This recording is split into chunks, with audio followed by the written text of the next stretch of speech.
Tang Ping, wake up. We're going to be late. The persistent calls roused Tang Ping from his slumber, which had found him sprawled over his desk. Before him stood two youths, one stout and one slender, in a desolate, makeshift classroom. Have you forgotten? Today is the graduation assessment. The stout boy's gaze was laden with exasperation. Graduation assessment? A realization dawned upon Tang Ping. Today marked the day of their graduation assessment, prompting him to spring to his feet. "Eagle, Koji, let's go," he exclaimed, hastily striding towards the classroom exit. "Wait for us," the two boys trailed behind him. Indeed, Tang Ping was a transmigrator, now situated in the world of Naruto, a realm he had once admired through the lens of anime. Yet, this realm was far more expansive and tangible than the animated version that in many respects. It was chillingly profound. Moreover, they were in the very heart of this world. Kanahagakure, the village hidden in the leaves. It was a rather commendable start, successfully transmigrating into a world where he was handsome, wealthy, and athletic should have been a cause for joy. However, being thrust into the world of ninjas was disheartening. This was a realm where human life was as expendable as grass, and children were sent to the battlefield at a tender age, facing a harrowing mortality rate. Confronted with such peril, and having spent 2.5 years without any guiding system, he had naturally opted for a strategy of lying low. Lying low was imperative. Daring to declare "my fate is mine to command" would undoubtedly lead to interrogations by the village's elite ninjas, a profession rife with acute intelligence, where even the slightest suspicion could lead to lethal consequences. Moreover, various secret techniques and methods rendered even the dead incapable of maintaining confidentiality.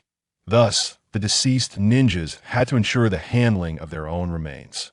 In such a brutal and treacherous world, how could Tang Ping not accept his fate and lie low? Today was the final hurdle. If he failed the assessment, he could indeed lie flat and live off the efforts of others. Once he became a ninja, he would be reduced to a mere tool of the village, bound to execute missions even if they were certain to end in death, leaving the village without permission would label him a traitor, subjecting him to relentless pursuit. Only by becoming an ordinary person could he escape the perilous and merciless ninja system. Thus, since his transmigration, Tang Ping had been meticulously planning that long last. An opportunity had presented itself. If he performed poorly today, he might just achieve his goal of lying flat. As he pondered these thoughts, Tang Ping and his two close friends made their way to the training ground. His companions were indeed his closest allies. The stout one was Honda Eagle, whose aspiration was to become the greatest merchant in the ninja world. The other, with an icy demeanor, was Yamashita Koji, hailing from a small ninja clan, striving to restore his family's former glory. Over the course of 2.5 years, through Tang Ping's deliberate camaraderie and subtle persuasion, they had become akin to brothers despite their differing parentage. As a transmigrator who had casually watched the Naruto series, Tang Ping had encountered the future protagonists. Yet, he maintained a respectful distance. In the perilous ninja world, those who perished the quickest were often the companions of the protagonists. Lacking the requisite fortune, approaching them would be tantamount to courting death. As a mere transmigrator of modest abilities, it was wise to avoid the fray. Survival itself was victory. Much like a certain Obito, whose high aspirations crumbled upon emergence, he faced a swift demise. A certain Madara, too, was a master of survival, remaining invincible in the shadows, only to be betrayed upon revealing himself. And then there was the master of survival in the Pure Land, who innovated and redefined the art of preservation, ultimately emerging as the victor. All these narratives illustrated a singular truth. Survival is our path to triumph. With such illustrious predecessors as examples, it was no wonder Tang Ping was intent on lying low. This world was perilous, and the more exuberantly one leaped, the more brutal the fall. In practice, after 2.5 years, he was perceived as a straggle-roan unable to even qualify as a ninja. Let it be noted, this was the true definition of a straggler, unlike a certain individual who, due to unforeseen circumstances, found himself in a similar position despite possessing significant strength. Before long, they arrived at the training ground, only to find something amiss. There were far too many people, figures perched upon walls, trees, and rooftops. These were prominent figures within the village. Among them, the most conspicuous was none other than the third Hokage, Sarutobi Hiruzen, adorned with a Hokage hat and surrounded by a throng of admirers. However, Tang Ping's gaze was drawn to the figure beside him, whose right eye and hand were swathed in white bandages, holding a cane in his left hand. Danzō Shimura, bold, ruthless, and cold-hearted. These were the most benevolent descriptors one could assign him. To defend the gentleman's sword, the third Hokage was one thing, to cross paths with Danzō was entirely another. Tang Ping, due to his status, had always avoided Danzō, fearful of attracting his favor. Fortunately, Danzō only seemed to favor the prodigies. He had no interest in someone like Tang Ping, a true academic underachiever. Otherwise, Tang Ping would have been forced to devise a hasty escape plan. Upon realizing he was in Konohagakure, Tang Ping had initially contemplated fleeing. However, the anime depicted a realm of loose regulations, where even a low-ranking ninja could leave at will. The reality was starkly different. Under the stringent watch and defenses, not even a high-ranking ninja could escape. After uncovering the true nature of this world, he became even less inclined to leave. Life was valued less than that of a dog. Outside of Konohagakure, that sentiment rang true.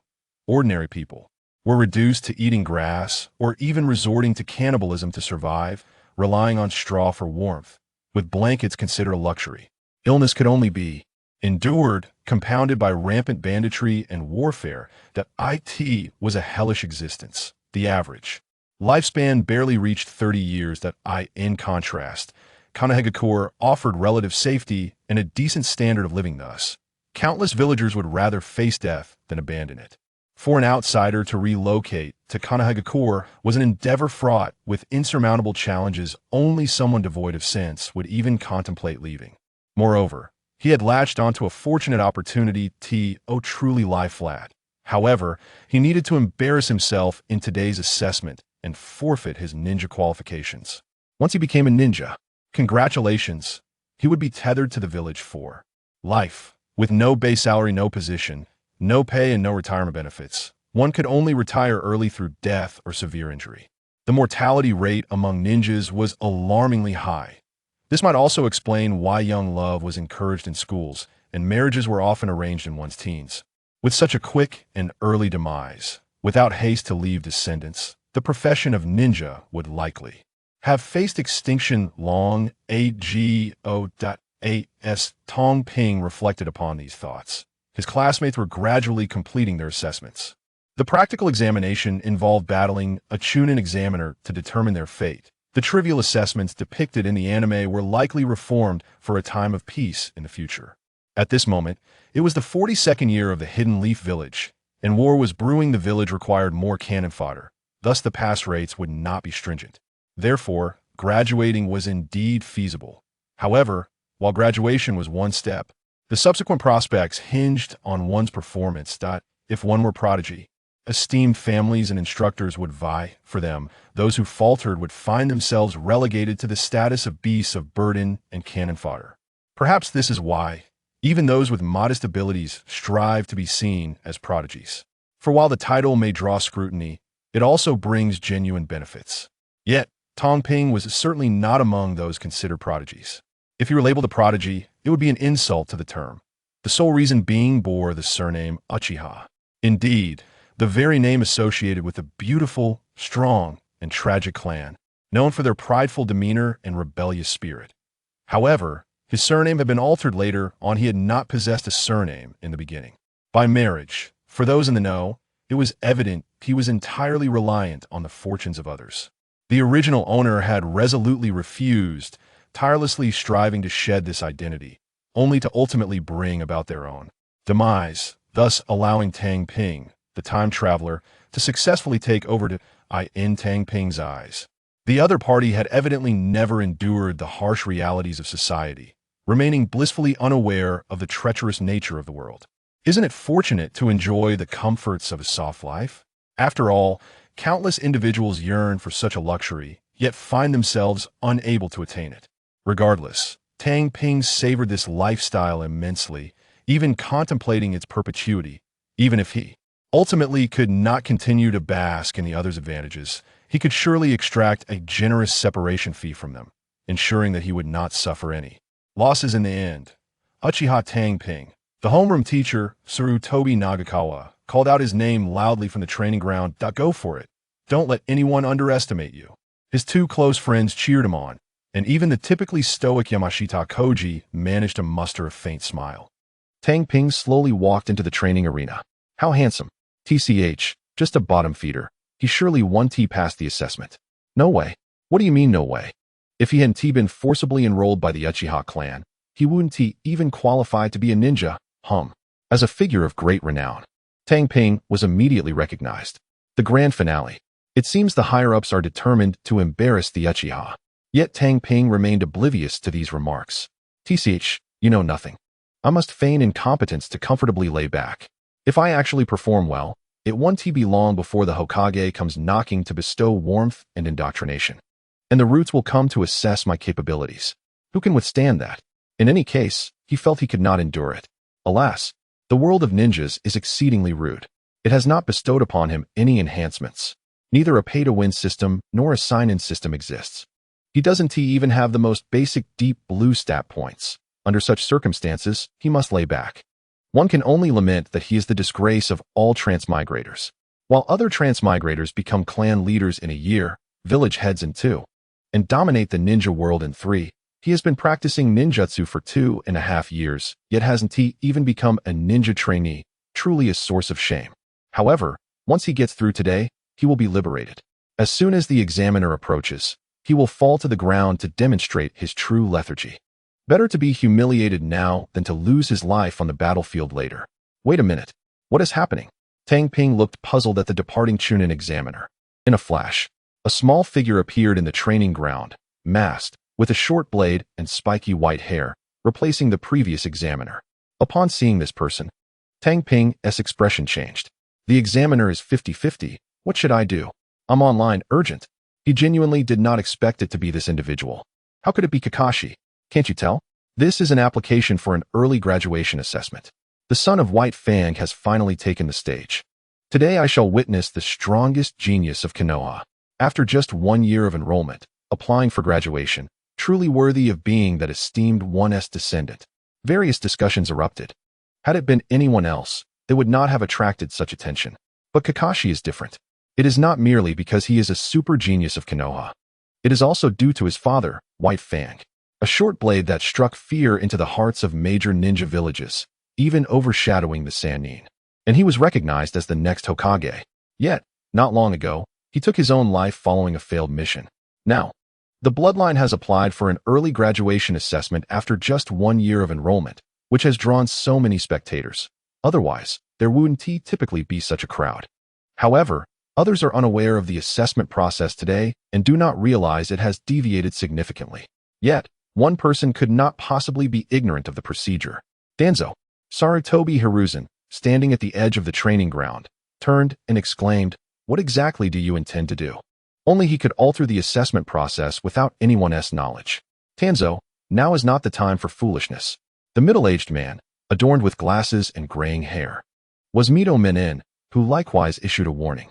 The village was currently rife with unrest due to the suicide of White Fang. Should anything happen to the last of his bloodline, the repercussions would be dire. I understand, Danzō retorted with a stern expression. It is merely Kakashi's request for an early evaluation, and I have assigned a mere Uchiha as his opponent. Surely, you do not lack confidence? Naturally. The evaluation was a mere formality. The true objective was to tarnish the Uchiha clan's reputation by exploiting the death of Uchiha Tohei.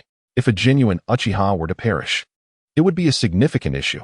However, if the individual merely bore the surname and was despised within the clan, the backlash would be considerably less severe. Once he was deceased, not only would Kakashi be irreversibly plunged into darkness, but it would also provide an opportunity to further suppress the nefarious reputation of the Uchiha. It was a resounding triumph. Contemplating this, Danzō felt a surge of pride, silently assuring his mentor that he would handle the malevolent Uchiha. Let it be so. Sarutobi Hiruzen issued a warning before resuming his observation. Had he known the orders Danzō had given to Kakashi, he would not have been so at ease. Without the Hokage's voice interjecting, no one dared to question the proceedings. The evaluation continued. Suddenly, 4 ANBU ninjas appeared around the training ground, commencing hand seals. 4-sect sealing array. With a sharp command, numerous tadpole-like sealing symbols spread forth to form a translucent barrier, enveloping the training area. This action sparked confusion among the onlookers. If it were a battle between two jonin, such measures would be expected, yet, for 2 mere academy students, even with one being a prodigy, this seemed excessive. Danzō. Sarutobi Hiruzen sensed something amiss. The intent was merely to prevent Uchiha interference, yet it was too late to consider alternate actions, was it not? Danzō replied calmly, albeit with a sense of triumph in his heart. This way, there would be no escape from the training ground to concede defeat, simultaneously preventing any Uchiha from intervening. With these preparations in place, it would be exceedingly simple for the extraordinarily gifted Kakashi to dispatch a mere underachiever. There was no fear of unforeseen complications. Once he was led into darkness, this prodigy, whose talents rivaled those of White Fang, would become a cornerstone of the root. Sarutobi Hiruzen was profoundly dissatisfied. Yet he reasoned that the Uchiha had indeed been somewhat restless of late, making it an opportune moment to suppress them. Thus, he continued to observe the scene. On the field, Tohei sensed something was amiss. Previously, there had been no barrier during assessments, let alone a replacement of the original Chunin examiners with an equal matchup. Had it been any other rookie from the academy, he would not have been concerned. Even a complete underachiever could manage a few exchanges. However, when that individual was Kakashi, the situation became perilous. It was important to note that Kakashi had just lost his father and was currently in a ruthless phase. One misstep could lead to dire consequences, and no one would come to his aid. Even with the Uchiha name, Tohei was acutely aware of his own standing. Due to certain peculiar circumstances, otherwise, the other party would have long stripped him of his surname and expelled him from the family. If any incident were to occur, he would certainly not fight to the bitter end for himself and the village. If he could attain some compensation, it would be as if nothing had happened. It is only upon traversing into this tangible world that one realizes the extent of the exaggeration of the filter. Although the future of the Uchiha clan is portrayed as victims, they are by no means innocent lambs. They have their fair share of troubles and are far from the perfection depicted in the anime. At this moment, he must devise a means to navigate the challenge before him. Is it too late for me to surrender? Observing the small, white-haired figure before him, who was significantly shorter and radiating a chilling aura of lethal intent, Tang Ping made one last attempt to voice his inquiry. With a swift motion, Kakashi unsheathed the short blade from his back. The gleaming, icy edge of the blade conveyed his stance clearly. Damn, Tang Ping cursed inwardly, realizing that he was undoubtedly implicated. This situation was undoubtedly orchestrated by the manipulative Danzō. The third Hokage would not employ such crude tactics. Once Kakashi struck him down, he would be condemned to follow Danzō down a dark path. After all, killing outsiders may earn one the title of a hero, but slaying a fellow villager, even just one, would lead to ostracization, especially in front of so many witnesses. Furthermore, his demise would tarnish the reputation of the Uchiha clan. As for himself, regrettably, in this era where human life is valued less than mere grass, even if he were to perish, the third Hokage would merely reprimand Danzō, perhaps offer a few cups of wine as punishment, and declare it a lesson learned. The third Hokage in the real world is not as benevolent as depicted in the anime. One need only consider the facts. He is the leader of the strongest ninja village, whose daily work involves killing, gathering intelligence, sabotage, and more. It is inconceivable that a person of such disposition could ascend to this position. One can only conclude that anime is merely fiction. If the narrative of that world were to be applied to reality, one could wager that the grass on graves would be several feet high. The examination begins. Sarutobi Hiruzen announced loudly from beyond the barrier. Although he too did not comprehend why Tang Ping was being treated so peculiarly, he had no authority to defy the arrangements made by the higher-ups. Whoosh! Kakashi lunged forward. He understood full well what this order represented. Yet, to prevent further disgrace upon the Hitaki clan, he resolved to execute the command, no matter how unreasonable it might be, determined not to repeat the mistakes of that individual. As Kakashi charged towards him, Tang Ping cursed inwardly. Damn! Faced with someone who disregarded verbal persuasion entirely, he truly felt like crying. Wasn't it supposed to be a world where the Hokage relied on rhetoric? Why was he not afforded the same privilege? It seemed that eloquence was only effective when paired with the protagonist's halo. For someone like him, a mere bystander, it was best not to overthink. Yet, Tang Ping had no time for further contemplation. Even if his opponent was Kakashi, who was evenly matched, he had no intention of waiting for death. Consequently, he retreated swiftly while forming hand seals. Although his speed in forming seals could not compare to that of a certain Uchiha prodigy, achieving several seals per second was still within his capability. With a few quick hand seals, he uttered, summoning technique, as he forcefully struck his right hand against the ground. Whether one can preserve their life before the yet-to-evolve Kakashi, who is on the brink of becoming a formidable adversary, hinges entirely upon this technique. A summoning jutsu has already drained a significant portion of his chakra. Fortunately, the consumption of this technique is minimal, allowing the opposing party to bear the brunt of the expenditure. Otherwise, with his chakra reserves, he would be unable to utilize it. Even as a newly minted genin, a C-rank jutsu could deplete all his chakra, on average. Thus, on the battlefield, genin typically resort to throwing shuriken and employing kunai in combat, rarely utilizing chakra to perform jutsu. Setting aside the question of capability, the mere consumption would exhaust them. Boom! A cloud of white smoke erupted. Kakashi, rushing forward, instinctively halted and retreated, murmuring to himself, "Is he not merely a low-ranking participant?" Upon receiving his orders, he had gathered intelligence and discovered that Uchiha Tang Ping was indeed a lowly contender, yet he had not anticipated such depth of concealment. The smoke rapidly dissipated, revealing a towering raven between the two. Its feathers were a striking interplay of gold and black, adorned with 5 upright golden plumes atop its head, resembling a crown. And it possessed an additional claw compared to an ordinary raven. It appeared somewhat peculiar. However, no one would mistake it for a common raven. A ninja raven?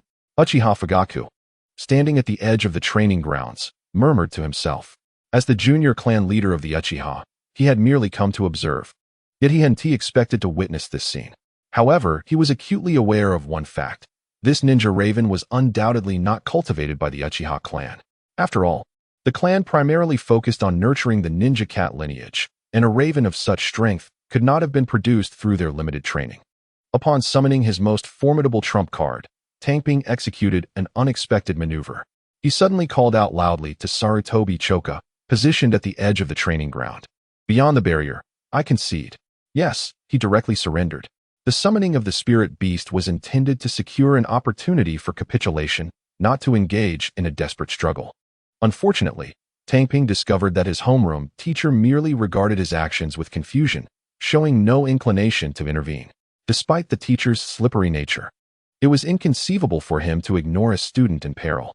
Thus, only one possibility remained: the barrier. Not only could it prevent the aftermath of the battle from spreading, but it could also muffle sounds, completely denying any chance for verbal surrender. Damn it! Tang Ping seethed with anger, realizing that Danzō was clearly intent on his demise. Yet, regardless of his fury, it was futile.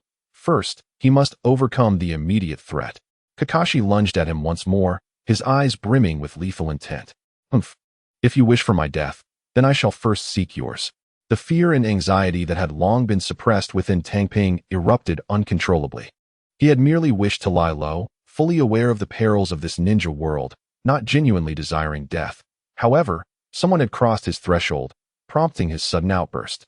Any further caution paled in comparison to the imminent threat to his life. "Tai, eliminate him," Tang Ping commanded, retreating to create distance. In terms of combat prowess, he was indeed not strong. Thus the portrayal of him as a lowly contender was far from exaggerated. Otherwise, do you truly believe that those formidable individuals cannot perceive the prowess of a mere academy student? With a sudden command, Tai, the ninja crow, transformed his dual pupils into a striking gold and crimson hue, fixating intently on the rapidly approaching Kakashi. Swish, swish. A handful of shurikens were hurled towards Tang Ping. However, Tai unfurled his majestic wings, generating a colossal gust that sent the shurikens spiraling away.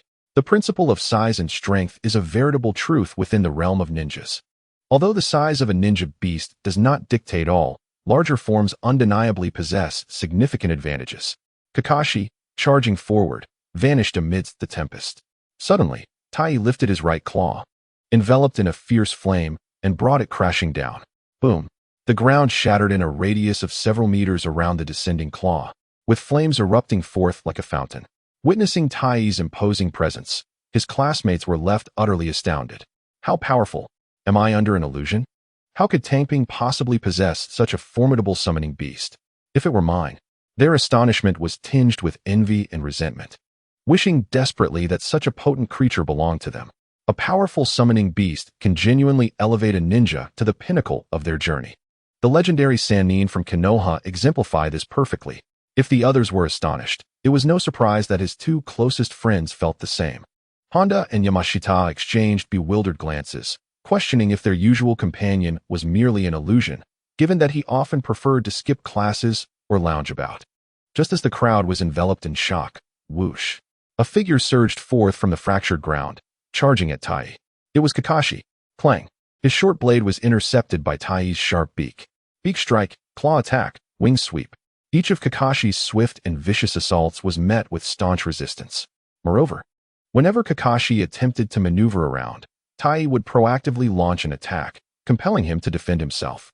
Despite being a ninja crow, Tai's short-range lunges, aided by his wings, were no slower than Kakashi's.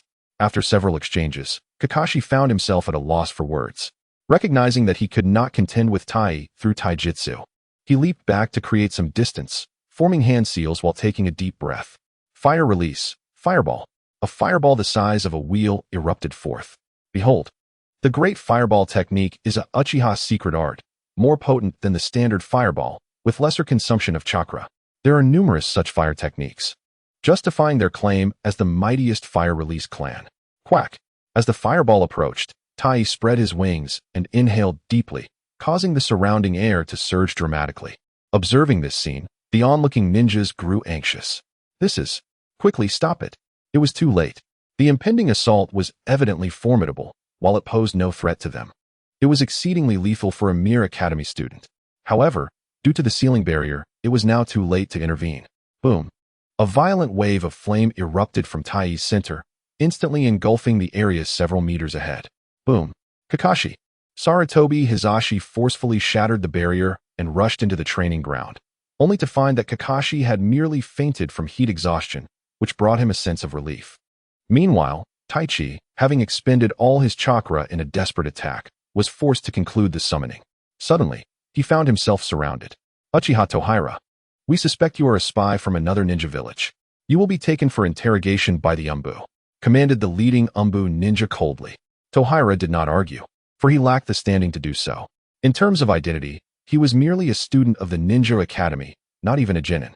Regarding strength, even at his full power, he barely reached the level of a genin, while Taichi, in a desperate struggle, could only threaten a chunin, all while facing an enemy unaware of his true capabilities. Thus, in both identity and power, he had no grounds for rebuttal. As for reasoning, apologies. But being a ninja is not a profession for discourse. Nevertheless, he had no regrets.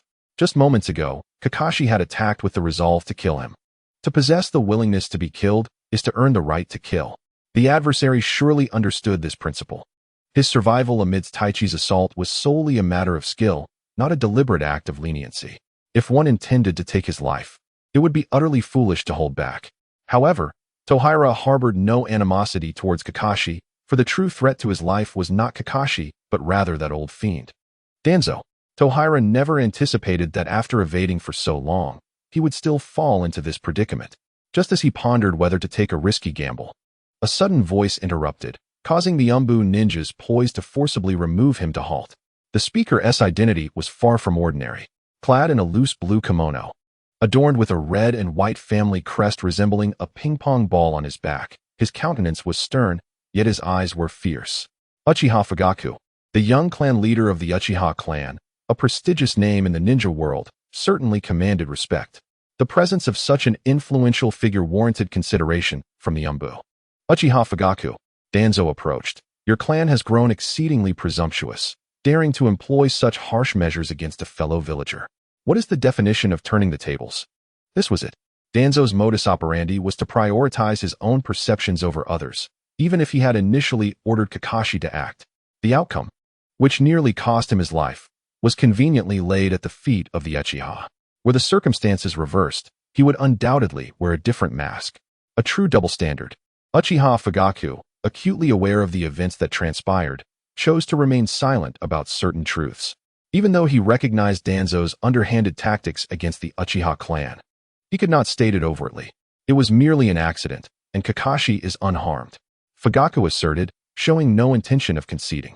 Allowing the Umbu to take an Uchiha clansman before him would significantly diminish his standing as the young clan leader. Whether it was indeed an accident necessitated an investigation by the Umbu. Danzō firmly declared, the responsibility for such inquiries lies with our security department. So there is no need to trouble Elder Danzō. Uchiha Fugaku stood firm. Just as Danzō was about to forcefully order the apprehension of individuals, he retreated, declaring it merely an unfortunate incident. Sarutobi Hiruzen intervened after having someone escort Kakashi away. As Hokage, he could not permit a confrontation between Danzō and the Uchiha clan in such a setting. You will regret this, Hiruzen. Danzō spat bitterly before turning away. Yet, before his departure, he cast a penetrating glance at the obedient and seemingly startled Takahira, who stood frozen in place. He had not anticipated the depths of his opponent's concealment. Even without engaging in actual combat, merely possessing a C-rank summoning technique was beyond the capabilities of an ordinary ninja academy student, especially one perceived as a failure. Thank you, Lord Hokage. Uchiha Fugaku expressed his gratitude towards the third Hokage. Had it not been for his intercession, Danzō would not have relinquished this opportunity so readily. The Uchiha are part of the village. Such matters do not require thanks, Sarutobi Hiruzen replied gently, regarding Takahira. Indeed, defeating Kakashi in this evaluation was commendable. This acknowledgement from the esteemed Hokage would surely elevate Takahira's spirits. It was evident that, if one were to exchange places with a child in the village, such praise would undoubtedly lead to feelings of elation, akin to a devoted child showering admiration upon their idol.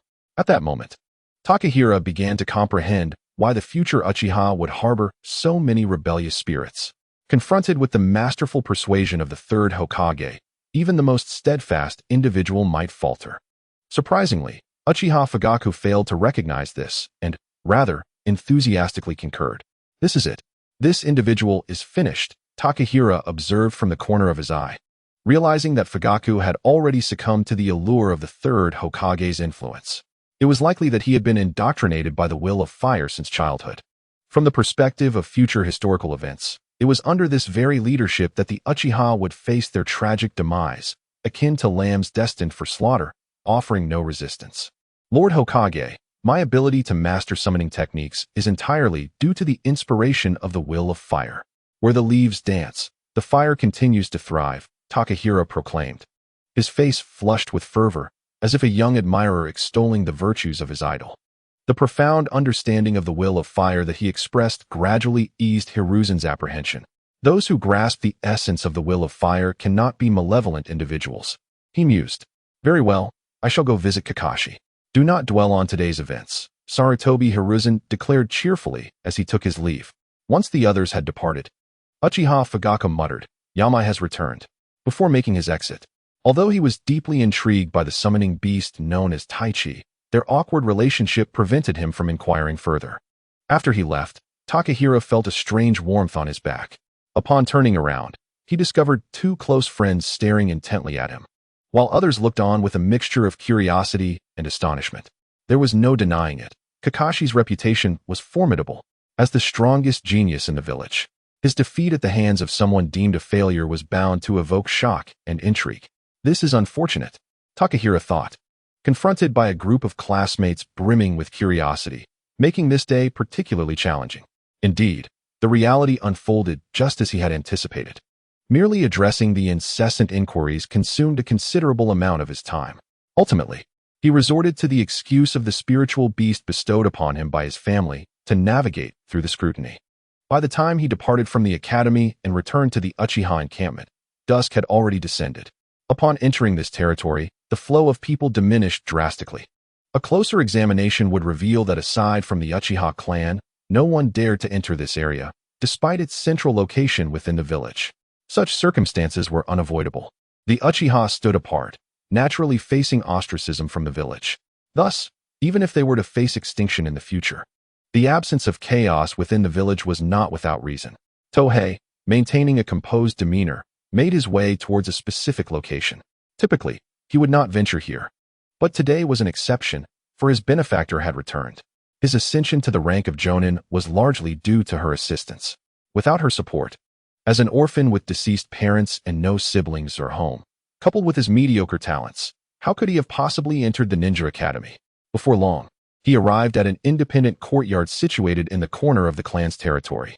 With a creak, he pushed open the wooden door and stepped into the expansive courtyard, which spanned nearly several thousand square meters. In other places, even a few thousand square meters would be considered ample, but here in Konoha, it was akin to the heart of a bustling metropolis from his previous life. Securing a courtyard of such magnitude was not merely a matter of wealth. One needed status as well. The future relocation of the Uchiha clan was driven not only by threats of rebellion, but also by the immense value of this land. Its worth was simply astronomical. Upon entering the courtyard, the first sight that captivated him was two towering mulberry trees, their branches intertwined and reaching for the sky, casting a shadow over the entire area.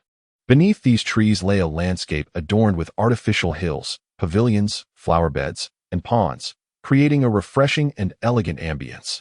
In contrast, the two-story wooden house occupying less than a few hundred square meters appeared somewhat inconspicuous. To speak frankly, this courtyard alone could be deemed a priceless treasure, far surpassing even the residence of the esteemed Sarutobi Hiruzen, the strongest Hokage. From this perspective, it was no wonder that the other clans marginalized the Uchiha. The advantages they possessed were simply too substantial. If they did not bring the Uchiha down, how could they hope to claim a share of such riches? The fate of the Senju clan serves as a testament to this, as their resources were entirely divided among the other clans, leading to their favorable reputation. The fallen aristocracy is often perceived as the virtuous ones. Before Tohei could admire the surroundings any longer, a slender, graceful figure emerged. With cascading, waist-length black hair and a delicate, radiant complexion, she exuded an irresistible charm. Particularly striking were her pale pink, icy eyes, which seemed capable of drawing one's very soul into their depths. Uchiha Meia, at this stage an unblemished gem, was also Tohei's fiancée and his benefactor. Despite being merely a year his elder, at the age of 13, she had already graduated 4 years prior. The Ninja Academy permitted early graduation assessments, albeit with challenges far exceeding those of the standard graduation process. In other words, she graduated in her 3rd year at the academy, a feat that unequivocally marked her as a genius. Individuals like Kakashi, who apply for early graduation in their 1st year, are undoubtedly prodigies, drawing the attention of numerous high-ranking officials within the village. Had it not been for the unexpected presence of Tohei, his formidable prowess would likely have rendered even a Chunin an unworthy opponent. However, his extraordinary talent has caught the eye of Danzō, who, through various machinations, seeks to lead him into darkness. Move back in. Uchiha Meia spoke in a detached tone as she approached. All right, Tohei replied with a slight nod. Under normal circumstances, he would not have returned, but with Danzō, that cunning manipulator, fixated on him, he dared not remain alone outside the clan's territory, as that would be tantamount to courting disaster. Although that location was conducive for research, it also posed a significant risk of disappearance. Fortunately, he was astute enough to discern the underlying concern behind the commanding tone of the other party. Had the original self, before his reincarnation, been in his place, he would have neither appreciated such concern nor would he have been inclined to respond positively. I have some items to bring over. Tohei decided to divulge a portion of his intentions. After all, today's examination had already revealed a glimpse of his capabilities. If he remained silent, would they truly believe they could not uncover the truth? Let us go. Uchiha Meia stepped past him. In reality, she had been aware of the examination prior to Tohei's arrival. Initially, she had doubted his ability to pass the graduation test. Yet she was taken aback when he managed to defeat the son of White Fang using a summoning beast. This unexpected outcome prompted her to stay for a meeting, otherwise, she would have already embarked on her mission. Though Uchiha Meia was merely 13 years old, she had already attained the rank of Special Jonin. In the current state of the ninja world, it was not the era where teenagers indiscriminately wielded power akin to that of a Kage. Her strength was indeed formidable, justifying her family's perception of her as a future genius. As the two departed the courtyard, making their way to Tohei's temporary residence, Uchiha Meia embodied the archetype of a privileged and resilient beauty, orphaned at a young age. Her grandfather had been the previous clan leader and a prominent figure among the hawkish faction. However, following her grandfather's death when she was just a child, the leadership position fell to the moderate faction, specifically to Uchiha Fugaku, her father's lineage. Thus, she could indeed be regarded as the Uchiha princess, a quintessential example of affluent beauty. The addition of the term resilient to her description is not without reason. While her strength is unquestionable, being a special jonin at 13 is no small feat. The term tragic does not refer to the night of clan annihilation, given her identity and strength. If she had survived until that time, the great filial piety would not have had the opportunity to flourish, and the hawkish faction would not have been suppressed. Therefore, the only plausible scenario is that she perished far too early, leaving no trace in the annals of history. This is why her characterization as a privileged beauty with a tragic tale is profoundly fitting. Remarkably, this extraordinary individual has, due to certain unique circumstances, become Tohei's fiancée. It can only be said that the original self was incapable of grasping the nuances of such an arrangement. It was left to him to navigate this new reality. Shortly thereafter, the duo arrived at the periphery of the village. Living here was not Tohei's choice, but rather that of the original self. His ability to traverse dimensions is attributed to the original host's decision to leave the Uchiha clan's territory to live independently, resulting in an untimely demise due to a sudden illness, which he subsequently inherited. With a swift motion, Tang Ping opened the door and turned to greet. "Please," he exclaimed, stepping into the room and switching on the lights. Uchiha Meia followed closely behind him. As the lights illuminated the space, they revealed a dilapidated room overflowing with bookshelves, flower pots, and test tubes. The items within this room were primarily accumulated by Tang Ping over the past 2.5 years since his arrival. The books were borrowed from the expansive library at school, which, while vast, contained only fundamental knowledge, rendering it largely unappealing to most students. The aspiring ninjas primarily sought skills and techniques that could enhance their power, showing little interest in basic information. However, Tang Ping was different. As a traveler, he understood that knowledge equates to power in this ninja world, and it could be harnessed individually. This represented a hidden shortcut, an avenue accessible through diligent study. Otherwise, as an ordinary individual devoid of Otsutsuki lineage, he would have no opportunity to ascend to the upper echelons of combat prowess. As for his research aptitude, while he may not rival the prodigies like the second Hokage or Orochimaru, his average capabilities were commendable and, when paired with his unique advantages, rendered him exceptionally formidable. The insights of a traveler were his distinctive edge. Conducting experiments, he was undeterred by obstacles or inconveniences. Rather, he feared deviating from the correct path.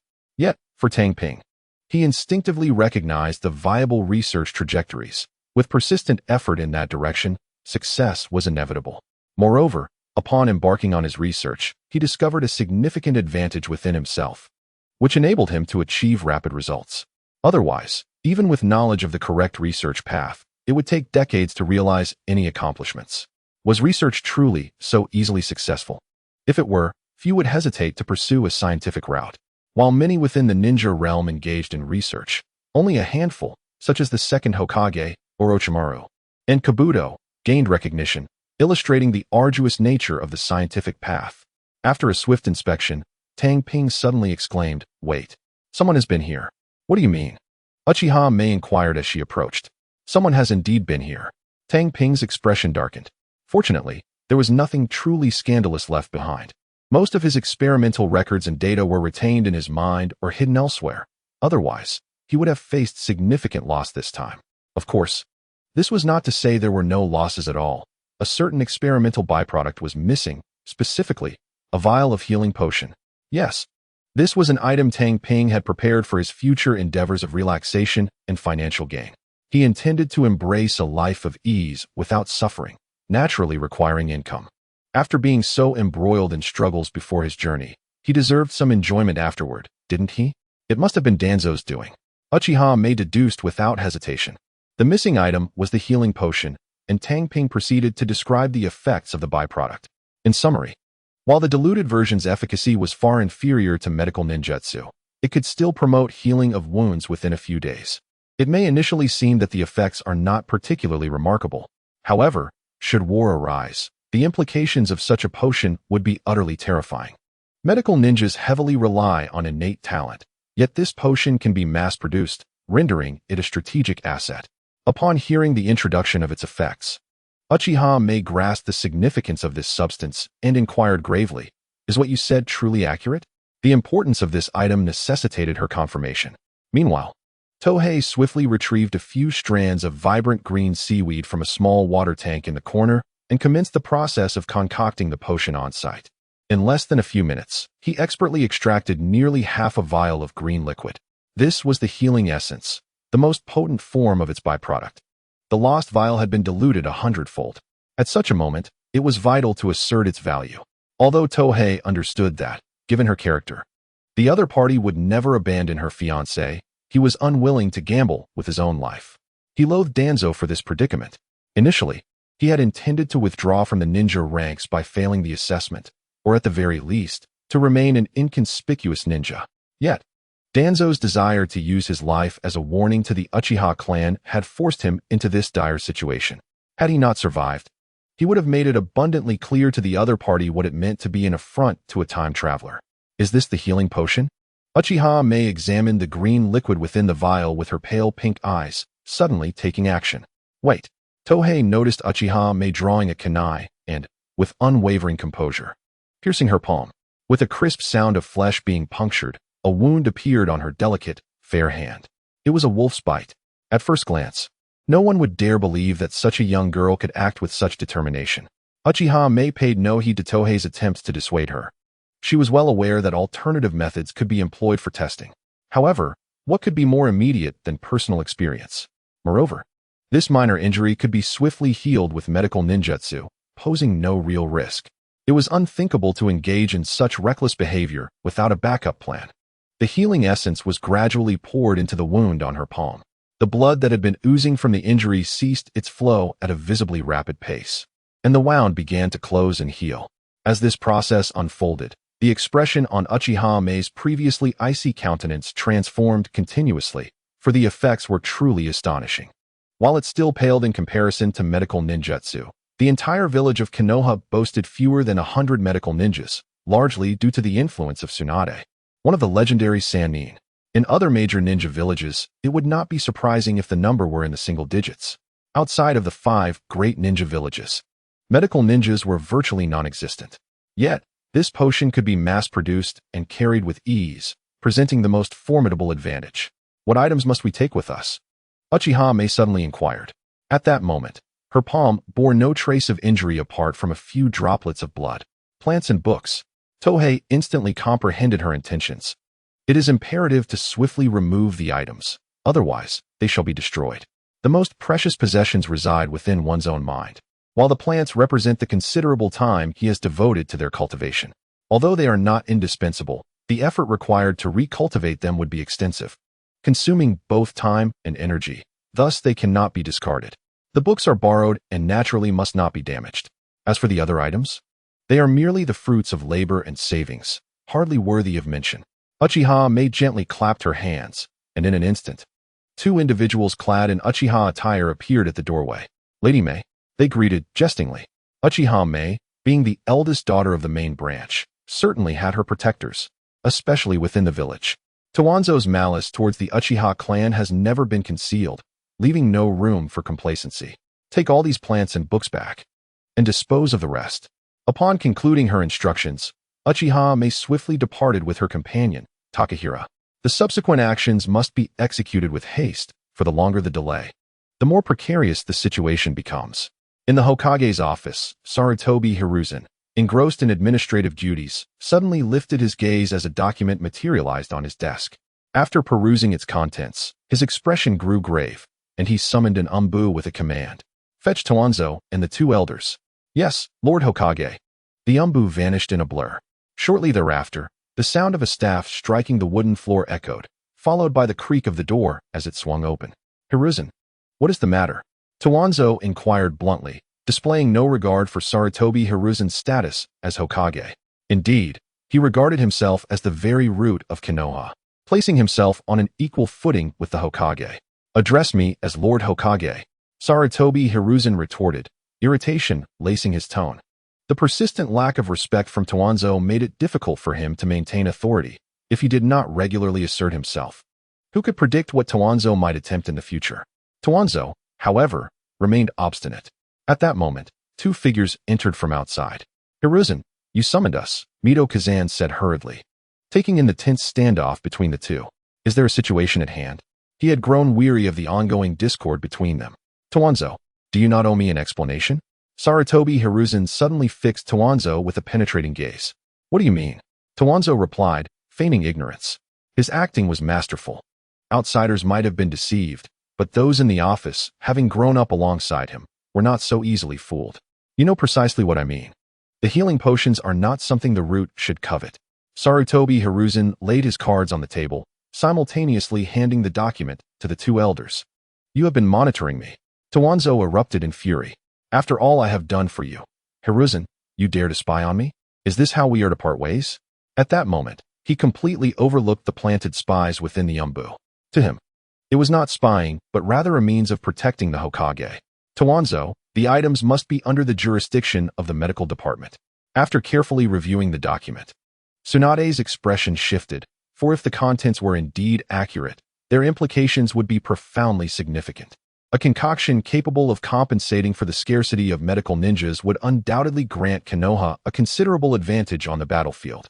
As for the original owner of the healing elixir, regrettably, for the elder advisors, they seemed to regard him merely as a pawn to manipulate at their discretion. Following an internal deliberation, the Konoha F4 ultimately concluded their internal arrangements. The next step would be to transition into the operational phase. "Hiruzen, leave it to the root. I assure you I will procure the item." Danzō's eyes sparkled with avarice. The potential of such an invention made the value of Uchiha Tosaka abundantly clear. While Orochimaru remained a formidable researcher within the village, he was beyond Danzō's control. With the emergence of this new talent, he could not allow the opportunity to slip away. Thus, from the outset, Danzō had no intention of sharing the healing elixir. He intended to claim it all for himself. "No way," Sarutobi Hiruzen retorted firmly, insisting that Tsunade handle negotiations with the individual in question, forbidding any interference from Root. Having grown up alongside him, Hiruzen was acutely aware of Danzō's intentions and would not allow such a valuable asset to become the private possession of Root. Of course, this protection was contingent upon the individual's deep admiration for the will of fire. Otherwise, Hiruzen would not be so resolute. Danzō, unwilling to relent, immediately engaged in a heated argument. Ultimately, he could not hope to prevail against the united front of three, swiftly being undermined by Hiruzen's decisive statement. "Danzō, I am the Hokage." Indeed, the Hokage possesses the authority to act as they see fit, and regardless of Danzō's reluctance, compliance was imperative. "You will regret this, Hiruzen." With a resounding slam, Danzō exited the room. With the Hokage's protection, Root could not afford to act recklessly. However, there would be future opportunities to strike. For what Danzō truly valued was not the healing elixir, but rather the individual themselves. "Hiruzen, be cautious of Danzō." Mito Gate Inazuma adjusted his glasses and cautioned, noting Danzō's increasingly radical behavior. Rest assured, Hiruzen dismissed the concern. As long as he remained Hokage, there was no cause for alarm. This confidence led him never to restrict Root, allowing their power to grow. In his view, a stronger Root would better assist him with burdens he could not bear. A mutually beneficial arrangement. Meanwhile, the Uchiha clan's Chobu was convening. It is worth noting that this was a small meeting of one faction, not a full clan assembly. Hence there was no need to gather at the South Shrine. The meeting took place within a courtyard, shrouded by the intertwining branches of two sacred trees. The Uchiha clan, comprising over 1,000 members, was divided into four main factions. The Chobu was firmly hawkish, originating from Uchiha Madara's lineage, with the current leader being Uchiha Meia. The second faction was dovish, with the yet-to-be-born Uchiha Shursui belonging to this group. The third faction aligned with the current clan leader, representing a neutral stance, and was led by Uchiha Fugaku. The fourth faction was indecisive, as its leader's legitimate daughter, Uchiha Mikoto, had married Uchiha Fugaku, thereby lending support to the third faction's claim to leadership. It can only be said that while the anime presents no hints of the intricate background, the reality is profoundly complex. Uchiha Meia, as the head of the main branch, may not have formally ascended to her position. Yet convening an internal meeting is certainly within her purview. The proximity of the clan members, residing in a singular area, makes such gatherings quite feasible. However, once all the participants had assembled, the true essence of a prestigious lineage became apparent. The number of jonin present exceeded a mere handful, which is significant considering that the total number of jonin in Konoha is approximately 100, with over 20 hailing from the Uchiha clan. Such a high ratio explains why they face ostracism from other clans. Their formidable strength demands a cohesive alliance, lest they risk losing even the privilege of companionship. Thankfully, the Uchiha clan possesses formidable combat prowess, but lacks the elite strength to rival the legendary Sannin, or else Sarutobi Hiruzen, the Hokage, might find himself unable to sleep soundly.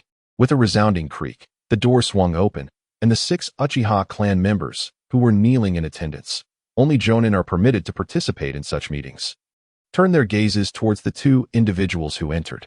Uchiha Meia stepped forward into the space between the 2 rows of kneeling jonin, followed closely by Tohei, who quietly took his place behind her. He was acutely aware of his standing within the Uchiha clan. Yet, even so, a voice rose in protest.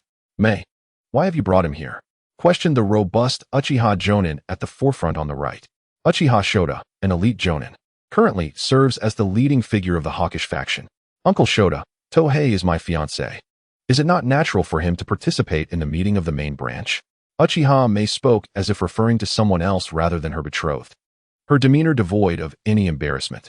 The arrangement of their engagement was well known within the Uchiha clan, a strategic move by the elder patriarch to pave the way for his granddaughter's future. The opportunity for ascending in rank is contingent upon not marrying outside the clan, alleviating concerns of losing influence to a husband. This notion of being a mere tool is precisely why the original host yearned to escape such a relationship. However, after assuming the role of Tohei, he found himself relishing this advantageous position. After all, prior to his transmigration, the prospect of dining on the fruits of such a lavish life was but a distant dream. Now, he is being hand-fed. To outright refuse this beneficence would have led to his demise, let alone achieving the status of jonin.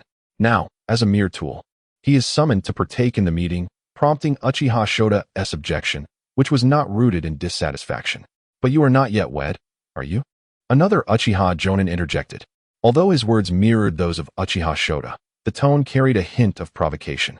The head of the clan could indeed be replaced, and thus he had set his sights on that position. However, support for Uchiha Meia among the clan members was more substantial. Only by continually undermining her prestige could he hope to ascend. Now, it becomes clear why this jonin, Uchiha Hidataka, has adopted such a confrontational stance. Today's meeting pertains to him. Uchiha Mei's gaze swept across the 6 clan members before her. Even though she is merely 13 years of age, she stands resolutely before the seasoned jonin, exuding an aura of unyielding confidence. Her assertiveness is unmistakable. Seated behind her, Tohei silently appraises the situation. Despite having traversed 2.5 years in this new realm, his encounters with his fiancée have been infrequent, and thus his knowledge of her has been gleaned solely from the lips of others. He is aware of her prodigious talent, but knows little beyond that. Only now does he begin to grasp her formidable nature. "All right, Mei, you've summoned us all in such haste. Is there a matter of urgency?" inquires the only female among the 6 jonin, Uchiha Shizuka. She also holds another title. She is a close friend of Uchiha Mei's mother, firmly within Mei's camp.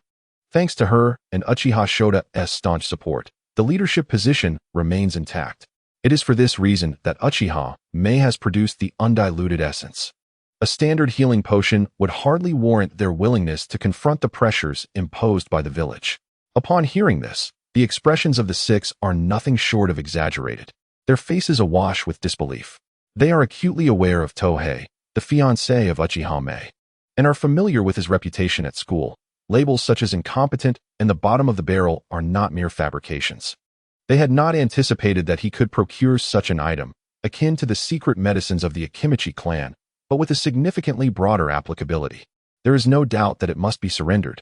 Unlike secret medicines that are rare and require specific techniques to be effective, this can be utilized by anyone, rendering it critically important to the village, thus making it impossible to retain. However, the manner of submission is of great significance. Were a mere student from the Ninja Academy to handle this, not only would they struggle to retain the healing potion, but merely maintaining their freedom would be an accomplishment. Yet, If the Uchiha clan intervenes, they would naturally secure greater benefits, alleviating Tohei from any personal concerns. Is it truly a facade that the ninja world is shrouded in darkness? Even Sarutobi Hiruzen, the Hokage, must allow the Umbu to bear the weight of this obscurity, illustrating just how grim the ninja realm can be. Ultimately, the Jonin of the Uchiha clan reach a consensus.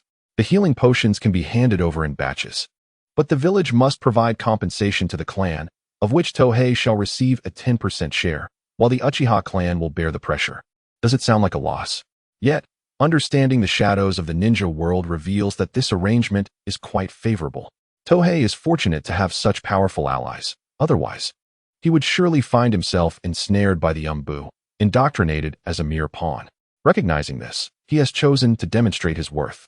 Of course, Tohei has already communicated his needs to Uchiha Meia, ensuring they are included in the negotiations. The 10% profit will be exchanged for experimental apparatus, materials, knowledge, and more, many of which he has long coveted. Thus, rather than harboring any discontent regarding this transaction, he is filled with anticipation. After concluding their discussions, Tohei returns to his quarters. Given that the courtyard accommodates only 2 inhabitants, his room is quite spacious, even boasting a basement designated as a laboratory. The following day, Tohei rises early. It is not about attending school, but rather participating in class division. After graduation, individuals will form trios, operating under the guidance of a mentor. Only upon advancing to the rank of Chunin or Jonin may they have the opportunity to act independently. Had yesterday's unexpected incident not occurred, Tohei would undoubtedly have succumbed to a life of idleness today. However, it is entirely implausible to graduate without having bested Kakashi, the son of White Fang. Consequently, he has now become an active ninja, albeit one without a foundational salary. Earning a wage is not impossible. It necessitates holding an official position. For instance, the security department, dominated by the Uchiha clan, is fiercely coveted not only for its power, but also for the stability of its remuneration. In contrast, active ninjas lacking a designated role must rely on completing missions to receive compensation. It is noteworthy that Tohei has no option to decline enlistment. Why? Because he is a student of the Ninja Academy, nurtured by the village, thus rendering refusal impossible. Conversely, ninjas trained by the Uchiha clan possess the autonomy to refuse integration into the village's active forces, serving instead as private assets of their clan. The Sarutobi clan in the anime could conceal thousands of ninjas precisely due to this regulation. Otherwise, should they be trained by the academy, they would be compelled to join the active roster and submit to the village's assignments. Tohei understands this system well, hence, he opts for apathy rather than withdrawing from the academy. As a ninja of Konoha in life and a spirit of Konoha in death, he faces no alternative. Only if the village were to abandon his training could he have the opportunity to retire on the spot. His continued indifference post-transmigration is a manifestation of this dilemma. Regrettably, his efforts have been in vain. Unless the village is afflicted by insanity, it would be inconceivable for them to deny his graduation as an official active ninja. Just after exiting the clan's territory, Tohei swiftly evaded to the side. This was not due to an attack, but rather to avoid the shadow that rushed forth from behind him. Rin, a figure surged past Tohei, heading towards a brown-haired girl with 2 violet markings on her cheeks. Under normal circumstances, this would have been a beautiful sight, yet Tohei perceived it as a venomous serpent. Indeed, the figure that had just dashed by was none other than the future harbinger of destruction, a master of betrayal and annihilation, the notorious Uchiha Obito. Knowing that even in the absence of the foe, calamity would befall the Uchiha clan under the malign influence of his peers, Madara and Danzō, Tohei realized he must devise a means to address this looming threat. Before his transmigration, many admired and adored such individuals, those willing to obliterate everything for the sake of love.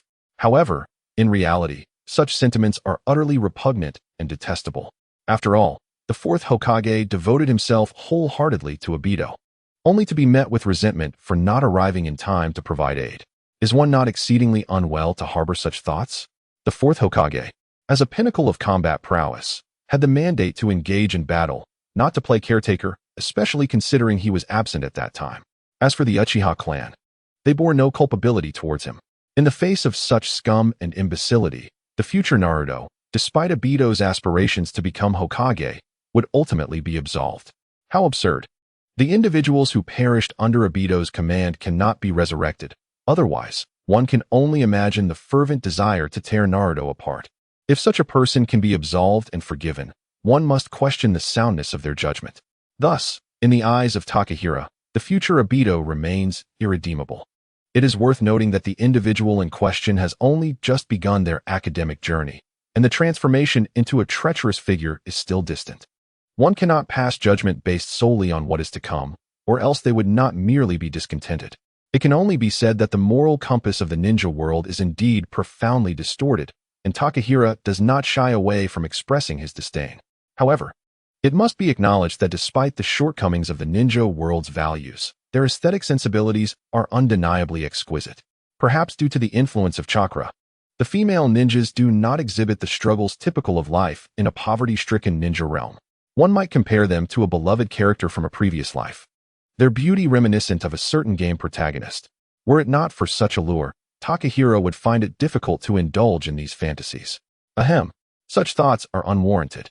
No matter how charming Rin may be, Takahira harbors no interest in the likes of a bull-headed individual, especially given their tender age. He is no fool.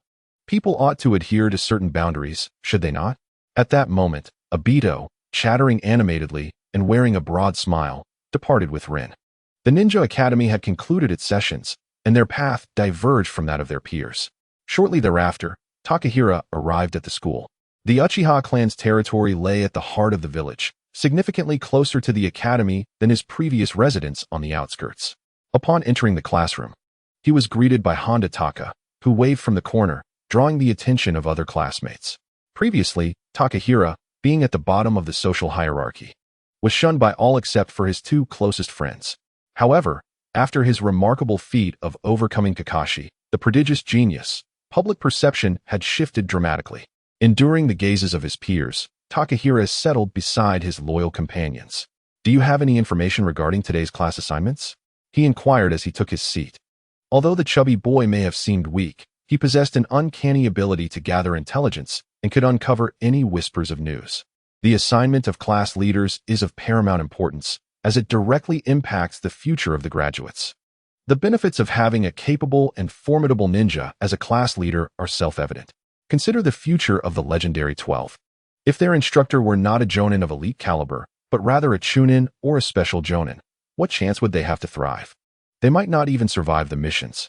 Assassinating the genius of a rival village is a customary practice. It is precisely due to the significance of the class leader that Takahira remains attentive. If assigned to a mere chunin instructor, one could only wonder about the extent of guidance they might receive, not to mention the concerns surrounding protection during missions. In a hushed tone, Honda Taka remarked, "There have been rumors of changes regarding the class leader." He cast a glance at Takahira, indicating that this alteration was evidently connected to him. The assessment from the previous day had left a considerable impact. In the ninja world, individual prowess dictates the course of events. The influence of a top-tier warrior far surpasses that of countless expendable fighters. Thus, should a genuine talent be discovered, resources will undoubtedly be allocated for their cultivation. There is no room for waste or neglect. Presently, Takahira belongs to the ranks of prodigies. Even if his strength is founded upon the power of summoning beasts, the mere fact that he can vanquish Kakashi is sufficient. In the realm of ninjas, fairness in combat is a trivial concern.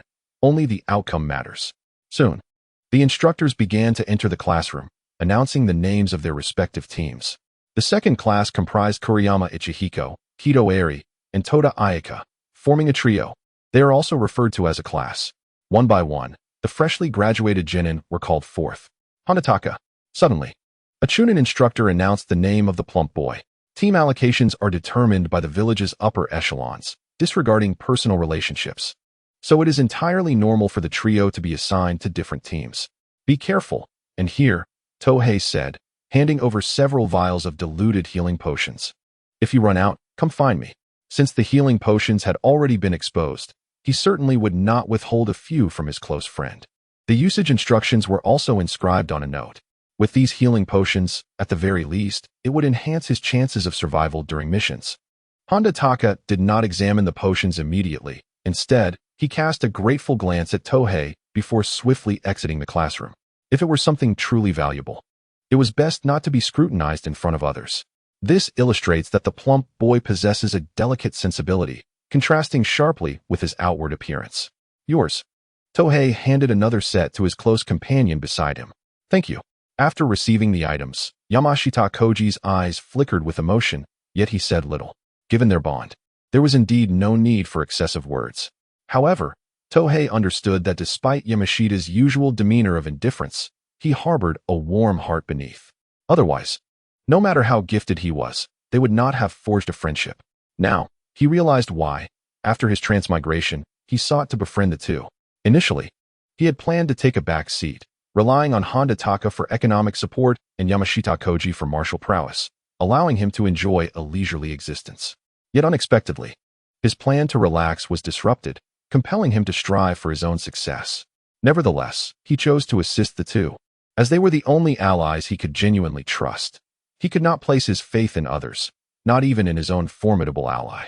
After all, despite their unwed relationship, their time together was still limited.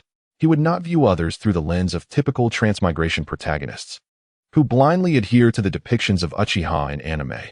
Otherwise, he would have long been buried beneath the weight of his own naivety. Anime is but a fantasy, and reality is a stark contrast.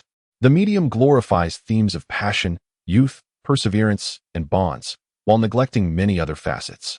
For instance, within the Uchiha clan, there exists a plethora of power struggles, aspects that are seldom portrayed in anime, which tend to focus solely on the clan's tragic, yet beautiful narrative. The lens is too tinted.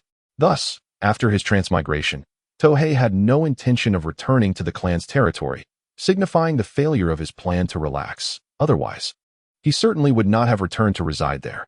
As he pondered these thoughts, the number of remaining individuals in the classroom dwindled. It was evident that the leading instructors primarily consisted of chunin, with only the occasional special jonin present. And those special jonin took away either the shinobi or the prodigies. It was dark, exceedingly dark. In this comparison, one can discern the extent of the darkness surrounding the future elite jonin instructors of the Konoha 12. To put it differently, ordinary genin and civilians are merely treated as expendable resources and cannon fodder. Ultimately, only Tohei and Yamakawa Hiroshi remained in the classroom. Before they could even discuss who their future teacher might be, they were greeted by the sight of two figures, one tall and one short, entering through the classroom door. This was the thought that crossed Tohei's mind. Clad in a green jonin vest, with striking golden hair and a warm, radiant smile, the identity of the newcomer was unmistakable. Namikaze Minato, the future fourth Hokage. In comparison to him, other prodigies pale into insignificance. Even the protagonists of the ninja world cannot hold a candle to him. This is a true civilian ninja, lacking any clan background or bloodline, who has risen solely through innate talent and relentless effort.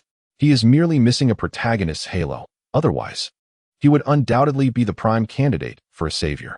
Perhaps it is his perfection that necessitated his demise due to the narrative's constraints. Were he to secure his position as Hokage, the opportunity for other ninja villages to rise would vanish, and the true protagonist would never emerge. After all, without the Otsutsuki bloodline, he cannot truly embody the role of a central character. Now, with such a figure appearing and destined to be their team leader, how could one not be astonished? It is no wonder Tohei was momentarily taken aback. I am Namikaze Minato, the jonin in charge of Team 3. You must be Uchiha Tohei and Yamakawa Hiroshi. I apologize for my tardiness. Minato spoke softly, offering his apologies. One can only conclude that some individuals ascend to the role of Hokage not by mere chance. In terms of interpersonal skills, he far surpasses Danzō. It is noteworthy that serving as a jonin also entails the responsibility of being a team leader. This is merely a designation. Minato-sensei, Tohei and Hiroshi promptly stood and bowed. As they did so, they caught sight of a cold-faced figure with white hair by the door. Kakashi. They had not anticipated that he would also become a member of Team 3. This revelation sent a chill down Tohei's spine, for typically, the companions of protagonists are often destined for sacrifice. The inherent danger of becoming teammates with him was all too apparent, especially with a top-tier stronghold like Minato as their instructor, which only heightened the risks involved. Of course, with danger comes the potential for unparalleled guidance and protection. Minato embodies the ideal qualities of a team leader, both in character and strength. Come, I shall treat you to some barbecue. As he spoke, Minato discreetly assessed Uchiha Tohei. Originally, his intended students were Kakashi and others, but a summons from the Hokage had altered the composition to the current Team 3. He had also learned that Uchiha Tohei had triumphed over Kakashi during the previous assessment. A summoning beast, you say? As a successor to the sacred land that has forged a pact with Myobo Kuzan, he naturally understood the advantages of possessing a formidable summoning beast, particularly one of the flying variety, whose supportive capabilities are truly remarkable. The four swiftly made their way to Yakiniku-Q, a barbecue establishment owned by the Akimichi clan. As members of a corpulent ninja clan, our expertise in culinary pursuits naturally renders this place a prime choice for indulging in barbecued delicacies. Celebrations among ninjas predominantly revolve around grilled meat. The rationale behind this is quite straightforward. Their usual sustenance is rather meager. Thus, when the opportunity arises, it is only fitting to indulge in nourishing fare. The chakra of a ninja emanates from their cells, making the replenishment of nutrients essential. In simpler terms, the better one eats, the more chakra they can extract. The ninja clan possesses a strength that surpasses that of common ninjas, not merely in terms of knowledge and lineage, but also in resources. From a young age, they indulge in medicinal baths and superior nourishment, making it evident why commoners cannot compete. This explains why the second and third Hokage wholeheartedly supported the development of common ninjas, yet the elite predominantly hail from the ninja clan. Upon entering the establishment, the four of them found an empty table to settle at. The restaurant was bustling with patrons. Even though it was not yet mealtime, nearly half the seats were occupied, and it was certain that by evening, every chair would be taken. 20 servings of grilled meat. After placing the order, Minato Namikaze turned to the trio with a warm smile and said, "From this moment forth, we are Team 3. His genial demeanor and sincere tone were undeniably disarming, earning him the affectionate nickname of Little Sunday. Notably, his statement carried an additional implication. Regardless of what transpired between Tohira and Kakashi yesterday, they would now function as a cohesive unit. Yes, Lord Minato. Tohira nodded gently, affirming his stance, for he was acutely aware that yesterday's events had been orchestrated by Danzō and bore no relation to Kakashi, who, at this juncture, was merely a task-driven automaton devoid of emotion. Yes, Lord Minato, echoed both Koji and Kakashi in response. After their barbecue feast, they would proceed to the training grounds. As Minato wished to gauge their progress in training, he was quite pleased with their initial meeting. Soon, 20 plates of grilled meat arrived, each weighing approximately a pound, appearing quite substantial. Does this seem excessive? In reality, such a quantity of grilled meat posed no challenge for them. As ninjas, they are professionals adept in chakra manipulation. Consuming this amount was well within their capabilities. In the future, a potential princess might easily devour dozens of pounds. While members of the Akimichi clan would start at a minimum of 10, their usual modest intake was merely a result of scarcity of food. The four of them commenced their meal, the tantalizing aroma of the grilled meat making it impossible to stop. In no time, they had cleared all 20 servings. Afterward, Minato, with a pained expression, retrieved a significant sum from his wallet to settle the bill. Thankfully, he refrained from uttering the phrase, "eat to your heart's content," for otherwise, they might have had to stay behind to wash dishes in lieu of payment. Despite the high earnings of ninjas, their expenses were equally steep. Food, purchasing ninja tools, training, and medical care all required substantial funding. Even the highest tier S-rank missions only yielded rewards in the realm of hundreds of thousands, which would then be divided with the village, explaining why they only dared to indulge in barbecues during celebratory occasions. If they were to frequent such establishments regularly, it would certainly strain any household budget. The four of them strolled leisurely toward the training grounds. Now, let us begin with self-introductions. My name is Minato Namikaze, and I am also your guiding instructor. I have a fondness for ramen, and my aspiration is to become the Hokage. What about you? After speaking, Minato turned his gaze toward Kakashi, clearly inviting him to introduce himself first. Kakashi, cloaked in a mask and emanating a chill, faced the sun-like smile of Minato and began to speak. I am Kakashi Hitaki. I have a fondness for dogs, and my dream is to wash away the disgrace of the Hitaki clan. As he spoke, his fist clenched lightly, reminiscing about his formidable yet gentle father, who had perished due to a failed mission. Is he still unable to let go? Minato observed his disciple's actions with keen eyes. I am Koji Yamashita, and I admire powerful ninjutsu. My dream is to restore the Yamashita clan. Koji typically bore a stoic expression, but when discussing his clan, A flicker of emotion crossed his face.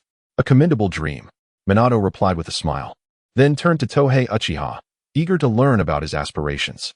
He was, in fact, tasked with observing the others, a directive from the third Hokage. His role as their instructor was the result of an agreement between the village and the Uchiha clan. Both parties wished to ensure that such a promising talent did not falter. However, he was utterly unprepared for Tohei's unexpected dream. I am Tohei Uchiha, and I enjoy sleeping and gaming. My dream is to peacefully pass away while lying down, Tohei stated, prompting Minato and Kakashi to regard him with newfound respect. Indeed, he did not share the typical ambitions of others yearning to become Hokage.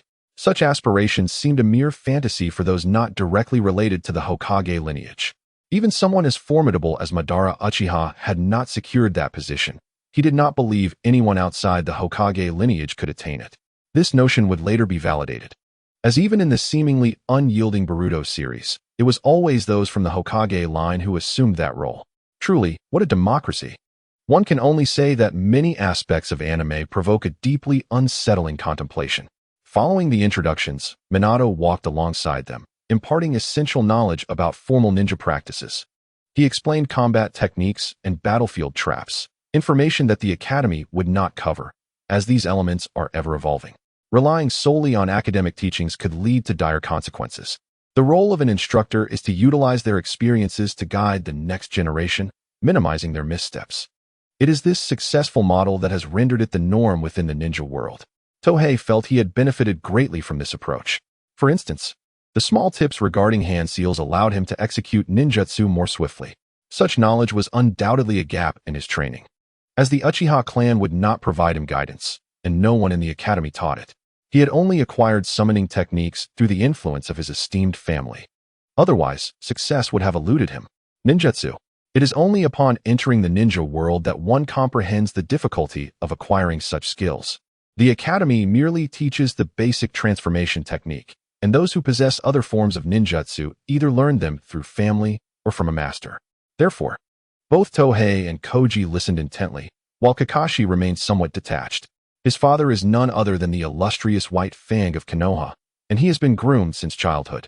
Thus he is well aware of these matters. Soon, they arrived at the training ground.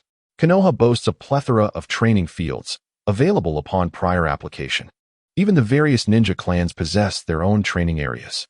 These so-called training fields are merely open spaces with targets and wooden posts. Indeed, the destructive power of ninjas is formidable. If the facilities were too elaborate, the mere costs of repairs would be enough to drive one to despair. Thus, such rudimentary training grounds are the optimal choice, especially as they must be devoid of ordinary villagers. Let the assessment commence, announced Minato Namikaze, signaling the start of the evaluation. Were it another instructor leading the team, the process would surely not be so meticulous. After all, the primary duty of the leading teacher is merely to help the freshly graduated genin acclimate to the ninja profession, without the obligation to provide guidance unless a particularly promising student catches their eye. However, with Minato's earnest and responsible demeanor, it is a tremendous boon for the students, as he genuinely offers guidance and even imparts ninjutsu. Thus, the significance of a good teacher cannot be overstated. Throwing kunai, physical conditioning, close combat techniques, chakra extraction, hand seal speed, and the body flicker technique, all are fundamental skills for a ninja. Mastery of powerful jutsu alone is insufficient. Many have perished on the battlefield due to their inadequate foundations. A most notable example is Hashirama Senju, a scion of the Senju clan, who lost his life due to a simple explosive tag trap. It is worth noting that his opponent was the prince of the Senju clan, with a mentor among the legendary Sannin, Orochimaru. Both lineage and status were formidable. Yet due to his lack of fundamentals, he fell easily in battle, underscoring the critical importance of a solid foundation. All right, I am aware of your abilities. Starting tomorrow, I shall devise tailored training regimens for each of you. Minato assessed the panting individuals before him, making his judgments. Kakashi displayed the greatest talent, followed by Kamizen Hiroshi, while Uchiha Tadahira lagged behind. It was remarkable that he could master the summoning technique. Under normal circumstances, that should be impossible. The difficulty of learning was secondary. The crux lay in his physical constitution, which made it entirely improbable for him to possess such an abundance of chakra. After all, he is a commoner. Tadahira's status is no secret. His surname was merely adopted through marriage. So it is entirely normal for a member of the Uchiha clan to unleash C-rank jutsu at a young age, but that does not imply that he can as well. The ninja clans possess both acquired and innate advantages, the latter being significantly greater, as they are influenced by their predecessors. Of course, even with this realization, Minato refrained from inquiring further. The secrets of a ninja are not to be pried into. Today's session concludes here. The mission will commence tomorrow. Here are your forehead protectors. Congratulations on officially becoming Konoha Genin. Assemble in front of the Hokage building tomorrow. Dismissed. After tossing the forehead protectors to them, Minato issued his command and departed. It is crucial to remember that being a ninja is a militarized profession. Orders from superiors are absolute. Even if it leads you to your demise, obedience is paramount. Indeed, such is the cold-blooded nature of the matter. White Fang met his tragic end precisely because he chose to save others while executing his mission. His adversary possessed the might of a Hokage, rendering even the legendary Sannin seemingly insignificant in comparison. Yet, despite this overwhelming power, he was still compelled to his death. This illustrates the dire consequences of disregarding the established rules. Thus, subordinates who defy orders may justifiably face execution in the heat of the moment. As for the potential abuse of power, there is no cause for concern, for ninjas possess myriad methods to ascertain the truth. Employing various secret techniques and illusions to ensure no innocent is wrongfully accused. After the meeting adjourned, the trio dispersed. In times past, Tohei would have returned to his rented space for research. However, now he could only return to his clan's territory. Even with the Uchiha clan's intervention on behalf of the village, he remained apprehensive about Danzō's ruthless tendencies towards him. Upon returning to the clan grounds, a woman from the main family of the Uchiha reminded him, "Lady Maia's gone on an urgent mission. Your preparations are already in place." The Uchiha clan reveres the strong. Previously, they viewed Tohei with disdain due to his perceived ineptitude, but now that they were aware of his victory over Kakashi, their attitude had undoubtedly shifted. In earlier times, they would not have acknowledged him at all. "I understand, Aunt Mushion." Tohei expressed his gratitude before hastening back to his residence. He was not surprised by Uchiha Mei's undertaking of a mission. She was renowned for her obsession with tasks, which was why she had ascended to the rank of special jonin at such a young age. As long as she amassed sufficient mission completions and enhanced her abilities, her promotion to jonin would be a natural progression. In Konohagakure, the disparity between jonin and non-jonin is immense, with jonin possessing the power to influence the selection of the Hokage through voting. For her to become a true head of the clan, achieving the status of jonin was a prerequisite. Currently, her position was merely titular. Once she attained the headship, her authority would place her just beneath one and above hundreds, enabling her to wield the power of an entire faction. Given the significance of the headship, it naturally incites envy. However, should one possess the absolute strength akin to Uchiha Madara, they could easily subjugate their clansmen by force. Upon swiftly descending to the basement, Tohei was taken aback. A plethora of pristine and exquisite experimental apparatus lay meticulously arranged, accompanied by a vast collection of books and scrolls, many of which were artifacts of the Uchiha clan. As a prominent family in the ninja world, the Uchiha clan boasted an astounding heritage. When Tohei unfurled one of the scrolls, he felt an overwhelming sense of fortune. The nature and analysis of chakra. Upon examining the author of this scroll, he discovered it was penned by Uchiha Madara. My word, Tohei thought, marveling at the significance of the discovery. In terms of understanding chakra, Madara, as a veritable demon of the ninja world, undoubtedly surpassed even the god of shinobi. While Senju Hashirama may be stronger, Madara's intellect would never lead him to produce such a document. This was worth it. Merely this scroll held more value for Tohei than his own byproducts, and this was just one among many pieces of information. Thus, he eagerly anticipated delving deeper into the contents. After thoroughly examining all the materials, Tohei felt immense satisfaction. Compared to the foundational knowledge found in the Ninja Academy's library, the Uchiha's collection was akin to a treasure trove of advanced wisdom. Thoroughly comprehending these aspects will undoubtedly yield immense benefits for him. However, the pressing concern at present is his strength. Previously, driven by a desire for complacency, he did not hasten to enhance his abilities. Yet now, with Danzō's watchful gaze upon him, urgency has set in. Although having the esteemed Minato Namikaze as his guiding mentor offers a semblance of security, it does not guarantee his peace of mind. One must rely on oneself.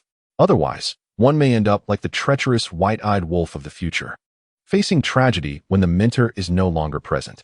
In terms of innate ninja talent, Tohei is, in reality, lacking, at the very least. When compared to his contemporaries who are descendants of ninja clans, they can easily outclass him in various aspects. This, however, does not imply he is incapable of strengthening himself. His ability to learn summoning techniques can indeed be attributed to his diligence, yet the chakra utilized during execution is solely derived from his own research. It is precisely through this research that he has managed to elevate his chakra to a level akin to that of an average ninja clan member. One must not underestimate this achievement. When he first assumed control of this body, the original owner's chakra was less than 1/3 of what it is now. Half a year ago, he made initial breakthroughs, allowing his chakra to triple in a mere 6 months. Currently, his chakra barely meets the average level of a ninja clan graduate.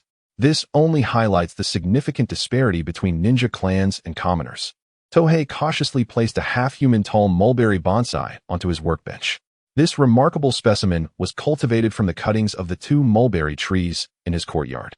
A true treasure. Were anyone to be aware of the value of this mulberry tree, they would be utterly astounded.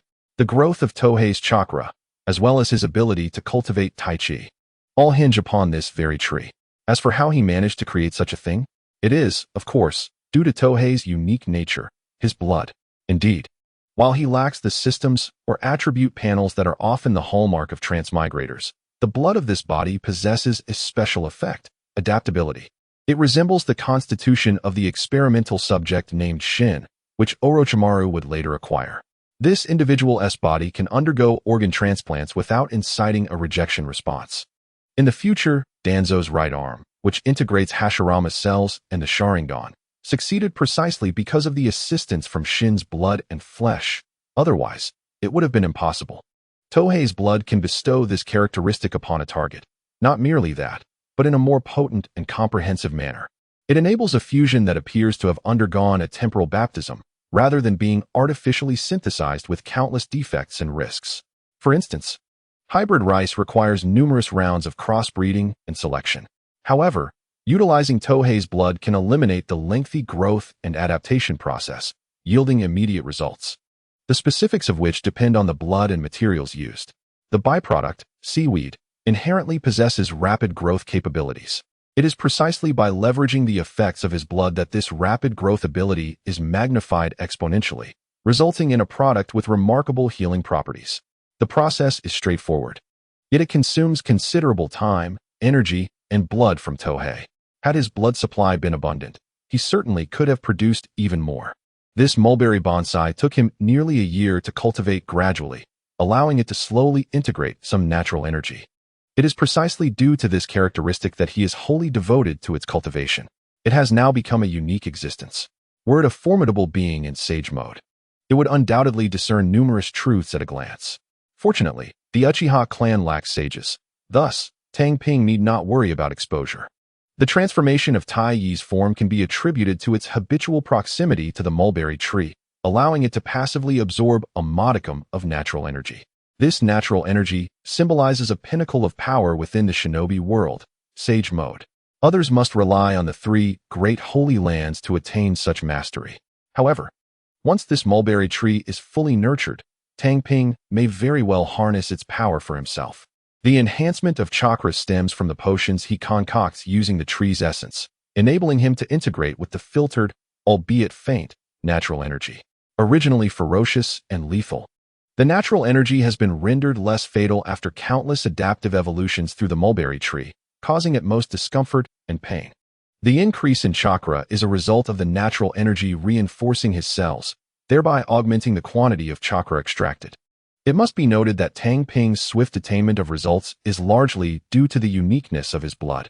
Otherwise, even as a transmigrator pursuing a scientific path, any significant results would require years, if not decades, to realize.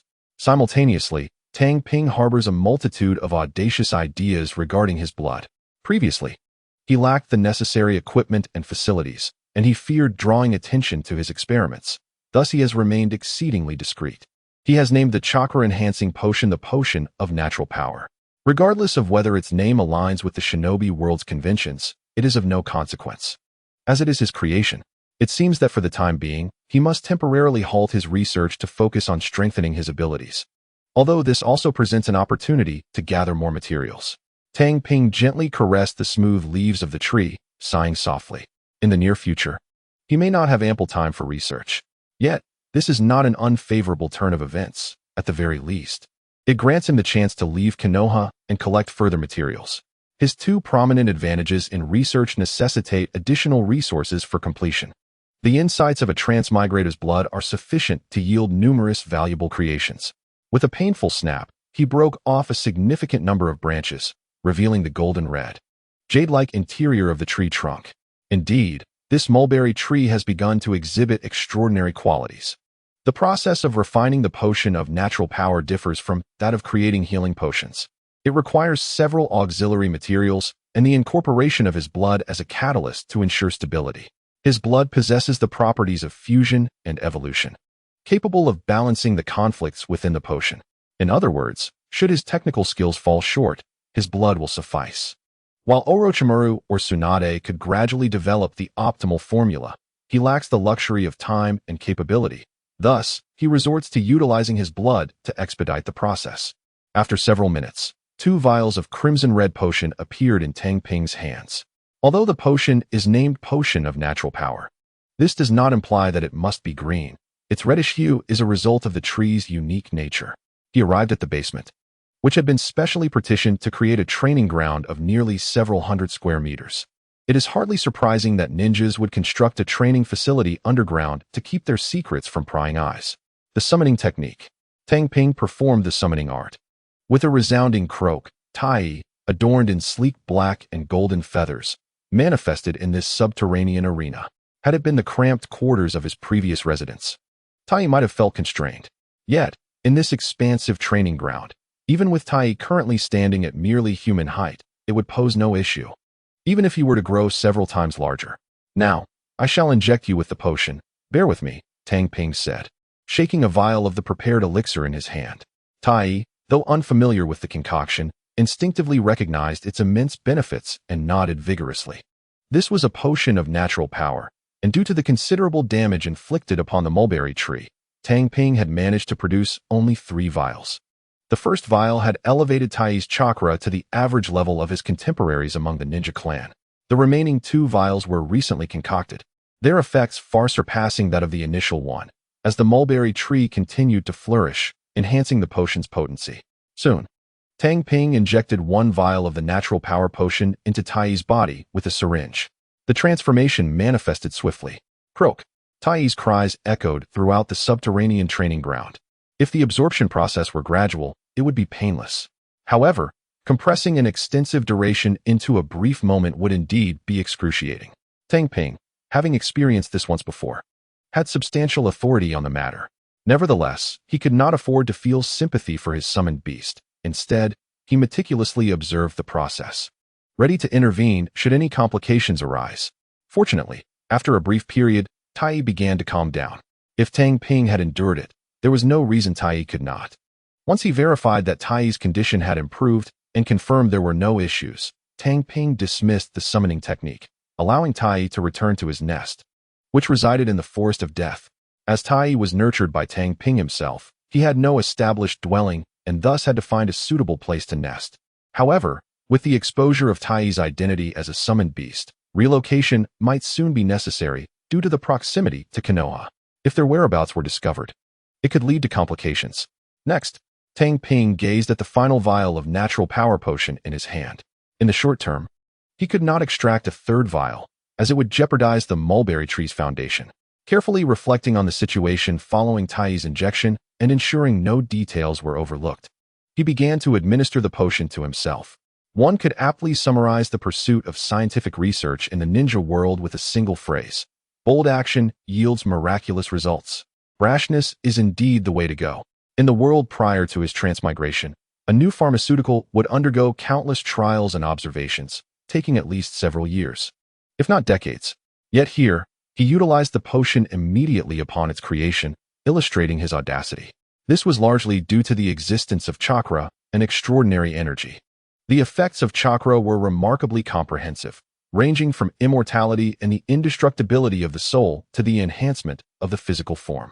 The ninja who has mastered such energy embodies the rhythm of a small Superman. Thus, there is no need for excessive caution when facing challenges. In fact, being overly cautious can hinder one's ability to achieve results. Much like the future Orochimaru, who conducted countless experiments at the cost of many lives, thereby yielding continuous outcomes, even leading to his betrayal by Danzō. Tang Ping merely adapted to this style of research. Otherwise, if he were to proceed methodically and slowly, he would accomplish nothing in the limited time afforded to him in this world. Upon the injection of natural energy into his body, what was once a cold liquid imparted an intensely scorching sensation.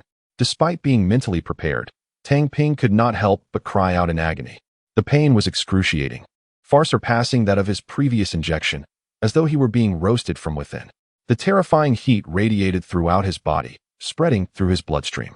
Yet he remained calm, even feeling a tinge of exhilaration. The stronger the sensation of heat, the greater the effectiveness. Moreover, he had extracted chakra within his body. As long as his physique was suffused with chakra, it signified an enhancement in all aspects. At this moment, even if he were to be struck and sent flying several meters, he would not perish. He would merely sustain injuries. Hours later, as the searing sensation gradually subsided, he contemplated ways to mitigate the pain in the future, for if the intensity continued to escalate, it would become unbearable. After taking a deep breath, he murmured to himself before departing the laboratory. Naturally, he ensured the lab was securely locked behind him. He also relocated a mulberry tree, carefully placing it in the courtyard. Entwined with another, basking in the sunlight, an essential condition for its evolution. This action revealed the magnitude of his ambition, as the elements of the three-legged crow and the sun-facing mulberry tree evoked a sense of familiarity. Indeed, it harkened back to the mythological tales from before his transmigration. Tang Ping aspired to cultivate the three-legged golden crow and the fusang tree. In his previous life, the opportunity for such ambition was non-existent. However, in the ninja world, where even the Otsutsuki clan traverses the stars, the possibilities were limitless. If extraterrestrial beings existed, what else could be deemed impossible? Indeed, under Tang Ping's diligent efforts, both entities began to exhibit traits reminiscent of myth. Should he acquire the God Tree or the cells of Hashirama, indispensable artifacts on the research path of the ninja realm, his confidence in realizing this dream would soar. After ensuring the future Fusang tree was well placed, Tang Ping returned to his room, satisfied, to rest. His body continued to undergo transformation, yet it no longer impeded his normal activities. The following day, upon awakening, Tang Ping felt as though he were buoyantly immersed in warm water, invigorated throughout. Notably, his chakra had surged tremendously. Although it could not compare to that of a Kage, it was at least on par with an average Chunin. This was no small feat. At this juncture, he had likely reached the average level of the future 12 ninja guardians, excluding one particular verbose individual. With such an abundance of chakra, he was finally no longer the weakest link in his team. If one were to consider Tai, the spirit beast, it would undoubtedly represent the most formidable strength among the trio. Clad in form-fitting black attire and adorned with a ninja headband that he found unattractive and cumbersome, he meticulously inspected his ninja tools before stepping out of the courtyard. Turning back, he felt a sense of melancholy at the sight of the two intertwined giant mulberry trees, their tops casting a shadow over him. Yet, upon closer inspection, nothing remarkable was revealed, for it was merely a cultivated bonsai of the mulberry tree, continuously absorbing sunlight. This remarkable ability had been derived from the sunflower and subsequently infused into the mulberry tree by Tang Ping.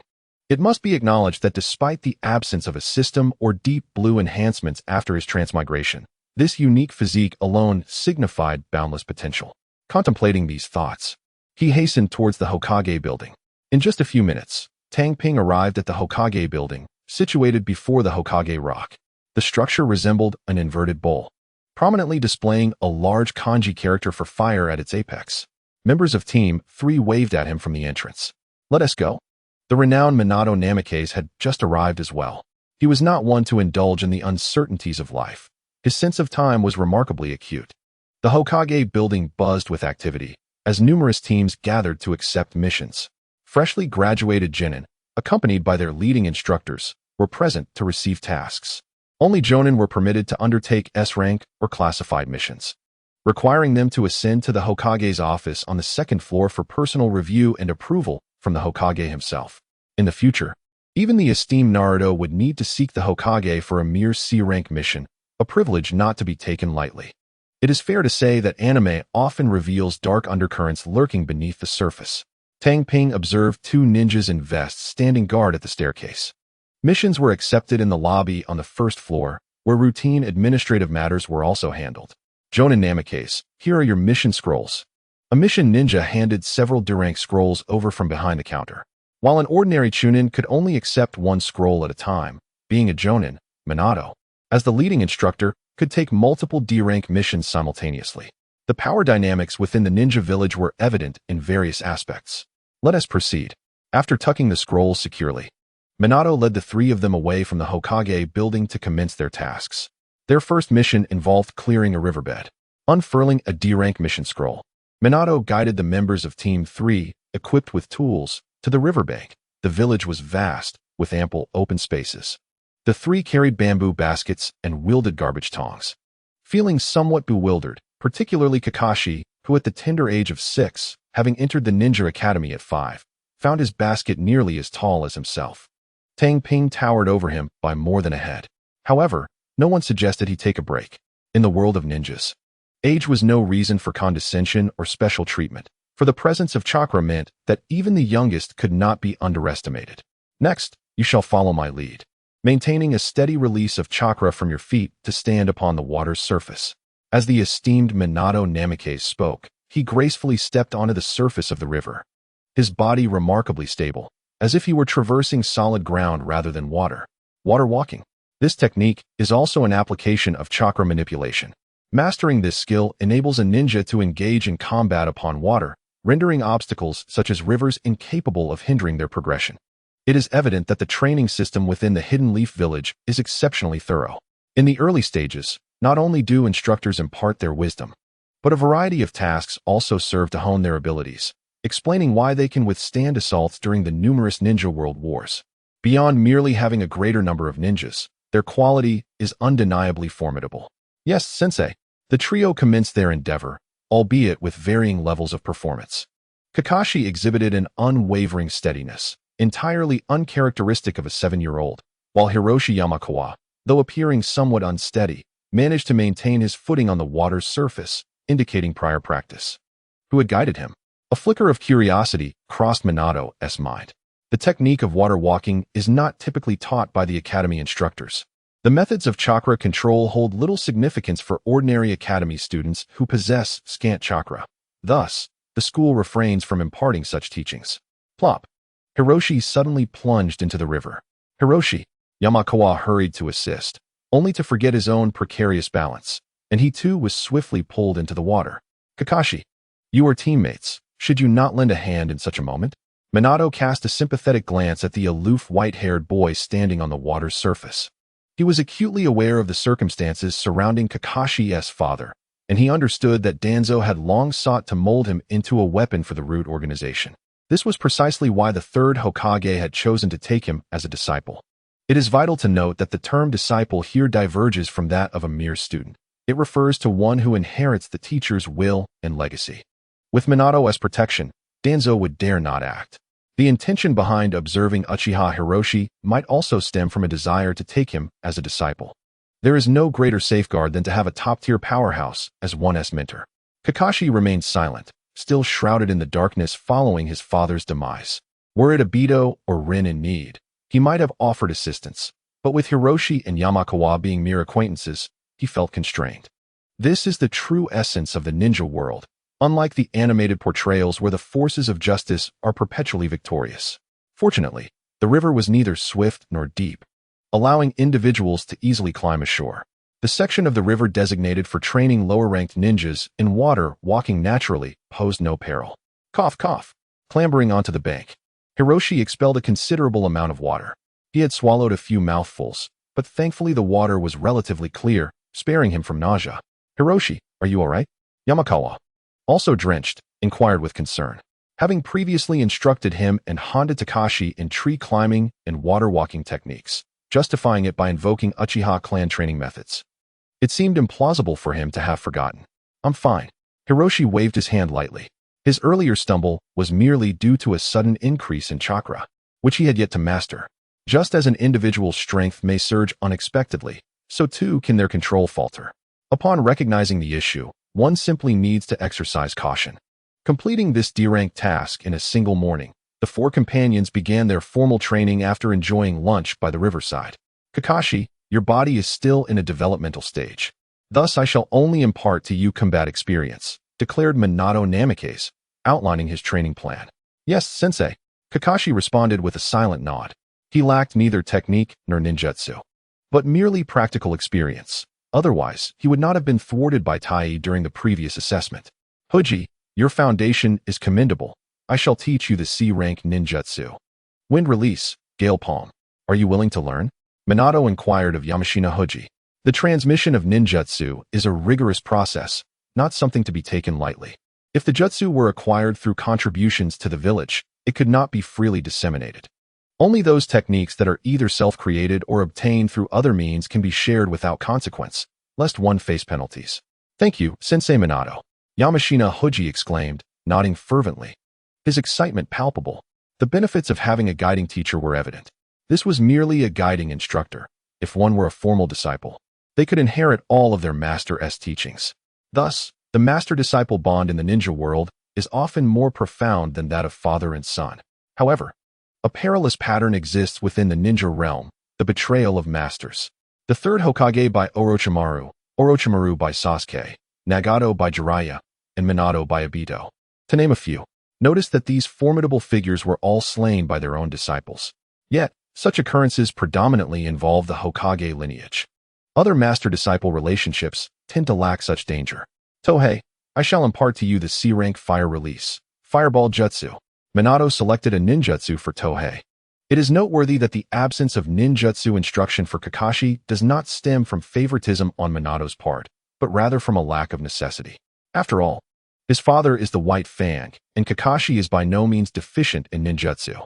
Thank you, Sensei Minato, Uchiha Tohei replied, equally exhilarated, as ninjutsu is something he holds a deep interest in.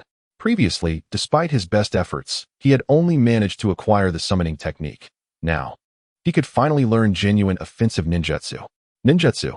Only through practice does one comprehend its complexity. It is not merely knowing the sequence of hand seals that allows one to perform it. The flow of chakra is paramount. To facilitate chakra flow through one's chakra pathways at a certain speed poses a significant challenge. In anime, characters may learn ninjutsu with ease.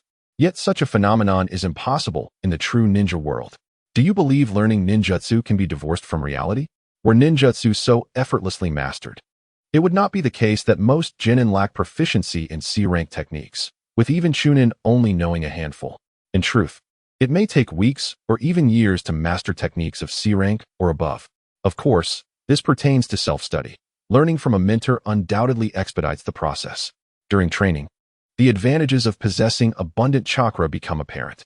For instance, Yamashina Hoji found that a single C-rank ninjutsu drained his chakra entirely, whereas Tohei in his current state would require at least several attempts to deplete his own reserves. The more chakra one possesses, the swifter the mastery of ninjutsu. It is precisely this capacity that will enable future individuals to swiftly master the A-rank multiple shadow clone technique, as they can continually attempt it. Chakra represents boundless freedom. Currently, Tang Ping's progress surpasses that of Hao Air by several magnitudes, achieving in half a day what Hao Air would accomplish in a month. Even the esteemed Minato Namikaze finds this peculiar. Although Tang Ping's chakra is only a few times more abundant than Hao Air's, his mastery of fire release is significantly enhanced by the nature-infused elixir he administered, concocted from the future's sacred Fusang tree. At this moment, he has just about grasped the technique of fireball. The future prince, at his age, learns A-rank ninjutsu in less than half an hour. While mastering C-rank ninjutsu in half a day does not seem exaggerated, does it? Alas, it is a disgrace for those who traverse dimensions. As twilight descended, Tang Ping, having trained alone, prepared to return and rest. His dream is indeed to lead a life of leisure. However, with adversaries lurking, he must find ways to enhance his strength. He refuses to resign himself to fate in the face of danger. Yet, As he passed through a grove, he caught wind of some commotion. You, as a branch family, failed to protect the main house. Strike her. The taunts echoed through the trees, prompting Tang Ping to slow his pace. Let me handle it. Even encountering young Master Ryoji, she does not kneel. Strike her. Humph. To merely sever one leg is the leader's mercy. Her parents caused Elder Suji to be injured. If it were up to me, both legs should be severed. The continuous voices clarified the situation within the grove. It turned out that the young master of the main house was accompanied by a group from the branch family, bullying a young girl from the branch family. This unfortunate girl suffered the loss of a leg due to the blame placed on her for her parents' failure to protect the elders of the main house. As for her parents, they had perished in battle. One can only lament the darkness within the Hyuga clan. In the realm of anime, only glimpses of brutality are revealed. Yet in reality, within the Hyuga clan, only the main house are regarded as humans, while the branch families serve as mere slaves and tools. It is no wonder that the once renowned Hyuga clan of the Warring States period no longer produces shadow-level powerhouses. No matter how strong the branch family grows, they are but dogs to the main house. Their efforts are ultimately futile, rendered better to lay down and abandon ambition. In the future, if it were not for the emergence of the crown princess, their fate would undoubtedly be no better than that of the Uchiha. Within the village, the birds of the Hyuga clan are indeed a taboo. Before long, a dozen young members of the Hyuga clan departed. The Hyuga, is it? Tang Ping murmured to himself, then stepped into the grove, intrigued by this clan. They possessed the formidable Otsutsuki bloodline, a rare and valuable resource. In the past, he had no means to collect such material, but now that the opportunity presented itself, he would not let it slip away. Upon entering the thicket, he immediately spotted the frail figure with only one leg remaining, alongside a broken cane and blood pooling on the ground. Tragic. Utterly tragic. Yet, Tang Ping was no saint. He merely stood silently behind a tree, waiting for the assailants to depart before collecting the blood. It was not cold-heartedness, but a keen awareness of his limitations. This was a matter concerning the Hyuga clan. The village would not intervene, and he had neither the right nor the power to interfere. Bang! Bang! The opponent's injuries rendered her utterly incapable of standing, let alone departing.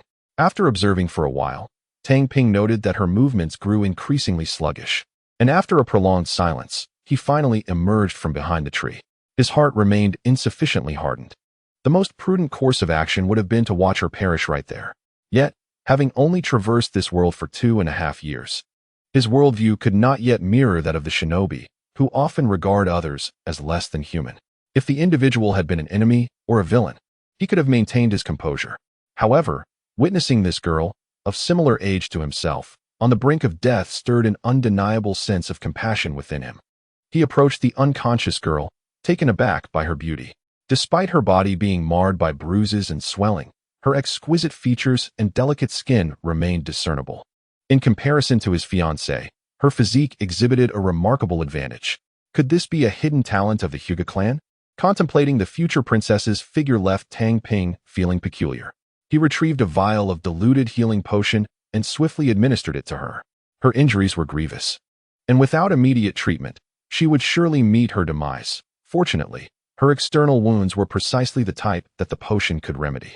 He mused that this might serve as compensation for the materials she had unwittingly provided. He then hastily collected the blood that had pooled on the ground. With a soft sound, the Hyuga girl began to awaken. Tang Ping, however, made his exit. Wait, she weakly called, managing to open her eyes just enough to catch a glimpse of his retreating figure. On the other side, Tang Ping indeed heard her call, but had no intention of turning back. Even if she recognized him as her savior, what of it? He was, after all, a man bound in marriage. Entangling himself further with her would not bode well. A young man must protect himself when away from home, much like a root, which is perpetually tempted by its own desires. In the ensuing half-month, Team 3 diligently undertook D-rank missions each morning, followed by afternoon training under their teacher's guidance. They engaged in foundational exercises such as water walking, tree climbing, and chakra control, making remarkable progress under the tutelage of the esteemed Minato Namikaze. However, the days of leisure were soon to come to an end. It was clear that Team 3 could not remain in the village indefinitely, solely tackling D-rank missions. Therefore, they were to embark on more substantial tasks. Commencing the following day, they would begin undertaking C-rank missions or higher, with a focus on engaging in combat. As ninjas, Their profession inherently involved bloodshed, and thus, after mastering the fundamentals, they would inevitably confront danger. Minato had secured a B-rank mission to eliminate bandits. While the bandits alone would classify the task as C-rank, the potential encounter with other ninjas elevated the mission's difficulty. In contrast to ordinary Chunin-led teams, Team 3 would not face such rapid advancement to B-rank missions. However, with Minato at the helm, such tasks posed no challenge. His strength was sufficient to ensure their safety. It remained uncertain, however, whether he had mastered the Flying Thunder God technique. If he had, he would be akin to a shadow-level powerhouse. If not, he would likely be at the elite Jonin or near shadow level. At times, a single jutsu could indeed catalyze a profound transformation in one's abilities. Such ninjutsu is primarily classified as S-rank forbidden techniques. While contemplating this, Tohei continued his training at the training ground, departing only after darkness fell. Little did he know, a pair of white eyes appeared after his departure. "Is that Tohei Uchiha?" Hinata Sogetsu murmured to herself as she observed his retreating figure. In fact, she would find Tohei the very next day. Given her knowledge of his approximate age and the fact that he was a ninja, as evidenced by his ninja tool pouch, it was only natural for her to inquire about the individual's training in the vicinity, thereby leading her to him. Thus, she had been observing him discreetly for the past half-month. Thanks to her Byakugan, a unique bloodline ability, even Minato Namikaze remained unaware of her presence. Unbeknownst to Tohei, the girl he had previously rescued was watching him from a distance every day. One could say that while the Byakugan may lack in combat prowess, it excels in reconnaissance, which explains why it is coveted by countless individuals. The following day, at the entrance of Konohagakure, the massive wooden gates, adorned with images of ninjas, swung open, revealing the entirety of Team 3. Villagers and merchants entered and exited. With a population of several 100,000, it is easy to imagine the bustling activity at this sole entrance. To the side, a registration desk was manned by two ninjas responsible solely for the documentation of ninja-related affairs. Concurrently, the village was protected by barriers, ensuring that there was no concern regarding silent intrusions by ninjas.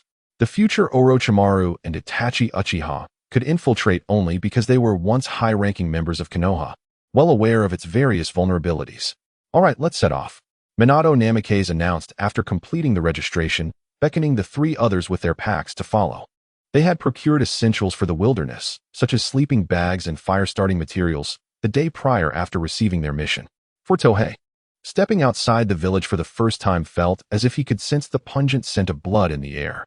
According to the protagonist theorem, unexpected events are inevitable. Both Minato and Kakashi, being protagonists themselves, would surely encounter troubles. Swish, swish. For figures swiftly traversed the forest. They were en route to a location over 1,000 kilometers from Konoha, belonging to Team 3. Given their pace, they would reach their destination in approximately 2 days. Indeed, they could cover such a vast distance in just 2 days. This is the essence of a ninja. In contrast, a merchant caravan might take a month to arrive, which is not surprising. The formidable mobility of ninjas dictates that only other ninjas can attempt to intercept them. Thus, the regular forces of the 5 great nations have no standing in the Ninja World War. Their speed was kept to around 70 kilometers per hour, as they needed to accommodate Tohei and the others, managing to travel approximately 10 hours a day. The consumption of chakra for mere travel was minimal, allowing them to endure. Yet fatigue was inevitable. If it were Minato alone, he could likely reach the target location in less than a day. Ninjas truly defy conventional perceptions. 2 days later, at last, they arrived. Gazing at the small town ahead, Tohei softly sighed, remarking that these 2 days had been more exhausting than moving bricks at a construction site. In stark contrast to Konoha, this humble town appears exceedingly destitute. With a population merely numbering in the thousands, it is undeniably minuscule. However, this is the standard population size. The so-called villages like Konoha, boasting populations in the hundreds of thousands, are an utter deception. "We shall split up to gather intelligence and reconvene in 2 hours." Tang Ping began to outline the plan, while Bofeng Mizuno remained silent. This B-rank mission belonged to the 3rd Squad, not him. As an elite Jonin, he would typically undertake A-rank or S-rank missions. A B-rank task was beneath him. Hence, upon departing from Konoha, he entrusted all matters to Tang Ping and the others, opting to observe as a mere spectator. Tang Ping's role in organizing the mission arose solely from his appointment as the temporary captain. There was no alternative. One could hardly expect Kakashi, the emotionless automaton, to take the lead. Yamashita Hiroshi, with his taciturn nature, was equally unsuitable. Thus, who else could assume the role but Tang Ping? It must be said that his former life as a programmer and gaming enthusiast rendered him quite unfazed by the task of leadership. After all, there were only 3 individuals involved. He had commanded legions, even fleets. This was trivial in comparison. Before embarking on any ninja operation, it is imperative to ascertain accurate intelligence, which is why Tang Ping sought to gather information about the bandits. Transform Jutsu. Tang Ping formed hand seals and executed the ninjutsu, transforming into a tattered, sallow-skinned farmer.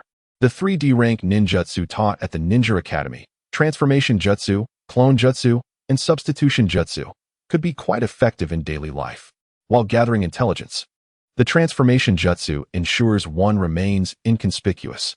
Naturally, the academy also imparted lessons in disguise. Thus, his appearance, demeanor, and actions now aligned perfectly with those of the townsfolk. The group dispersed into the town, and while Tang Ping maintained a facade of calm, his heart was laden with disquiet. Even though he was aware of the harsh realities of the ninja world, he was nonetheless taken aback. After all, hearing about it and witnessing it firsthand are 2 vastly different experiences. The town's inhabitants appeared gaunt and emaciated, as if a mere gust of wind could topple them, and their clothing was in tatters. The details revealed the dire conditions prevalent in other regions. Given that the land of fire is prosperous, the plight of its residents here hints at even worse circumstances elsewhere. At this moment, Tang Ping felt a flicker of relief. After his transmigration, he had not immediately fled Konoha. Setting aside the question of success, even if he had succeeded, life in such a place would be far more miserable, truly a fate worse than death. Utilizing the transformation jutsu, extracting information from the residents proved to be quite manageable. It wasn't long before he uncovered some valuable insights. Fearsome individuals occasionally appeared in town to procure supplies. Most notably, these figures had begun to surface several years ago. 2 hours later, the 3 reconvened outside the town to exchange information. It must be said, Kakashi lived up to his reputation as a task-oriented machine, having unearthed a wealth of details. From the intelligence gathered, they learned that the target numbered around 100, with their stronghold located in a valley to the southeast of the town. "Let us proceed," commanded Tang Ping. At this juncture, Bofeng Mizuno had already shrouded himself in the shadows, leaving the execution of the mission in their hands. In merely an hour, they located their target. For an ordinary person, it would take not just an hour but potentially many days to find such a target. Traversing rugged terrain for several kilometers is no trivial endeavor, let alone locating something concealed within the dense forest. One must acknowledge that the disparity between an ordinary individual and a ninja is indeed striking. At that moment, the trio was perched atop a dense canopy outside a valley, observing the entrance in the distance. A rudimentary wooden wall, a few meters in height, obstructed the entrance, with 2 thieves patrolling above. Such discipline? Tang Ping pondered with furrowed brows. According to their intelligence, this was the stronghold of the thieves and the objective of their mission. Yet, for some inexplicable reason, he sensed an underlying anomaly. "Shall we proceed?" Yamashiro Koji, filled with eagerness, was untroubled by the impending violence. Rather, he felt a sense of anticipation. In the ninja's worldview, taking a life is as commonplace as eating or drinking. Even the illustrious Minato Namikaze, a beacon of hope, had an astonishing tally of lives taken, strictly in the context of missions, irrespective of the targets. This realization left Tang Ping feeling that the moral compass of this world was profoundly distorted. "No, let us reconnoiter at midnight. For now, we should take turns resting." Tang Ping, bold in his scientific pursuits due to his confidence, was cautious in matters of combat, for one's life is singular and precious. This was not cowardice, but rather a reflection of wisdom. As night descended, the trio commenced their infiltration. Their remarkable agility allowed them to disregard the wooden barrier and gracefully leap into the valley. Upon entering, they beheld numerous rudimentary wooden structures and an array of tents. Over there, soon, Tang Ping discerned a massive cave, subtly protected at the center, realizing it must serve as a storage facility. Swiftly, the 3 approached the cave and were met with a substantial cache of supplies. Before long, they stumbled upon a suspicious target, a pile of boxes, isolated in a corner of the cave and concealed beneath a tarpaulin. With caution, Yamashiro Koji pried open the box lid with a kunai. Impossible. His pupils constricted as he gasped, for inside lay a collection of kunai. While kunai were not inherently unusual, as they were not difficult to forge, they were exclusively utilized by ninjas, with a quality far surpassing that of conventional weaponry. Throughout the Land of Fire, only a handful of locations could produce them in bulk, and certainly not these thieves. Thus, the sight of an entire box of kunai left Yamashiro Koji, typically stoic, utterly astonished.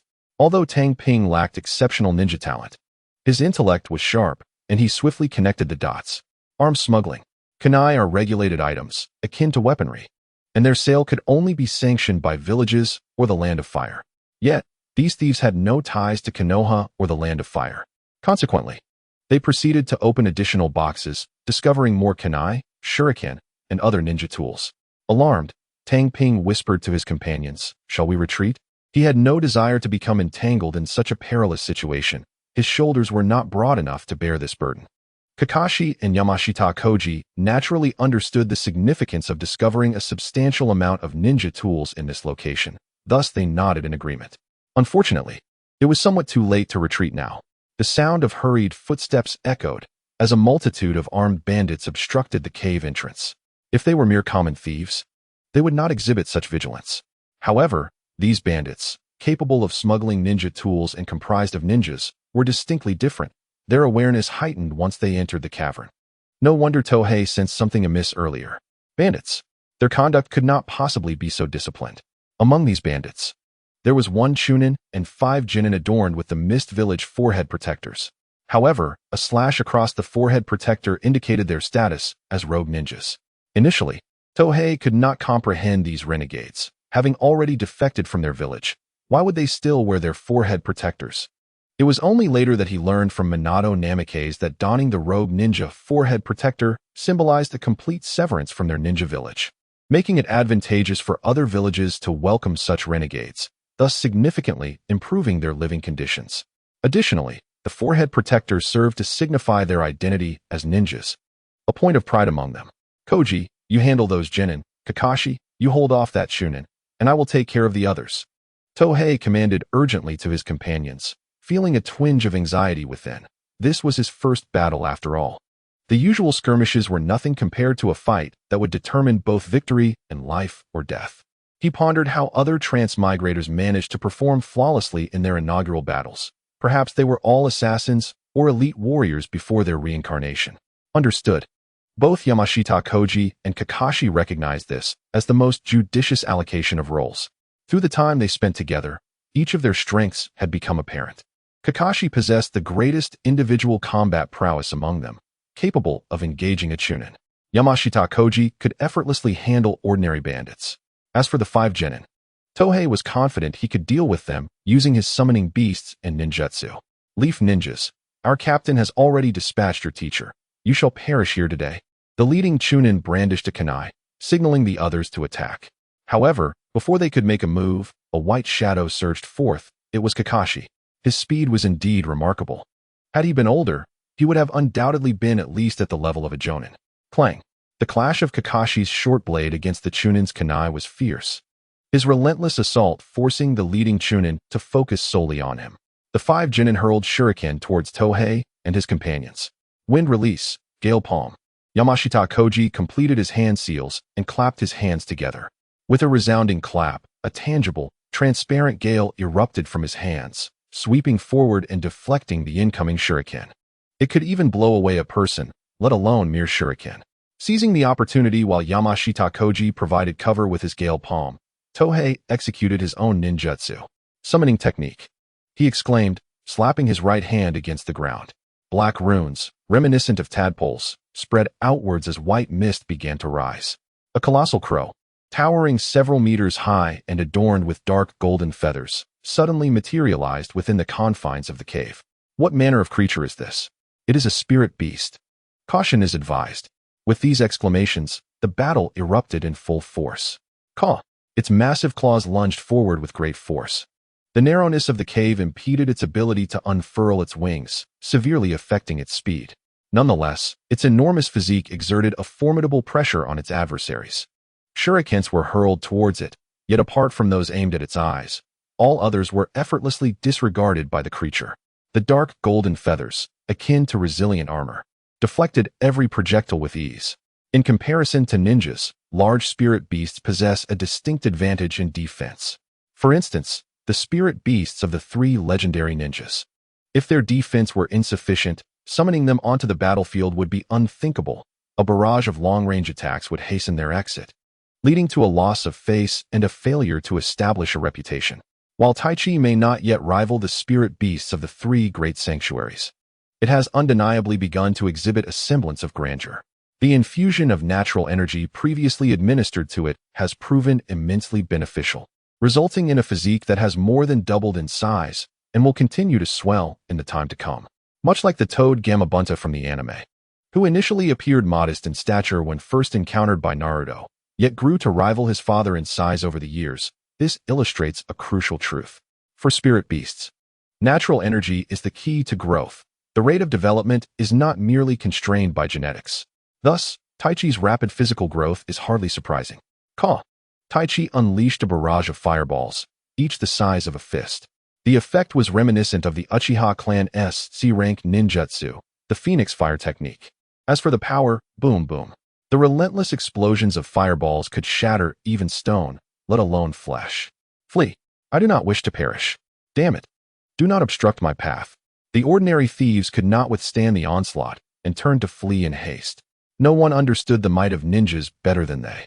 Even a mere genin could easily decimate them all, so their immediate retreat was not unexpected. However, Tai Chi's attack did not harm the rogue ninjas. The speed of the ninjas was simply too great. The likelihood of hitting with a slower attack was exceedingly low. Hence, the Great Fireball technique is often referred to as a technique of mercy. It is not due to a lack of power. In terms of potency, even an elite ninja would struggle to endure it. Yet, if it cannot make contact, then even the mightiest force is rendered useless. Nevertheless, this was of no consequence, as Tai Chi summoned by Tang Ping was inherently designed for clearing the field and providing support. At the very least, this strike disrupted the enemy's formation. Seizing the opportunity, Koji dashed out of the cave to pursue the fleeing thieves. Thus, only Tang Ping and Kakashi remained within the cave, facing a Chunin and 5 genin. From here, Tang Ping needed to swiftly eliminate his opponents to assist Kakashi. 1 against 5. If it were solely him, it would be tantamount to courting death. However, with Tai Chi's assistance, it would undoubtedly prove manageable. Fire release, fireball jutsu. Tang Ping swiftly executed the ninjutsu. For any other genin, a single C-rank ninjutsu would nearly deplete their chakra reserves. In the mountains, Koji Yamashita acted in this manner, which prompted him to pursue others rather than remain to assist. Without chakra, a ninja's combat prowess scarcely surpasses that of an ordinary individual. The distinction between ninjas and ordinary people lies solely in their chakra. With a fierce exhalation, a fireball akin to an explosive shell was unleashed by Tohei. Under the guidance of Minato Namikaze, he experienced significant growth in both the timing and speed of his jutsu, enabling him to perform it effectively in battle. It is evident that having a strong mentor is advantageous. Had Koji attempted to learn ninjutsu on his own, it would have taken him several months, if not longer, to master the Gale Palm technique. The fireball successfully struck 2 lower-ranked ninjas attempting to evade Tai Chi's assault. With a resounding explosion, flames engulfed them. Had it been the Great Fireball technique, achieving such results would have been impossible due to one simple reason. It would not have hit the target. The fireball's faster flight speed, albeit with diminished power, made it easier to attain success. Casting 2 consecutive C-rank ninjutsu consumed nearly half of Tohei's chakra. Drawing a kunai from his ninja tool pouch, he prepared for close combat. Although Tai Chi made every effort to intercept, the overwhelming numbers of the enemy posed a challenge. 2 opponents held Tai Chi at bay, while the last charged directly at Tohei. Engaging in close quarters was undoubtedly his weakness. Before his crossing into this realm, Tohei was merely a programmer and a recluse, adept at using ninjutsu from the safety of the rear, but lacking any talent for hand-to-hand combat. Yet, a lack of talent does not mean he would allow himself to be easily defeated, so he revealed his trump card. With a swift motion, Tohei thrust his left hand forward. The approaching lower-ranked ninja, witnessing this movement, did not evade. However, what he did not anticipate was the sudden expansion of a white mist that enveloped him. Believing it to be mere fog, The unsuspecting ninja screamed in agony as he clutched his eyes. Before he could comprehend the pain, a kunai pierced his neck, a swift and lethal strike. Battles between ninjas often unfold in such a straightforward manner. Humph, to perish beneath my mist of fire technique is indeed your fortune, Tohei exclaimed. Lime. He had utilized lime. How could he not employ such a battle artifact? Given that ninjas rely on chakra and various jutsu, they would hardly suspect its existence. Thus, upon discovering lime in the village, Tohei conceived the idea of utilizing this combat tool. At this stage, it could be considered his unique weapon. While he referred to it as the mist of fire technique, it was merely a ruse for the eyes of others. If the enemy believed it to be a jutsu, they would scrutinize his hand seals and chakra usage. Yet, who could have anticipated that it was nothing more than powdered lime? Well, it was generous enough not to include chili powder. After all, ninjas do not adhere to martial ethics. Any means are permissible, so employing such tactics should not be surprising. Not far away, Taichi, witnessing Tohei conclude his battle, let out a frustrated shout. With a resounding roar, his right claw ignited in flames and descended heavily. Boom! A torrent of flames erupted from the ground in a fan-shaped area before him, tearing apart the earth while igniting everything in its vicinity. Amidst the cries of anguish, two lower-ranked mist ninjas were caught off guard and swept away by the blow. It can only be said, as Tai's stature grew, all aspects of his abilities escalated exponentially. Had he possessed his current form during the previous assessment, Kakashi would have undoubtedly perished. The advantage of a summoning beast is indeed insurmountable. At that moment, Kakashi was sent flying by a brutal kick from the enemy. You little brat, perish. The enraged mist shinobi hurled his kunai with fury, humiliated by the loss of 5 of his subordinates to mere freshly graduated Konoha genin. Even if he managed to slay his adversaries, it would not compensate for his losses. Kakashi, lying on the ground, watched as the kunai loomed larger in his vision, slowly closing his eyes. Perhaps this was not such a bad fate. Having descended into darkness, he felt that dying in the line of duty might offer him some relief. At that moment, he indeed harbored a tendency towards self-destruction. Otherwise, he would not have so readily accepted the assassination order from Danzō. However, a few seconds passed without any sensation of pain, prompting Kakashi to open his eyes. A dark golden wing, like a curtain, shielded him from the kunai. It was Tai who had intervened to protect Kakashi. Regrettably, without a camera, this moment could not be immortalized, a scene that could have sustained him for a lifetime. Tang Ping approached Kakashi, gazing down at the disoriented and helpless figure sprawled on the ground, wishing fervently for a camera to capture the moment. Now is not the time for slumber, he quipped. Humph. Kakashi scoffed, gradually rising to his feet. It could only be said that Kakashi was the strongest among the three. Yet Tai represented the pinnacle of combat prowess in Team 3. While this may sound somewhat exaggerated, considering that the future Naruto would directly confront Shikaku, it becomes apparent that Tang Ping's assessment was still rather cautious. With a swift motion, Kakashi dove low, emerging from Tai's flank to engage in battle. Despite his youth, his combat ability was formidable. Without Tai's assistance, Tang Ping would have been utterly overwhelmed. Tai refrained from joining the fray, instead positioning himself protectively in front of Tang Ping. As a summoning beast of such a type, he was not suited for close combat. Using ninjutsu would inadvertently endanger Kakashi, making his role as a protector of Tang Ping the most prudent choice. With Kakashi acting as a distraction and Tai providing protection, Tang Ping could confidently weave seals to unleash his jutsu. Cannon route. This was his chosen combat approach. Engaging in close combat would be tantamount to courting disaster. This was a stage meant for protagonists like Kakashi and Minato. Their style was survivable, but for others, it would surely lead to a fatal rhythm. In any case, close quarters combat was not favored. Fire release, fireball jutsu.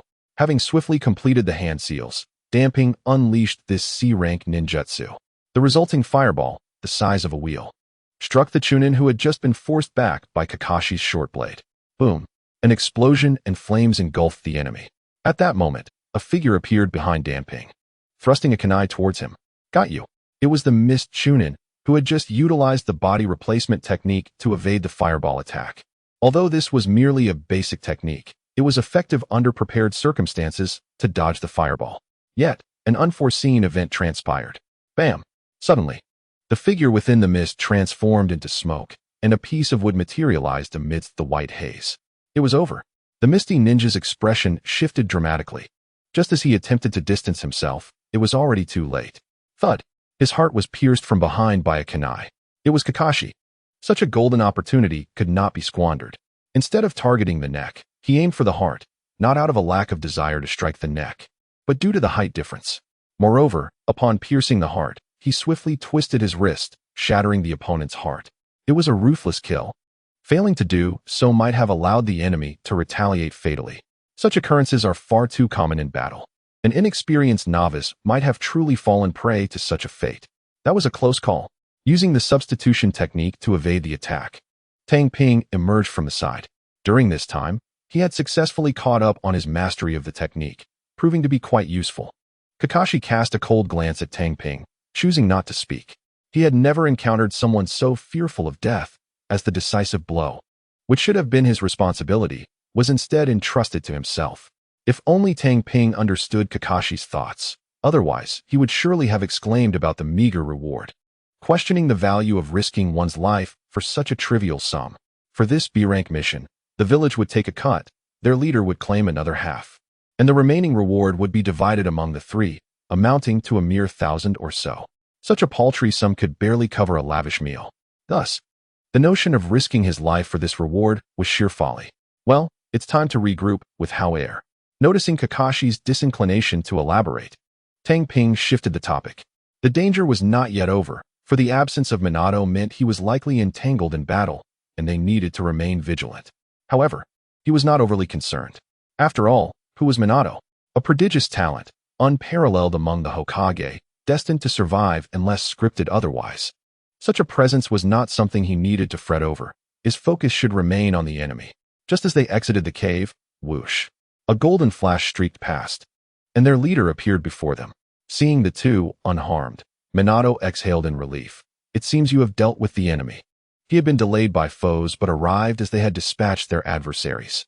Sensei, Hao Air, having returned from the mountains, chimed in. The bandits had been significantly diminished by Tai E, leaving no chance for the remaining ones to escape his pursuit. Thus, the mission was effectively concluded. Now, it was time to address the subsequent matters, and Tang Ping was eager to see how Minato would proceed, for the waters ran deep. First, we must obliterate this place. The details of this mission must remain confidential. Upon our return, I shall personally report to the Hokage. Minato outlined his plan of action. It appeared he was already aware of the profound implications underlying the situation. The smuggling of ninja tools, coupled with collusion with the mist ninjas, could yield dire consequences if mishandled. During the earlier confrontation, he had gleaned further insights from the enemy. When it came to the village, was the sole focus really to cover up the truth? Tang Ping felt a twinge of disappointment.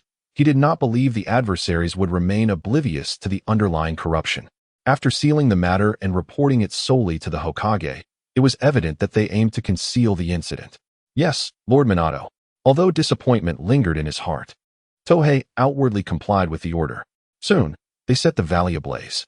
At that moment, Tohei learned of a detail that had been entirely omitted from the anime: the spoils. It was no wonder that the mission rewards were scant, yet many were eager to undertake such assignments. The acquired spoils would be distributed among the ninjas who executed the task, with the village refraining from interference. Naturally, this was an unspoken rule. If any significant items were involved, the village retained the right to confiscate them, as the authority of explanation rested solely with the village. Hundreds of thousands of Ryo. That was the direct haul from this mission, with the three of them each receiving several tens of thousands. As for the batch of ninja tools, it was only logical that Minato would utilize sealing scrolls to carry them back. Just one kunai started at a minimum of 10,000 Ryo, and a single box contained hundreds of kunai, with dozens of boxes in total, indicating their immense value. It was no surprise that Minato, raised under the auspices of the will of fire, could remain composed. However, for someone like Tohei, a desperate time traveler, it would be impossible to dutifully return to the village and surrender them. Nevertheless, there was a silver lining. The submission of these spoils would earn them contribution points. Contribution points. They held considerable value within the village. Whether for exchanging goods or jutsu, the possibilities were abundant. Of course, the prerequisite was an audience with the Hokage. Otherwise, it was futile to hope. After all, for commoners, obtaining contributions was akin to climbing a mountain. which explained why many civilian ninjas were unable to master even C-rank jutsu. However, as the disciple of Sarutobi Hiruzen, Minato would have no trouble exchanging contributions, thus providing a hidden benefit for Team 3. As Tohei gazed at the valley reduced to ashes, Minato prepared to lead Team 3 away. During this time, Tohei had made significant gains. He had collected a plethora of materials that were otherwise unavailable in the village. Previously, his range of activities had been confined to Konohagakure, where he could not openly gather resources. Now, having left the village, it felt akin to a mouse leaping into a grain store. Plants and animals alike were now his targets. As for how he would justify his actions, there was no need for an explanation.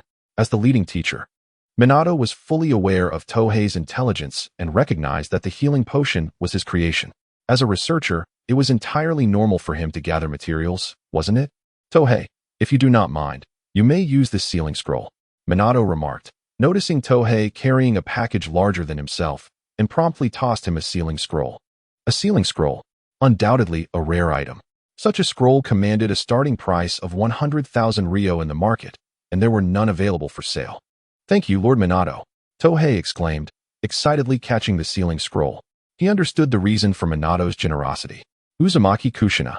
His girlfriend belonged to the Uzumaki clan, the most formidable lineage in the realm of sealing arts. With such a partner, it was no wonder he could casually produce a sealing scroll. Upon inspection, it was revealed that there existed a space of approximately 3 cubic meters within, albeit one that could only be utilized for a limited duration before crumbling.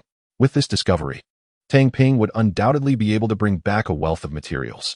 A few days later, the third squad returned to Konoha once more. Yamashita Koji stood lost in thought as he gazed upon the village. Do not obstruct the road, Tang Ping admonished him. At this bustling hour, the influx of villagers and vehicles was considerable, and standing in the middle of the path indeed caused an obstruction. Prior to entering the village, certain formalities were required. Registration. After Minato Namikaze completed the registration, he announced the disbandment. Disband. With that, he vanished from sight. This mission, entangled with the smuggling of ninja tools, necessitated his immediate report to the Hokage, leaving him no time to escort others. I shall take my leave. Yamashita Koji hurriedly departed. Kakashi, on the other hand, silently made his way towards the training grounds.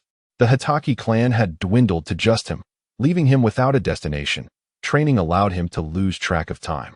Reflecting on this, it became apparent that Kakashi's ability to ascend to the rank of Jonin at the tender age of 12, setting an unprecedented record, was likely a result of his robotic dedication to training. Meanwhile, Tang Ping promptly returned to the laboratory to organize his materials. The resources he brought back would suffice for a considerable period. If fortune smiled upon him, he might even produce some remarkable items. Most importantly, he had acquired a special material, a lizard.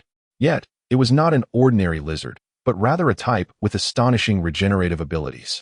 The mere thought of lizards brought to mind the enigmatic Shisaki lizard from anime. However, upon further inquiry, he discovered that Shisaki Castle did not exist. How disheartening. Had he been able to locate it, he would have struck gold. The combat prowess of the Shisaki lizard was at least on par with the 10,000 snakes, reaching a potential comparable to that of tailed beasts. Nevertheless, he remained undeterred. With diligent research, he might uncover clues. The special lizards he had gathered could enable him to concoct potions with significantly enhanced healing properties. Of course, this was not for the benefit of others, but rather for his own purposes. As a ninja, sustaining injuries was merely a fundamental aspect of the profession, and he had no desire to become one of the casualties. Thus, he needed to be prepared. Concurrently, he began to devise a plan to acquire the 2 ninjutsu techniques he desired most. One of them was medical ninjutsu. The allure of medical ninjutsu was immense for him. While its combat efficacy was rather modest, even Tsunade, the pioneer of this technique, had a relatively low upper limit in terms of combat strength. However, in the realm of biological research, it was nothing short of a miraculous skill. Naturally, the other ninjutsu Tang Ping sought was an exceedingly unique technique, the sealing technique. This was an exceptionally rare art, with tremendous disparity between its lower and upper limits. At its lower limit, it bore little to no effect, yet at its upper limit, it could seal even Kagaya, making it truly extraordinary. Both types of ninjutsu held boundless potential. Yet, it was not a skill that could be acquired by just anyone. Controlled knowledge. Both types of ninjutsu were tightly held by the Hokage's faction. It was evident that neither the Hyuga nor the Uchiha possessed knowledge of these techniques, underscoring the extent of their secrecy. Certainly, if the clan possesses sealing techniques, that would be a different matter.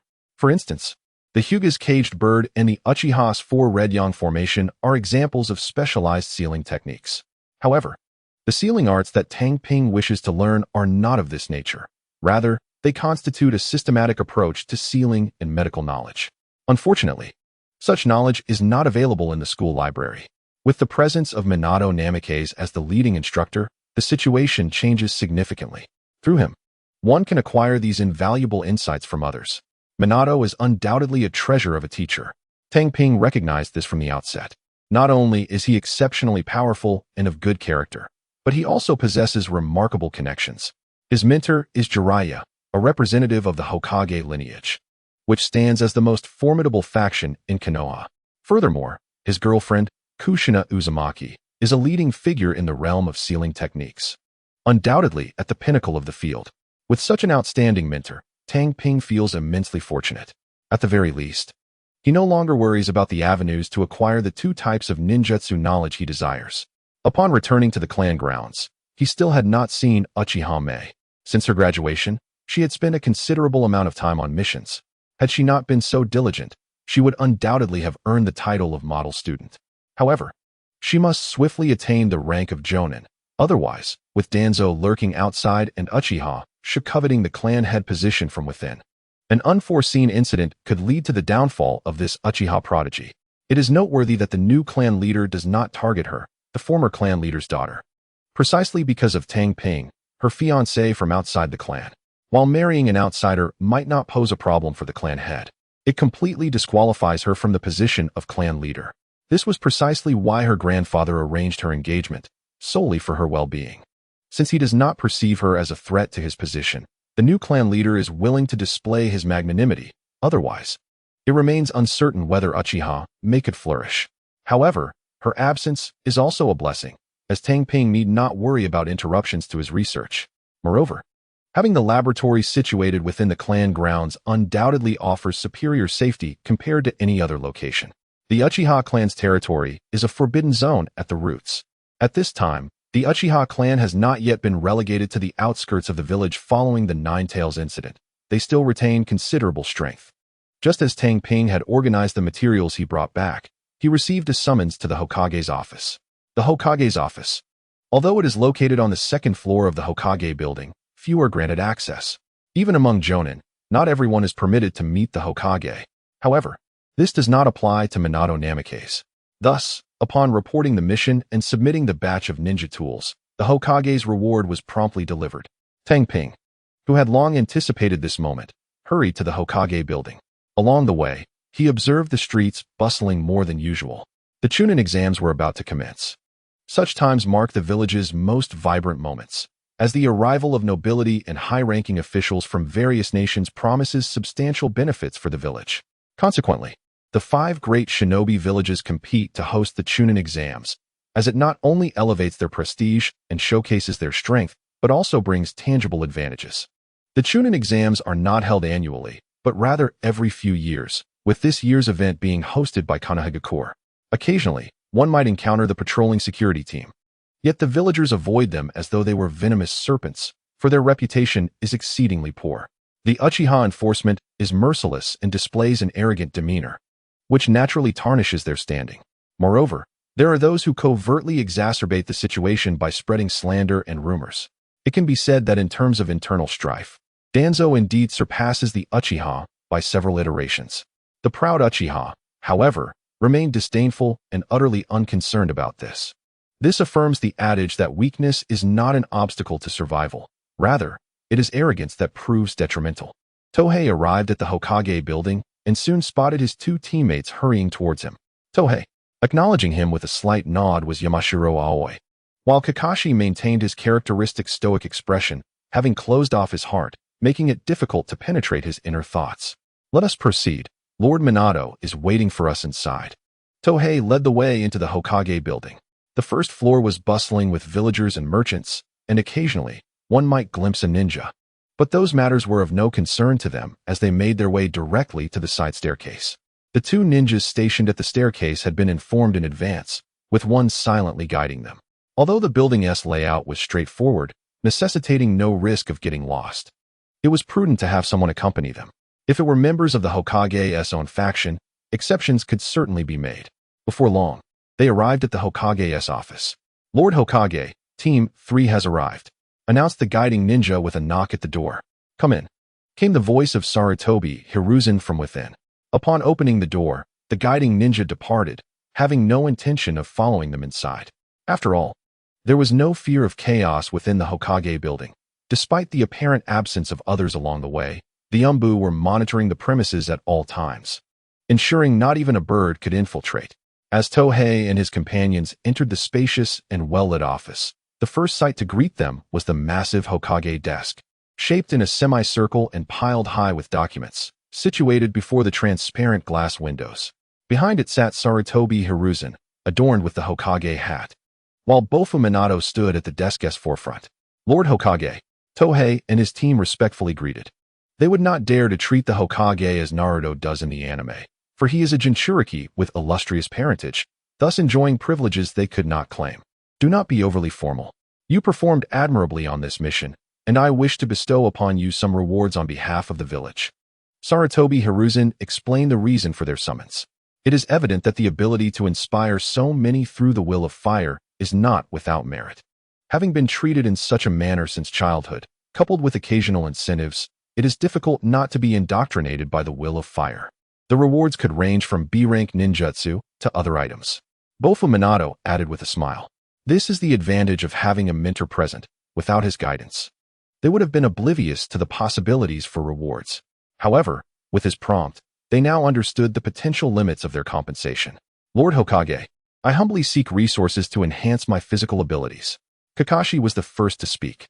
For him, the absence of ninjutsu was not an issue. His only shortcoming lay within himself, making this the most prudent choice. Due to his suicide, White Fang had not received any compensation from the village and thus found himself lacking in resources. "Lord Hokage, I desire methods to augment my chakra." Kuji Yamashiro seized the moment to voice his request. It is noteworthy that numerous methods exist for enhancing chakra. Otherwise, the chakra of the ninja clan would not surpass that of ordinary ninjas. Moreover, these methods are all classified secrets, seldom accessible. Presenting such requests now indeed represents the best course of action. As for why they did not ask for ninjutsu, it is because even if Kuji were granted a B-rank ninjutsu, the demands of chakra alone would render him incapable of utilizing it. "Lord Hokage, I seek knowledge of medical ninjutsu." The final request came from Tang Ping, who, being a student of Minato Namikaze, found it entirely reasonable to ask for medical ninjutsu knowledge. However, one must note that acquiring medical ninjutsu for himself does not imply that it could be shared with the Uchiha clan. It had been previously stated that ninjutsu obtained from the village cannot be taught to others without permission. Thus, he felt emboldened to speak up. Had there not been such restrictions, he would never have dared to make this seemingly impossible request. After hearing the requests of the three, Sarutobi Hiruzen nodded slightly and said, "Very well, you may leave for now." With that, he gestured for them to depart. The few requests posed no significant concern for him. Even regarding the medical ninjutsu knowledge, he felt little apprehension, as long as advanced medical ninjutsu was not divulged. For ninjas, knowledge itself holds little value. What truly matters is the ninjutsu. Ninjas are akin to laborers. As long as they know how to utilize various techniques, they need not concern themselves with the intricacies of programming knowledge. As they exited the Hokage building, a masked Umbu operative appeared before Tang Ping and the others. "This is the secret medicine. This is the method for refining chakra. And here is the borrowing certificate, which allows you to access related books in the hospital library." The operative distributed the items to the three. Once they had secured their belongings, he cautioned, "Neither the methods nor the knowledge is to be shared with anyone else." His icy tone left no doubt that he was not jesting. It is precisely because the major ninja villages place such importance on this matter that instances of ninjutsu leakage are exceedingly rare. After delivering his warning, the Umbu ninja turned and departed. "I will head to the hospital," Tang Ping exclaimed, shaking the certificate in his hand as he left. Medical knowledge is not the same as medical ninjutsu. It cannot be encapsulated in a single scroll and requires systematic study. The hospital serves as a means of revenue for Konoha village, attracting numerous nobles and merchants. It is their contributions that have enabled Konoha to cultivate such a multitude of medical ninjas. Each official medical ninja is worth far more than their weight in gold. Even on the battlefield, medical ninjas typically remain within the main camp or at the rear, often accompanied by guards for protection. It is important to note that Tang Ping's desire to learn medical ninjutsu is not a mere whim. He has come to understand his chakra attributes: earth, water, fire, and yang. Although he may not compare to the likes of the third Hokage or Kakashi, who possess mastery over all attributes, he still has considerable potential for development. It is the yang attribute that gives Tang Ping the confidence to pursue medical ninjutsu. Without it, mastering such techniques would be impossible. Compared to the 5 primary attributes, the yin and yang attributes are relatively rare. The Uchiha clan predominantly possesses the yin attribute, while the Senju clan is known for having the most yang attribute. However, with the Senju clan nearing extinction, there are few bearers left. If it weren't for this limitation, even if medical ninjutsu were exceedingly difficult to learn and costly, it would not result in Konoha, the leading village among the 5 great ninja villages, having only a scant 100 medical ninjas. Before long, Tang Ping arrived at a vast building marked with a medical symbol above the entrance, where villagers could frequently be seen coming and going. The sharp scent of disinfectant immediately revealed the nature of this place. In terms of medical facilities, Konoha is undoubtedly the strongest. Even the capital of the Land of Fire cannot compare. This disparity lies not in the hardware, but rather in the software, as there are no medical ninjas present there. Konoha is unequivocally at the forefront of medical ninjutsu, a field meticulously organized and pioneered by Tsunade. Soon, Tang Ping located a bureaucratic ninja, a type of ninja specializing in administrative matters, some of whom might even lack chakra entirely. Initially, Tang Ping had aspired to become such a ninja, provided he could pass the assessments. However, due to Danzō's interference, that opportunity slipped away. Danzō truly deserves his fate, he thought, all the while maintaining a warm smile as he inquired of the bureaucratic ninja, "Senior, I wish to borrow books related to medical ninjutsu. How may I proceed?" He found it perplexing that other transmigrators often approached tasks with a glum demeanor. Perhaps they fail to regard others as fellow humans. Regardless, until he possessed the ability to overturn tables, Tang Ping had no qualms about adhering to the rules of this world. "Do you wish to learn medical ninjutsu?" The middle-aged man in a ninja vest remarked, glancing at the credentials in Tang Ping's hand before explaining. While basic texts can be borrowed, medical ninjutsu cannot be taken out. The hospital also offers free training rooms. Konoha's hospital is a veritable gold mine, and not merely in terms of salaries. The real expense lies in the resources required to cultivate medical ninjas. Just the cost of replenishing training resources could lead an ordinary ninja to bankruptcy. However, the credentials in Tang Ping's possession allowed him access to certain resources within the training room. Had he not inquired, he might have remained oblivious to these unspoken rules. "Thank you, Senior." After expressing his gratitude, Tang Ping proceeded to the library. The hospital's library is exclusively accessible to internal personnel, much like the library within the Ninja Academy, which is also reserved for its students. Knowledge, particularly in the realm of ninjutsu, is immensely valuable in the ninja world, and the secrets of such techniques are guarded with utmost secrecy.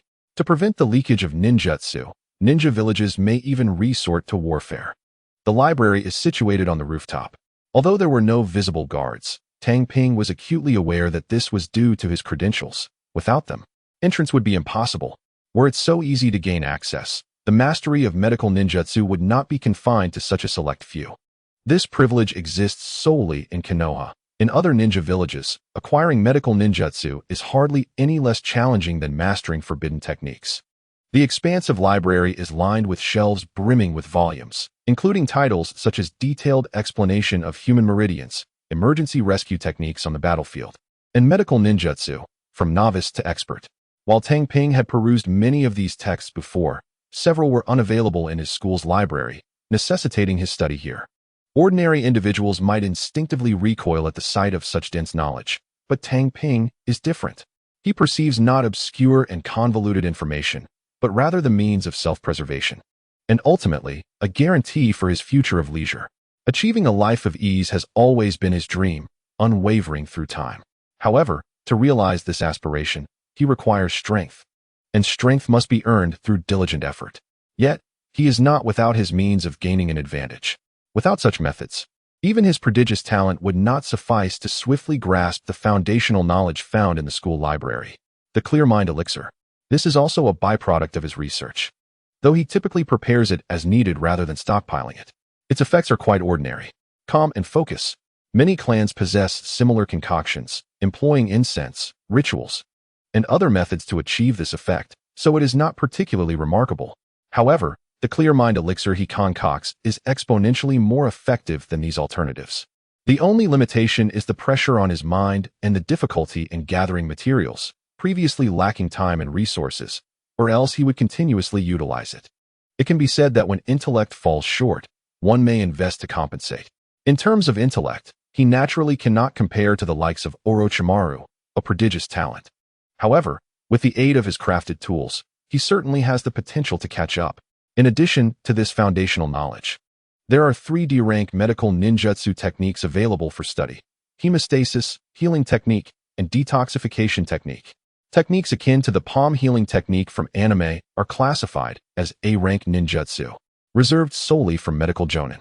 In other words, mastering such a technique allows one to be promoted directly to jonin without the need for an examination. The rationale is straightforward. This A-rank ninjutsu is exceedingly complex, and the scarcity of medical ninjas warrants this regulation. It suffices to note that fewer than a handful in the entire Konoha have mastered the palm healing technique. Tang Ping did not rush to learn medical ninjutsu, and the reason is simple. He has yet to grasp the foundational knowledge. Does he truly believe he possesses the aura of a protagonist? Thus, he cradled the 10 selected tomes, preparing to take them home for study. The process of borrowing the books went smoothly. After registering with the receipt, he was able to carry them away. These 10 volumes, as thick as dictionaries, merely contained introductory knowledge about medical ninjutsu. Considering the vast depth of advanced techniques, it was evident how arduous this path truly was, which explained the scarcity of individuals willing to become medical ninjas. Nevertheless, Tang Ping was confident that he could master these concepts in a short span of time and step into the realm of medical expertise. Even without the advanced techniques, the knowledge alone promised significant rewards. However, as he eagerly departed with the books, an unexpected incident occurred. Bam! Tang Ping collided with someone, sending the individual tumbling to the ground. "Are you all right?" he inquired, recognizing the familiar figure sprawled on the ground. Of course, there was also the sight of the fallen staff that had rolled a short distance away. Upon hearing Tang Ping's voice, the girl, who was just getting up, lifted her head, revealing a face swathed in bandages resembling a dumpling, along with a pair of excited eyes. Although her features were obscured, Tang Ping immediately recognized her identity, the Hyuga girl whom he had saved from the brutal assault in the grove, Hinata Sogetsu. There was no mistaking it. The distinctive white eyes and her missing leg made it impossible to forget her. "It's me. Are you injured?" Tang Ping acknowledged that he was indeed the one who had come to her aid that day, feeling no shame in admitting it, although it felt rather peculiar. He wondered how her injuries had not healed after using the medicinal agents. If her wounds remained, it might not necessarily be a good sign. Hinata Sogetsu's voice grew somber. From her words, it was clear why she chose to maintain the appearance of being hurt. She wanted those who had tormented her to understand the extent of her suffering, hoping it would deter them from seeking further trouble. Tang Ping refrained from probing into her injuries, but a thought struck him, prompting him to tentatively inquire, "By the way, are you able to access the historical documents of the Hyuga clan?" The Hyuga clan was an ancient lineage with a long-standing heritage, unlike the Uchiha, which had endured chaos from a clan leader's defection. Thus, their historical records should be well preserved. Such materials, unrelated to ninjutsu, would likely only be safeguarded by clans like theirs. Of course, Hinata Sogetsu replied after a moment's contemplation, though she was uncertain of the reason behind his inquiry. "Would you be able to assist me in researching something?" Tang Ping's eyes lit up, for this was a perfect opportunity to seek her assistance. "Absolutely," she responded with remarkable decisiveness. Ever since the death of her parents, she had existed in a hellish existence, and during their last encounter in the grove, she had harbored thoughts of ending that suffering. Yet, he was like a ray of light piercing through the darkness of her heart. Now that he had a request of her, she would not hesitate to assist in any way she could. "I wish to know if there exists a place called Shoki Castle in the ninja world." Tang Ping stated his request. At that moment, He was unaware that he had inadvertently set in motion a sequence of events that would lead to his future achievements under Orochimaru, gaining a devoted admirer in the process. He managed to save a life, albeit at the cost of merely a single utterance leading to a successful abduction. One can only assert that his skills have significantly waned. I shall investigate immediately. Hinata Sogetsu's hasty departure, without even a semblance of restraint, left Tohei utterly astonished. Even with the loss of a leg, the speed of the other party was no less than that of an ordinary person in full sprint. Yet, upon contemplating the identity of the individual, enlightenment dawned upon him. This person is a ninja. As long as there is chakra, the impossible can be rendered possible. Moreover, the speed and balance exhibited by the individual clearly indicated a mastery of chakra control far superior to his own. Perhaps the inconveniences and disarray he typically displayed were merely an act, a facade necessary for survival in such a brutal world of ninjas. It must be said that, within the harsh realm of shinobi, age does not necessarily correlate with maturity. Much like a certain filial son who, at the tender age of 7, could adopt a Hokage-like perspective in problem-solving, the guise of Hinata Sogetsu was hardly surprising. With the situation in Shozaki City reaching a resolution, Tohei returned to his clan's residence. Clutching a tome, the lively atmosphere along the way seemed incongruous with the mercilessness of the ninja world, especially when juxtaposed against the deathly silence and barrenness beyond the village. However, the prosperity of Konoha village is fundamentally built upon the strength of its ninjas. Upon returning to the laboratory, Tohei devoted the ensuing days to a fervent pursuit of progress. With the allocation of several tens of thousands of ryo from task rewards, combined with previously accumulated funds, he fully invested in procuring materials for the clarity potion. Was the notion of spending lavishly merely an exaggeration? Particularly at the Yamanaka flower shop. He had swept the inventory more than once. Previously, he had to painstakingly gather materials for the clarity potion without attracting any attention, a process that required considerable time. Now, with the ability to spend freely and without fear of exposure, he could swiftly produce several batches for his use. Depleted in body, the experience of consuming a few clarity potions granted Tohei a first-hand encounter with what it truly felt like to have one's mind emptied. However, the rewards were undeniably substantial. He devoured tomes as thick as 10 dictionaries, not merely reading, but truly internalizing and digesting the knowledge contained within. Simply reading would suffice for techniques like quantum reading, but to remember and assimilate such information could only be achieved in the sage-like state induced by the clarity potion. Knowledge that would ordinarily take months or even over a year for an average person to master was absorbed by him in a matter of days. Of course, such a state does not augment combat prowess. Otherwise, it would be nothing short of miraculous. Yet today, Tohei found himself compelled to vacate the beloved confines of his laboratory. First, after finishing his own affairs, Minato Namikaze summoned Team 3 to review their recent accomplishments. Additionally, news arrived from Hinata Sogetsu. She had made progress. The delay in her findings was attributable to the vastness of her collection and the fact that she was searching alone. The convergence of these two matters left Tohei with no choice but to abandon his cherished laboratory. Nevertheless, during the past few days, he had not emerged empty-handed from his experiments. His medicinal treatments had undergone a qualitative leap. Animal trials had proven successful, and now it was time for human testing. Once confirmed, he would be able to declare mastery over an immensely significant trump card. However, he found himself stuck at this juncture. Human experimentation. Even in a realm where human lives are regarded as less than that of a dog, such endeavors are not easily undertaken, especially for someone of his status. Additionally, there were forces in the shadows watching his every move. If Tang Ping truly dared to engage in such reckless experiments, he would undoubtedly be discovered at the first opportunity, leading him straight to the depths of the root prison, lamenting his fate behind iron bars. As for using himself as a subject, apologies. But Tang Ping lacked the audacity to sacrifice himself for the sake of science. Contemplating these matters, he arrived at a small grove not far from the training ground, where the two had agreed to meet. After their meeting, they would proceed to the nearby training grounds to join Team 3. Tang Ping-kun. Here is the map of Shizaki City. Hinata Soya, still wrapped in bandages, greeted him and handed over a scroll. As it is customary for ninjas to record everything on scrolls, the map was drawn by her. Regarding the form of address, Tang Ping felt no offense. With a swift motion, he unfurled the scroll and beheld the map along with the accompanying annotations. So it was true. Shizaki City had indeed vanished, replaced by a swamp. As the city had disappeared entirely, this swamp lay precisely at the southwestern boundary of the Land of Fire, adjacent to the Land of Rivers, desolate and uninhabited. It was not too far from the location where Team 3 had previously undertaken a mission. As for how to acquire the summoning scroll, Tang Ping had a plan. For a ninja, once target intelligence is known, devising a strategy becomes remarkably simple. The most straightforward method is to leverage resources. Of course, this does not refer to the Uchiha clan. If they were to retrieve it themselves, who knows into whose hands the scroll would fall. Summoning beasts are coveted treasures, and no one would ever consider having too many. Thus, Tang Ping intended to employ a certain ability, not supernatural prowess, but rather financial acumen. If there were anyone in the ninja realm with the capability to assist Tang Ping in retrieving the summoning scroll without the worry of betrayal over monetary gain, it could only be one person, Kisame, the future financial officer of the Akatsuki organization. His obsession with wealth ensures that he would never betray money. As long as Tang Ping compensates him for the task, he can secure the return of the summoning scroll.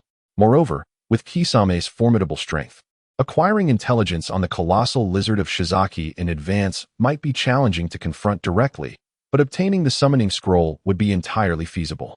As for the source of the funds, in the past, this would have been a source of great distress for Tang Ping. However, now he could resolve it with a single phrase: rich fiancé, hungry, food JPG.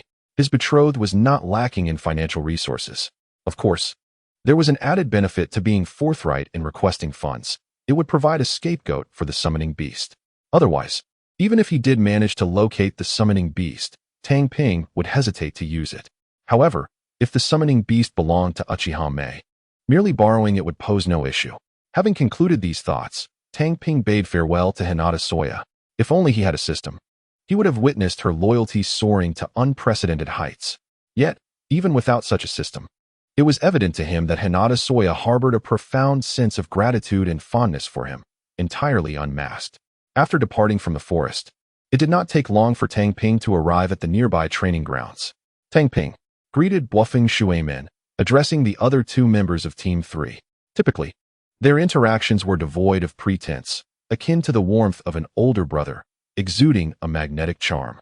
Indeed, even Tang Ping, as well as Yamashita Hiroshi and Kakashi, found themselves captivated by this charisma, particularly Kakashi, who, despite his usual aloofness, could only maintain a facade of indifference. The coldness in his gaze had begun to thaw, revealing a flicker of warmth.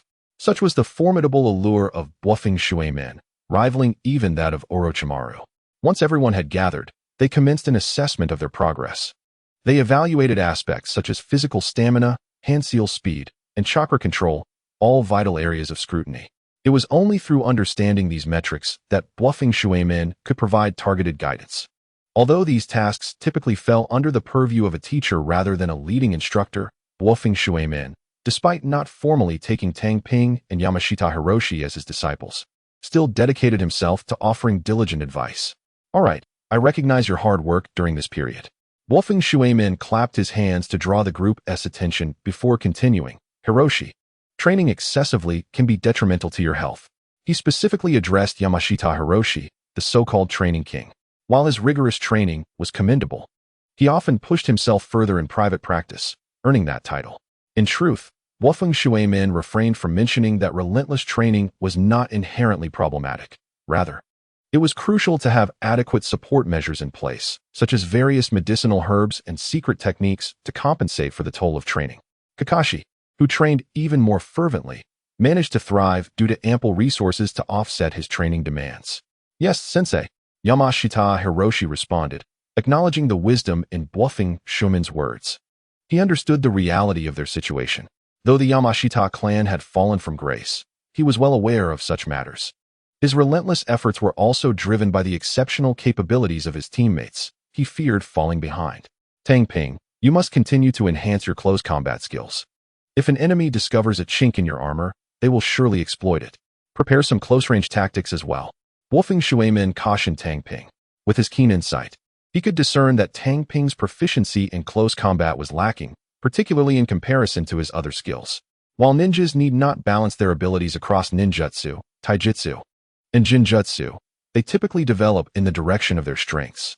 Nevertheless, even Jinjutsu specialists strive to mitigate their weaknesses in close combat, often setting traps to lure enemies into their domains. Thus, even as he perceived Tang Ping gravitating towards a ninjutsu-focused path, he emphasized the importance of bolstering his melee capabilities. As for Kakashi, he had little need for intervention. After imparting these reminders, Wufeng Shuimin hesitated momentarily before broaching a new topic. Will you be registering for next month's joint Chunin exam? This was a task assigned to Team 3 by the 3rd Hokage.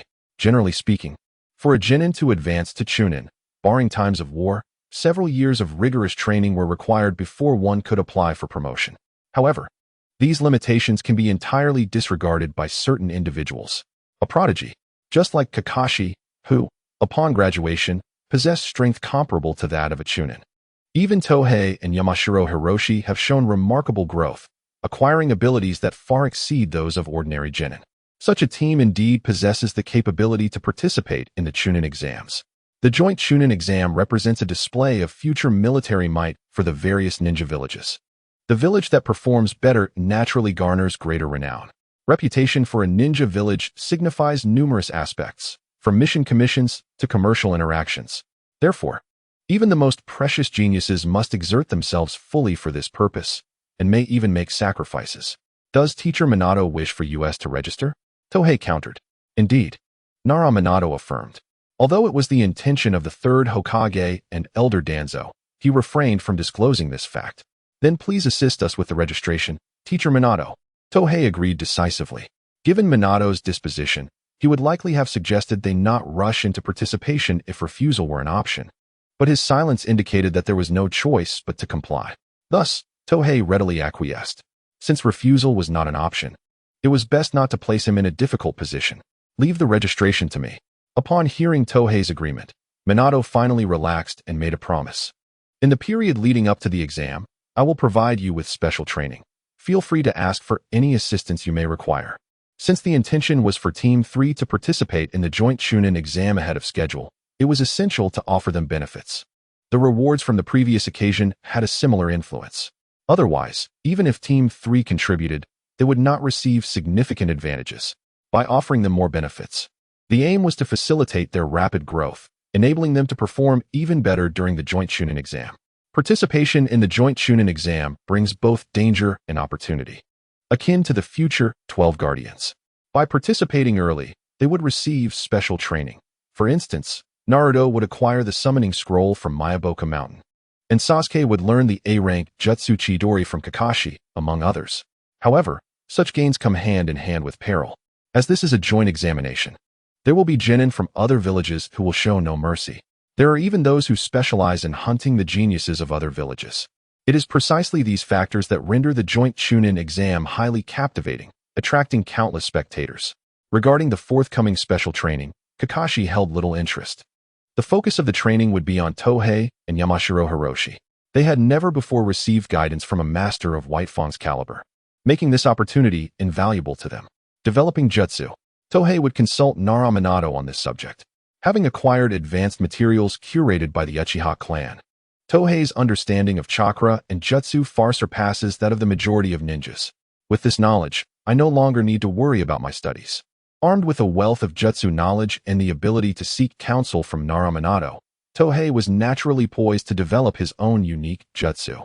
In the future, at the tender age of 12, Kakashi mastered the A-rank ninjutsu, Chidori, and subsequently developed the S-rank technique, Raikiri. As a transcendent being capable of acquiring formidable skills, he ought not to be outmatched by any adversary. The development of ninjutsu hinges not only on theoretical knowledge, but also significantly on creativity. In this regard, even if Tang Ping hesitates to label all practitioners of the ninja world as inferior, he undoubtedly surpasses them by a considerable margin. Moreover, he has the esteemed Hokage, Minato Namikaze, safeguarding him. The future of Naruto, with his iconic Rasengan, owes its inception to Tang Ping's ingenuity in ninjutsu development. Thus, the ninjutsu Tang Ping had long envisioned is now imminent. Returning to his clan's territory with a sense of delight, Tang Ping immediately sensed an unsettling atmosphere upon his arrival. The Uchiha he encountered along the way regarded him with complex expressions.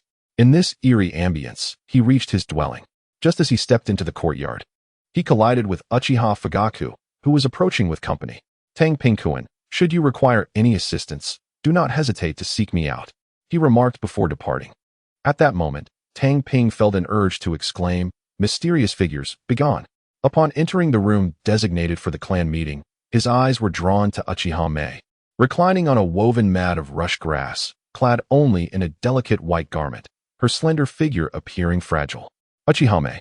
Her complexion was alarmingly pale, reminiscent of fragile porcelain on the verge of shattering.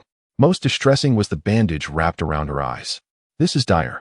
For a ninja, the loss of a limb may still allow one to retain their status, but blindness renders one incapable of fulfilling the role of a shinobi. Furthermore, for an Uchiha, it is well known that their pride lies in their Sharingan. Any affliction to their eyes poses a far greater blow than for other ninja. A profound silence enveloped the room. The atmosphere surrounding Uchiha Meia was suffused with despair. Within the confines of the chamber, apart from her, were 6 elite shinobi from the main branch. Among them, the sole female, Uchiha Shizuka, knelt on the ground, her eyes filled with sorrow and concern for Uchiha Meia. Uchiha Shoyuta, robust beyond the typical Uchiha, stood protectively before the other 4, his eyes transformed into a blood-red hue, with 3 black tomos swirling like tadpoles. 3 tomo Sharingan. Entering this state signified that he was ready to strike at any moment. Tang Ping's pupils constricted in surprise. He had not anticipated that Uchiha Meia would encounter misfortune. Previously, her aura of confidence and dominance had instilled a sense of security in those around her. Yet now, he suddenly realized that he had inadvertently labeled her as a privileged beauty enduring tragedy. It seems that in the standard historical timeline, her absence was likely attributed to this very reason. After the onset of her blindness, the potential for self-destruction loomed, naturally precluding her appearance in the future. What remained uncertain was whether his influence had played a role in this outcome. Due to the medicinal treatments he provided, he had gained some notoriety among the Uchiha and the village's upper echelons. Consequently, as Uchiha Meia's fiancée, she would undoubtedly reap the benefits as well. Thus, figures like Danzō, who sought to stifle her growth, might very well take action prematurely. Although Uchiha Meia possesses commendable strength, she is merely a special jonin. If the root were to truly make a move, failure would be utterly inconceivable. She is not the protagonist and lacks the halo of one. The decision not to eliminate her directly may stem from a consideration of the Uchiha clan, as injury and death are 2 distinctly different concepts. Tang Ping. You shall be responsible for taking care of Meia from here on. Upon noticing Tang Ping's entrance, Uchiha Shizuka rose and positioned herself alongside Uchiha Shota, forming a protective barrier in front of Uchiha Hideo. Let us depart. Uchiha Hideo furrowed his brow and led his group away, with Uchiha Shota and Uchiha Shizuka following suit. What lies ahead is a power struggle within the main house.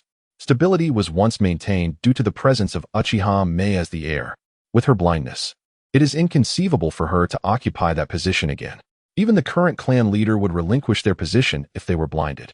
A clan leader need not be the strongest, but they must possess enough strength.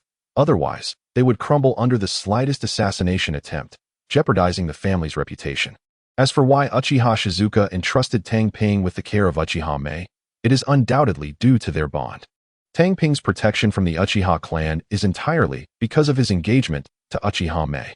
Should anything happen to her, that protection would vanish. Thus, from every perspective, he is the optimal choice as her fiancé. Uchiha Shizuka and Uchiha Shota, as elite jonin of the main house, prioritize stabilizing their internal affairs, which is why they hastily departed. At this juncture, it is unlikely that anyone would target Uchiha Meia, for she poses no threat in her current state. Her blindness renders her devoid of any danger, and naturally, no one would remain fixated on her. Once the others had left, Tang Ping examined his seemingly lifeless fiancée. The situation is grave. Her eyeballs have been utterly destroyed, and not even healing ninjutsu could remedy the affliction. What a coincidence! Yet Tang Ping couldn't shake the feeling that this was perhaps too fortuitous. The experimental serum he had recently developed was precisely at the human trial phase, and now, an ideal subject had presented itself. By basing the serum on the original healing agent and incorporating the regenerative capabilities extracted from that batch of special lizards, the concoction could potentially grant the ability for severed limbs to regenerate. However, he was uncertain about how this newly developed serum would fare in human applications or the appropriate dosage required. Without experimentation, he was reluctant to apply it to his fiancée. Gazing at the expressionless Uchiha Meia, Tang Ping spoke, "Do you wish to regain your normalcy? She is his precious lifeline, and should anything happen to her, it would spell disaster for him. Thus, he must do everything in his power to restore her health." Tang Ping certainly does not want his fiancée to consider suicide due to her blindness. At that point, it would be too late to say anything, and it would be better to instill some confidence in her first. Upon hearing his words, Uchiha Meia remained unresponsive. Unfortunately, her injuries had already been deemed incurable by numerous healers. As for seeking the pinnacle of medical expertise in Tsunade, she had left the village after the deaths of her brother and lover, leaving no trace to follow. Thus, the newly graduated genin, Tang Ping, spoke, and of course, Uchiha Meia had no reaction. "Let us go."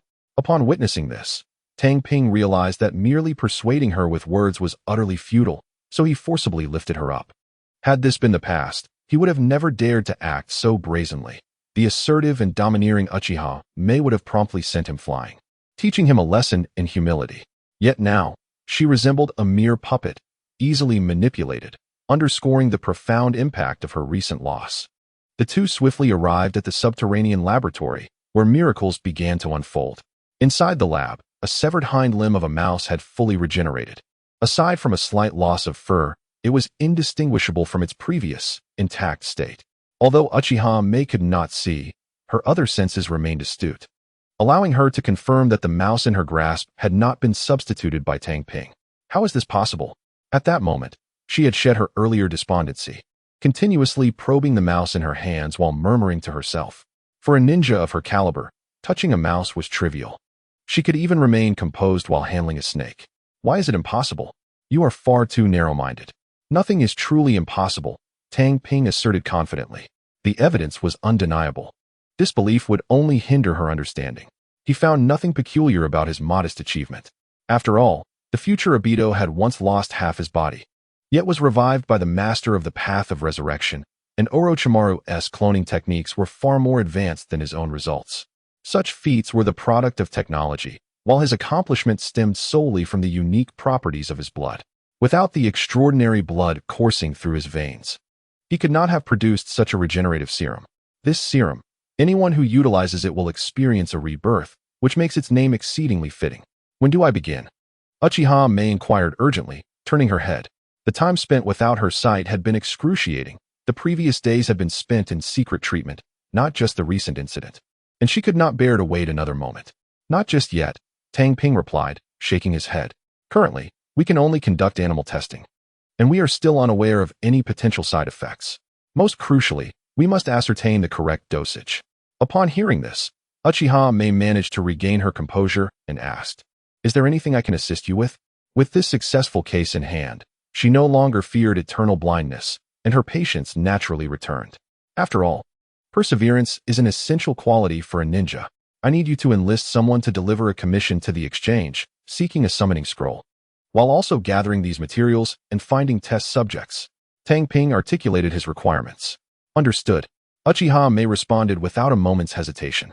As the granddaughter of the former clan leader, her influence was beyond imagination. Her previous despondence had stifled her actions, but when it came to executing tasks, both manpower and funding would not pose a challenge. Before long, a designated commission appeared at the underground exchange. The exchange itself was a platform whose reach extended throughout the entire ninja world. Moreover, any task can be issued without restrictions. A bounty of 30 million ryo. This sum is truly extravagant. Even the leaders of some minor ninja villages may not offer such high rewards. In a secluded exchange den within the land of rice, a lifeless body was unceremoniously tossed onto the counter. Cloaked in shadow, a figure with eyes resembling green beans silently counted the coins in hand. "Lord Kakashi, I wonder if you might be interested in accepting a task worth 30 million ryo?" Cautiously inquired the manager of the exchange, positioned behind the counter. 30 million ryo? Kakashi, engrossed in counting, suddenly found the coins in his possession less appealing. After laboring for an entire month to successfully hunt down this jonin and secure a bounty of 2 million ryo, the prospect of a single task yielding 30 million ryo was undeniably enticing. "Indeed, the assignment is specifically designated for you," the manager continued, perplexed as to why anyone would dare collaborate with such a perilous individual. Yet, He refrained from voicing his thoughts, merely fulfilling his duties. I accept the task. Kakuzu was undeterred by the potential challenges, for his greatest fear was a lack of funds. With such a high reward, even the assassination of the leaders of the 5 great ninja villages seemed feasible. With a decisive thud, the manager, upon hearing Kakuzu's acceptance, swiftly performed a summoning technique to retrieve the task scroll. Taking the scroll offered by the manager, Kakuzu examined the intact seal before unfurling it to peruse the task details.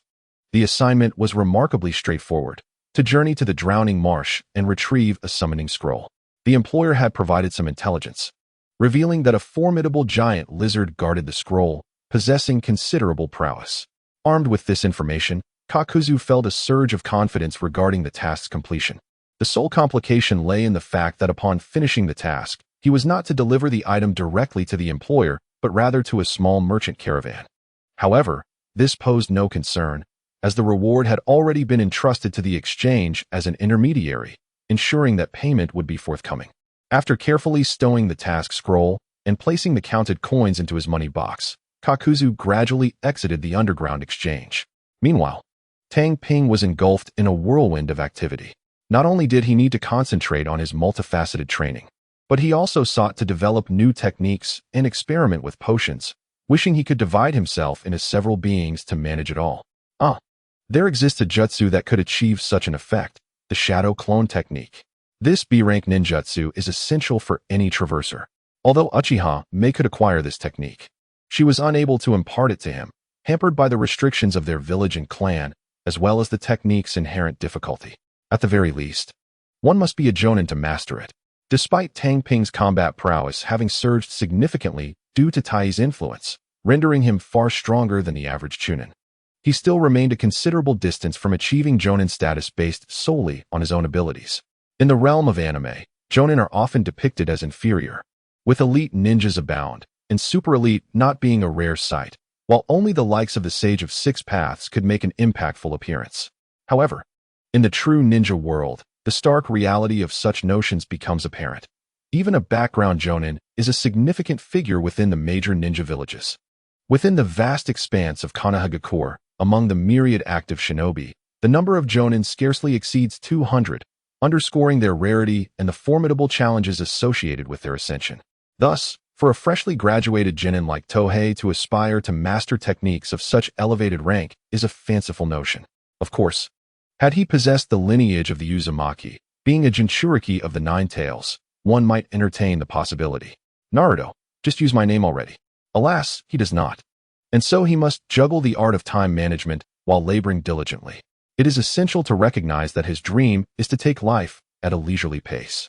Currently, he finds himself unable to rest, instead assuming the role of a secret agent.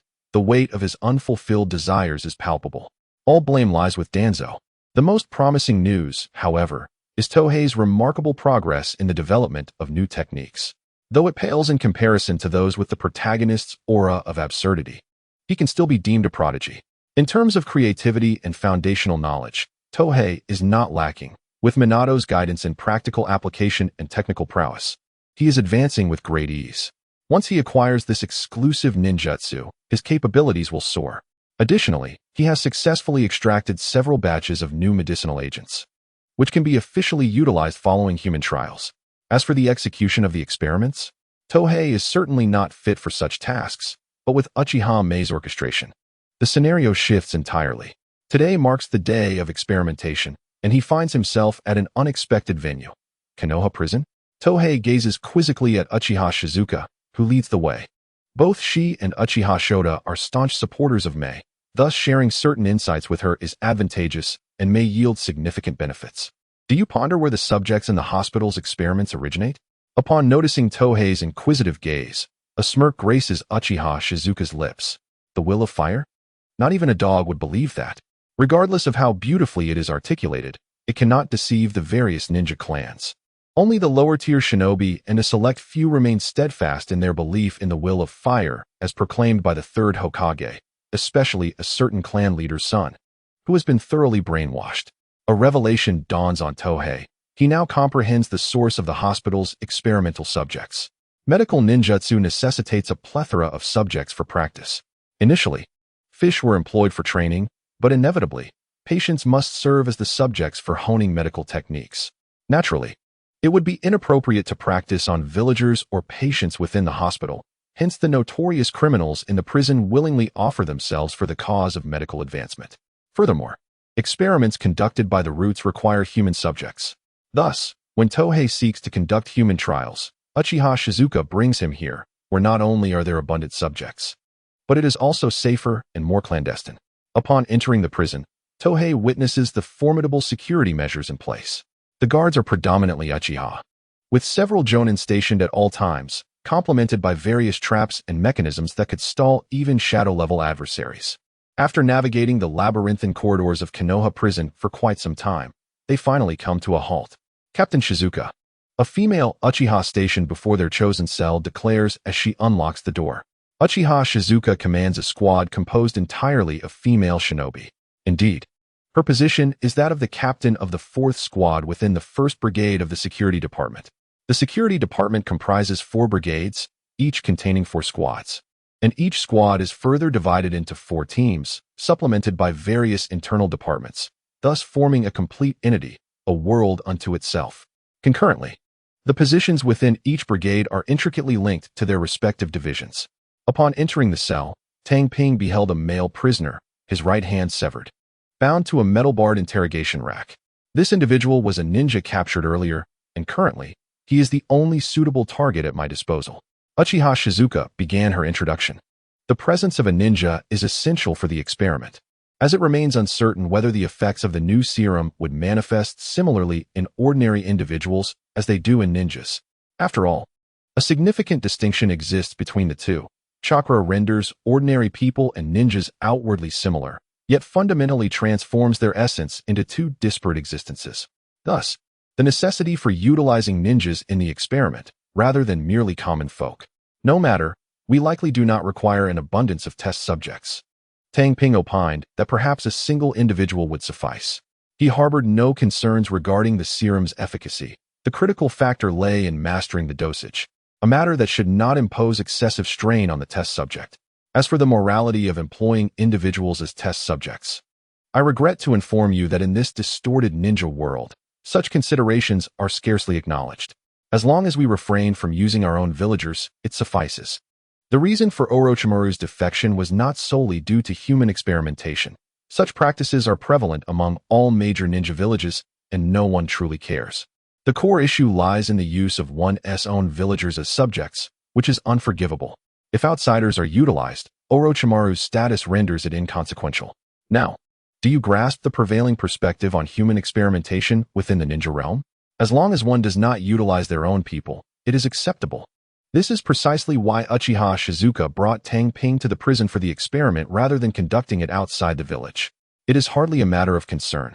Naturally, Tang Ping would not assume the role of a saint. His boundary is to refrain from employing innocent individuals as test subjects. He would show no mercy to such malevolent ninjas. I commenced. Entering the metal-barred compartment, I carefully injected the serum into the unconscious subject. The reason for Uchiha Shizuka's presence during this experiment was not only to witness the serum's effects firsthand, but also to ensure she could assert authority over the situation. Should any unforeseen incident arise, a seasoned elite shinobi would guarantee safety. Tang Ping had no desire to emulate those predecessors who had met their demise at the hands of their test subjects. Unlike Orochimaru, who possessed the strength of a Kage and unparalleled survival skills, he was not afforded such luxuries. Following the injection, Tang Ping exited the compartment, quietly observing the aftermath. Bang! Bang! A heartbeat resonated like a drumbeat. It had begun. The effects of the new serum commenced. The dosage administered was derived from Tang Ping's deductions. The distinctions between animal and human injections, as well as between ordinary individuals and ninjas, presented numerous challenges to be resolved. Should the dosage prove incorrect, the consequences would be singular. Bang!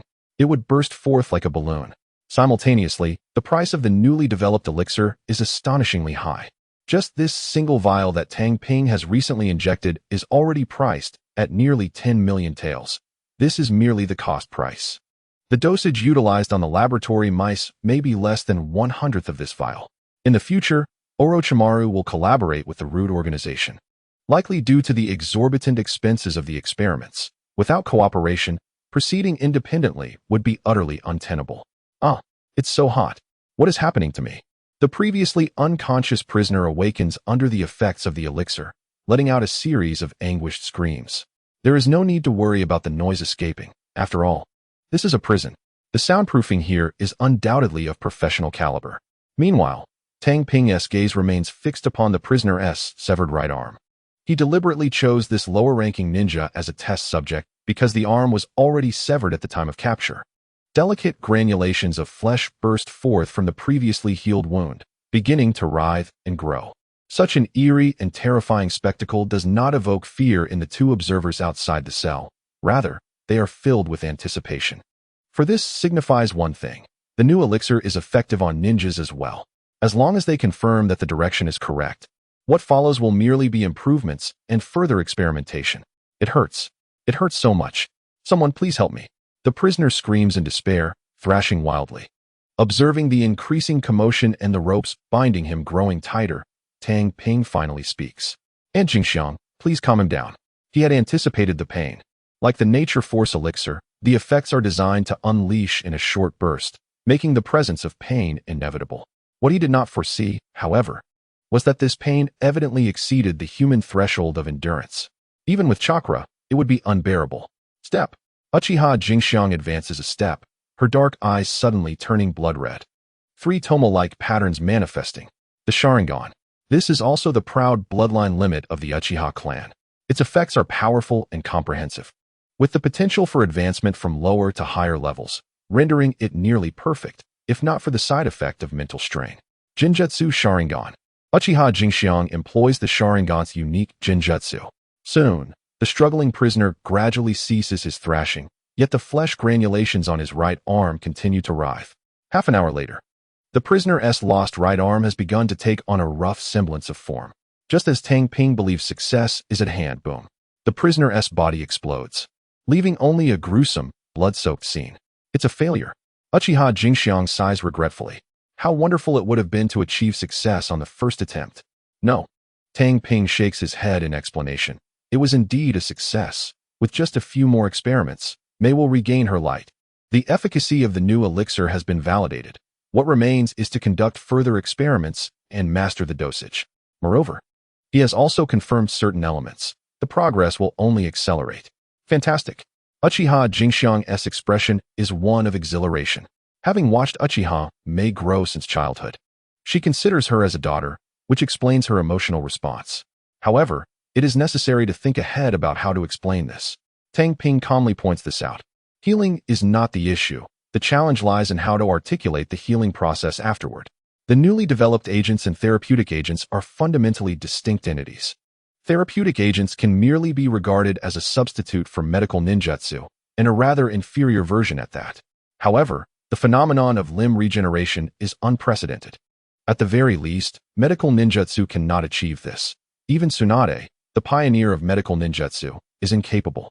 Thus, if this were to be exposed, the repercussions would be dire. Setting aside whether the Uchiha clan would fiercely protect their own, even their most fervent efforts may not suffice. Rest assured, I have already altered the memories of the medical ninjas involved with Jinjutsu. As long as Mei announces that she was treated by another medical ninja, all will be well. Uchiha Shizuka expressed her unwavering confidence that this would not be an issue. The medical ninjas previously contacted were not from the Hidden Leaf Village, and their memories have been modified accordingly. This ensures that no information regarding the Sharingan is leaked, leaving outsiders unaware of the situation.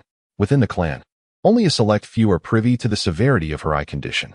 We can simply state that a highly skilled medical ninja, having been benefited by her grandfather, came to her aid. An excuse is all that is necessary. And if anyone inquires about the details, I apologize, but Uchiha Mei is far from an ordinary individual. As a former princess of the Uchiha clan, she holds the right to withhold information. Moreover, this privilege is not solely hers. Should anyone endeavor to uncover every detail, they would inevitably encroach upon the boundaries respected by all ninjas, resulting in complications for Aunt Shizuka. Tang Ping was quite satisfied with this arrangement. As long as suspicion does not fall upon him, he is content. Weeks later, upon completing his 5th experiment and returning to the courtyard, Tang Ping was met with the long-awaited arrival. Here is the summoning scroll you requested. Uchiha Meia tossed a scroll, as thick as an arm, towards him. Although her eyes remained covered with a white cloth, her demeanor had returned to normal, devoid of the previous lifelessness. With exhilaration, Tang Ping caught the scroll. Despite the risks of having someone retrieve it on his behalf, he realized that should he attempt it himself, he would be left waiting indefinitely. Hence, he resorted to utilizing monetary influence, allowing Kakashi to retrieve it for him. It was proven that as long as payment was rendered, the task could be accomplished without fail. Let us proceed to the training grounds. Tang Ping exclaimed with enthusiasm. This would undoubtedly serve as his trump card, even though Tai possessed greater potential. Reaching the level of the formidable Great Lizard still required considerable time. Uchiha Meia followed silently. For a ninja, the inability to see does not equate to an inability to move freely. Surveillance ninjutsu. Such skills are abundant within the clan. Uchiha Meia had already mastered one that allowed her to maneuver with relative ease. During this time, rumors were circulated that her eyes were gradually recovering, thanks to the intervention of a renowned medical ninja.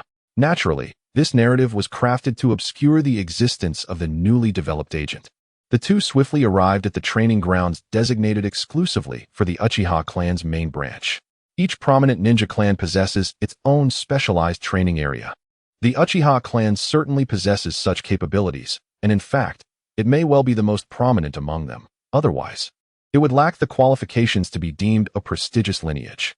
The training ground is not only equipped with an array of training tools, but also fortified with interference barriers, ensuring utmost confidentiality. Even the Byakugan cannot penetrate these defenses. This is understandable, as the intelligence of ninjas is of paramount importance, making such precautions quite reasonable.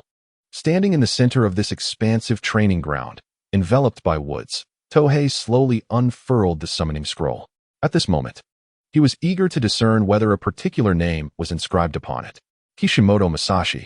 As the scroll unfurled, he beheld only a handful of names, the foremost being the formidable Sosaki Goza.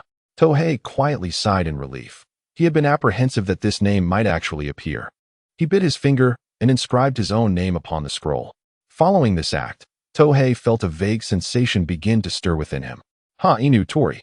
He slowly formed the necessary hand seals. It is important to note that simply signing a contract with a summoning beast does not guarantee it will fight on your behalf. Acquiring the summoning scroll is merely the initial step. Only by gaining the creature's acknowledgement can one summon it to battle. Moreover, the temperament of summoning beasts varies significantly. Just as the future Naruto and Sasuke might find their summoned creatures unwilling to heed their commands, it is not surprising. Though the personality of the Sosaki Great Lizard is presumed to be loyal, Tohei was wary of any potential mishaps, which is why he chose this training ground for the summoning rather than the confines of the basement. Summoning technique. Tohei expended all the chakra within him. The energy required varies with the size of the summoning target. For smaller summoning beasts, even a mere genin could easily summon one. However, for larger beasts, it is beyond the capabilities of a genin, unless their surname is Uzumaki, and they are a Jinchuriki. Though Tohei had chakra barely equivalent to that of a special jonin, it was swiftly depleted, leaving him feeling as if he had been drained completely. Bang! A vast expanse of white mist began to spread. Meanwhile, Uchiha Meia, standing nearby, drew a kunai and gripped a signal flare in her hand. Within her perception, an immense chakra suddenly manifested in the training ground, causing her considerable anxiety. What kind of summoning beast is this?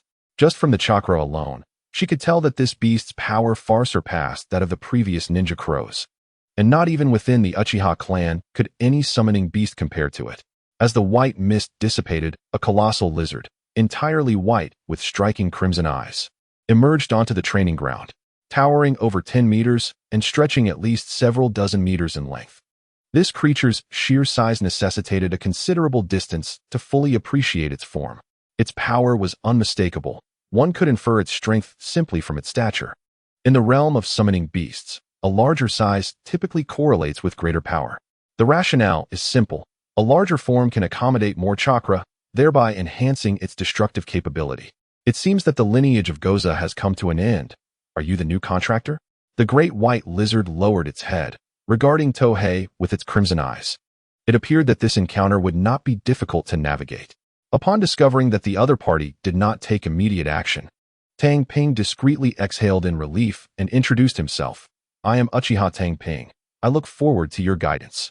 Fortunately, the other party did not stubbornly reject him as their new contractor. Otherwise, the situation could have become quite complicated. Given his current abilities, he would indeed have been at a loss if the other party had refused to cooperate. I am Chobing Meru, and I shall assist you in battle henceforth. However, my chakra has been entirely depleted, so I must take my leave. After announcing his name, the colossal lizard indicated the conclusion of their summoning. Indeed, at present, Tang Ping's chakra was insufficient even for half a minute of the creature's appearance fee. Yet, such formidable combat prowess was certainly sufficient for that brief duration. At the very least, in terms of destructive capability, the opponent was undoubtedly no weaker than an elite shinobi, perhaps even significantly stronger. The chakra consumption would diminish as the relationship between them improved.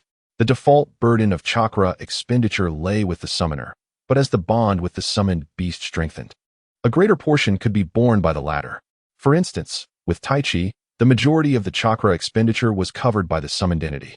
However, in the case of Chobing Meru, all chakra consumption during summoning fell upon Tang Ping, resulting in such a brief duration. Once his chakra was depleted, Tang Ping experienced the disconcerting sensation of being utterly drained. Fortunately, his ninja tool pouch contained items to replenish his chakra, the Bingliang Meru. This specially formulated medicine was crafted by the Uchiha clan to restore chakra. Although the name Bingliang Meru was uniform across the board, the effects varied dramatically. The speed of recovery and any aftereffects were entirely different. Although the quality of the Bingliang Meru produced by the Uchiha clan did not quite match that of the Akimichi clan, it was still commendable. After consuming it, Tang Ping barely managed to alleviate his state of weakness.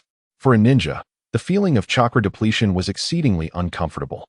Earlier, Tang Ping had only exhausted his chakra in a moment of concern that he might not summon Chobing Meru, but after this experience, he had gained a clearer understanding of future summoning costs.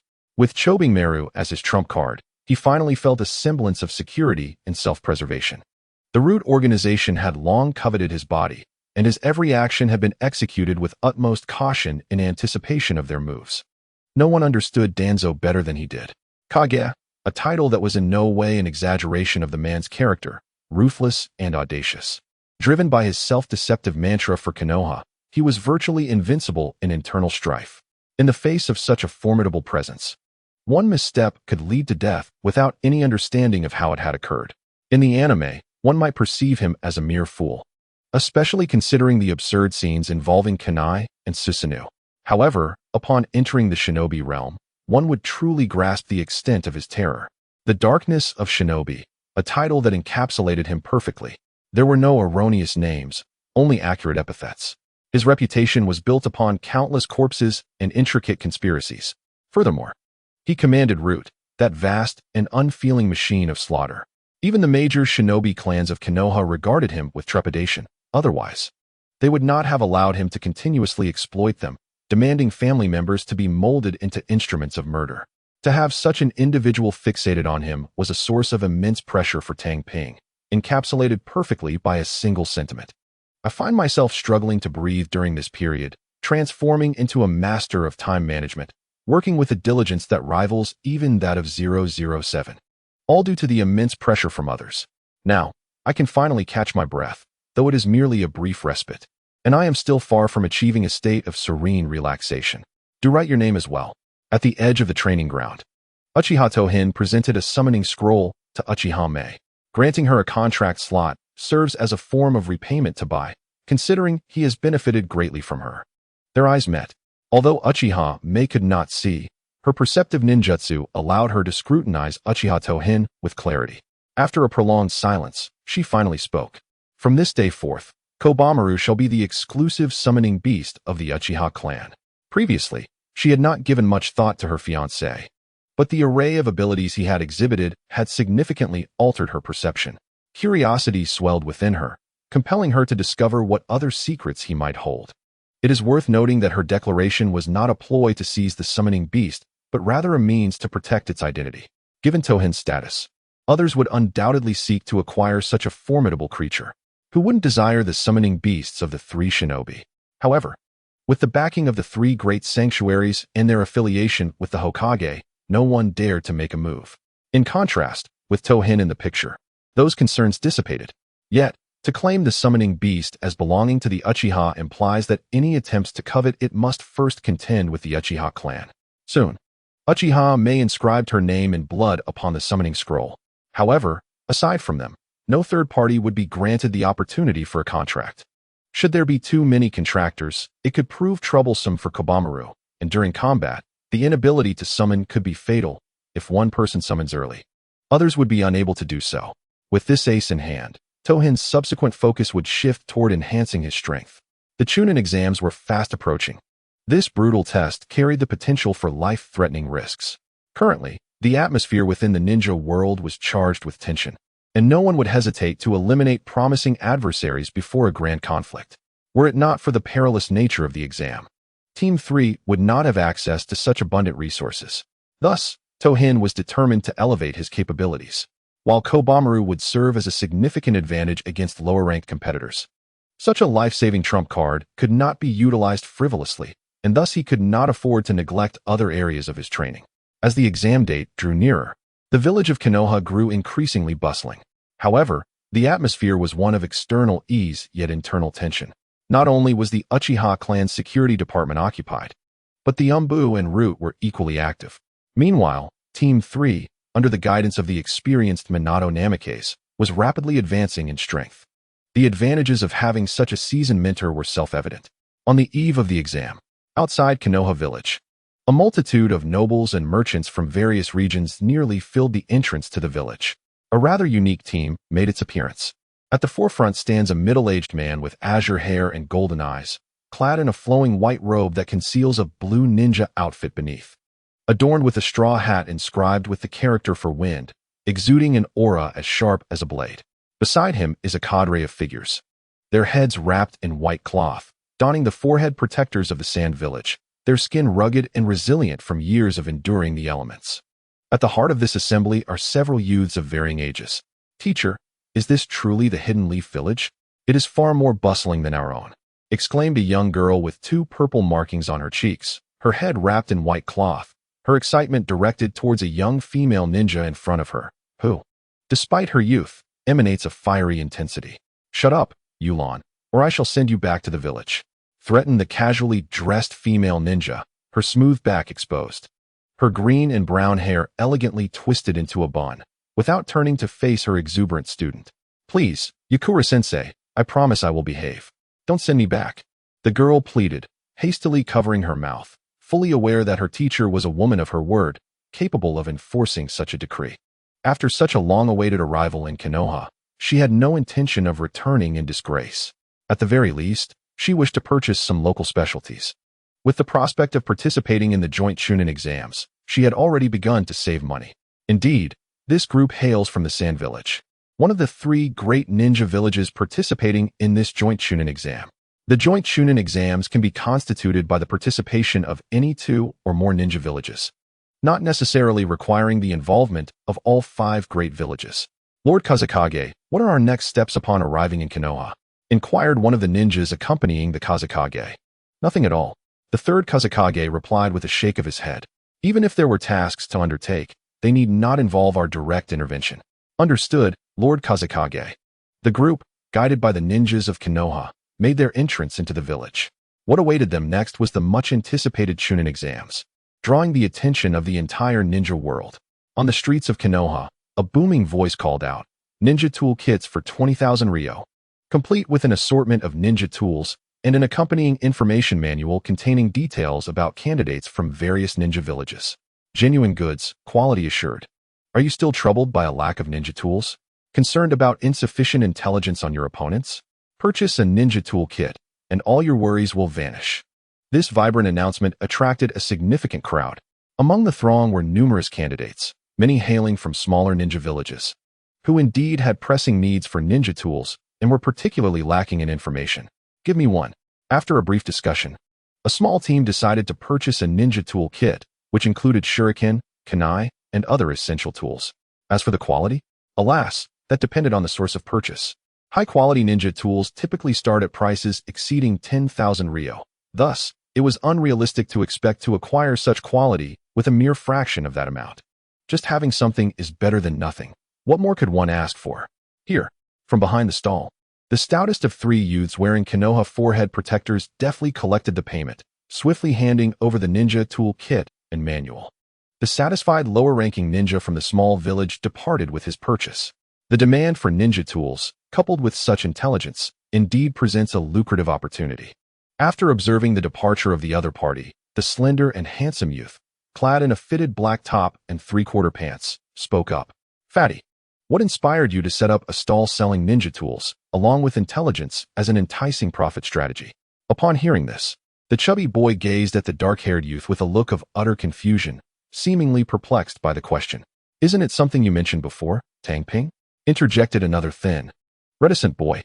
Indeed, the one standing behind the stall was none other than Tang Ping, along with Yamashiro Koji and Honda Eagle. They had gathered today, only to be surprised by the chubby boy's clever scheme. "I never said that." Tang Ping was about to retort when it suddenly dawned on him that he had indeed spoken of such a tactic in the past. Curse it. The fool was none other than myself. If Fatty's business flourishes, who knows, I might even earn the title of a commercial patriarch in the ninja world. However, where did you acquire this intelligence? Tang Ping pointed to the manual. The significance of intelligence for ninjas is self-evident. Any questionable source could lead to dire consequences. I gathered it all from these candidates, so rest assured. Honda Eagle explained proudly. Were it not for the need to bolster the credibility of the intelligence, he would not have summoned his two friends to the stall. The presence of 3 Konoha genin was the key to convincing these candidates to make a purchase. Would they trust an ordinary person selling such information? That's good. Tang Ping finally relaxed, as long as the intelligence didn't stem from perilous sources. With a rustle, Yamashiro Koji flipped through the manual, his expression growing increasingly grave. What's wrong? Tang Ping curiously picked up a copy and began to peruse. Soon, he discovered the reason. Too many strong contenders. And judging by some physiques, are you certain they're genin? It would not be surprising if they resembled adults. Be mindful. The joint Chunin exams only restrict genin participation, yet there are minimal age constraints. 15 years old. As long as they are below this age, they qualify. It is not like the anime where everyone is freshly graduated. That scenario is utterly implausible. Do not assume that becoming a Chunin is effortless. Besides needing sufficient mission experience, considerable strength is also required. A significant portion of ninjas may never ascend to Chunin even upon retirement. Thus, there are numerous genin under the age of 15, all eligible to participate in the exams. Moreover, the evaluations in the manual adhere to the system Tang Ping previously articulated: ninjutsu, taijutsu, jinjutsu, wisdom, power, speed, precision, and seals. This framework categorizes a ninja's capabilities comprehensively. While the ninja world has its own evaluative systems, they are too rudimentary and simplistic. Tang Ping's method is far more intuitive. However, his evaluation system introduces a new standard for data: 1 point for graduates, 2 for genin, 3 for chunin, 4 for special jonin, 5 for jonin, 6 for elite jonin, 7 for quasi-kage, 8 for kage level, 9 for kage peak, and 10 for super kage. Indeed, this data is significantly more direct and accurate than the original version. Perhaps it is precisely because the evaluation data is simple and straightforward that Yamashita Koji gazes upon it with such gravity. He had previously heard Tohei discuss this system, yet at the time, it did not capture his attention. Little did he expect that when inscribed in the intelligence report, it would present itself so vividly. According to this manual, a general assessment of the candidates can be derived. It even includes his evaluations: Yamashita Koji, Ninjutsu 3, Body 2, Illusion 1, Wisdom 3, Strength 2, Speed 2, Precision 2, Seals 2. Have you seen that? This is his data. After a thorough internal comparison, Yamashita Koji felt that this assessment was not arbitrary. The path of ninjutsu indeed aligns with him, and his combat intellect is commendable. Furthermore, this intelligence is publicly available data. It does not disclose what ninjutsu he has mastered or any hidden cards he possesses, which is certainly considerate of them. Tohei flipped to the last page, staring in astonishment at the top 10 candidates' ranking. The first name was unexpectedly not Kakashi. The name at the top was not the prodigious Kakashi he had anticipated. Tohei suddenly realized why. The current Kakashi is merely a child under 7 years old. No matter how rapidly one grows in the ninja world, he is still exceedingly young, the smallest among all ninjas. Yet, he ranks within the top 3, truly a genius among geniuses. Had Kakashi been in his teenage years, he would undoubtedly hold the top position without question, as he would go on to set the record for becoming a jonin at the age of 12. Unfortunately, even the brightest talent cannot compete against those who possess extraordinary advantages. The subsequent contenders, such as the Byakugan user and the filial son, entered the ranks of Kaga level at a mere age of adolescence, showcasing an unfathomable level of privilege. It is no wonder that the Sharingan is regarded as a superlative advantage, which explains Danzō's relentless obsession with it. The top contender is a boy named Goto, aged 14, categorizing him as a late-blooming candidate. However, the issue lies in his formidable track record. The manual contains only data for the Konoha candidates, devoid of their achievements or introductions, while the candidates from other villages have their accomplishments detailed extensively. The records indicate that he is the strongest prodigy from Iwagakure, having even engaged in direct confrontations with Jonin-level opponents. This is tantamount to cheating. He is certainly not a Genin. Yet, Inoki obstinately placed him among the Genin ranks, disregarding all sense of dignity. After perusing the information, Tohei mentally berated Inoki, the third Tsuchikage, for quite some time. This old man truly embodies the type that prioritizes substance over appearance, ensuring that he outshines even his village's strongest Hokage in all respects. Nevertheless, since this Goto has not exceeded the age limit and Iwagakure does not acknowledge him as a Chunin, he indeed complies with the competition's regulations. It can only be said that the three great ninja villages are adept at employing cunning strategies. They seek not only to establish their renown, but also to eliminate the talents from rival villages. It is a dual approach. Both must be executed with strength. Ninjas are not samurai. They do not adhere to the principles of honor. They merely need to accomplish their missions. Please provide me with a ninjutsu toolkit. Just as Tohei continued to lament the lack of martial ethics among the major ninja villages, a robust voice prompted him to instinctively look up, leaving him momentarily speechless. A figure as sturdy as a mountain, with a square face, stood before him. To the untrained eye, it is almost inconceivable that the figure before us, adorned with a rock ninja forehead protector, could possibly be the 14-year-old prodigy of the rock village. With an impressive record of accomplishments, one might liken this moment to the adage, "Speak of the devil, and he shall appear." Honda quickly completed the transaction, and upon receiving the intelligence manual, the prodigy flipped to the final rankings. He had heard of the manual while on the road, prompting his purchase.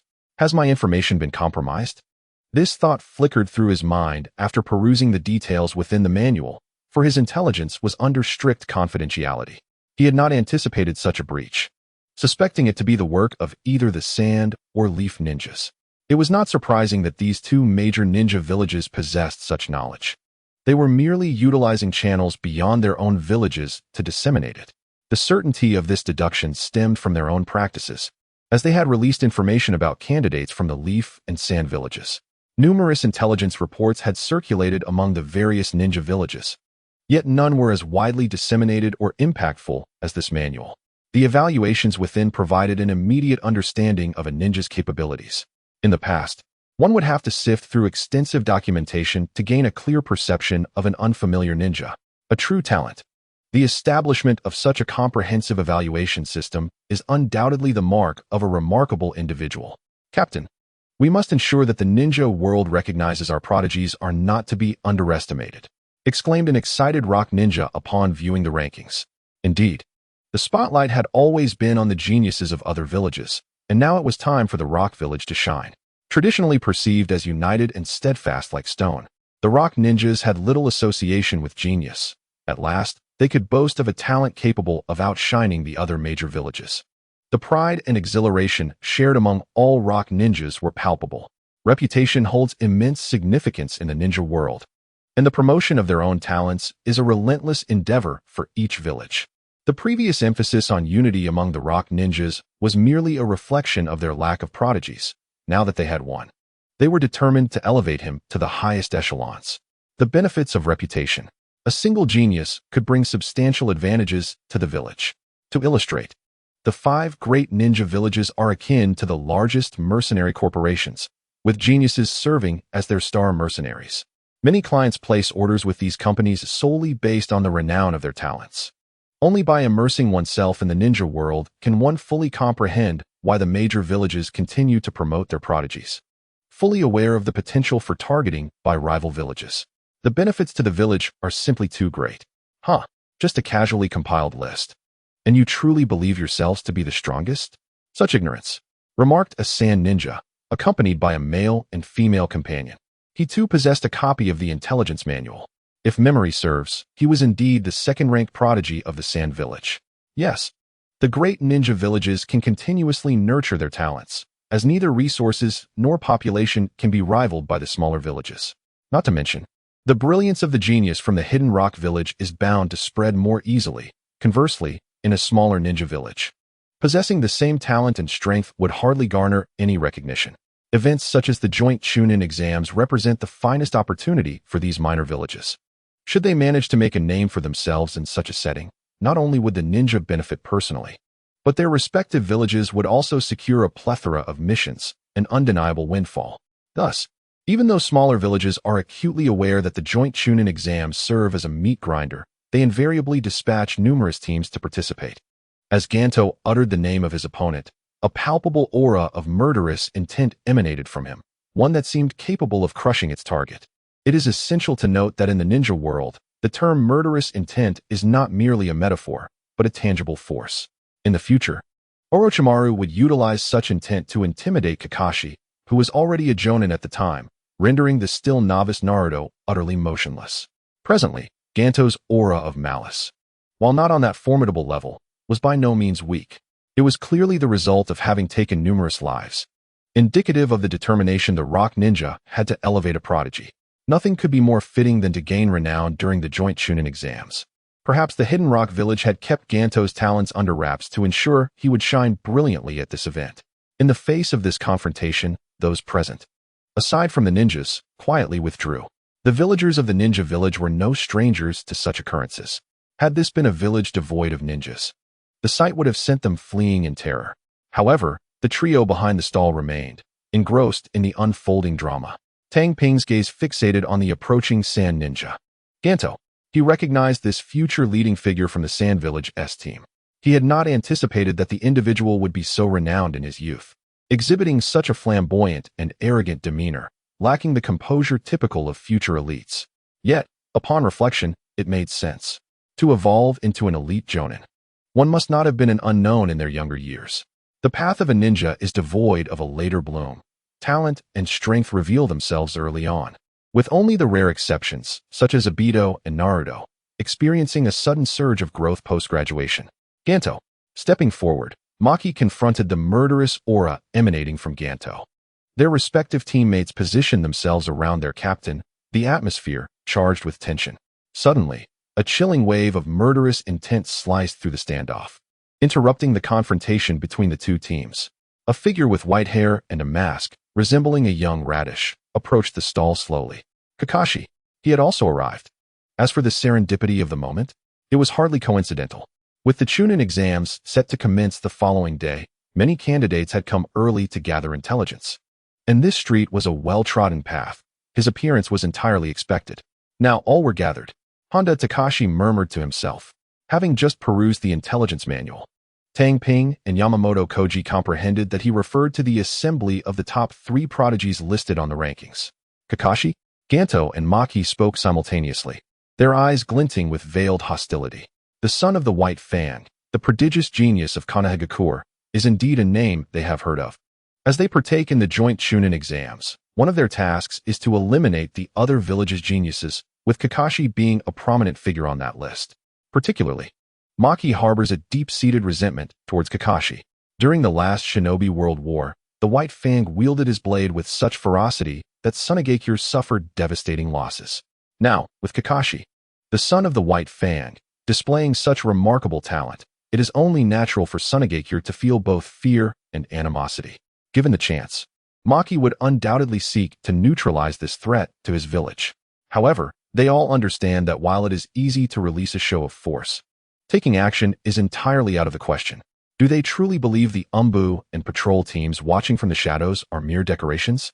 If they dared to act, the Uchiha patrol would apprehend them without hesitation, regardless of their identities. It can only be said that the Uchiha clan possesses a formidable presence.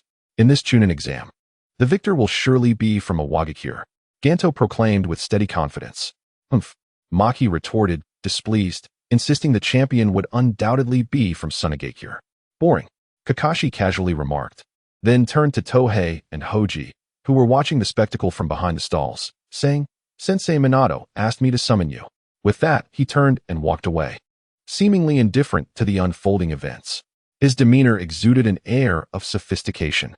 The future of the two pillars is clearly not without reason. If the teacher can play it cool, the disciple shall naturally follow suit. The standoff in the street swiftly concluded upon Kakashi's arrival. Yet all parties achieved their objectives, gathering intelligence. No amount of hearsay can compare to first-hand experience. Ganto and Maki regarded each other as the greatest obstacles in their quest for victory. As for Kakashi, initially perceived as merely a 7-year-old child, his considerable renown was thought to be a product of Konoha's exaggeration. However, after encountering him in person, they began to view him as an equal adversary.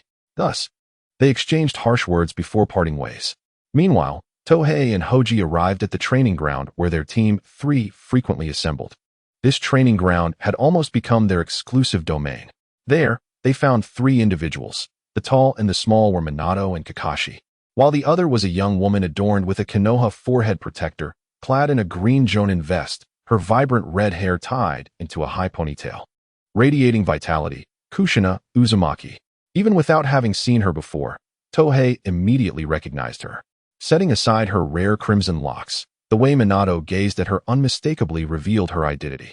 Oh, being a Jinchuriki, this was indeed Tohei and Hoji's first encounter. Minato's decision to bring her along surely indicated his confidence in their characters. Otherwise, he would not have introduced them. As for Kakashi, apologies, but he is a true disciple, akin to family, and naturally had met her long ago. Tohei Hoji. Minato introduced them. This is Kushina. The surname is somewhat delicate to discuss, as it is quite sensitive. Sister Kushina. Tang Ping immediately knelt and recognized his sister. For him, even the softest of meals was a trivial matter. After all, calling her sister bore no loss. She was a master of sealing techniques, a paragon of excellence, albeit difficult to take as a mentor. Otherwise, he would have been the first to address her as teacher. Not bad, little one. From this day forth, you shall be my younger brother, Kushina. Upon hearing Tang Ping's endearing address, Uzumaki Kushina could no longer maintain her composed demeanor and enveloped him in a warm embrace. One should not underestimate her. She was the Jinchuriki of the Nine Tails and possessed the keen instincts of the Uzumaki clan. If ill intentions were present, she would sense them immediately. Sister Kushina, I can't breathe. Tang Ping felt as though he were ensnared by a giant bear, struggling for air, and hastily attempted to wriggle free. All right, Kushina, you frightened him. Minato Namikaze stepped forward to intervene. With his assistance, Tang Ping managed to escape the predicament. He subtly perceived the warmth of their interaction. Due to her status as a Jinchuriki from a foreign village, Kushina had few friends in Konoha, which explained her enthusiastic reception of him as a brother. After soothing Kushina, Minato turned his gaze to his 3 disciples. He was acutely aware of the dangers posed by the upcoming joint Chunin exam, which had prompted him to devote himself to their guidance. He had called them together today to relay the intelligence he had gathered. The information contained in the manual was still insufficient and lacked comprehensiveness. This method could hardly be deemed cheating, as all major ninja villages engaged in similar practices. Only the smaller villages, devoid of such intelligence capabilities, had to rely on their lives to gather information. Meanwhile, Kushina sat quietly to the side, exhibiting none of her fiery persona as Minato explained the intelligence. She was a woman whose outward demeanor was fierce, yet her heart was exceedingly gentle. In contrast, Minato appeared sunny and gentle on the surface, yet harbored a cold-blooded interior. For his allegiance to the village superseded all else. Anyone who posed a threat to the village could expect his unhesitating response. Perhaps it was this very quality that led to his selection as the 3rd Hokage in the future, rather than Orochimaru, who prioritized comrades and research over the village's welfare. However, these matters were of no concern to Tang Ping, who was diligently noting down the information, as it could very well save lives. Although there would be examiners present during the test, should danger arise, the examiners would be unable to act in time, leaving one to rely solely on oneself. It was not unusual for missteps to lead to fatalities during the exam, particularly this time, as all major ninja villages sought to eliminate the talents of others, heightening the peril. Even though the village hidden in the clouds and the village hidden in the mist were not the hosts of the joint Chunin exam, they had nonetheless infiltrated the smaller villages. The objectives of these two great villages were clear: to sow chaos and assassinate the talented. Yet, even with this knowledge, the three great ninja villages could not take action, for if they acted rashly before their adversaries had made a move, what would become of their village's reputation? Who would dare to cooperate with them in the future? Thus, these were the rules of the game. If one found them unsatisfactory, they need not participate. Very well. Given your capabilities, a few cautious words should pose no challenge. Keep it up. The words of Minato Namikaze served not merely as consolation, but rather as an undeniable truth. Although the trio had graduated less than 2 months prior, their strength had transformed dramatically. The experience of battle had catalyzed their rapid advancement in all aspects. Chakra, a remarkable force derived from the fusion of spirit and cellular energy, could be enhanced through nourishing sustenance and medicinal baths. The mind, too, could be invigorated through the stimulation of combat. As one's mental prowess ascended, so too did their overall capabilities. This phenomenon elucidates why individuals experience such swift enhancement in power after their first encounter with bloodshed. Regular combat and the sight of blood inevitably foster continual growth in both spirit and strength. At present, Kakashi possesses the ability to withstand even the might of a special jonin for a brief moment, despite physical constraints. Were he to age further, he would undoubtedly start at the level of a special jonin. He has reached the physical limits of his current stage, earning the title of super genius without question. In contrast, the prodigy of the mountain clan, Koji Yamashiro, appears rather unremarkable. Then there is Tohei, the individual who has astonished Minato Namikaze the most. It is not his prowess as a ninja that impresses, but rather his exceptional capacity for development. In merely a month, he has devised a highly promising jutsu, a feat that could not fail to astound Minato. It is likely this very talent for innovation that led the third Hokage to permit Kushina Uzumaki to meet him. His ambition to learn sealing techniques has never been concealed, yet such knowledge is far too precious to be readily shared. Now, allowing him to meet Kushina carries an unmistakable implication. Hiruzen Sarutobi has calculated wisely. Both Minato and Kushina are allies within the Hokage lineage. Thus, imparting some sealing techniques is not a considerable sacrifice, for not everyone possesses the aptitude to master them. Moreover, with Tohei's development of jutsu benefiting from the Hokage's guidance, could there be any objection to his eventual submission of these techniques? A brilliant arrangement indeed. Hiruzen feels he has made a most advantageous deal. Simultaneously, Tohei, too, stands to gain, as the jutsu he has developed is tailored entirely to his own needs, ensuring that no one else can wield it. The knowledge of sealing techniques he acquires is of true value. To dispel any apprehension among others, he has deliberately downplayed his progress in medical ninjutsu. He has returned only a few of the 10 introductory texts he initially borrowed, let alone pursued the study of 3D rank medical jutsu or applied for experimental medical techniques. Thus, he appears to lack proficiency in all areas apart from development and research, significantly diminishing any perceived threat. For Tohei, the most crucial aspect is the knowledge of medical ninjutsu, rather than the techniques themselves. As for experimental subjects, does he truly lack them? Therefore, his advancement in medical ninjutsu has actually surpassed even that of jutsu development, though it remains unexhibited. Tohei, please demonstrate your jutsu for Kushina to witness. Minato Namikaze suddenly interjected. In light of the need to enhance his knowledge of sealing techniques, he finds himself lacking in comparison to Uzumaki Kushina. Naturally, he must seize the opportunity presented by Hokage Minato. Yes, sensei. Tang Ping comprehends Minato's good intentions, and thus strides to the center of the training ground. Under the curious gazes of several onlookers, he begins to utilize ninjutsu. Shinhaimu. Tang Ping deliberately slows his hand seals, not only to facilitate easier execution, but also to demonstrate the technique. The sequence of hand seals is inconsequential. What truly matters is the flow of chakra within his body and the meticulous handling of certain details. Without knowledge of these elements, mastering ninjutsu would be utterly impossible. The future Kakashi will be known as the copy ninja, primarily due to his acquisition of relatively simple and versatile techniques. One must question when he has ever utilized the powerful jutsu of others. The ninjutsu developed by Tang Ping, however, is lethal to anyone who attempts to replicate it without his innate understanding. Fire release, flame garment. A delicate crimson glow envelopes him, resembling gossamer flames that cloak his form. The temperature around him begins to rise. With a slight bend of his body, Tang Ping leaps towards a wooden post several meters away. Whoosh! As he leaps, flames erupt from his feet, propelling him forward with the speed of a rocket. He soars towards a wooden post, 2 meters high and as thick as a human. Fire release, fire fist. Tang Ping strikes with his right fist, a surge of flames encircling his hand as he delivers the blow. Boom! A vast explosion of flames radiates from the point of impact, obliterating the wooden post into splinters. The fiery garment surrounding him dissipates in the wake of the strike. Without hand seals, both Kakashi and Yamashiro Koji wear expressions of astonishment. As ninjas, they are acutely aware of the formidable nature of techniques executed without hand seals during combat. No, this is the effect of the flame garment. Tang Ping strides through the charred remnants of the wooden post, thoroughly satisfied with his self-developed C-rank ninjutsu. Despite its classification, its practicality rivals that of B-rank techniques, which are generally considered the trump cards of Jonin.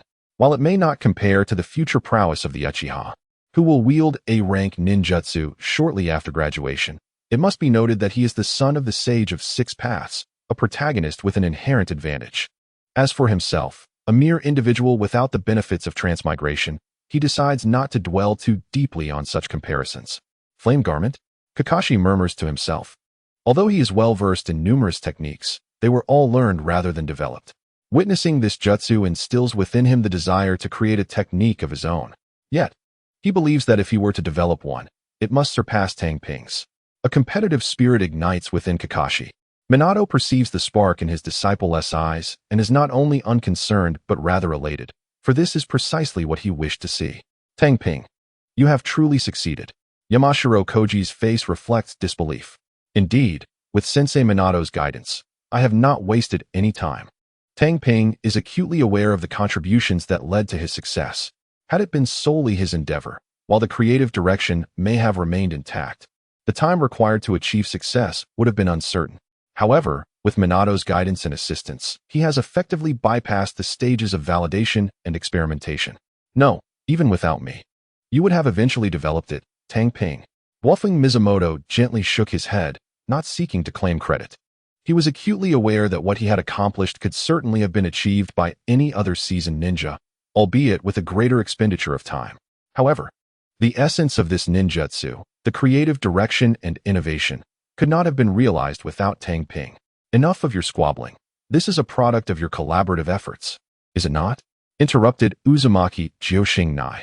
Wolfgang Mizumoto offered a wry smile, refraining from contradicting her, and proceeded to lead Kakashi and Yamashiro Hiroshi aside to commence their training. The efficacy of a ninja's jutsu is intrinsically tied to their very existence. Unless Tang Ping was willing to impart knowledge to the two, it was permissible for them to observe, but naturally, they could not be allowed to participate in the practice. Tang Ping, what aspect would you like me to guide you on? Uzumaki Joshingnai inquired directly, her straightforward nature leaving no room for pleasantries. Sister Joshingnai, if I wish to prolong the duration of the transformed flames and elevate their temperature, might there be a means to achieve this? Tang Ping articulated his aspirations and inquiries. The flame garment. This ninjutsu of fire release represented the embryonic form of a series of techniques he was developing. Thanks to the natural energy elixir derived from the Fusang tree, his proficiency in fire release had significantly improved. And combined with the Uchiha clan's unparalleled mastery of this element, he was inspired to advance this particular ninjutsu. The mechanics of the jutsu were, in essence, quite straightforward: transformation and manipulation. It involved the continuous conversion of one's chakra into flames. Typical fire release techniques involve the transformation of chakra into fire, but they do so in an explosive manner. However, should the transformation not culminate in an explosion, it becomes the nascent form of this jutsu. The real challenge lies not in converting chakra to flame, but in achieving a precise and stable release over time. Fortunately, his extensive training in chakra control enabled Tang Ping to meet the necessary standards. Simultaneously, the most perilous aspect of this ninjutsu was the practitioner's resilience to the flames. Even though chakra effectively insulated against direct contact with fire, the human body could endure only so much heat. Nonetheless, Tang Ping possessed a significant advantage: adaptability. Or rather, the enhancement of his fire release aptitude also augmented his resistance to flames. What he could withstand in terms of high temperatures would be insufferable for others. High temperatures are a double-edged sword. This also justified the development of the flame garment, intended for close combat. Close-quarters combat was Tang Ping's weakness, and despite his diligent efforts to compensate, the results were minimal. However, with the flame garment, who would dare to engage him in melee? In the absence of close combat, he would fearlessly exchange jutsu, especially with the assistance of his summoned beasts. Thus, the flame garment was specifically designed to mitigate his vulnerabilities. Upon hearing his thoughts, Uzumaki Jiuxing Nai fell into contemplation. Sealing techniques could indeed accomplish what Tang Ping had described, perhaps even more effectively and powerfully. The crux of the matter was that it would require her direct involvement. Therefore, she needed to ponder how she could enable Tang Ping to achieve these feats. Tang Ping, discerning that she was devising a strategy, fell silent, and a flicker of flame danced in the palm of his hand. Training. No one could ever have too much chakra control, hence he had never ceased his efforts in this area since his arrival in this realm. At present, the flame garb is merely a foundational aspect. What Tang Ping truly aspires to develop is the Sage mode, which requires, at the very least, the flame chakra mode. This is undoubtedly a privilege bestowed upon those who traverse realms. The path is undeniably correct. Whether it be Sage mode or chakra mode, both avenues are viable, allowing for a sense of security against missteps and dead ends.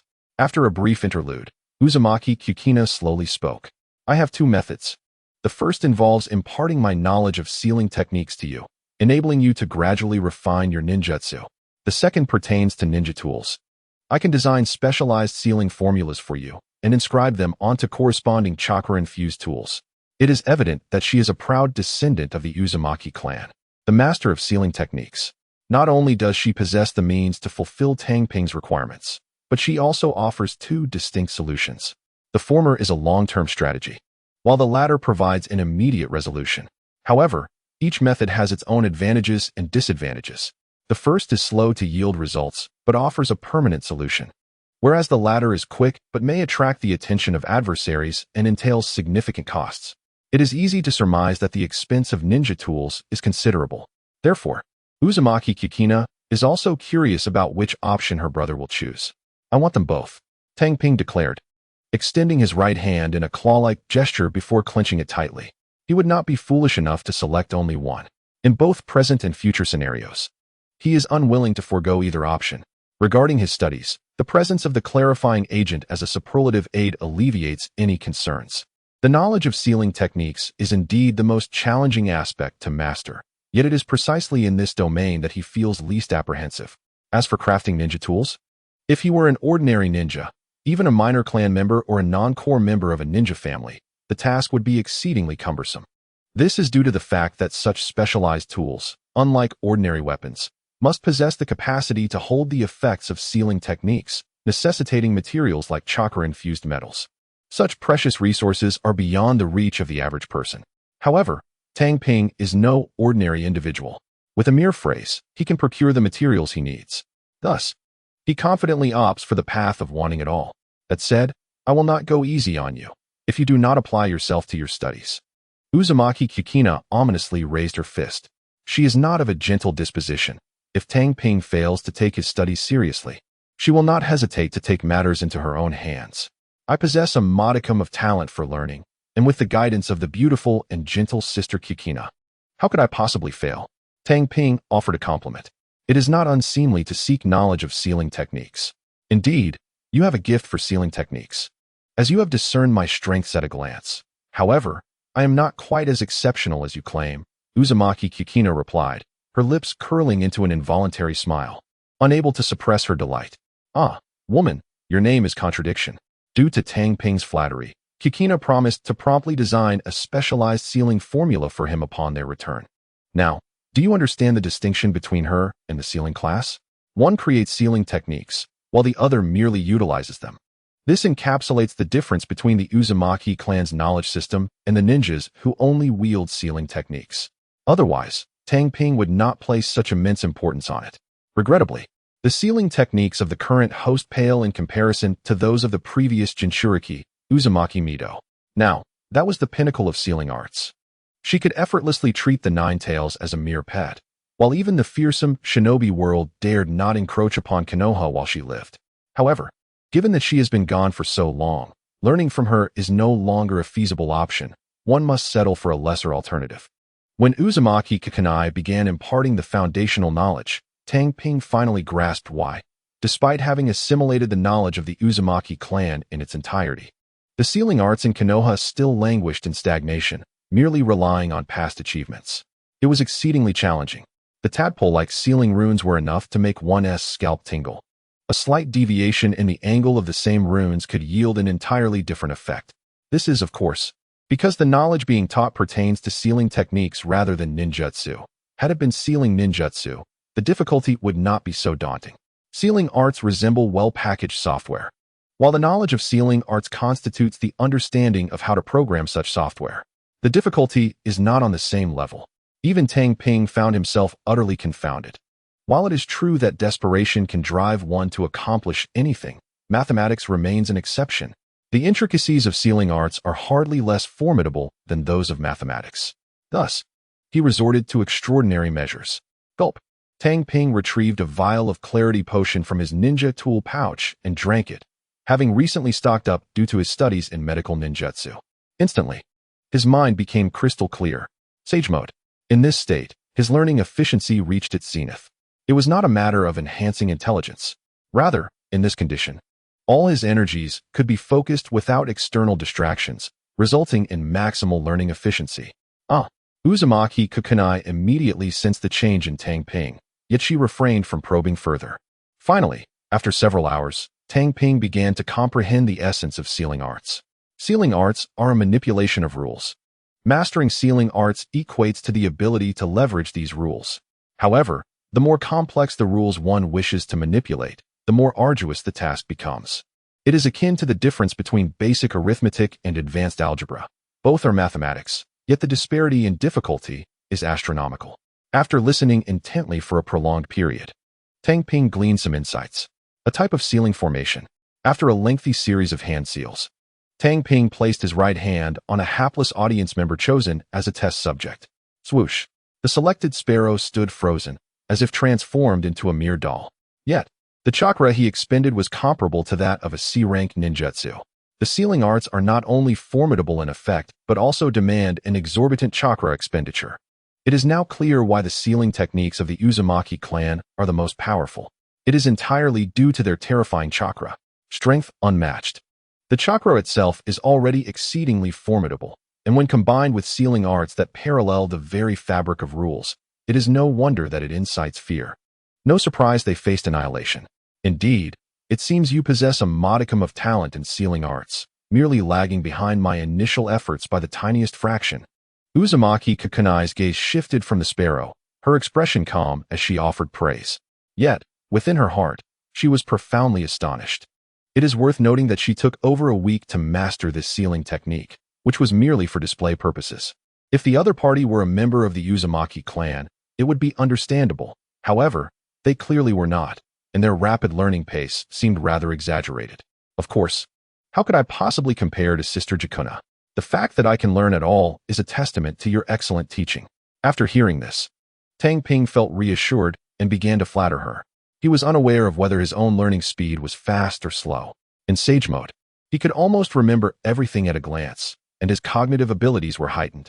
In reality, he had already comprehended these techniques, but he intentionally slowed his learning pace to conceal his true progress.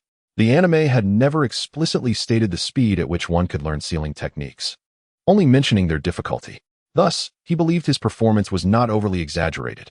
In a moment, I will ask Kakashi to fetch some books for you to take home and study.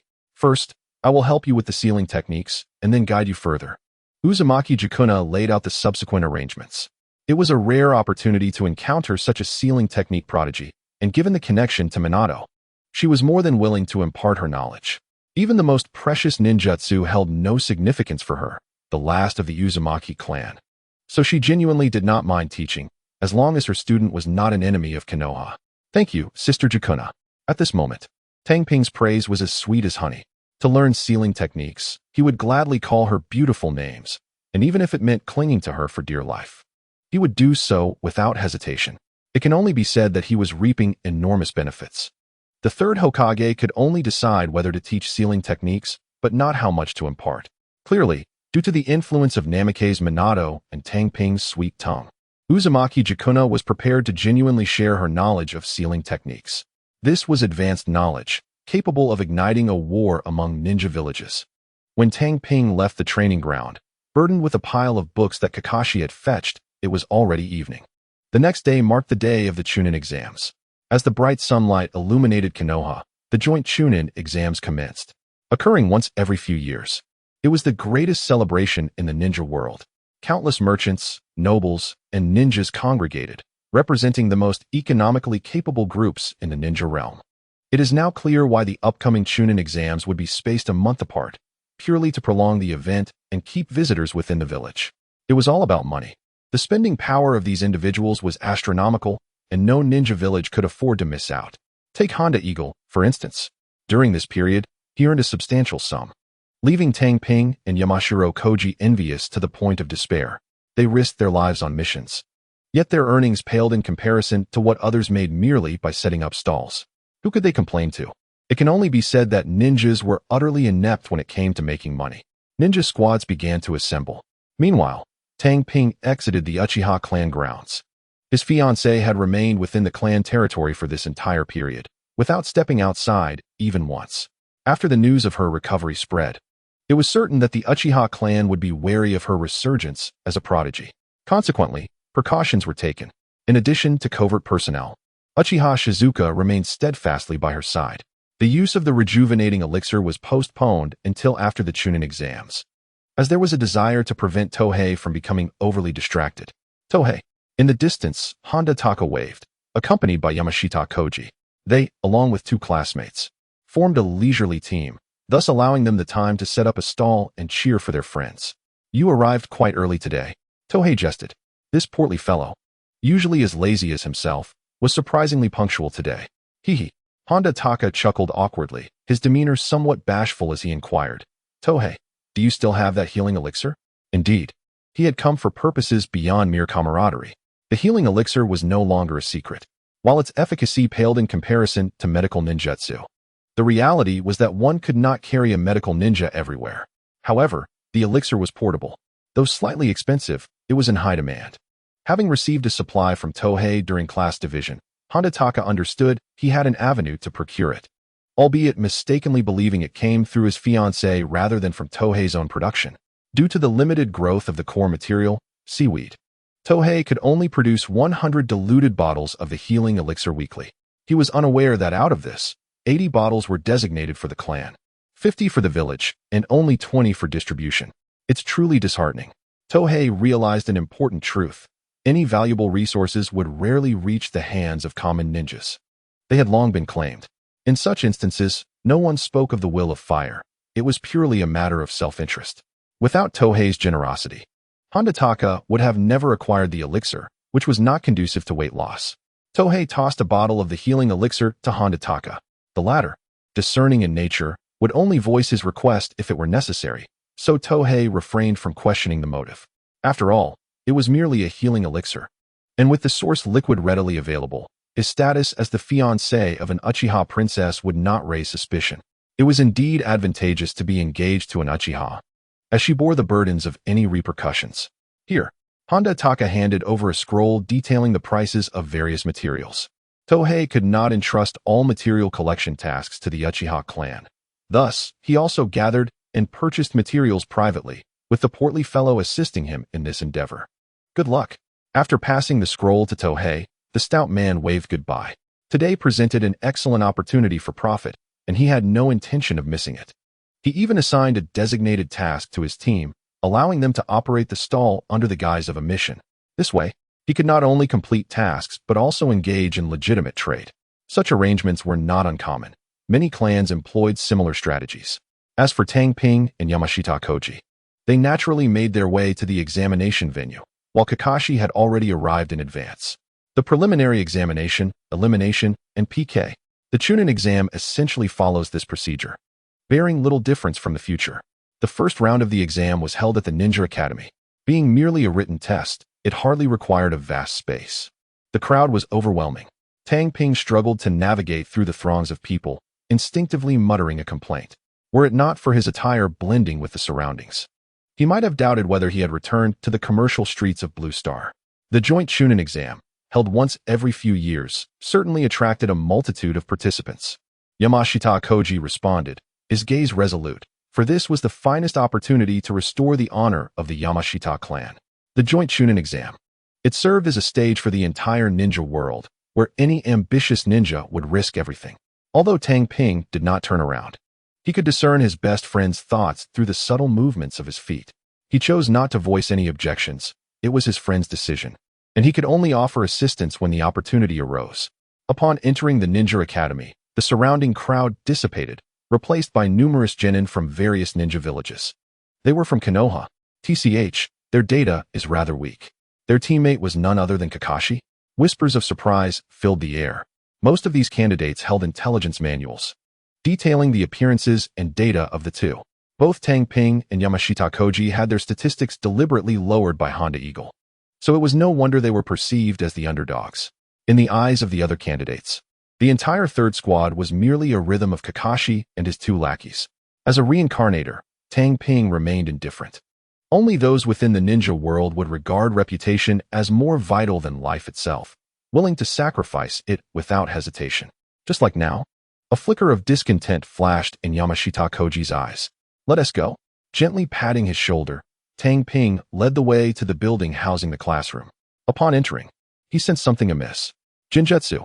The thought flashed through his mind, and Tang Ping swiftly formed hand seals. Release. A basic technique for dispelling illusions. Soon, his vision transformed. The previously empty corridor was now filled with numerous genin, casting curious glances their way, their expressions tinged with disappointment upon witnessing Tang Ping dispel the Jinjutsu. For a ninja, the ability to dispel illusions was not particularly impressive. The challenge lay in perceiving the Jinjutsu in the first place. Yet, in this regard, Tang Ping was indeed formidable. Mental strength. A fundamental advantage of a reincarnator. The higher the mental strength, the greater the resistance to Jinjutsu. Simultaneously, Tang Ping noticed Kakashi leaning against the corridor wall, observing them out of the corner of his eye. It seemed he was concerned for the two and had chosen to wait there. Humph. With a soft huff, Kakashi walked toward the classroom, his demeanor proud, causing the surrounding candidates to part like the sea, exuding an air of superiority. Tang Ping and Yamashita Koji followed suit, entering the classroom and taking their seats according to the roster. Ding ding. The bell rang, signaling the commencement of the first written test of the Chunin exam. Step, step. A multitude of ninjas entered the makeshift classroom. The examination is comprised of Chunin, Special Jonin, and Jonin, with representatives from the three great ninja villages present. Though Konoha boasts the most, the three leading Jonin, hailing from Sunagakure, Iwakagure, and Kanahagakure, serve as the chief examiners. Fairness is paramount. Allowing a single village to dominate the examination would incite distrust among others, compelling them to deploy their own observers. A scenario where Konoha entirely oversees the exam is patently unreasonable, unless under extraordinary circumstances. I am Senju Takagawa, the chief examiner for this first round. Cheating is strictly prohibited. Any caught will receive a score of 0. I hereby declare the examination to commence. The imposing presence of the Konoha Jonin, clad in a black headscarf, instills a formidable sense of pressure. Although the surname Senju may not belong to a prominent clan, it is recognized among the lesser clans. Numerous such clans exist in Konoha, including the Senju, Yamamoto, and Kamizuki, among others. The entirety of Konoha is woven from a tapestry of clans. Thus, even with the second and third Hokage's efforts to elevate the status of common ninjas, the village's most formidable and elite shinobi still emerge from the clans. The other examiners begin distributing the test papers. A rustle ensues. As Tang Ping gazes at the paper before him, a flicker of dread crosses his eyes. Question 1. Standing atop a tree 10 meters high, with a target 32 meters away and a wind speed of level 3. How much force is required to launch a kunai? The question is utterly daunting. Upon reading it, Tang Ping is beset by a throbbing headache. Although he was indeed taught this in school, for ninjas, their physical prowess often surpasses their theoretical knowledge. Consequently, while practical application is not an issue, deriving a solution through theoretical computation poses a challenge. Theory versus practice. The latter is where ninjas excel, while the former is seldom a forte. Prior to his crossing over, Tang Ping was a programmer, so such calculations are trivial for him, albeit still causing a slight headache. However, for the other candidates, diverse strategies unfold. Bloodline limits, secret techniques, ninjutsu, and puppetry reveal a showcase of what can only be termed as cheating. After all, the chief examiner has made it abundantly clear, as long as one does not get caught, there are no issues with cheating. This first round of the examination is not merely about theoretical knowledge. It assesses the candidate's ability to gather intelligence. Ninjas, by their very nature, are professionals in espionage and assassination. Thus, the ability to collect information is paramount. Naturally, candidates like Tang Ping, who can directly solve the problems, are afforded certain privileges. Ultimately, one must pass in at least one of the two categories, intelligence gathering or theoretical knowledge. You, out. Do you think we are blind? Disqualified, leave immediately. The examiners positioned along the sides of the classroom continually call out, expelling those with lackluster skills. Cheating is tolerated, but such ineptitude is not. Before long, the number of remaining candidates dwindles to fewer than 100. Even when accounting for other classrooms, the total remains modest. Under normal circumstances, assessments would not be so stringent. However, the joint Chunin exams, being a stage for the ninja world, naturally raise the standards exponentially. The advantage of advancing to Chunin on such a stage is the limitless prospects that lie ahead. The multitude of benefits has led to an influx of ninjas from various villages eager to participate. Regardless of the dazzling array of tactics displayed, one's experience undeniably expands. This may well be one of the reasons why the 5 great shinobi villages permit ninjas from outside to partake in the Chunin exams, allowing the new generation to witness an assortment of techniques. Yamashita, Hiroshi, and Kakashi, both skilled in their own right, would not go unnoticed. And even if their methods were detected by the proctors, they would likely be overlooked. Among these seasoned Chunin, particularly the Jonin, the number of tactics that can go undetected is limited. Thus, only those of inferior skill are eliminated. After a considerable duration, the examination concluded. Morinokawa announced the end of the answering period. The surrounding proctors swiftly approached to collect the papers and provide immediate feedback. With only a mere hour allocated for the exam and a scant few questions designed primarily to facilitate cheating, a genuine mastery of the material would not require such a lengthy duration. Even if one managed to avoid detection while cheating, failure to achieve a passing grade would still preclude them from advancing to the next round. A group of over a dozen teachers monitored the exam, aiming to expedite the scoring process. Inuchi Takashi failed. Mukitani Haru passed. Yamashita Hiroshi passed. Each name was called in succession. Those who remained, aside from a few like Topii, who excelled in theoretical knowledge, possessed their own strengths, resulting in a notably high pass rate. The initial written exam was not particularly critical. It merely served to eliminate the unworthy. Allowing such individuals to proceed to further evaluations would diminish the spectacle of the Chunin exams and increase the burden on the examiners. The energy and resources required to assess over 1,000 candidates versus a few hundred are not comparable. There were no scores, only pass or fail. After announcing the list, Morinokawa turned to them and advised, "Congratulations on qualifying for the second round of exams, but the next assessment carries significant peril. I hope you will contemplate your decision to participate carefully. The first round posed no danger, yet the second was fraught with peril." Regrettably, no one was inclined to withdraw.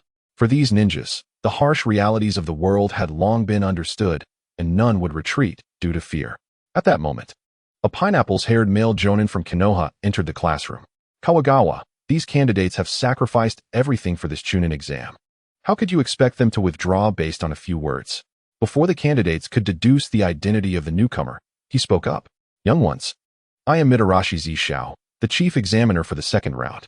I hope you all survive the challenges ahead. Now follow me." With that, he turned and exited.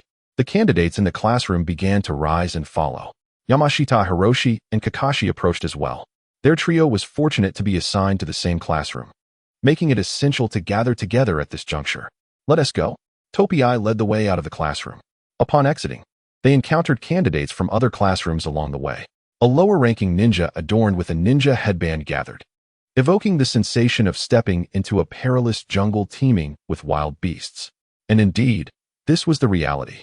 In the forthcoming assessment, all participants would confront adversaries intent on their demise, including lethal machines dispatched from various ninja villages specifically to hunt down the talented from rival clans. Thus, despite the considerable number of candidates, The actual count of those who might advance to the third stage of the examination could very well be less than a fraction.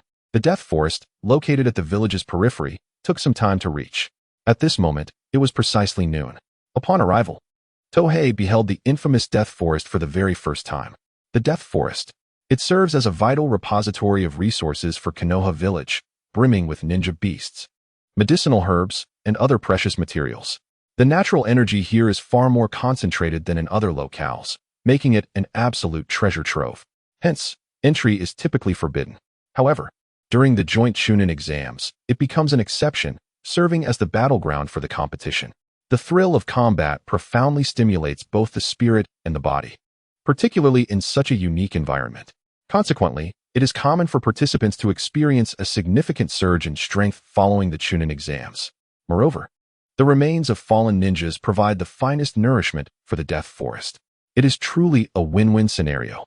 The Chunin examination resembles a sacrificial ritual, yielding benefits for the Death Forest each time, which explains why Konoha utilizes it as an examination venue. Ninja squads gathered at the iron fence bordering the forest, with numerous examiners stationed at the entrance. One must not be deceived into believing that the defense measures consist solely of this barbed wire. These are merely intended to deter ordinary individuals. The true safeguarding mechanisms are the barriers and traps. Without a clear understanding of these, even a Jonin would find it exceedingly difficult to infiltrate the Death Forest. On a high platform at the entrance, a multitude of examiners stood, surveying the candidates below. "Welcome to hell," they proclaimed. "The upcoming assessment will undoubtedly be etched in your memories." The rules of this examination are straightforward. Scattered throughout the Death Forest are tokens. Retrieving any one of them and making it to the central tower constitutes success. Now, retrieve your signal flares and let the challenge commence. Yusho Murasaki instructed an aide to present the signal flares for the candidates to collect. The signal flares, once utilized, they would summon an examiner for rescue. But they also signify the forfeiture of one's examination eligibility. Naturally, this presumes one can effectively deploy the flare and await assistance. The current examination rules starkly contrast with those of future peacetime. They are far more brutal and direct. It is essential to recognize that among the candidates lie numerous hunters. Despite this awareness, the lack of stringent protective measures for the candidates speaks volumes about the harshness of the ninja world. Only those who can survive in such conditions are deemed the village's true talents. The rest are of little consequence. This is the ninja world's version of a battle royale, a game where life itself is the stake. What is over there? Hoji, sensing Tohei's gaze lingering upon the surrounding candidates and examiners, inquired, as if he were deeply concerned. "Nothing, let us proceed," Tohei replied, shaking his head, as he wished to ascertain whether any familiar faces were present. The outcome indeed allowed him to recognize one person, Yi Tsang, that stunning young lady, renowned for her exquisite back, who vied for the position of the fourth wind shadow with Luo Sha, only to be tragically betrayed. Her beauty transcended that of anime. Had it not been for her distinctive attire, he would have scarcely identified her. The true ninja world appeared starkly different from its animated counterpart. There were only subtle resemblances, which rendered Tang Ping unable to swiftly recognize certain figures from his memory. How intriguing! With the sentiment of witnessing history unfold, as a mere paper figure transformed into reality, Tang Ping grasped a signal flare and made his way towards the Forest of Death. The entrance offered numerous pathways, allowing participants to enter from various points. He chose an unoccupied entryway. Little did he know, a considerable number of individuals had unexpectedly followed him from behind. "Plan A," Tang Ping uttered to his two companions. They had deliberated various contingency strategies since the previous day, so they were naturally well prepared, while they were unaware of the specific details of the assessment. The general examination content was known to all genin from the three major ninja villages, allowing for adequate preparation in advance. Kakashi and Yamashiro Koji nodded in acknowledgement. Thus, the trio gradually approached the entrance before abruptly accelerating, vanishing into the thicket. Quick pursuit. The candidates trailing behind seemed to be stimulated, hastening their pace. Check the qualifications of the candidates. However, among the few examiners stationed at the entrance, a cold voice from a Konoha examiner halted the advancing candidates. "What a joke. This is Konoha. No matter how generous we are, we cannot simply stand by while others hunt down the descendants of our village without offering assistance. Furthermore, checking the qualifications of the candidates was entirely reasonable. Did they not notice the sand and rock ninja examiners among the crowd who remained silent? Such a gesture of goodwill would not be obstructed. Were it their own village's candidates, they would act similarly. While the examination rules must be fair as the host, they certainly would not allow a complete lack of home field advantage. The notion of absolute fairness, as depicted in anime, is unrealistic. Just as the 5 permanent members of the Blue Star do not negotiate absolute fairness with other powers, providing a relatively equitable environment is already commendable. What more could one ask for? The real ninja world is not solely comprised of passion, bonds, and efforts. It is a much darker and harsher reality. Hence the saying, fairy tales are but lies. Meanwhile, within the towering center of the Forest of Death, a multitude of high-ranking ninjas, nobles, and wealthy merchants filled a space larger than a basketball arena. Monitors positioned centrally allowed observers to witness every movement occurring throughout the Forest of Death. The technology of the ninja world is fragmented. While there are surveillance systems and computers, the other side remains at a wartime level where even food is scarce. Seated in the principal position were 3 figures adorned with wind, rock, and fire conical hats, draped in long robes. The shortest among the 3, a rock-hidden ninja with a red nose, was the first to speak. Onoki. Konoha truly possesses extraordinary fortune, continuously nurturing geniuses. Unlike our rock-hidden village, which has yet to produce a single talent, it truly stirs my envy. His opening words revealed his cunning nature. The inherent advantages of Konoha's environment are what continuously nurture exceptional talents, subtly hinting at the relative weakness of a Wagakure. If it were merely a conversation between him and Sarutobi Hiruzen, it might have been dismissed as casual banter. However, with so many present, including the Wind Shadow, it is plausible that such remarks could incite greed and jealousy within others, potentially yielding unexpected outcomes. Indeed, it is precisely due to the existence of these prodigies that Konoha remains unscathed amidst myriad covetous gazes. Sarutobi Hiruzen took the opportunity to assert that Konoha harbors no fear of any envious onlookers. It must be noted that while the exchanges between the shadows may not involve jutsu clashes, their peril is equally profound. One can only hope that these talents continue to safeguard Konoha. The third Wind Shadow interjected, seemingly in praise, yet his words concealed an unmistakable malice. Given the destitution of the Wind Country and its affluent neighbor, the Fire Country, any opportunity for plunder would undoubtedly be seized. After all, with their own lives being of little value, any gains would be deemed a profit. Failing to succeed would merely serve to deplete their ninja ranks, thereby alleviating the village's burdens. Under the radiance of the will of fire, Konoha's ninjas have never disappointed. Let us observe the match. Sarutobi Hiruzen sensed a tacit understanding between the 2 shadows and signaled to proceed with the viewing. Indeed, let us watch the contest, hoping for no unforeseen events and wishing for smooth sailing. Perhaps surprises await us. Following a brief exchange, the rock and wind shadows fell silent.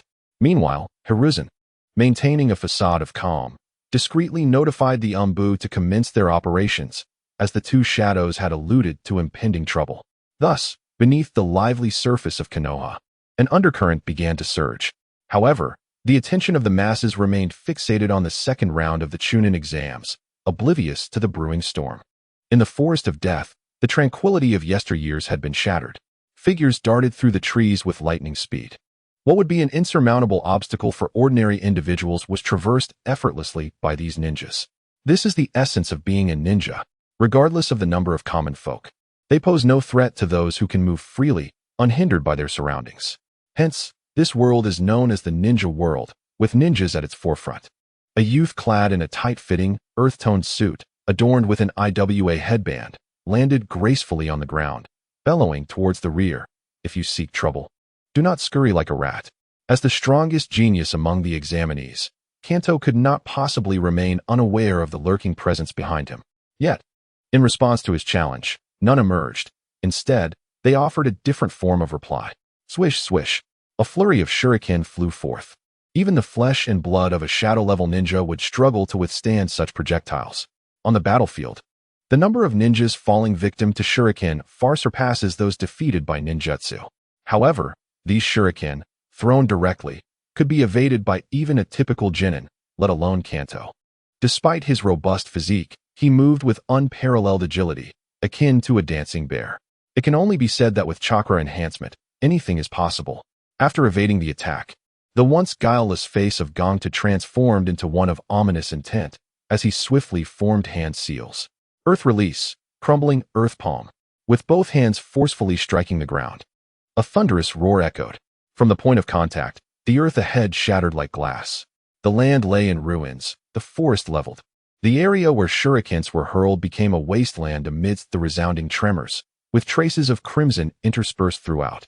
Although the technique was merely of C rank in Gongtu's hands, it was no less formidable than a B rank jutsu. It was evident that he was indeed the prodigy ranked first in this Chunin examination. With a single strike, he silenced the surroundings. No one dared to confront him head-on. This was only natural. They were ninjas, not warriors, and in the absence of opportunity, they would not force a confrontation, choosing instead to lurk in the shadows for a chance to strike. Truly troublesome. Observing that no one seized the moment to attack, Gongtu was not pleased. Rather, he felt a sense of agitation. He would prefer to engage these foes directly than to be watched from the shadows. Captain, perhaps we should gather the tokens first. A teammate reminded the irate Gongtu. They were here for an examination, not a battle. Let us go. Casting a resentful glance around, Gongtu turned and left. If it were not for the pressing matter at hand, he would not have let these adversaries off so easily. Less than 2 kilometers away from the battlefield, wind release, gale palm.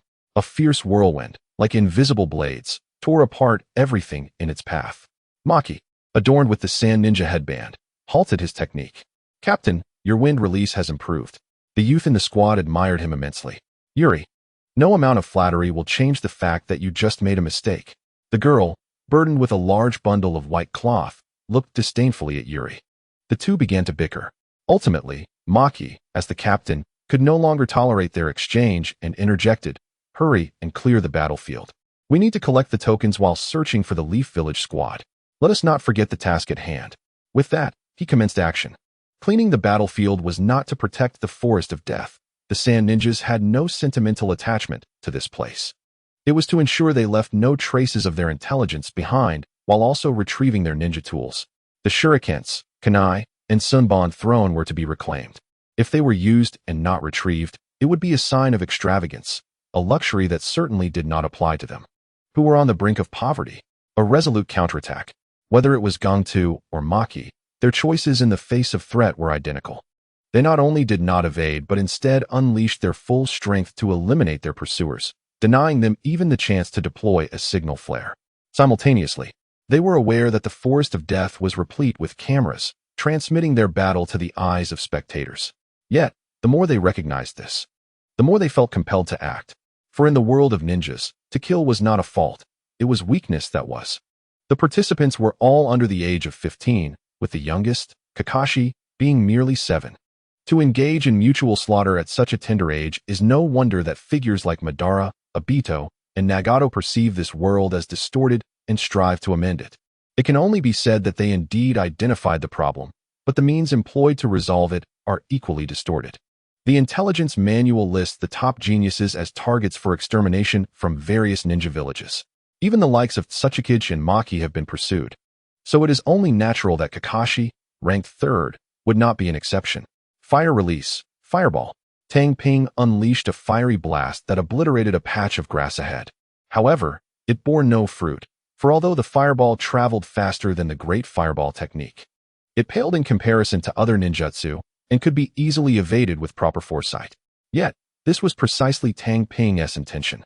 In a swift motion, a white figure darted through, piercing the heart of the last female ninja who had evaded the fireball with a short blade. It was Kakashi who struck. He was, after all, the ace of Team 3, at least according to the intelligence manual.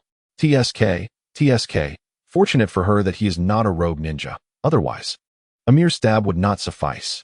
Tang Ping quipped as he observed the lifeless body. He had grown accustomed to blood and death, but he occasionally reminded himself, using phrases from his previous life, to avoid letting the ninja world distort his worldview.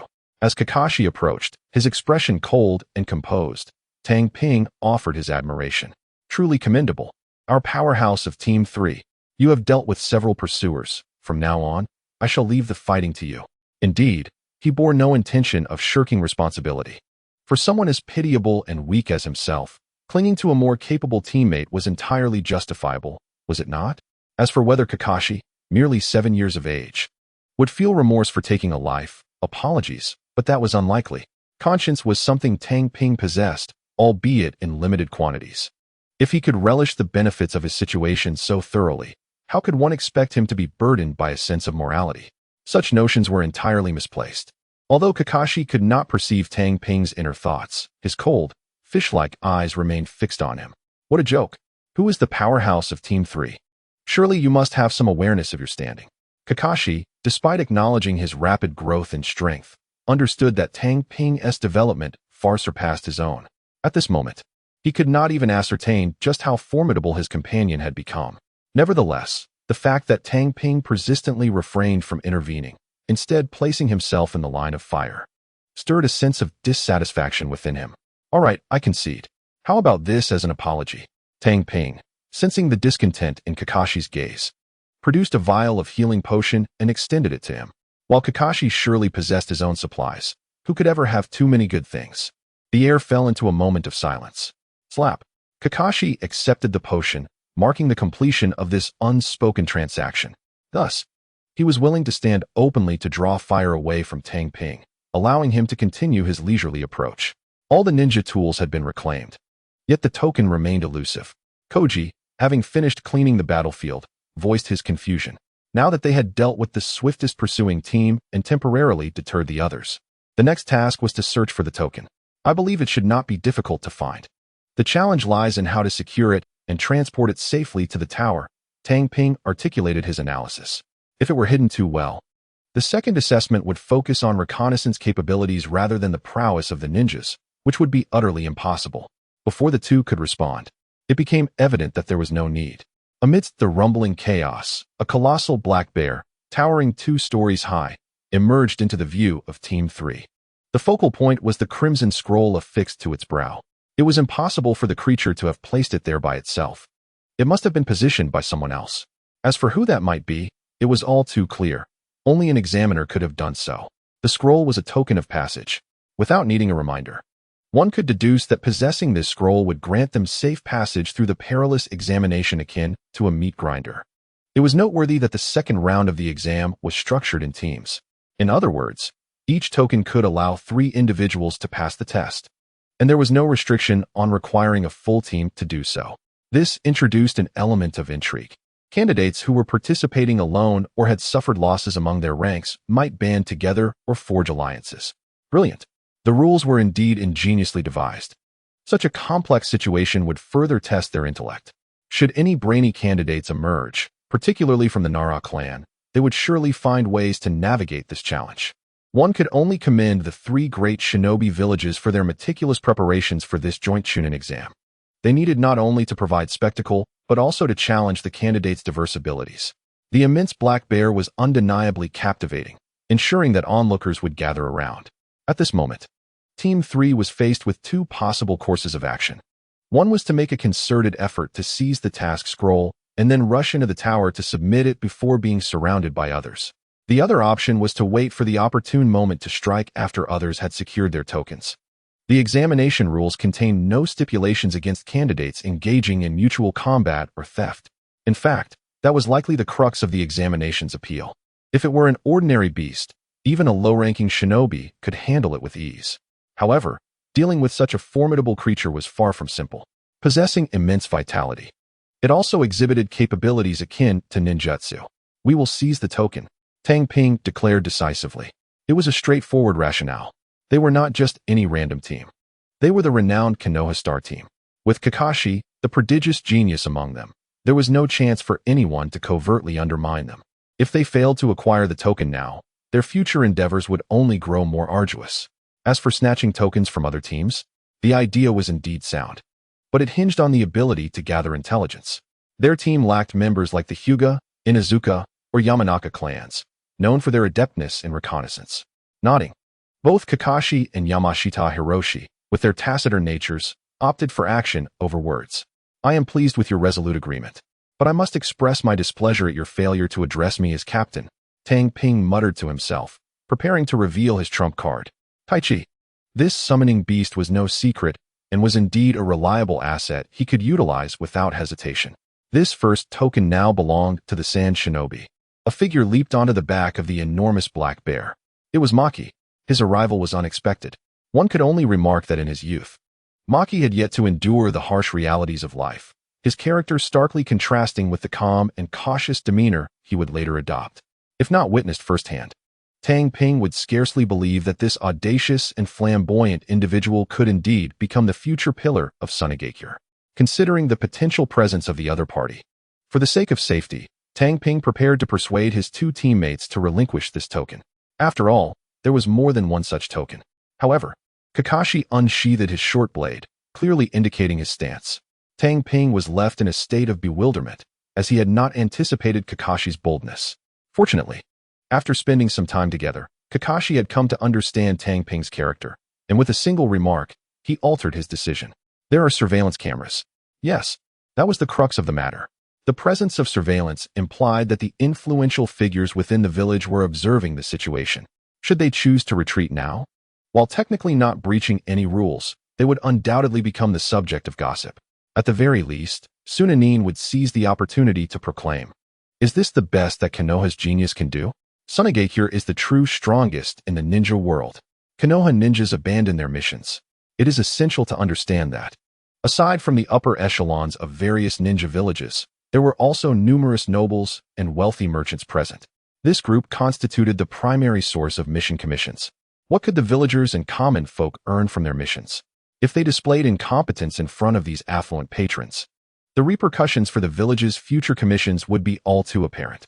The failure of the White Fang's mission, in reality, was not catastrophic.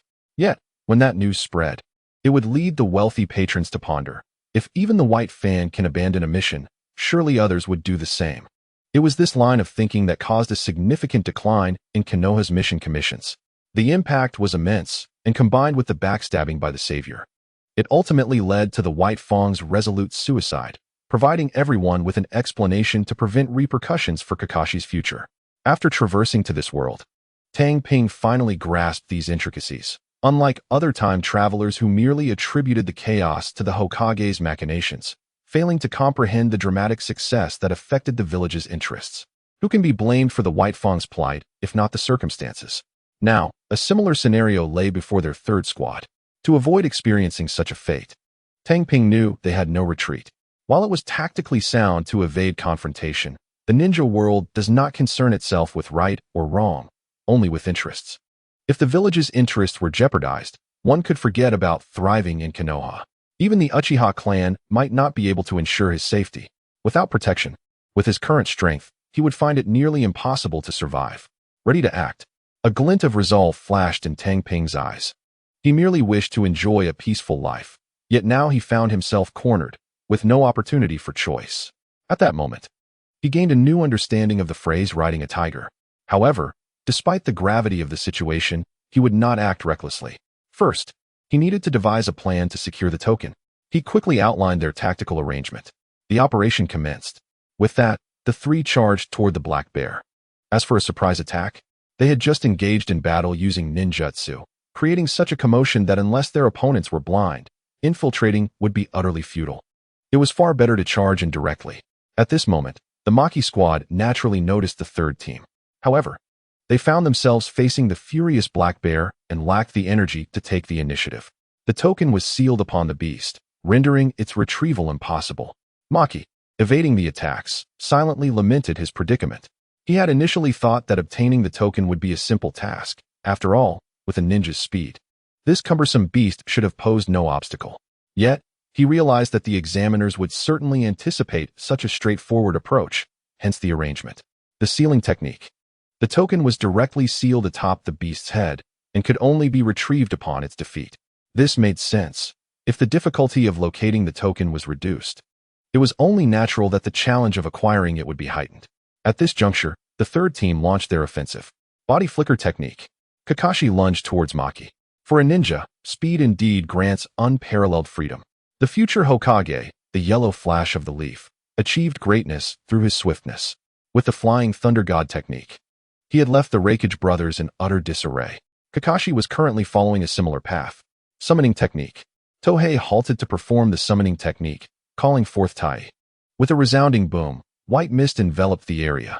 A three-legged crow, cloaked in dark golden feathers, materialized upon the battlefield. What a magnificent crow! It was a summoning beast. Under the gaze of many, the summoned Tai began to stir. With a loud caw, it spread its wings and ascended.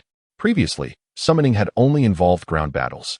But one must not forget that Tai was capable of flight. With a rush of wind, Tai soared aloft, casting a vast shadow below.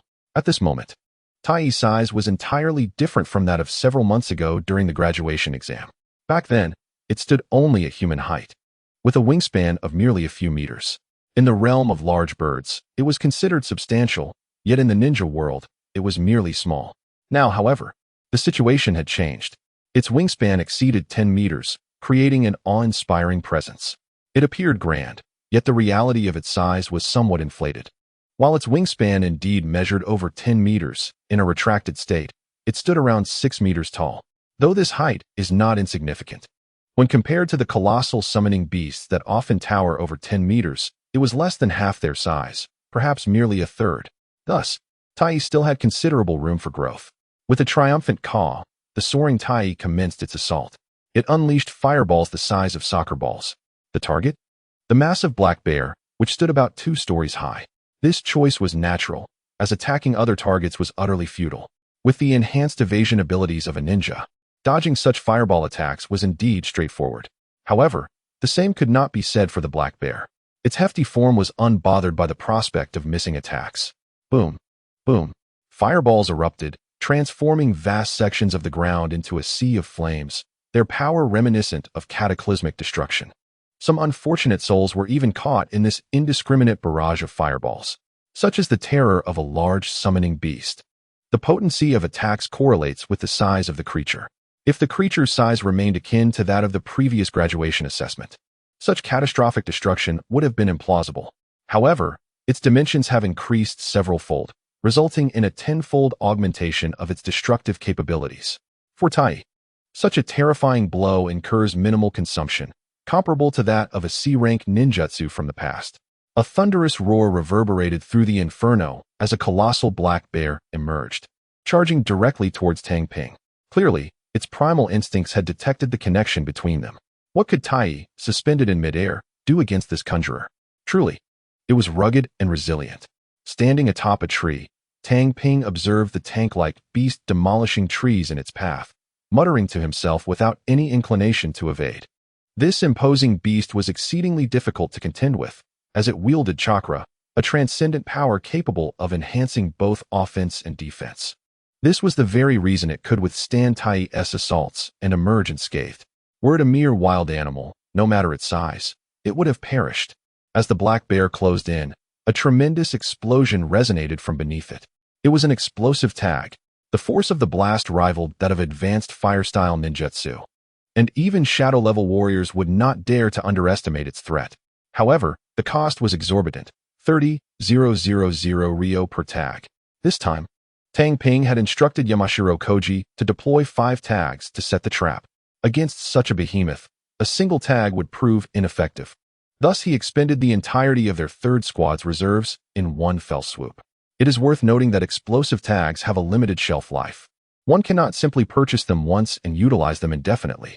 As the smoke from the explosion cleared, Tang Ping beheld the nearly incapacitated black bear, struck at close range by 5 explosive tags. Even a large-kneed beast would face dire consequences. Had it been an intelligent summoned beast, it might have evaded or defended against the trap. Yet this black bear, though it possessed chakra, lacked wisdom and fell victim to such a rudimentary snare. Otherwise, a direct kill would have demanded considerable effort. Of course, this also reflected the 3rd squad's disregard for martial ethics in deploying such a devastating weapon. Other candidates might have desired to use them, but found themselves unable due to financial constraints. At 30,000 Ryo apiece, such a price was far beyond the means of a mere genin, and even jonin would possess scant resources, if any. But for Tang Ping, life took precedence, and thus, the more formidable weapons he possessed, the better. Furthermore, he had access to channels that allowed him to acquire 5 as trump cards. The results were astonishing. Having severely wounded a creature that even Maki could not subdue. Be careful, Tang Ping. At that moment, Yamashiro Koji suddenly shouted. as a candidate adorned with a Tonin forehead protector stealthily appeared behind Tang Ping, thrusting a kunai into him. Bang! Tang Ping dissipated into smoke. It was a body replacement technique, a standard D-rank ninjutsu. Had the assailant possessed a bloodline limit such as the Byakugan, they would have easily seen through it. However, the truth remained that the attacker lacked such an advantage. From the perspective of skill and breadth, the opponent is undoubtedly an experienced professional assassin, rather than an ordinary ninja. Nonetheless, even such expertise can lead to failure. Although the D-rank clone technique pales in comparison to the B-rank shadow clone technique. Its ability to confuse is indeed remarkable when one merely remains motionless atop a tree. The crux of the matter is that no one anticipated that Tang Ping had been using the clone technique as bait from the very beginning. Fire style, fireball. A fireball, the size of a wheel, shattered the stealthy attack of the Tanin from the side. It was Tang Ping. As a master of the Shinshin flow, he would not be foolish enough to remain in such an elevated position. It was entirely a tactic to lure the enemy into a trap. And indeed, the trap was successful. With a swift execution of a C-rank ninjutsu, he efficiently eliminated the would-be assassin. It was evident that the opponent was not a mere candidate, but an assassin dispatched from another hidden village. The entire combat process concluded in an instant, devoid of any prolonged struggle. This is the nature of ninja combat, dangerous and swift. This is not a time of peace. The Chunin exam serves as a legitimate arena for slaughter, and the casualty rates depicted in anime are nothing short of child's play. Binding technique. At that moment, a strip of white cloth swept towards Tang Ping. Wind style, gale palm. Yamashita Koji also intervened to assist. Whoosh.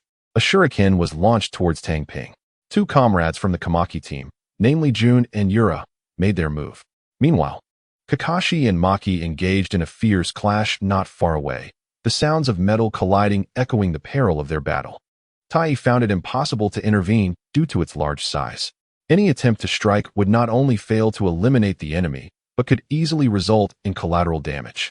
Team 3 versus Kamaki team. One of the most anticipated highlights of this exam was finally underway. In the high tower, observing the battle of these two prodigious teams on the screen filled the noble spectators with exhilaration. They seldom had the opportunity to witness such combat. Simultaneously, watching this clash allowed them to gauge the future strength of the various hidden villages. Hence, the Chunin exam always attracts a plethora of viewers. In a shinobi world bereft of entertainment, nothing is more captivating than this. While the great ninja wars are indeed more thrilling, few possess the audacity to watch. Such an endeavor is not for amusement, but for peril. Naturally, the higher-ups of the three great ninja villages observed with greater seriousness. For these genin represent the future of their villages. Should the opportunity arise, they would not hesitate to employ underhanded tactics. However, the current balance of power among the high-ranking officials prevents such actions, as any overt aggression could lead to immediate conflict without explanation. This is precisely why the Kage chose to be present, to safeguard the future of their villages. Death may come in battle, but not through conspiracy. This sentiment, however, is limited to the larger villages. The smaller ones or scattered candidates are another matter altogether. Go Tang Ping, Kakashi, Koji, standing behind the Hokage's seat. The ever-optimistic Minato Namikaze silently cheered for his three disciples. The Death Forest. The battle was intensely fierce. Not only was everyone in the Kamaki team injured, but the same was true for Team 3. This was not due to their recklessness, but rather because, amidst the fray, assailants would occasionally leap forth to strike. Both Maki and Kakashi are prodigies, naturally drawing the focused attention of the hunters. As for the remaining few, they are merely collateral damage. Unfortunately, retreat is not an option for them. Doing so would be difficult to justify. One must assert that the upcoming Chunin exam is nothing short of an entertainment spectacle, representing the true joint Chunin examination and serving as a prelude to war. In the absence of a great ninja world war, such a stage is the only means to showcase strength to other ninja villages and the broader ninja world. Clang, clang. The clash of weapons continues, engaging in close combat. This is the essence of true ninja warfare. Battles characterized solely by the use of powerful ninjutsu are utterly fabricated. Even high-ranking ninjas find their chakra insufficient for the extensive use of ninjutsu during combat, and the higher the level of ninjutsu, the greater the consumption. Thus, the release of each ninjutsu holds immense significance. Even high-ranking ninjas are frugal in their use of ninjutsu. For lower-ranked ninjas, many might resort to not using ninjutsu at all. Although the participants in the joint Chunin exam are predominantly elites, they are far from capable of overwhelming their opponents with ninjutsu. Even Tohei is conserving chakra. For once it is depleted, a ninja becomes an ordinary person. Therefore, engaging in close combat enhanced by chakra is the most effective and correct approach during battle. Suddenly, flames ignited around Tai, causing his power to surge dramatically. Tohei seeks to end this war of attrition. For continuing down this path not only jeopardizes their chances of victory, but also endangers their safety, surrounded as they are by numerous hunters. Damn it, you're distracted. The girl from Maki's team, who is currently engaged in battle with him, puffs her cheeks in frustration. She had initially thought she could easily overpower this seemingly insignificant opponent, only to discover his formidable strength. Not to mention that terrifying summoning beast. His personal prowess is far from the weak description in the intelligence report. Don't you think we are in grave danger? Tohei cautions after evading an attack. The two teams are evenly matched, their close combat skills resulting in a stalemate. Danger? The girl, sensing their surroundings, suddenly slows her movements. Both teams find themselves encircled by a multitude of candidates, the number exceeding several dozen. It is utterly terrifying. This quantity accounts for more than 1/10 of the second exam. While ordinary candidates may wish to establish their names by defeating these geniuses, they certainly do not intend to kill them. At the very least, they would not strike with such intent. A genius from a major ninja village falling to another's hand is one thing, but defeating a minor village's candidate is acceptable. However, killing them would surely invite unwelcome repercussions once they exited the exam arena. Thus, it is inconceivable that dozens of candidates from minor villages would surround them. The only plausible explanation is the involvement of hunters. As for who sent them, it could very well be any of the 5 great ninja villages, including Konoha, albeit under the guise of hunters. Tai unleashed the setting sun. Upon witnessing the Sand Ninja maiden cease her assault, it became evident to Tang Ping that she had recognized the gravity of the situation and would refrain from further hostilities. He then commanded the summoned beast hovering above. With a resounding croak, Tai, engulfed in fierce flames, descended from the heavens like a radiant sun, plummeting towards the earth with tremendous force.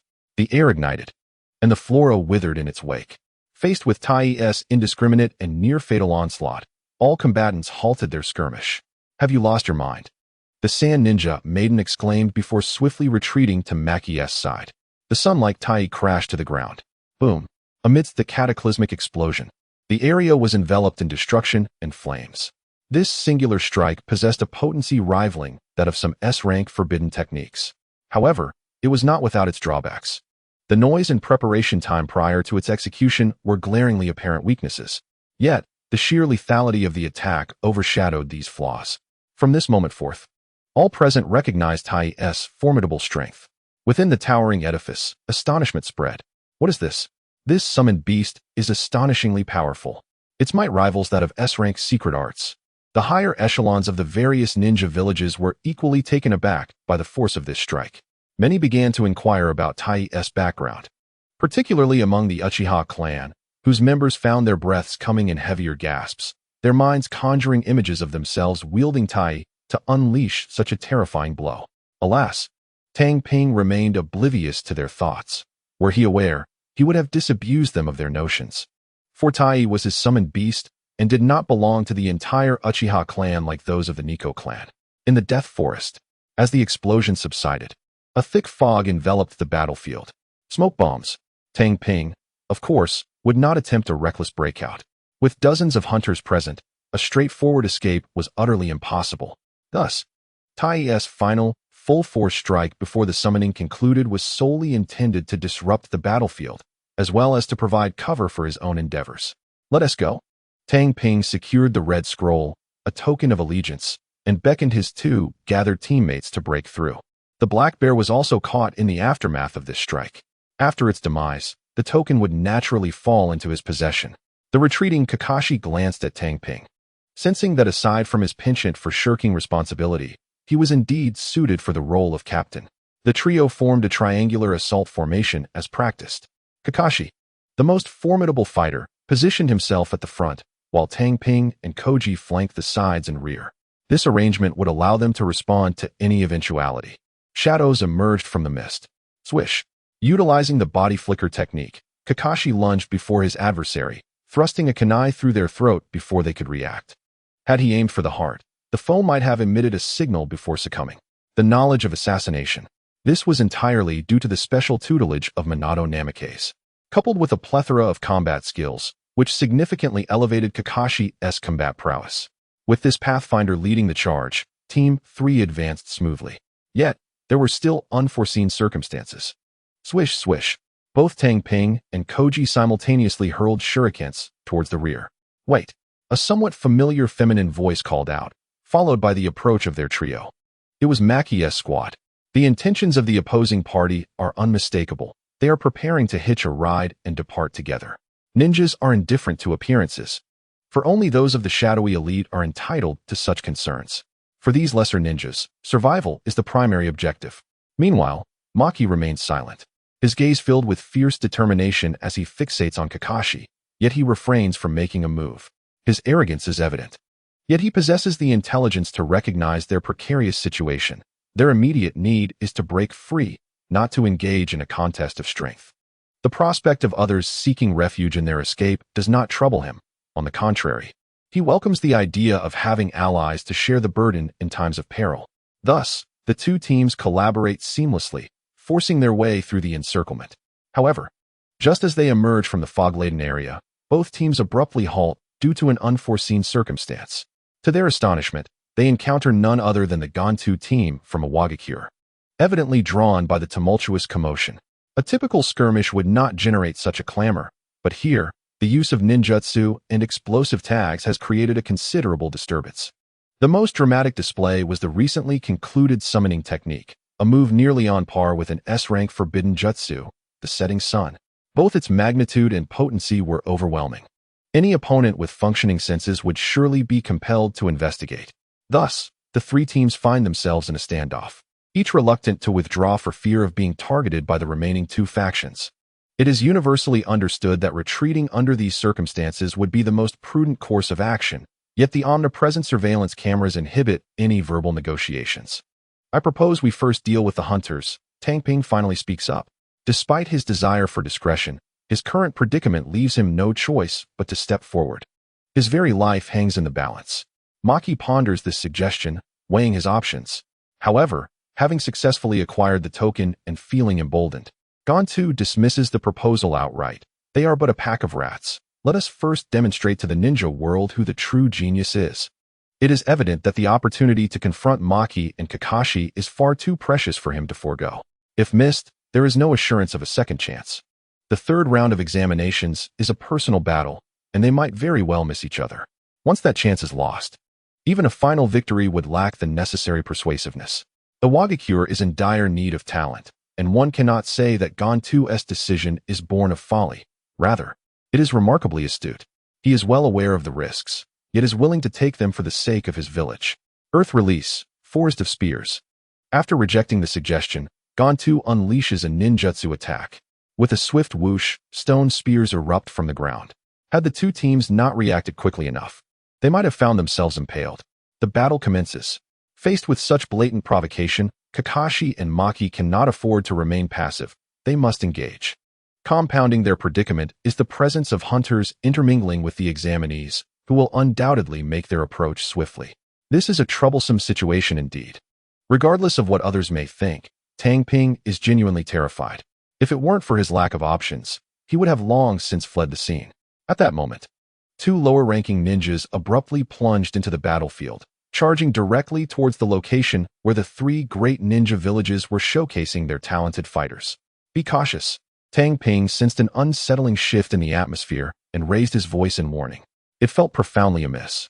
If these lower-ranking ninjas were indeed hunters, they would undoubtedly conceal themselves in the shadows, waiting for the opportune moment to strike. This brazen frontal assault was tantamount to courting death. It was inconceivable that they could be so foolish, thus something was amiss. Upon hearing the warning, Kakashi began to observe the two intruders closely, maneuvering to avoid them during the skirmish. Stay out of my way. Gantu, feeling the thrill of dominance in battle, took the initiative to strike. Having gained the upper hand, he was eager to prove himself superior to both Kakashi and Maki, and the presence of interruptions was particularly irksome. However, Just as he engaged, he realized something was off. Bang! Bang! The transformation techniques of the two young ninjas were dispelled, revealing their true forms as two adult ninjas, one adorned with a Konoha headband and the other with a Suna headband. In the central tower of the Death Forest, Sarutobi Hiruzen's countenance darkened as he observed the two adult ninjas on the surveillance screen. It was indisputably a grave oversight on Konoha's part. If these hunters had blended in among the candidates, it would not have been considered a blunder, as it was an unspoken understanding among the three great ninja villages to allow each other as participants entry. However, these two adult ninjas had unmistakably infiltrated without being part of the exam, placing the blame squarely on Konoha. Nevertheless, with two Kage seated beside him, he could not afford to lose composure and had to delegate the matter to others. Umbu, apprehend those intruders immediately. Mito Minyan commanded the Umbu at once. The elder advisor possessed authority over the Umbu, and it was not merely Konoha that was responding in such a manner. The other two great ninja villages were covertly issuing similar orders. Yet, the three Kage maintained their outward calm, as if everything were under control, while inwardly they were in a state of turmoil, for those lower-ranking ninjas in the examination hall represented the future of their villages. If it weren't for the presence of these noble clans and merchants, they would have taken matters into their own hands. One by one, Umbu members and examiners dashed frantically towards the battlefield. Meanwhile, on the other side, Gonta recognized the anomaly upon seeing the two adult ninjas and urgently alerted his teammates. However, in response to his warning, his two companions did not retreat. Rather, they charged forward. They understood that Gonta was the village's future. The Wagakure could do without them, but it could not afford to lose him. Gonta executed a series of acrobatic flips to create some distance, and as he landed, he swiftly formed hand seals before slamming his palms onto the ground. Earth style, earth wall. With a commanding shout, he unleashed this B-rank ninjutsu's lower-tier C-rank technique. Boom! As the ground trembled, a stone wall, several meters high and dozens of meters long, rapidly rose, separating the two sides. If the opponents attempted to circumvent from above or the sides, they would be met with counterattacks or an opportunity to escape. Regrettably, these two adult ninjas who had approached using transformation techniques would not afford Gonta any chances. Lightning style, false darkness.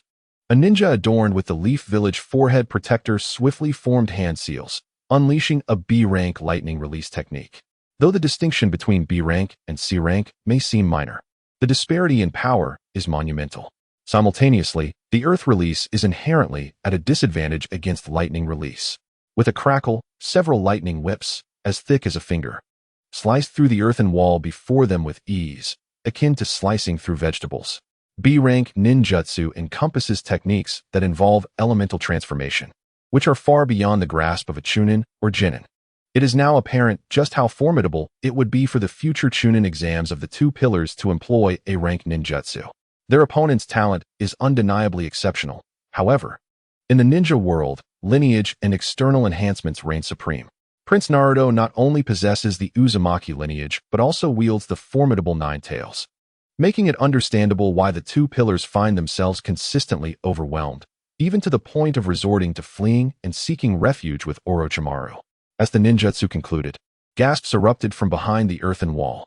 The team leader, the unconscious Gonta, was being shielded by two teammates, a deep charred wound evident on his chest, clearly inflicted by the recent lightning release. It is crucial to note that, thanks to the chakra-enhanced resilience of a ninja's body, their resistance to ninjutsu and blunt force is exceptionally robust. This is why Gonta survived. Had he been an ordinary person, he would have been cleaved in two by the lightning release, rather than merely injured. The prowess of a jonin is not something that a jinin or chunin can easily contend with. Retreat. Tang Ping, having witnessed Gonta's fall, swiftly led his two companions away. The Maki squad made the same choice. After a brief pause, the two adult jonin exchanged glances at the barely conscious Gonta, prompting one to pursue in a different direction. They seemed intent on eliminating all the prodigies from the three great ninja villages. Moreover, the surveillance footage from the tower suddenly vanished. In various locations within the Death Forest, deep pits had been excavated, remnants of severed lines left behind, explaining the loss of visual monitoring. It was evident that this operation was meticulously planned. The true hunt had commenced. Fire release, fire mist technique. Tang Ping bellowed, scattering lime powder behind him as he caught up with Team 3. who were currently engaged in battle with the Tsunajonin, pressing hard against Kakashi. Their identity was confirmed by the forehead protector, though its authenticity remained questionable. Upon hearing the commotion behind him, Kakashi instinctively closed his eyes, bracing himself to endure a kick from his opponent to create distance. Lime. This substance had been introduced to him by Tang Ping after their previous encounter with bandits, which is why he now knew how to respond. Although this Tsunajonin had never encountered the so-called fire mist technique, his extensive combat experience prompted him to instinctively evade. His speed was remarkable. While each Jonin may have particular strengths, none would possess a fatal weakness. This Jonin skillfully employed the body flicker technique, swiftly avoiding the encroaching lime. However, Tang Ping merely intended to use the lime to provide Kakashi with a reprieve. He did not believe that lime alone could effectively deal with the Jonin. With hands forming seals, he invoked Fire Release, Flame Armor. Now was not the time for discretion regarding secrets, but rather a moment of survival. And thus he did not concern himself with the exposure of this trump card.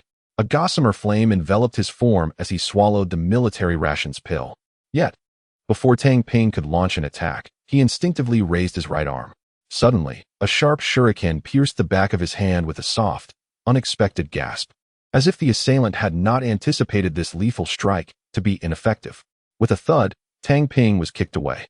Had he reacted even a fraction of a second slower, it would not have been his hand that was pierced, but rather his throat. Hovering on the brink of death rendered his mind blank. Although he had never openly displayed it, pride had always lingered within him due to his identity as a traveler. For instance, he clung to the notion that he was distinct from the denizens of the ninja realm. In this distorted world of ninjas, striving to maintain a sense of individuality was, in itself, the greatest hubris. Hubris is not a sin. The issue lies in possessing the requisite strength. He neither bore the surname de Jinmu nor had the systems of Deep Blue, yet still aspired to maintain an exceptional clarity. Was this not the very definition of arrogance? Simultaneously, Tang Ping realized that he did not face death with the equanimity he had imagined. He did not wish to perish. At this moment, that singular thought dominated his mind. He retrieved a vial of undiluted healing elixir from his ninja tool pouch with his left hand and drank it down.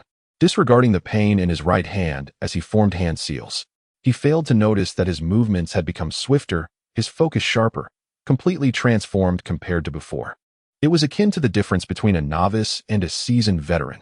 Statistically, there may not be much disparity, yet the performance was worlds apart. Fire Release, Fireball. Tang Ping executed this C-rank ninjutsu to thwart his pursuer.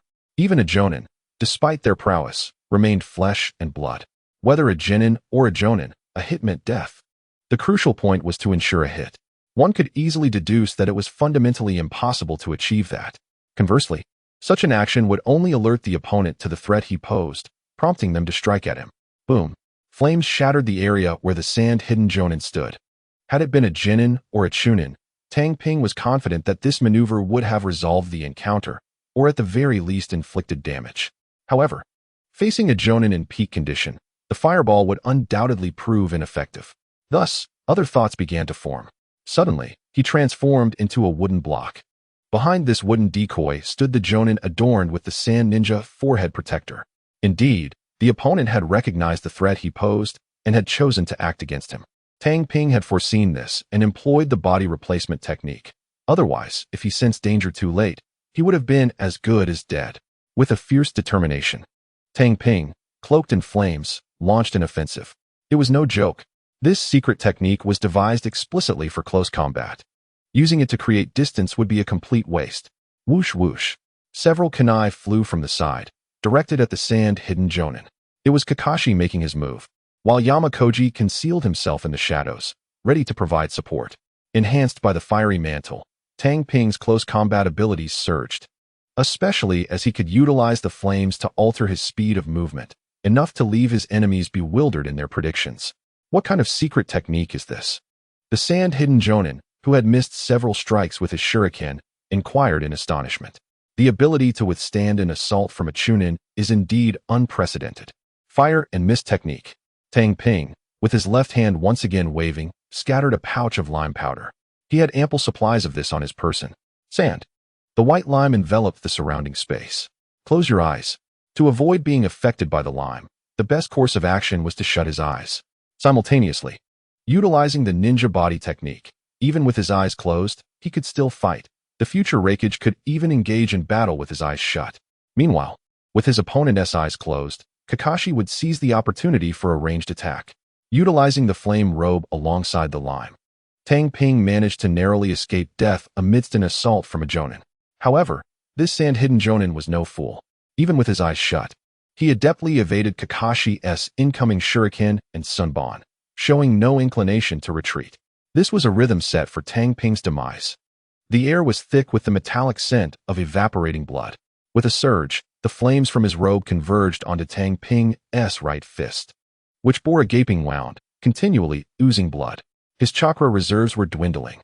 He was neither of the Uzumaki clan nor a Jinchuriki. Even with the soldier pills to replenish chakra, he was on the verge of being unable to sustain the flame robe any longer. Thus, he decided to make a final stand. Desperate times called for desperate measures. Although close combat was his weakness, he now sought survival through it.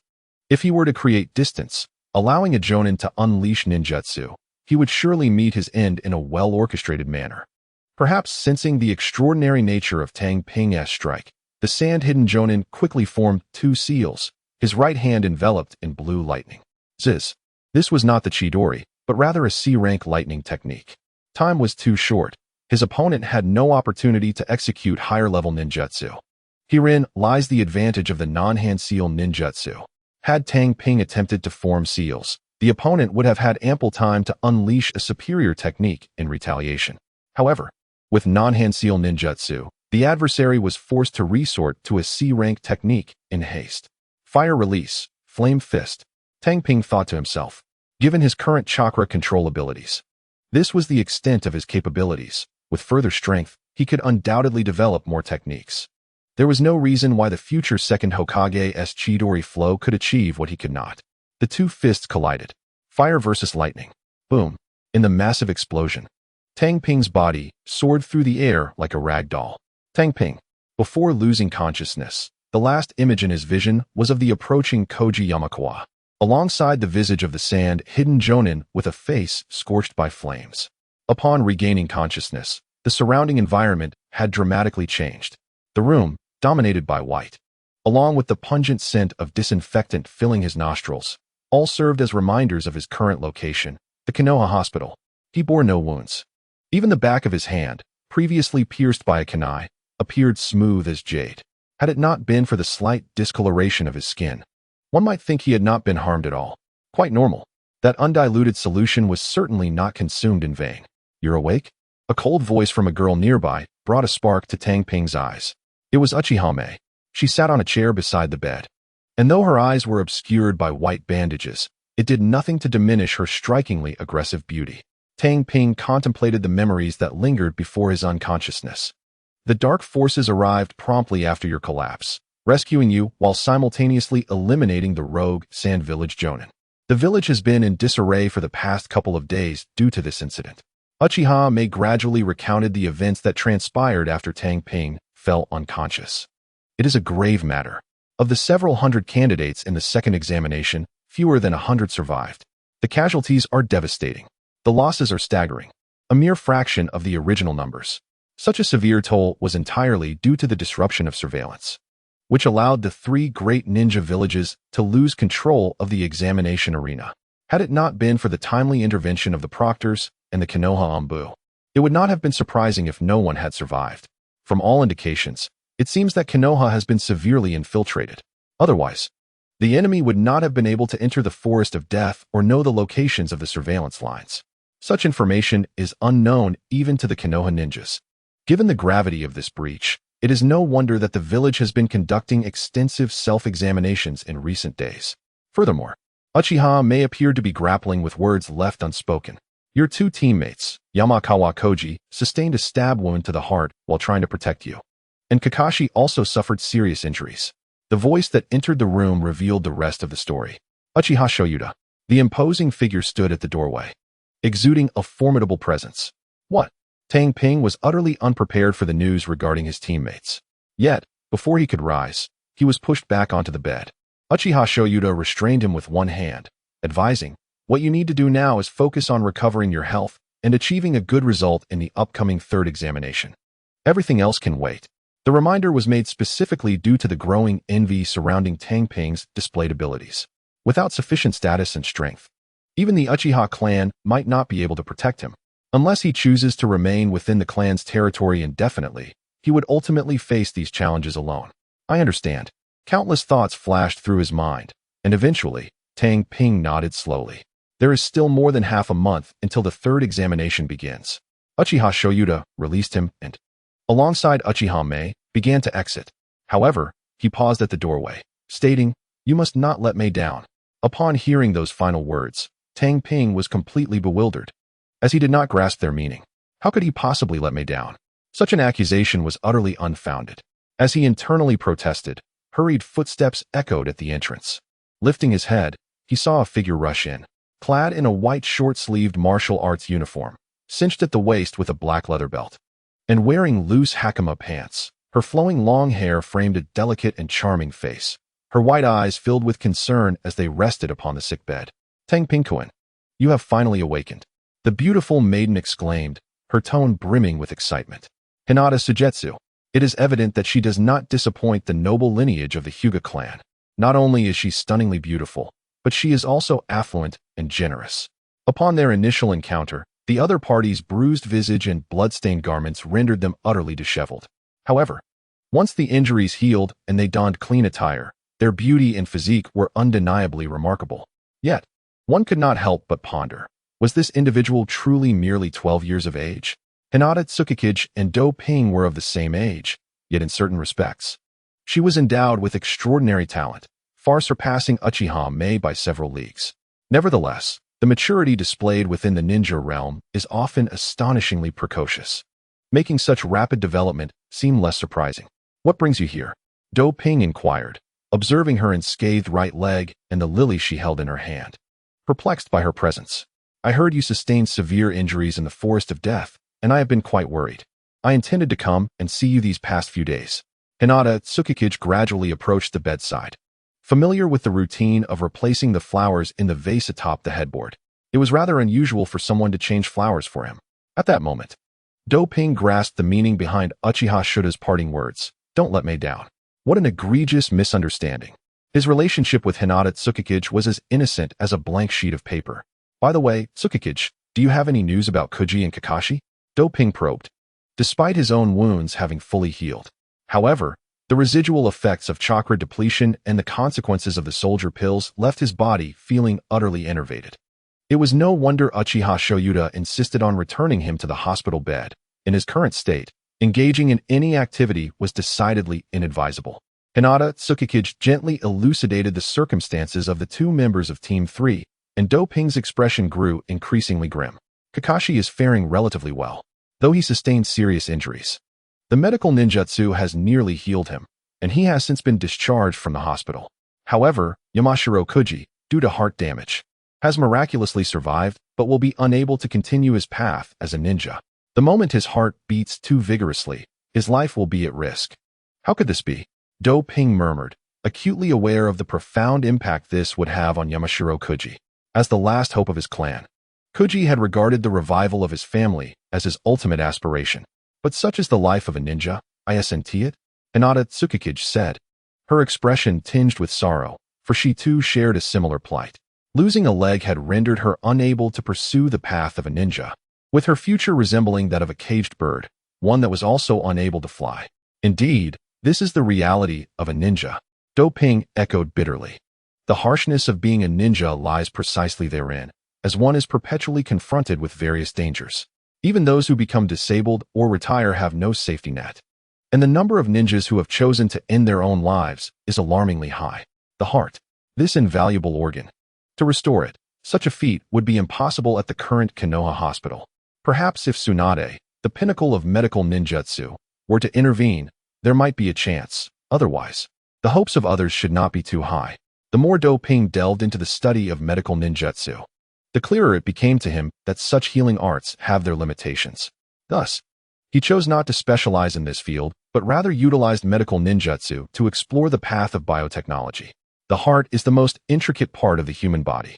Even before his journey through time, he would not have dared to claim 100% success in treating related injuries.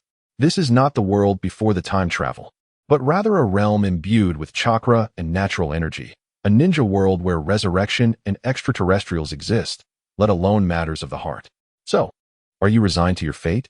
Tang Ping gazed at the despondent girl and, almost instinctively, posed the question. In response to his inquiry, Hinata Tsungyue remained silent, her eyes flickering with a faint yet fervent flame, only to extinguish swiftly thereafter. Simultaneously, Tang Ping discerned the truth behind her seemingly unscathed legs. Transformation technique. As long as her chakra was sustained, she could maintain her normal state. Once depleted, her legs would revert to their broken condition. Typically, she would prefer to remain in her disheveled state, allowing the main family to derive amusement from her plight, thus minimizing her own suffering. However, she resorted to the transformation technique solely for her visit to the hospital. Had it been before the exam in the Forest of Death, Tang Ping would have remained indifferent. Yet now, he found himself with ulterior motives, and he grasped her hand, intending to engage in some clandestine act. Are we being monitored? Tang Ping inscribed this message in her tender yet resilient palm with his finger. He was acutely aware of their surroundings. It was possible they were under surveillance, particularly from Danzō. He had long coveted his body. It was only due to his protection under the Uchiha and Hokage factions that Danzō refrained from acting recklessly. Nevertheless, monitoring was certainly within his capabilities. Upon feeling the message written in her palm, Hinata Tsungyue maintained her composure, continuing to converse with Tang Ping about recent changes. Though the veins around her eyes bulged, indicating the activation of her Byakugan. The Byakugan, it is regarded as the most formidable ocular bloodline limit for reconnaissance. This is precisely why the Hyuga clan holds a unique position within Konoha. In terms of combat prowess, the Hyuga clan may not measure up to the Uchiha, nor even to some of the larger ninja clans. Yet, before the Byakugan, nothing remains concealed. Certain techniques may evade detection, but certainly not those employed by the Root and Umbu. After her discreet observation, Hinata Tsungyue nodded slightly, confirming that indeed someone was surveilling Tang Ping. Curse it! Tang Ping knew without asking that it was the Root. Given his display of the will of fire, combined with being part of the third class led by Minato Namikaze, he was undoubtedly a prime target for the third Hokage, who would not require Umbu to monitor him. Thus, it could only be the Root. No wonder Uchiha Meia had been stationed here. She left only after seeing him awake. Had she not been on guard, it would not have been surprising for Tang Ping to awaken only to find himself in the hands of the Root. Minato Namikaze was indeed capable of safeguarding him. However, as a rising powerhouse within the Hokage faction, it was impossible for him to remain at the hospital without respite during this time spent with the third Hokage. Upon realizing the presence of Root operatives surveilling him, Tang Ping felt fortunate that he did not possess the habit of speaking to himself. Otherwise, uttering sentiments such as "my life is my own" or "life is precious." But freedom is even more so would have undoubtedly led to a swift invitation to a VIP room at the Root. Hinata Tsungyue felt a tingling sensation in her palm, but did not pull away. She had come to regard Tang Ping as the sole beacon of light in her heart. Not only would she willingly hold his hand, she would even lay down her life for him without hesitation. At this moment, Tang Ping resembled someone engrossed in examining a young girl's hand, taking advantage of her innocence, and even if seen by others, no suspicions would arise. If given the chance to restore your right leg, but at the risk of your life, would you accept? He ultimately posed the question. The expression on Hinata Sugetsu's face shifted dramatically. Had she not been aware of the watchers nearby, she might have lost her composure. Taking a deep breath, she fixed her gaze upon Tang Ping, her resolve unmistakable. If such an opportunity truly existed, she would be willing to sacrifice everything. In truth, the prospect of wagering one's life for a chance at restoration was something no disabled ninja would willingly relinquish. Those who had once experienced vitality would be even less inclined to forfeit the chance for health. Next, you shall create a prosthetic for yourself and find a way to discreetly vanish from your clan for a time. Tang Ping outlined a meticulous plan. The prosthetic would allow her to possess a right leg without arousing suspicion, while the temporary disappearance would serve as preparation for the experiment.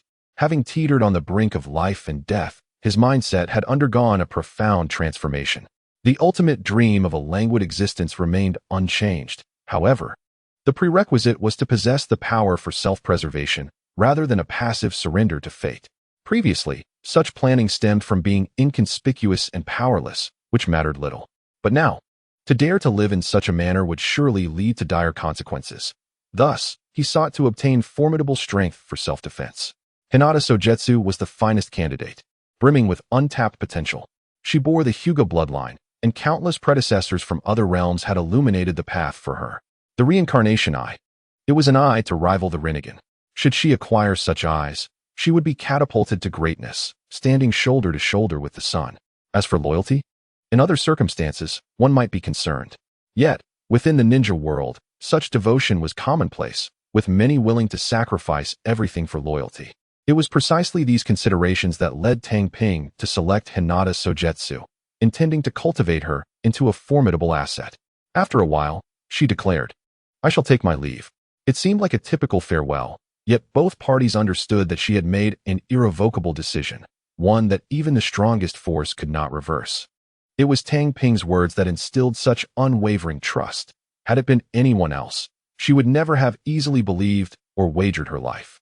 Tang Ping's sudden inquiry of Hinata Sogetsu was no arbitrary choice of timing. This was a rare opportunity, with Uchiha Meia as a substantial benefactor in need of experimental subjects, thereby granting her this chance. Otherwise, Tang Ping alone could not sustain the experiment. The rapid progress of the experiment was solely due to Uchiha Meia's generous investment. Reflecting on his previous situation, where a mere family workshop could hardly be called a laboratory, the contrast to the present was stark. Should the experiment on Hinata Sogetsu succeed, it would pave the way for Uchiha Meia.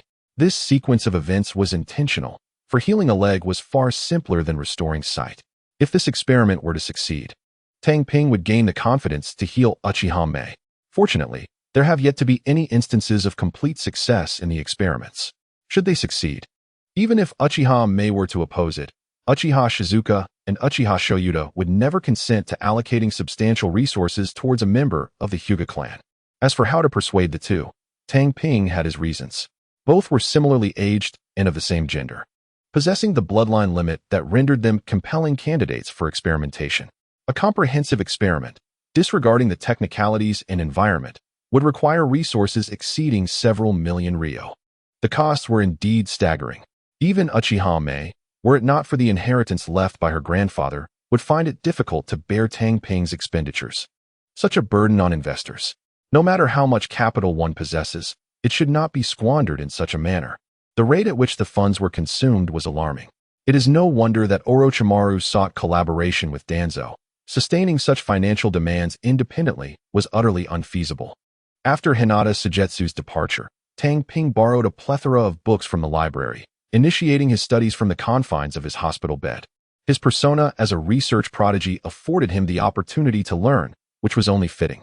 Simultaneously, Minato Namikaze, accompanied by Uzumaki Kukunai and Kakashi, visited him several times.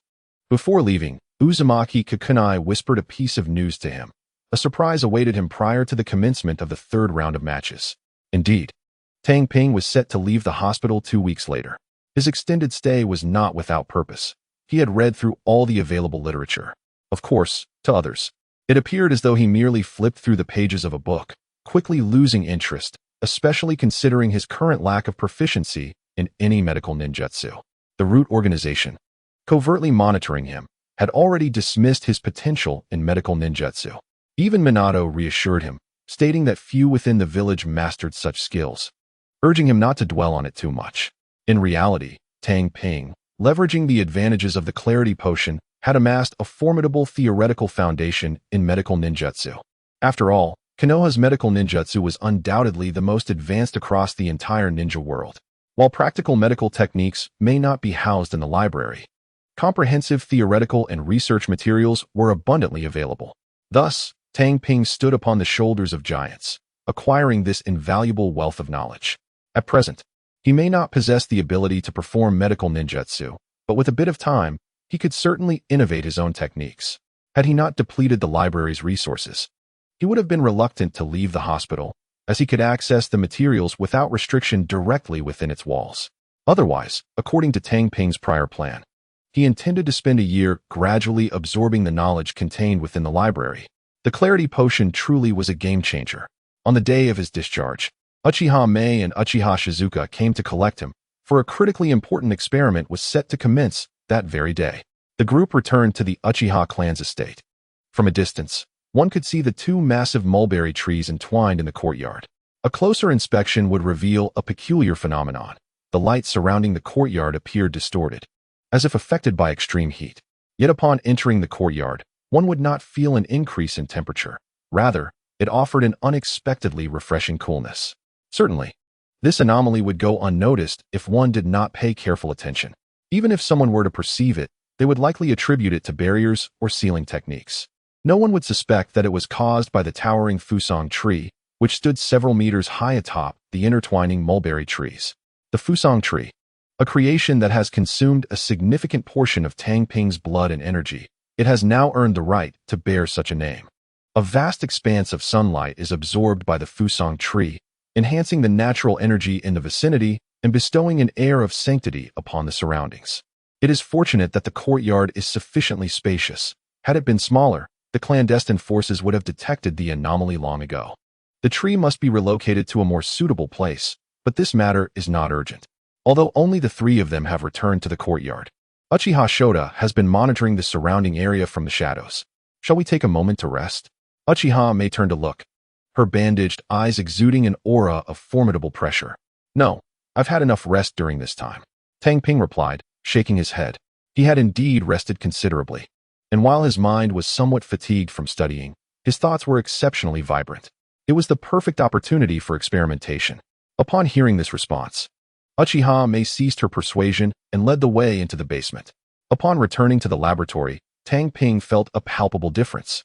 The concealed, smooth entrance staircase, the bright lighting and design, and the plethora of experimental instruments crammed within created a rhythm of transformation.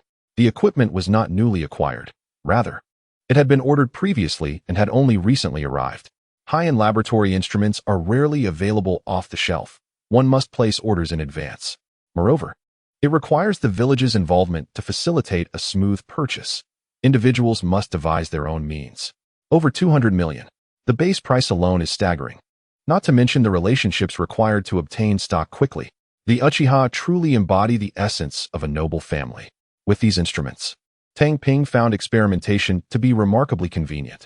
For instance, extracting the original liquid was not only simple and enjoyable with the equipment, but efficiency was also significantly enhanced. Gurgle. The sound of bubbles arose from the 3-meter-tall, meter-wide cylindrical, transparent life pod. It was filled with green liquid, from which bubbles continuously emerged. This was the nutrient solution, a highly expensive liquid essential for sustaining the human body. Just this one pod costs tens of millions. Such extravagance. However, the focus was not merely on the nutrient solution, but rather on the slender figure suspended within. Indeed, the life pod contained more than just the nutrient solution. It housed a suspended silhouette, her face obscured by a breathing mask. Her slender form was both rich and generous, clad in form-fitting attire. Yet, below her right knee, a portion was missing, rendering this remarkably captivating young woman somewhat incomplete. Hinata Tsangua. She had arrived early to the laboratory to prepare. The formal experiment, of course, would differ entirely from obtaining data through experimentation on a prisoner. During this time, Hinata Tsangua's condition, nourished and cared for by the nutrient solution, had reached its optimal state, crucially, without any disturbances. For instance, factors such as food and environment can enhance the success rate. The moment has commenced. Tang Ping withdrew his gaze from the other party. Were it not for the two individuals beside him observing intently, he might have taken the opportunity to critique the other's improper posture. Instead, he had to plunge directly into the matter at hand. First and foremost, it was essential to calculate the necessary dosage of the potion based on Hinata Sogetsu's physical data. He then proceeded to extract the new potion. Unlike other potions, the vitality standard of the new potion was of utmost importance. The fresher the preparation, the more effective it would be. Thus, the optimal approach was to extract and utilize it immediately. Special lizards were utilized as materials, extracting their bodily substances and blood. With the extraction apparatus at his disposal, Tang Ping managed to procure the required components in less than 2 hours. Throughout the entire process, Uchiha Meia and her companions never cast a glance in their direction. They were there to observe the experiment, not to furtively learn. Tang Ping pierced his fingertip, drawing forth blood. His unique blood was the essence of everything. Without it, the new potion would either be ineffective or potentially toxic. The originally murky potion gradually transformed into a vibrant green upon the introduction of his blood. The potion was freshly concocted. Tang Ping then carefully placed the new potion into the automatic injector on the side of the life support chamber. The instrument, purchased at great expense, indeed proved effective. The new potion was slowly injected into the unconscious Hinata Sogetsu. This was the solution Tang Ping had devised. From the data he had previously gathered, he realized the threshold of pain exceeded human tolerance and made improvements accordingly. For instance, injecting the new potion while in a state of unconsciousness, coupled with delaying the onset of the potion's effects, and using a nutrient solution to sustain the consumption of the regenerated limbs. Through these multifaceted enhancements, he found the confidence to allow Hinata Sogetsu to serve as a test subject. If he were not certain, he would never have taken such a significant risk with her. However, there was no need to express such considerations aloud. After the injection, Tang Ping began to busily operate the control panel of the life support chamber. Of course, it was not impossible to ignore the process entirely post-injection, but such negligence would undoubtedly reduce the success rate by several percentage points. To ensure the success of this experiment, Tang Ping was truly invested. With a swift motion, the surgical knife within the control chamber sliced open the severed area of Hinata Sogetsu's right leg. Yet, rather than a violent gush of blood, flesh buds began to grow gradually, weaving together. The effects of the new potion were manifesting. However, the rate of growth was somewhat sluggish. Additionally, Tang Ping needed to make periodic adjustments to ensure that the progress remained within his control. He was confident that a perfected and safe method would eventually emerge, though he was not inclined to pursue such aspirations. This technology was not intended for the benefit of the ninja world. Rather, it was prepared for himself and those close to him. The duration of the experiment was significantly longer than before. Yet, both Uchiha Meia and Uchiha Shizuka displayed no signs of impatience. They understood clearly that this was an unprecedented experiment, a miraculous endeavor. Nevertheless, even if Tang Ping exerted himself to the utmost, he could only disperse the efficacy of the potion over the course of a single day, unable to extend its effects any further. Thus, what was once deemed an impossible experiment had now transformed into a feasible endeavor. A day later, the conditions within the life support chamber had undergone a remarkable transformation. Now, let us bear witness to a miracle. Tang Ping's hoarse voice resonated as he decisively pressed the button before him. Indeed, what followed was nothing short of a miracle, an unprecedented phenomenon. With a whoosh, the spent nutrient solution began to flow out from the chamber's drainage outlet. Hinata Sogetsu's body, having lost its supply of nutrients, slumped within the chamber. At this moment, she bore an additional feature compared to before. Her leg, the segment of her right leg that had previously been absent, had now fully restored itself. However, being a newly formed limb, its condition differed from that of her left leg, requiring time to achieve parity. The creation of this leg had already consumed the second canister of nutrient solution. That equates to a staggering sum of 20 million ryo, when accounting for various auxiliary materials, such as special lizards from the seaweed. The total expenditure for this experiment surpassed 50 million ryo. Such an amount far exceeded the cost of an asuma. Furthermore, this figure did not even factor in the depreciation of laboratory equipment and technological expenses. If one were to tally the costs accurately, it would undoubtedly amount to an astronomical figure. Such an immense expenditure could easily fund the assassination of several elite shinobi. Yet, it was merely utilized to restore a single leg, a golden limb. Even a leg forged from gold would pale in comparison to the value of Hinata Sogetsu's right leg. However, for some individuals, monetary concerns were utterly irrelevant, provided they could witness the results. Have we truly succeeded? Uchiha Shizuka murmured, still grappling with disbelief. Indeed, we have succeeded. Tang Ping nodded instinctively while observing Hinata Sogetsu, unable to conceal her form. Yet, after only a few moments of observation, he was blocked by Uchiha Meia, prompting him to turn his gaze away in discomfort. Her perceptive abilities were indeed remarkable, surpassing mere visual acuity. Was sensory ninjutsu truly so potent? As Tang Ping's thoughts meandered, the breathing mask that adorned Hinata Sogetsu's face detached, freeing her from the inhalation of anesthetic gas, allowing her to gradually awaken. While an ordinary person could not rouse so swiftly, a ninja was naturally different, enabling a rapid return to consciousness. The prolonged effects of anesthesia clouded her thoughts, but soon, Hinata Sogetsu became acutely aware of her surroundings. her gaze instinctively directed toward her right leg. Still under the influence of the anesthetic, her judgment relied solely on her sight. Upon beholding her smooth and intact right leg, the overwhelming joy in her eyes became impossible to suppress. Tears welled up within her.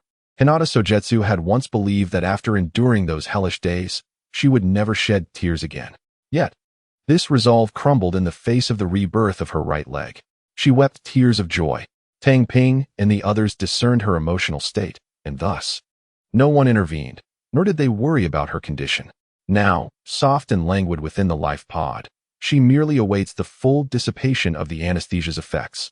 Just a little more time before she can rise unaided. Furthermore, she must promptly assess the newly revived right leg for any abnormalities. Only upon confirmation can the treatment for the esteemed benefactor commence. Time is of the essence. Even though Uchiha Meia possesses sensory ninjutsu, enabling her to move normally, it does not alleviate her anxiety. The resources allocated for the experiment are utterly devoid of delays. She is willing to tirelessly procure more if necessary. A testament to her fervent urgency. One who has basked in the light cannot endure the darkness. Her formidable will, coupled with the hope bestowed by Tang Ping, has prevented her descent into madness, as evidenced by her previous state of desolation. Without this glimmer of hope, she might have succumbed to despair. In the original timeline, there exists no record of her, likely due to her suicide bringing shame upon her family, hence the absence of any mention of her. Well then, let us attempt to stand first. We can address any issues later. Uchiha Shizuka urged. If being a villain is necessary to ensure Uchiha Meia's swift recovery, she harbors no qualms about it. Tang Ping did not oppose her sentiment. Hinata Sogetsu's constitution is not so fragile as to require an extended convalescence before testing can commence. Moreover, the life pod and nutrient solution are not utilized in vain. They significantly reduce recovery time. Without such apparatus, a manual experiment would undoubtedly necessitate a gradual recuperation. Aware of the precious opportunity she has as the experimental subject, Hinata Sogetsu commenced her attempt to stand within the life pod. With a thud, she collapsed again inside the pod, yet her face bore no traces of despair. Instead, a smile graced her lips. She could feel it. After years of emptiness in her right leg, a faint sensation had returned. Although this feeling was exceedingly subtle, Hinata Sogetsu was certain that her right leg had indeed been reborn. Incredibly, Uchiha Shizuka murmured, observing Hinata Sogetsu, who was clutching the glass wall and gradually rising with the aid of her right leg. As an elite jonin, she had witnessed countless grand spectacles, yet she had never beheld such a miraculous scene. Ninjas fear not death, yet they dread injury and disability. Now, with this limb regeneration technology, even if it cannot be broadly disseminated, her comrades need not worry any longer. Mei, it is now your turn to prepare. Witnessing Hinata Sogetsu's progress, Tang Ping recognized that he had thoroughly grasped this technology. The smoothness of the process was undoubtedly aided by the medical knowledge at his disposal. Even without it, he could have relied on sheer force to achieve results. Yet he could not have attained such efficacy without it. Medical ninjutsu is truly eternal. Indeed, Uchiha Meia nodded, striving to maintain her inner calm. The hope of regaining the light is within reach, and even she could not help but feel a surge of excitement. Preparations for the procedure entail optimizing her condition while severing external influences. Naturally, only those of significant importance require such measures. If it were someone else, they would have commenced without expending such considerable effort and time in preparation. The glass wall of the life support cabin descended, allowing Hinata Sogetsu to step out. However, Uchiha Shizuka's eyes suddenly transformed into the three-tomo state. Wait, Tohei sidestepped to block her path. What are you doing? Uchiha Shizuka asked sternly, her expression grave. If this matter were to leak, do you understand the consequences? Should word get out that Tohei possesses the ability to regenerate severed limbs, not only would the Uchiha clan and the village take action, but even the other major shinobi villages would stop at nothing to eliminate him. Therefore, she resolved to eliminate the threat. Even if there were jinjutsu to ensure that the other party would not divulge information, it was not infallible. I understand, Tohei replied resolutely, but she would never betray me. The other person had transformed entirely into her own likeness, and even if it meant death, there would be no hesitation. How could she possibly betray? Moreover, he was prepared to obtain the Rinnegan for her, at which point there would be no cause for concern. However, Uchiha Shizuka remained unaware of this. Thus, She decided to take decisive action, regardless of the dissatisfaction it might bring Tohei. "Aunt Shizuka." Uchiha Mei's voice interrupted the standoff between the two. Clearly, she chose to trust Tohei and share this risk. Humph. Uchiha Shizuka scoffed in discontent but refrained from further aggression, instead retreating to the side. Observing her actions and realizing she had relented, Tohei turned to Hinata Sogetsu and instructed, "Wear your prosthetic just as before, and find a way to acquire those items. As long as we obtain the blood of the Hyuga clan, he could extract the genes to rectify the deficiencies." Countless experiences from predecessors who traversed dimensions informed him that once the Hyuga clan's genes were complete, one could attain the Rinnegan. Even if that were not the case, a significant leap in power was assured, and acquiring the lunar genes would guarantee success. The risks of gene completion were naturally substantial, as there was a possibility of genetic collapse. Fortunately, his blood would ensure that the fusion would proceed without incident. It was truly extraordinary. Tohei could mitigate the greatest risk. Hence, he deemed her to be the most promising individual in his vicinity, as she could manifest results swiftly. Hinata Sogetsu, carefully placing her newly formed right leg into the leather hollow prosthetic, nodded with gratitude. Yes, she could clearly perceive the magnitude of the risk the other party had taken for her, leading her to a firm resolve. Even if it meant death, she would not divulge this information. The next step was to prepare for the future. With this success, the next endeavor could no longer be termed an experiment. It would be a surgery. Days later, Uchiha Mei's eyes were successfully healed, and the resources expended were even lower than before. Since it was a leg, treating 2 eyes was comparatively simpler. While the difficulty was greater and required more energy, the resources needed were not as substantial as in the previous instance. Now, 2 messages lay before the freshly healed Uchiha Mei. Good news. Her eyesight had been restored. Bad news. She was bankrupt. Indeed, this affluent young lady had been reduced to a state of mere elegance without wealth. No matter how wealthy one may be, they cannot withstand the financial drain imposed by Tang Ping. The instruments alone cost 200 million ryo, and with the subsequent materials, several hundred million ryo have been expended. Such a staggering sum, even for the illustrious Uchiha clan, is quite burdensome, let alone the sole responsibility of Uchiha Mei. To amass such a fortune indicates that her grandfather had indeed accumulated considerable wealth. Presently, aside from this estate, she is left utterly destitute. Moreover, this estate, valued at 500 million ryo, has been mortgaged to a noble of the Land of Fire to secure an additional 200 million ryo for the experiments. The noble played a significant role in facilitating the acquisition of the instruments and experimental materials. Damn! Upon hearing Uchiha Shizune elucidate the financial situation, Tang Ping felt utterly disheartened. His own golden opportunity had seemingly crumbled beneath him. Consequently, any hope for miraculous experiments was dashed. However, there was a silver lining. After teetering on the brink of death, his chakra had entered a phase of rapid growth. At this adolescent age, which is naturally the most accelerated period for a ninja's development, coupled with the recent psychological stimuli, it is hardly surprising that his chakra flourished. By the commencement of the 3rd round of the competition, it would not be astonishing if his chakra approached 100,000. One should not compare him to those who possess extraordinary abilities. Tang Ping's current achievements are solely the result of his relentless efforts and the potions he consumed.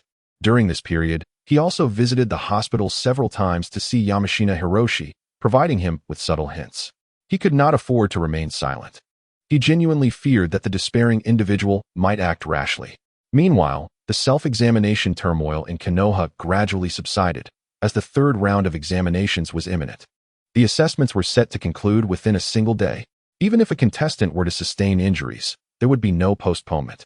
If one were to lose due to injury, they could only blame their misfortune or tactical errors. Today marks the commencement of the 3rd round of examinations. Early in the morning, the streets were teeming with people, including numerous spectators who had traveled from afar to witness this Chunin exam. Go! Do not be outdone by the other ninja villages. Konoha is the strongest. Sunagakure is the strongest. The cheers resonated through the streets, reminding Tang Ping of the fervent passion people held for honor. The impact of the joint Chunin exam was indeed substantial. Tang Ping. A vibrant voice called out from the side. A group approached him, 2 adults and a child, their hair colored gold, red, and white. Indeed, this trio comprised Minato Namikaze, Kushina Uzumaki, and Kakashi Hataki. Teacher Minato, Kakashi, Sister Kushina. Tang Ping greeted them, his tone sweetening considerably when addressing Kushina. It was unavoidable, given the generous assistance she had provided. Not only had she shared invaluable sealing techniques, but during his hospitalization, she had also brought forth a wealth of Uzumaki clan secrets. It is no wonder Tang Ping's demeanor towards her was markedly different. Humph, you didn't even let me pick you up from the hospital. Are you looking for a fight? Kushina waved her fist, clearly displeased that Tang Ping had not allowed her to welcome him upon his discharge. Sister Kikina, that day Mei unexpectedly offered to pick me up from the hospital alone. How could I refuse her kind gesture? Tohei had his fiancée take the blame. Uchiha Meia. Meow. Meow meow. Before he could further question Uzumaki Kikina, the arriving Minato Namikaze gently reassured Tohei. You need not worry too much about Koji. Once Tsunade returns, I will ask her to intervene. She should be able to heal him. He understood that Tohei had been troubled by the injuries sustained by Yamakawa Koji during this time. Teacher Minato, the Uchiha clan has ways to address Koji's injuries. We need not trouble Lady Tsunade. I am more concerned about today's examination. Tohei diverted the conversation. The injuries of Yamakawa Koji were merely seen as troublesome by the Konoha hospital, but they were not beyond treatment. At least Tsunade and Chiyo, the medical ninjutsu experts, would not find them insurmountable. Thus, using the Uchiha as an excuse was not entirely unfounded. In truth, he had a complete plan in mind, requiring only time and resources. Conversely, he was somewhat anxious about the exam. Among the surviving candidates were the teams of Maki and Goto, especially Goto. It was bewildering how they managed to survive such a dire situation and continue to compete. Tohei sensed that the third round of the examination was fraught with peril.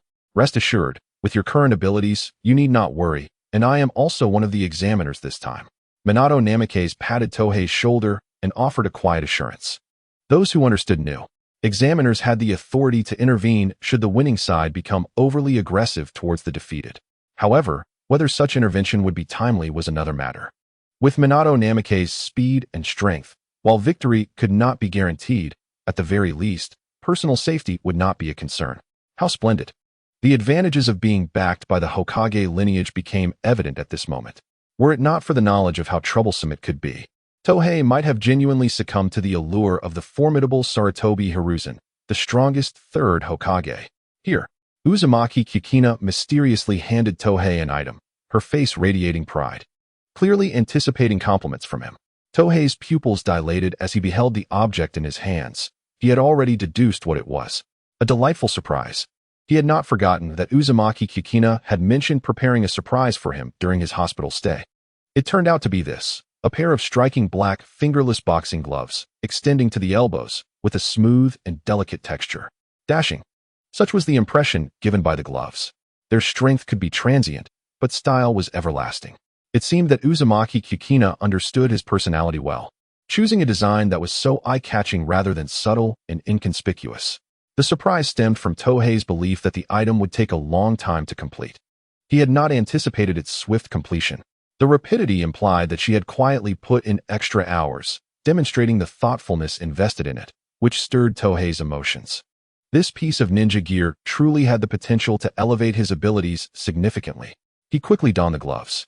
A comfortable and breathable sensation enveloped his hands, as if they were a second skin. Try channeling a bit of chakra into them, Uzumaki Kikina suggested.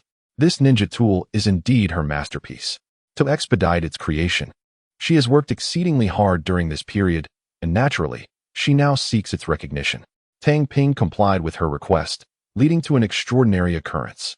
A vivid crimson flame materialized at the tip of Tang Ping's outstretched finger.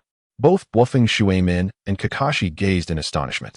Having encountered much in their journeys, they understood the significance of this manifestation, a transformation of chakra's nature. This was a skill typically reserved for elite shinobi. With these glove-like ninja tools, the gap had been effectively bridged. It seemed Tang Ping sensed something and instinctively glanced at the creator of the tool.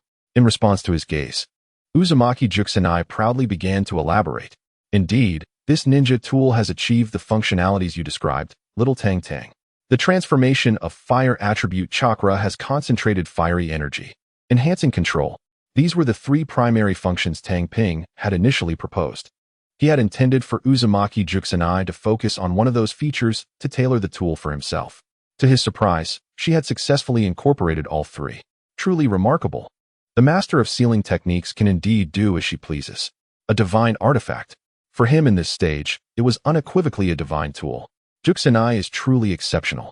Tang Ping sincerely praised her, although he couldn't help but lament, "How many times must I ask you not to call me that?"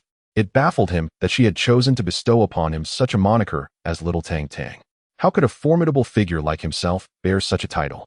It was nothing short of a dark past. He could already envision a future where, while defeating the likes of Six Paths and kicking Kaguya, someone would suddenly call out to him as Little Tang Tang. Perhaps it would be better for this ninja world to meet its end. Humph. Back when I sought your assistance in crafting this tool, you were addressed as Sister Juxinai, and now that the tool is complete, it is Juxinai once more, is it? The melancholic voice of Uzumaki Juxinai sent a chill down Tang Ping's spine, leaving him no choice but to relent. Call me whatever you wish, Sister Juxinai. But let us hasten to the arena, lest we be late. With that, he strode ahead. She had indeed devoted herself to him, and unlike Obito, who was a treacherous ingrate, he could not help but feel gratitude, thus allowing her to call him as she pleased. By the way, Tang Ping, what shall we name your ninja tool? How about Super Fiery Thunderbolt Style 2? Guofeng Shuimin suggested with fervent enthusiasm. The others were rendered speechless. While Guofeng Shuimin excelled in many areas, his penchant for naming things was, regrettably, excessively melodramatic. No, it already has a name. Let it be called Fist of Blazing Fire. Tang Ping declined Guofeng Shuimin's well-meaning suggestion, wishing to avoid accumulating another piece of dark history. Fist of Blazing Fire. Surely, it is a name far superior to those of other ninja tools. Names like Seven Star Sword or Red Gourd simply do not align with the aesthetics of the ninja world. Such names pose no issues, and his chosen name would not raise any suspicion. Moreover, it was exceedingly fitting. The term Blazing Fire encapsulated the attributes of the tool, while Fist indicated its purpose. Perfect. As Tang Ping ambled along, he deftly manipulated flames at his fingertips, seeking to rapidly familiarize himself with the various attributes of the fiery fist. First and foremost was its defensive capability. Crafted primarily from the branches of the fusa tree and infused with chakra metal wires, the fiery fist, despite its lightness and flexibility, boasted an impressive defense, capable of serving as armor in critical moments. Next came the enhancement of his control. If Tang Ping's control had previously been rated at a mere 1, it now soared to at least 3. This remarkable increase stemmed not only from his initial lack of prowess, but also from the formidable nature of the sealing techniques he employed. Concurrently, the ambient temperature steadily rose, yet his energy expenditure diminished. This phenomenon was due to his ability to harness the surrounding warmth, allowing the user to conserve energy. Were time not of the essence, Tang Ping would have eagerly rushed to the training grounds to indulge in reckless experimentation, akin to a child with a newly acquired toy. Along the way, Tang Ping observed Kakashi's burgeoning popularity. Go, Kakashi. Don't lose. You are the strongest. A super genius. The persona he had cultivated was no mere happenstance. The villagers of Konohagakure rallied behind him with fervor. It was evident that he was destined for greatness, a figure revered since childhood. In stark contrast, Tang Ping found himself overshadowed. Even walking alongside Kakashi, he felt akin to a mere footman at the side of a heroine in the eyes of the villagers. Despite his formidable strength, the weight of the Uchiha name bore heavily upon him. Bound to this surname, it was a small mercy that the village elders did not actively suppress him, let alone promote his endeavors. Rest assured, you too shall one day garner the villagers' adoration, much like Kakashi, remarked Minato Namikaze, perhaps sensing the stark contrast. Little did he realize, Tang Ping was indifferent to such comparisons. The fleeting admiration of a handful of villagers paled in comparison to the legions of fans that celebrities had enjoyed in his previous life. Before long, they arrived at the arena on the outskirts of the village. This grand structure was reserved solely for celebrations and competitions, capable of accommodating tens of thousands of spectators. Such magnificent edifices could only be erected in the presence of ninjas. The arena was circular, with a towering crimson palace-like structure serving as a wall, designated for the viewing of those of noble status. Surely, one could not expect the esteemed to sit among the common folk in the stands. At that moment, a throng of spectators queued for entry, while Tang Ping and his companions bypassed the line through a backstage corridor. Flanking the entrance were several shinobi from the 3 great ninja villages, tasked with inspections. The prior incident in the Death Forest had underscored the necessity for heightened vigilance, prompting the villages to invest more in security measures for this event. As they entered, Tang Ping and Kakashi diverged, making their way to the contestants' viewing area. Here, they could gaze down upon the expansive battlefield below. Naturally, the arena for shinobi combat could not be diminutive. Its vast expanse was fitting for the Chunin exams. In the realm of battles between shadows, even an expansive arena offers no guarantee of safety. At this moment, the venue was brimming with competitors. Kakashi, our previous encounter ended without a victor. This time, I shall vanquish you in the arena and demonstrate the might of Sunagakure. Maki approached, flanked by two teammates. How tedious. Kakashi averted his gaze, showing no intention of engaging in a rivalry. With heavy footsteps, several figures advanced. Their imposing presence, coupled with innocent faces adorned with Iwagakure headbands, marked the arrival of the formidable Gantu. However, they halted a mere few meters away, remaining silent, their palpable aura of menace unabashedly pressing forward. So, the pretense is over. Tang Ping silently mused, noting that they no longer feigned the guise of lower-ranked shinobi, yet instinctively retreated, for their target was not him. Kakashi, Maki, and Gantu, each representing the distinguished villages of Konoha, Sunagakure, and Iwagakure, were champions favored by their respective clans. Thus, it was no surprise that their focus was solely on one another. Had Tang Ping the option to forfeit, he might have chosen to withdraw, especially considering the expenses for Yamano Hiroshi's treatment. Yet, an opportunity now presented itself. Before the official commencement of the tournament, there would be speeches from the Fire Country's minister and the three shinobi leaders. Tang Ping, however, found no interest in such formalities, preferring instead to observe the trio engaged in a contest that resembled a cockfight. In truth, the competitors in the spectator area were also discreetly monitoring the three. This spectacle was far more riveting than the speeches. Fortunately, the representatives from the three major shinobi villages maintained order in the corners of the stands, ensuring that no clashes would erupt here. The participants from each village congregated, and one should not be deceived into thinking that harmony prevailed among them. Each competitor secretly yearned for the demise of the others. The ruthlessness exhibited in the Forest of Death attests to this. Only a handful managed to signal for rescue. Although many fell victim to the hunters, numerous others were ensnared by their fellow examiners. This examination, devoid of peace, transformed into a stage for sanctioned slaughter. True examinations would only emerge in future periods of tranquility. This was not one of them. Now, one can comprehend why representatives from the three major villages occupied the corners. Without them, there might not be many living souls left by the time the competition commenced. This is the true nature of the shinobi world, harsh and sanguinary. The notion of candidates coexisting peacefully in the future is utterly implausible. There were a total of 24 participants in the third round of the competition. While more than this number had survived the Forest of Death, those from weaker villages willingly withdrew. The three major villages claimed half of the slots, with Konoha faring the worst, represented solely by Tang Ping and Kakashi. This may be attributed to Konoha's status as the foremost of the five great villages, making it a target of tacit collusion. The first match was about to commence, and the examiner in the corner suddenly announced, "Uchiha Tang Ping, please summon the two contenders to the stage." The 1vs1 matchup had already been drawn by the officials at the main stand. Yet, none of the three seed candidates had encountered one another. There's a problem, Tang Ping silently grumbled, as the three-seeded competitors were the ones the audience longed to see. It would be rather dull if they faced off in the first round. However, upon hearing his own match order, Tang Ping felt an overwhelming urge to retaliate. While he had no objection to behind-the-scenes maneuvering, he certainly did not wish to be disadvantaged. His opponent was a formidable foe, an adept at binding and sealing techniques from Sunagakure, and also a member of the Maki team. Despite her being a girl, her methods could be ruthlessly effective. In a vast battlefield, one might have a fighting chance. But on such a confined stage, it was undoubtedly her territory. Alas, if one were to rank the difficulty of opponents, she would undoubtedly be among the top 10 challengers. Casting a glance at the girl swiftly making her way to the competitor's passage, Tang Ping chose to enter from a different route. The dim and lengthy corridor for competitors provided a perfect opportunity to gather his thoughts. This time, Tang Ping could not afford to lose. Setting aside the possibility of exiting the arena unscathed, the stakes he had placed were far too significant to allow for failure. This was his prime opportunity to earn a fortune, the joint Chunin examination. With the competition comes the thrill of betting, and gambling is indeed sanctioned in the ninja world. Such grand events, held every few years, serve as the ideal platform for wagers. It was far more exhilarating than football. The bookkeepers were naturally the nobility and wealthy merchants. If a ninja were to take on the role of a bookkeeper, the aristocrats and traders would be apprehensive.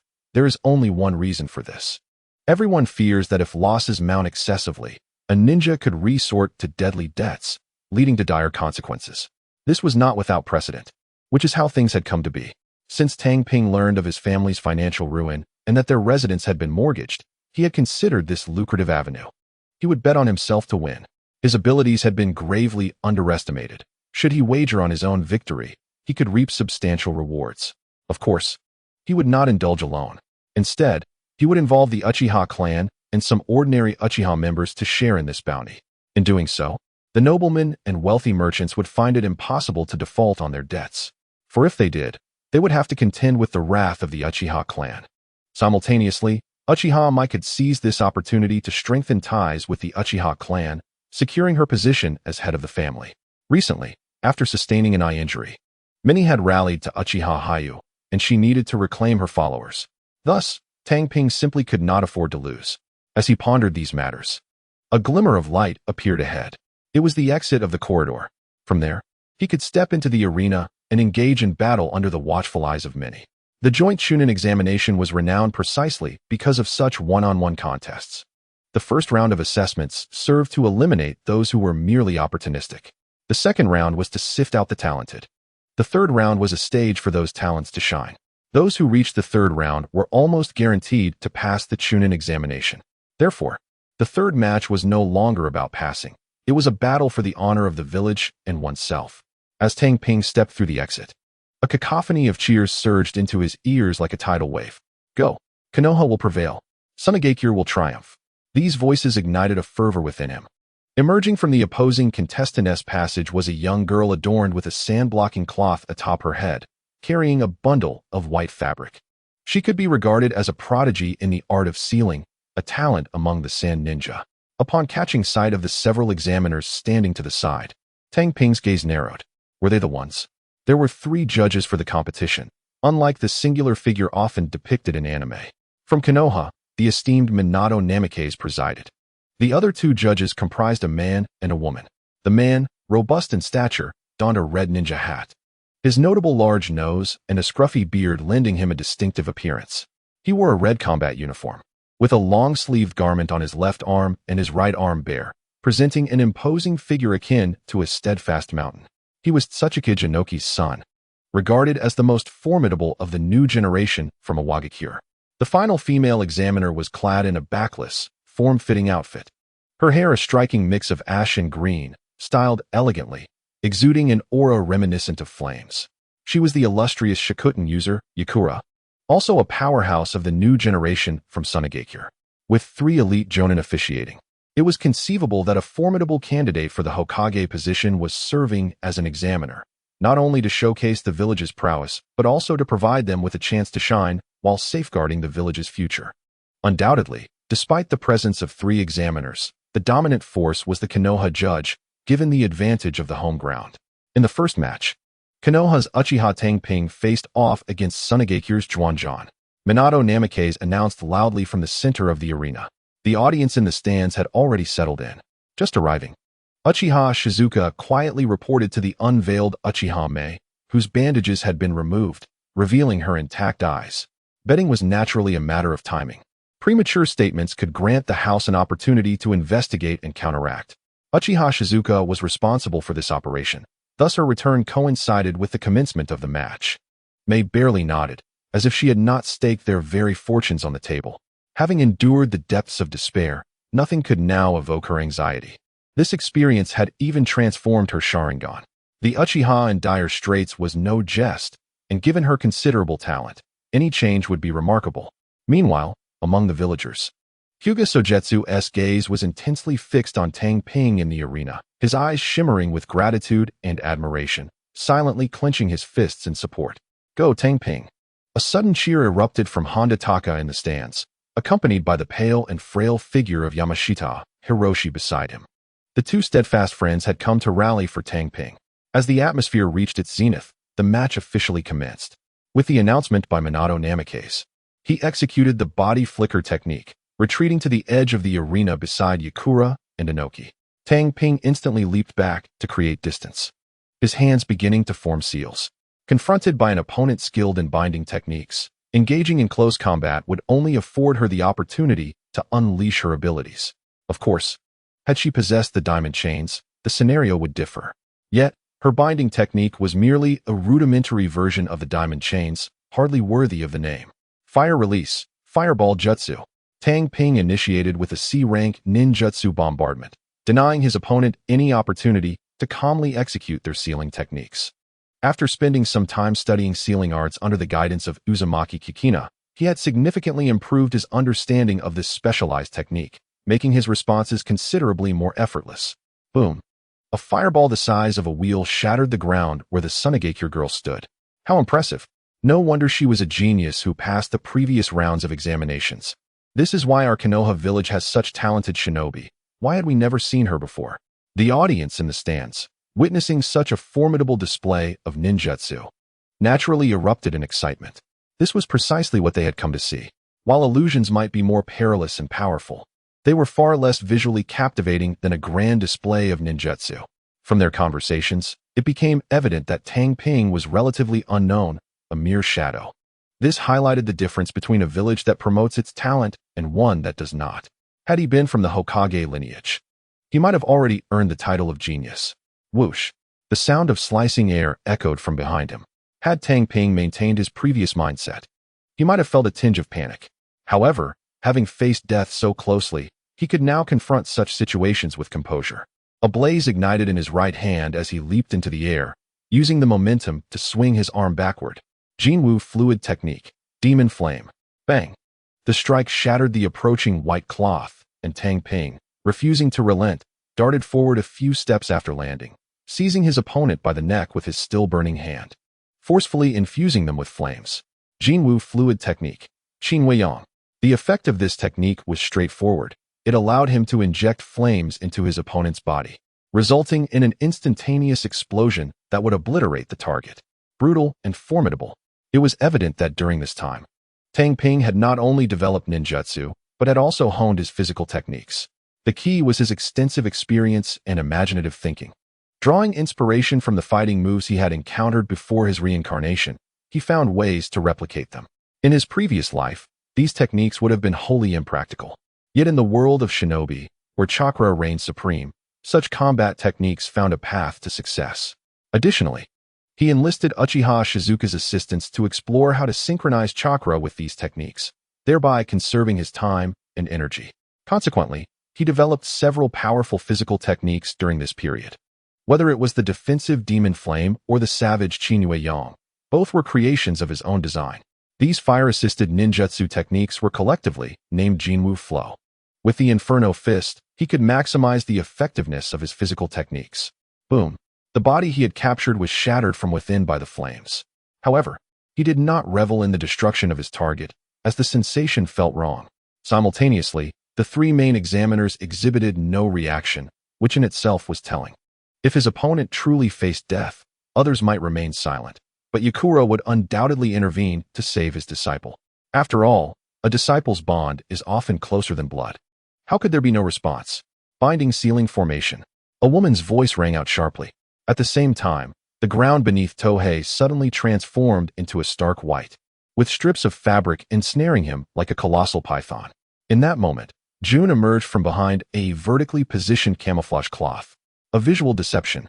From the rear, one could easily discern her presence, yet from Tohei's vantage point, the figure concealed behind the camouflage remained unseen. Truly, the disciple of Yakura demonstrated remarkable skill. Even a Chunin could easily fall prey to such tactics. Victory was within reach.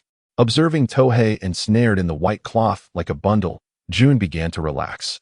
With merely a step forward to apply the sealing technique, she could conclude the battle. However, as she approached, an ominous sensation crept over her. Bang! A fist, engulfed in fiery intensity, tore through the white fabric and sent her flying with tremendous force. The Golden Crow Fluid Technique, Wild Bite. This technique augmented the explosive power of the punch with flames, inflicting additional damage. The blow propelled June several meters away, accompanied by the unmistakable sound of shattering bones. A single punch had decisively ended the confrontation. With June unconscious, the battle could only conclude. Tohei, however, dared not advance for a final strike. After all, his opponent was not without her own support. The presence of her teacher nearby was a looming threat. Should he attempt to seize the moment for a finishing blow? It was entirely plausible that he could be thwarted, resulting in his own mishap. An elite Jonin, or even a quasi-Kaga-level contender was far beyond his current capabilities. Were it not for the presence of Minato Namikaze, he would have to tread carefully. The third round of the tournament was not merely about combat. It was also a matter of interpersonal relations. When faced with lesser ninjas from small villages, one could unleash their full might, as those opponents would be left compliant. However, when confronting equally well-connected adversaries from larger villages, one had to exercise caution. Thus, with a clear mind, Tohei refrained from pursuing and instead took a few steps back to signal his intentions. Observing Tohei's actions from the edge of the arena, Minato felt a sense of relief. A reckless disposition would not endure long on the battlefield. A quintessential example was Senju Rope Tree, who perished beneath a trap of explosive tags. Had he not borne the Senju name, he would surely have become a cautionary tale. June, are you alright? Yakura utilized the body flicker technique to appear before the injured June, who had just been sent flying by the wild bite. A mere ordinary person would have succumbed to such an assault, yet ninjas possessed chakra, ensuring that even a blow capable of shattering a wooden dummy would not be fatal. Teacher? The dazed June awoke to find her mentor beside her. I will take you to the medical room, relieved that his disciple was unharmed. Yakura swiftly cradled her and departed. The tournament rules were designed to restrain the small ninja villages, not the larger ones. Only once Yakura had carried his student away did Minato step forward to announce, the match is concluded. Uchiha Tohei is victorious. Yakura's intervention signified that Sunagakure conceded defeat, and this announcement merely served to afford the opposing side a semblance of dignity. The audience, comprised of villagers from Konohagakure, was taken aback by the outcome. How could this be? They had not anticipated such a turn of events. Were the previous rumors mere fabrications? Uchiha Tohei, the infamous underachiever of Konoha, often cited by villagers as a cautionary example to their children. Previously, many believed that Tang Ping had merely basked in Kakashi's glory to enter the third round. However, this one-on-one battle has unequivocally revealed that he is not as the legends portray him. Without wasting any time, upon being declared the victor, Tang Ping returned to the contestants' stand to rest, as there were still several rounds of combat ahead, and he intended to recuperate as much as possible. Simultaneously, he was contemplating the potential gains from this endeavor. Money. In the realm of scientific research, while money may not be omnipotent, the absence of it is indeed a grave impediment. A glance at the transformations that occur post-graduation underscores the significance of financial resources. Over the past 2 years, Tang Ping's achievements have barely amounted to a fraction of what he has accomplished in recent months. His meteoric rise in strength is primarily attributed to financial investment. Even the summoning scroll for the Shochi lizard was acquired through monetary means by hiring Kakazu. Without funds, the prospect of obtaining such a scroll is merely a distant dream. Consequently, he plans to capitalize on this joint Chunin exam to secure a substantial profit. Given his relatively low profile, the odds against the sealing technique prodigy from Sunagakure are certainly favorable, potentially allowing him to double his investment. As for Uchiha Meia's capital, through collaboration with the Naga House and several Uchiha clansmen, she has amassed approximately over 100 million ryo, effectively staking her own credibility. Hence, one could say she is all in. Failure to repay would result in societal disgrace, bearing an indelible stain on her reputation. Are those physical techniques Uchiha's secret arts? Kakashi inquired curiously as he observed Tang Ping resting beside him. It was only natural. The physical techniques developed by Tang Ping were entirely based on the moves from fighting games. Not only are they powerful, but they also possess an undeniable flair that piques curiosity. No, I developed them based on some research. Tang Ping dared not claim they were Uchiha's secret techniques, for he knew the Uchiha would not hesitate to reclaim them. Much like certain unique ninjutsu, acquiring them requires not only talent, but also the necessary qualifications. For instance, the Raikiri that Kakashi would later develop could not be learned by others without his endorsement. Even if one were to master it, its usage would be prohibited, akin to a patent. Such constraints ensure that the secret arts of prominent clans remain confidential, establishing a stringent rule, albeit only applicable to ninjas from the same village. In contrast, Such restrictions do not apply to ninjas from other villages, yet secretive clans would go to great lengths to recover their techniques. Thus, Tang Ping referred to his work as development rather than acknowledging it as Uchiha's secret arts. You developed it yourself? Just as Kakashi was about to retort, he suddenly realized that Tang Ping indeed possessed remarkable skills in development. Flame Garb. This ninjutsu was conceived before him in less than a month's time. Although a significant portion of the work was aided by his teacher, Minato Namikaze, the essence of technique development lies in the thought process and creativity. Consequently, the ability to create such a formidable and resplendent ninjutsu is certainly plausible. Ninjutsu, particularly those that merge ninjutsu with physical techniques, are known as special ninjutsu, with the most renowned being the Raikage's lightning release chakra mode. This technique boasts minimal consumption and formidable power. Aside from its high difficulty in development and learning, it possesses virtually no drawbacks, which undoubtedly intrigues Kakashi. You're up next, so be cautious. Tang Ping deftly shifted the topic. Although the two occupied a secluded corner, the presence of outsiders rendered it inappropriate to discuss such matters. Kakashi rose to his feet. With the radiant presence of Minato Namikaze and the vibrant vitality of Kushina, he had begun to emerge from his emotional detachment, thus eliciting a response. In the past, he would have remained entirely unresponsive. The battle concluded swiftly, in a mere round. Kakashi dispatched his opponent with ease, the disparity in strength being overwhelmingly vast. The gap between an ordinary ninja and a prodigy is far greater than that between a human and a dog. This is evident when observing the encounters between Tsuji and Maki, each resolved in a single round, without the necessity of prolonging the fight to a second. Their unreserved attacks were dictated by the tournament rules, which mandated completion within a single day, denying the competitors any opportunity to recuperate their chakra or injuries. Should their stamina be excessively depleted, the subsequent matches would pose significant challenges. Replenishing chakra requires several days of abstinence, and the use of soldier pills also strains one's cells, necessitating a full exertion to conserve both energy and chakra. The series of bloody and exhilarating battles left the audience in a state of fervent excitement. Ultimately, only 8 competitors advanced to the next round. This was not a statistical error. Rather, 4 contenders were incapacitated by severe injuries and exhaustion, thereby unable to participate in the forthcoming matches. Next came the drawing of lots for the quarterfinals. The path to the final 4 was clear. Victory in 1's bout was the only requirement for progression. At this juncture, confrontations between formidable opponents became inevitable. Yet, as Tang Ping privately lamented, there were undercurrents of manipulation in the lottery. With the extraordinary abilities possessed by ninjas, cheating was a simple endeavor. Provided the 3 great ninja villages did not scrutinize the proceedings, it would be virtually undetectable. The top fighters from the 3 villages had yet to face one another, and it appeared the higher-ups had brokered some arrangement, as Tang Ping found himself pitted against Maki.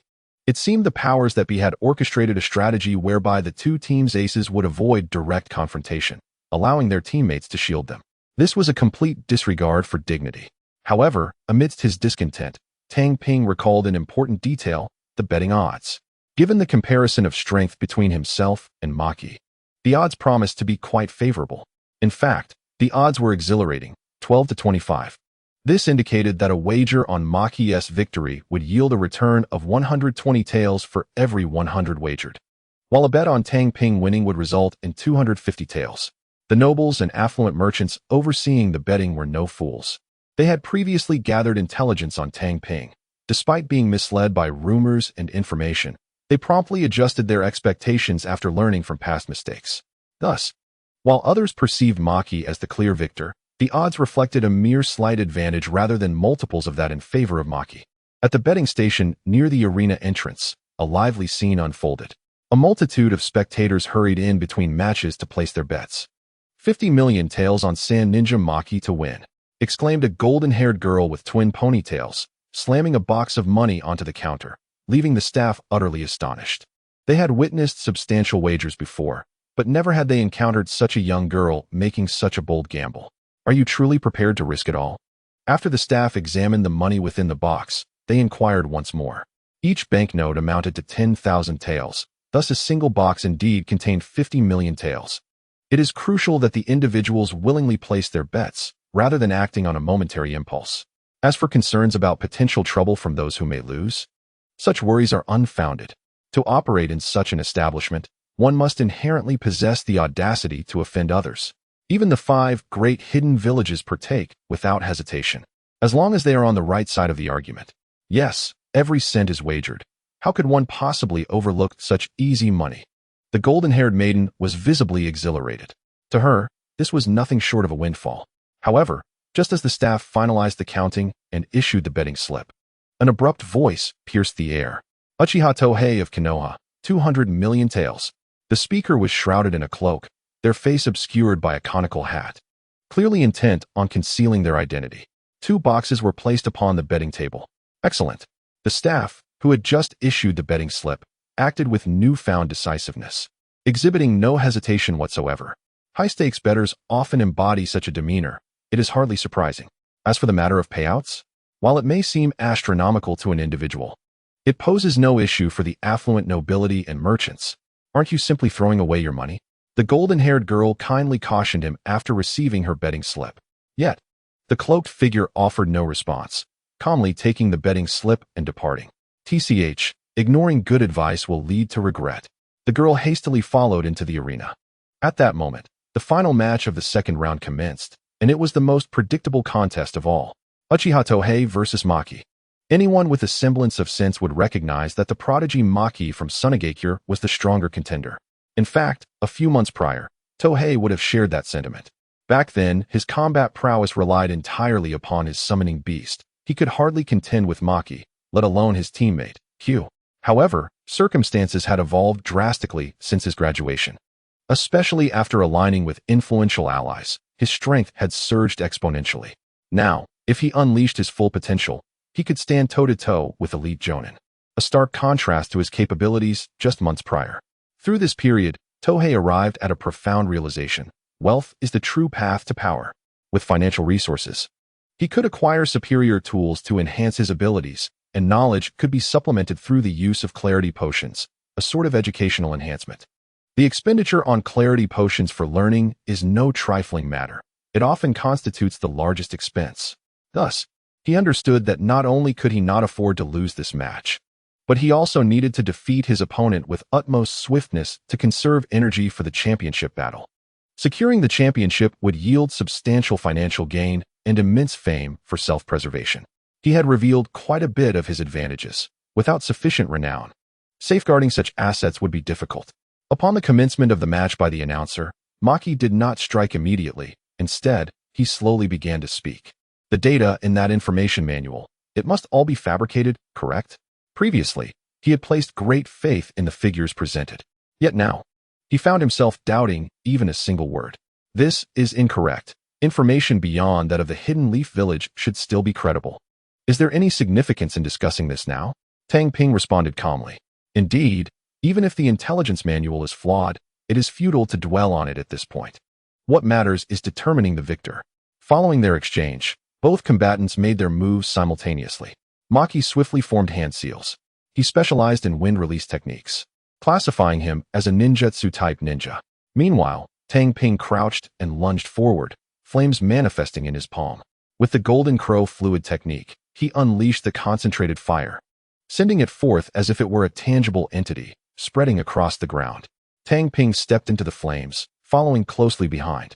With the Flame Fist Ninja tool, employing the Golden Crow fluid technique required less energy, was executed more swiftly, and was easier to control. Speed. The hallmark of the no-seal ninjutsu is its swiftness. Maki was caught completely off guard. In his intelligence, Tang Ping was not noted for his proficiency in close combat. He would always maintain distance when possible. Thus, his tactical preparations did not account for a close-range confrontation.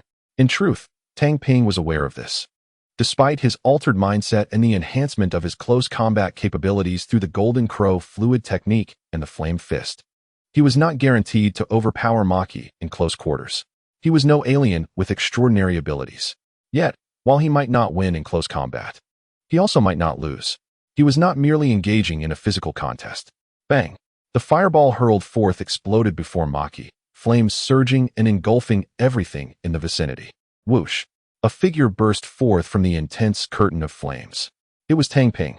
His right fist, imbued with fire, struck towards Maki. Although he was a ninjutsu-type ninja, this battle had deviated from the norm into close combat. Ninjutsu flow. This allowed him to act with impunity. The key was that it rendered Maki's prior tactical plans ineffective. Wind release. Gale Shuriken. At a critical moment, Maki finally unleashed this C-rank wind release technique. One must commend his speed in forming hand seals. Had he relied solely on his previous speed, it would have been too late. It is fair to say he had concealed his hand seal speed information until now. Whoosh. A multitude of wind blades shot towards Tang Ping. If they made contact, they would slice him into pieces. While ninjas possess high resistance to blunt force, they do not have much additional resistance to sharp attacks. Bang! Tang Ping vanished the instant the wind blades approached him, utilizing body flicker technique to create distance. Your previous speed in forming seals was a trap. Tang Ping called out from a distance of several meters. Had he been even slightly slower in retreating, he might have been shredded by those wind blades. No wonder he is considered a pillar of Sunagakure in the future. He truly possesses remarkable skill. Of course, the most significant factor is that his opponent had 2 more years of developmental experience. It can only be said that anyone destined to have a name in the future, even if a minor character, should not be underestimated. Tang Ping began forming hand seals anew. Since a surprise assault was no longer feasible, he would have to resort to a frontal assault. Fire release, flame robe. He deployed this ultimate ninjutsu he had developed. Whoosh. A crimson veil enveloped Tang Ping. The terrifying heat distorted the air around him, and the flames deepened in hue. The potency has undergone a qualitative transformation compared to the past, garnering significant attention. Indeed, with that particular ninja tool, the power of this ninjutsu rivals that of A-rank techniques. In the eyes of Minato Namikaze, there was a contemplative glimmer. He could not help but admire his students' ingenuity and resourcefulness, as well as their financial means to conceive the idea of utilizing ninja tools to enhance ninjutsu. Look, it's the ninja tool I crafted, Kuina Uzumaki boasted to her best friend from the stands. Sitting in the main seat, Hiruzen Sarutobi was well aware of the development of the flame garment technique. Yet he did not anticipate such a monumental enhancement in power upon the addition of a ninja tool. Besides these individuals, many others were equally astonished by Todai's performance at that moment. As the focal point of attention, Todai had little time for contemplation. Whoosh! He launched himself forward like a cannonball. At this moment, his mind was consumed by a singular sensation. Pain. Excruciating pain. Previously, it was manageable, but now, with the flame garment's vastly increased potency, the temperature he had to endure surged correspondingly. Though ninjutsu provides heat insulation, one still experiences a portion of the temperature. At that moment, Todai felt as though he were immersed in scalding water.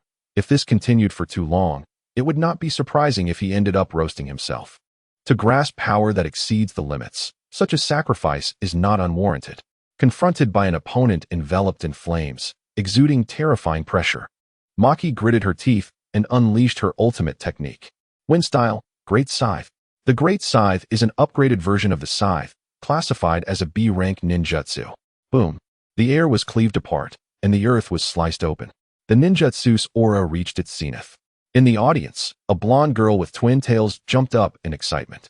However, before the surrounding crowd could challenge her, her expression froze. How could this be possible? It was as if she had witnessed an unbelievable spectacle. In the arena, Todai, engulfed in flames, gripped Maki's neck with his bloodied right hand, lifting her effortlessly. Kotozuki, if I inject this fire into your body and then unleash it, you will meet a gruesome end. You have no substitute to evade this. Crack. Yet, before Todai could channel the flames from his fiery fist into her body, he felt his right wrist seized. 2 figures appeared beside him in an instant. Kid, the Sand Village concedes. A voice, tinged with reluctance, compelled Todai to slowly release his hold on Maki's neck. The one grasping his wrist was the scorching release user, Yakura. Naturally, there was no need to worry about his safety, for another figure was present, a kunai poised at Yakura's heart. Minato Namikaze, true to his reputation as a speedster, even without employing the Flying Thunder God technique, he surpassed the opponent's velocity. Should Yakura dare to act recklessly, her heart would undoubtedly be pierced in an instant. It can only be said that Todai's avoidance of a treacherous strike was truly thanks to Minato Namikaze. As the flames dissipated rapidly and the opponent conceded, Todai naturally refrained from further action. Yakura relinquished his wrist, and Minato sheathed the kunai, as the tension from moments ago faded as if it had never occurred. Kakashi furrowed his brow as he gazed at Tang Ping, whose body was nearly drenched in blood and still radiated residual warmth. As a fellow comrade, he could not help but feel a pang of concern. "I'm fine." Tang Ping gently waved his hand, quickly regaining his composure. The battle with Maki had concluded swiftly, almost within a few exchanges. However, the expenditure of chakra and stamina had been considerable. Despite the healing solution at his disposal, the injuries sustained required a toll for recovery. It was a case of trading wounds for victory, which ultimately enabled him to secure a rapid triumph over Maki. The opponent had been utterly unprepared for his resolute advance, charging forth against ninjutsu. Otherwise, capturing the foe would not have been so straightforward. His prior anonymity had proved advantageous, as little was known about his intel. The bracket for the semifinals had also been revealed. Kakashi's expression turned grave, for he was to face off against Kanto, while Tang Ping was pitted against the final fortunate contender. At long last, fortune had smiled upon him. Observing this matchup, Tang Ping could not help but sigh inwardly. Previously, he had faced formidable adversaries, Ju and Maki, both renowned warriors from the Sand Village, with the latter being a widely acknowledged representative of their village. Even now, many struggled to accept this reality. To now confront a similarly fatigued and injured participant from the small ninja village, rather than Kanto or Kakashi, was indeed a stroke of luck. It seemed that this time, shadows of conspiracy were absent. After all, reaching the semifinals necessitated strong contenders clashing, and it was unnecessary to orchestrate avoidance. However, there was not a lack of unfavorable news. In the first match, Tang Ping was not placed at the rear, but rather at the forefront.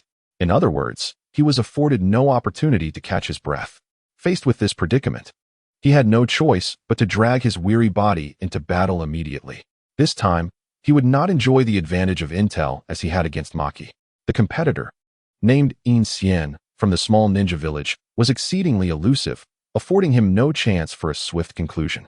Had it not been for the Fire Fist, his ninja tool, Tang Ping would have been incapable of preserving his strength. In a critical moment, he blocked an attack with the back of his hand and then executed a devastating strike, propelling his opponent away to claim victory. With the opponent dispatched, it was time for the next anticipated clash, Kakashi versus Kanto. In stark contrast to Maki's unexpected defeat, this battle had garnered immense anticipation from countless spectators, with many viewing it as a final showdown. The attention was palpable, and the outcome was within the audience's expectations. Kakashi fell short. His assaults proved ineffective against the formidable B-rank technique, rock weight, leaving him at a loss for composure. No matter how swift, after enduring multiplied gravity, his speed inevitably diminished. With his velocity curtailed, Kakashi, a speed-oriented fighter, naturally saw his combat effectiveness significantly reduced. Had he been 14, he would have effortlessly subdued his opponent. Yet, at merely 7 years of age, he faced substantial disadvantages in physical prowess and chakra, ultimately succumbing to Kanto in direct confrontation. Though defeated, he retained his dignity. This battle could indeed be aptly described by the phrase defeated yet honorable. In terms of strategy, skill, and ninjutsu, he had performed to the best of his abilities. Had it not been for the timely intervention of the illustrious Minato Namikaze during a critical moment, Kakashi might have fought to the bitter end. Thus, Kakashi's popularity not only remained unscathed by his defeat, but actually surged. After all, at merely 7 years of age, he is already competing against those who are twice his age, while his peers are still at the nascent stages of their ninja careers, having just entered the academy. Kakashi has already advanced to the semi-finals of the joint Chunin exams. What else could be deemed as super genius? His talent is undeniable. The persona of Kakashi as a prodigy was instantly acknowledged. Both the Sand and Rock villages regarded him with barely concealed animosity, for his aptitude surpassed even that of the legendary White Fang. Once he matures, he will undoubtedly embody an enhanced version of White Fang. Who could possibly tolerate such brilliance? Particularly the Sand ninjas, who had previously been decimated by White Fang, would not hesitate to resort to underhanded tactics. The moment Kakashi was defeated, it appeared that Leaf's Kakashi was attempting to assist him, but only the heavens know what he truly intended, as even the earth had conspicuously interjected. Had it not been for the swift intervention of Minato Namikaze, the future fastest ninja in history, Kakashi might have met his demise. Although the great ninja villages value their reputations, they would not hesitate to abandon such pretenses when faced with the opportunity to eliminate a rival village's super genius. Konoha even displayed an aggressive posture, ready for conflict. However, the alliance between the rock and sand villages ultimately averted an immediate clash. It is now clear why both leaders attended in person, accompanied by numerous formidable allies. They were determined to ensure that any potential skirmish would not be unduly unfavorable. Konoha indeed enjoys a home field advantage, and should it come to a fight, victory would likely be assured.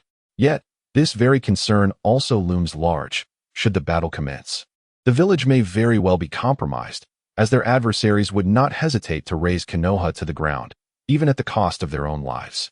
It is precisely this tension that allowed the two leaders to approach with a degree of confidence. Had the venue been located far from Konoha, one wonders if they would have dared to come. Ultimately, after negotiations among the three leaders, the situation was quelled. Following Kakashi's defeat, the final matchups were announced: Guy vs. Uchiha Tosaka. The former's advancement was hardly surprising, given that he truly possessed the strongest capabilities in this joint Chunin exam. However, the latter's emergence left many astounded. Titles such as the Underdog, Useless, and Freeloader were no secrets. One could easily glean such sentiments from the villagers of Konoha. This explains why there had been no skepticism regarding Tosaka's statistics in the intelligence booklet. Yet, this seemingly inconspicuous figure had fought his way into the finals, shocking countless observers. Unsurprisingly, many faced significant losses. For instance, a certain blonde with twin ponytails was currently in a fit of rage, cursing. As for the affluent nobility and merchants who had placed their bets, while they encountered an unexpected turn of events, they could only claim modest profits rather than windfalls. The true beneficiaries were undoubtedly the reckless bettors who had placed their faith in Tosaka, particularly Uchiha Meia. Although the odds during the semifinals were too low for her to place a bet, fearing restrictions due to excessive wagering, by the finals, the odds had skyrocketed to an astounding 13-25. This meant that a wager of 100 million would yield a return of 2,500 million, netting a profit of 1,500 million. The odds are ever-changing, reliant upon the number of individuals placing bets to sustain the market. Without such a grand arena, it would be impossible to reap significant rewards. On the main stand, I sincerely hope that we do not witness a recurrence of past events. Otherwise, do not blame us, the Leaf Village. Sarutobi Hiruzen's voice bore a warning. In other words, if the two great ninja villages dared to engage in any mischief, they would have to face the consequences. At present, he was still relatively young, truly a ninja prodigy, rather than the future bear of the ninja world. Of course, that was merely a misunderstanding. The third Kazakage's expression remained unchanged, as if Yakura had done nothing at all. Indeed, it was a misunderstanding. Anoki concurred. Presently, he and the third Kazakage had formed a temporary alliance, entirely devoid of the animosity that characterized their previous battles in the ninja world. It would be best if it remained a misunderstanding. What could Sarutobi Hiruzen say? At least they had received compensation, and considering that conflict could not erupt here, he had no choice but to forgive them. Thus, the highly anticipated final match commenced. Unlike before, many ninjas stood along the edges of the arena, and the spectator stands to prevent any accidental injuries. If it were merely physical techniques or illusions, it would be manageable. However, the destructive power of potent ninjutsu was indeed exaggerated, hence the need for precautions. Amidst the fervent atmosphere, the ultimate showdown began. As the match commenced, Yakura announced the start before retreating to the outskirts of the arena, unlike his previous position on the edge. This was also the decision of the three Kages. They would not interfere in the final match. In other words, the chief examiner's authority to intervene had been stripped away. Life and death would be left to fate. This proposal was put forth by Anoki. Naturally, Sarutobi Hiruzen disagreed, but after persuasion from Midogate and Torian Koharu, he ultimately acquiesced. Of course, Anoki offered certain benefits to facilitate this agreement. Otherwise, would one truly believe that the two high-ranking officials had lost their senses? As for the unfavorable circumstances surrounding Uchiha Dohei, please, before voicing such claims, one ought to consider his surname. Uchiha, merely bearing that name was, in the eyes of the two elders, a transgression. They had refrained from suppressing him out of respect for the will of fire. But now that it served the village's interests, making such a decision was entirely reasonable. Kanto, Uchiha Dodo. As the two combatants stepped into the arena, their gazes locked. Each understood that this was their final opponent. This time, Not only would they determine superiority, but also life and death. There was not a single examiner present, which was no longer a mere hint, but a clear indication. I never anticipated that my final opponent would be you. However, this makes things far more intriguing. Kanto, akin to a predator spotting its prey, had completely shed his previous demeanor of simplicity and steadiness. Something felt amiss. Dohei furrowed his brow. His keen intuition rendered him tense, akin to an unarmed individual encountering a wild beast in the wilderness. What is this? He instinctively questioned, as the aura emanating from his opponent felt entirely different from before. With a tearing sound, Kanto ripped through his clothing. This was not a display of generosity. Rather, it was due to his metallic physique expanding further, rendering his attire uncomfortable. My steel-release bloodline limit grants me a body that is both resilient and powerful. Alas, once awakened, I cannot survive for long. Yet, before my demise, I shall ensure that the ninja world comprehends that a Wagakure possesses talents that rival those of Konohagakure. The inquiry from Tang Ping went unanswered, as Gongtu merely introduced himself. His tone calm, yet resolute, suggesting a resignation to his fate. It was evident that a Wagakure had no prodigies to boast of, a fact that Gongtu sought to rectify. Steel release, a bloodline limit? Upon hearing this, not only was Tang Ping bewildered, but so were the others, for this was an unprecedented bloodline limit. However, its capabilities could be inferred from the opponent's combat style, remarkable recovery, enhanced earth manipulation, and extraordinary physical strength. What had once been perceived as innate talent now seemed entirely attributable to the bloodline limit. In the realm of shinobi, a bloodline limit serves as an external enhancement. Ordinary ninjas are entirely eclipsed when compared to those endowed with powerful bloodlines. For instance, Kumogakure has long coveted the Byakugan of the Hyuga clan. Awagakure's bloodline limits were previously unknown, so the emergence of such a power was unexpected. Yet, upon learning of the inherent flaws in the opponent's bloodline, it became clear why such formidable abilities remained obscure. Awakening leads to death, thus precluding any chance of notoriety. It was likely that this awakening occurred at the brink of death in the forest of death, which would explain the ability to continue competing despite severe injuries. Not to mention the significant power increase. Now, Sarutobi Hizashi and the senior officials of Konoha understood why Inoki had proposed that the examiners refrain from interfering with the match.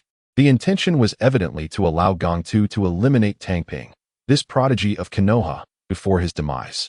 Although there was regret over the previous failure to eliminate Kakashi, securing one victory was better than none. Given the circumstances and Tang Ping's status as a Uchiha, the higher-ups in Konoha chose not to halt the progression of the match. On the arena, Tang Ping swiftly formed hand seals, completing them in under 2 seconds. Summoning technique. He struck the ground with the palm of his right hand. As long as he had Tai, no bloodline could stand against him. With a formidable summoning beast at his disposal, his confidence soared. Boom. A thick cloud of white mist erupted. Whoosh. The dense fog was torn apart by a pair of colossal black wings radiating golden light. What an immense creature. The appearance of the summoning beast Tai ignited the audience's enthusiasm. They had not witnessed Tai in the previous battles within the Forest of Death, making this their first encounter with such a grand summoning beast, and it was no surprise that they were exhilarated. However, what Tang Ping did not anticipate was the swift action of Gongtu as he unfurled a scroll and rapidly formed hand seals. Danger. Tang Ping instantly realized that the presence of Tai as a summoning beast was no secret. In keeping with the shinobi style, Uchiha Meia would undoubtedly devise a strategy to counter it. Earth release, giant rock sealing. As Gongtu completed his hand seals, he activated this sealing technique. Against a large target, mere physical prowess or ninjutsu would prove insufficient. Typically, genjutsu or sealing techniques are employed. Hence, the IWNine had prepared this sealing technique in advance. Boom.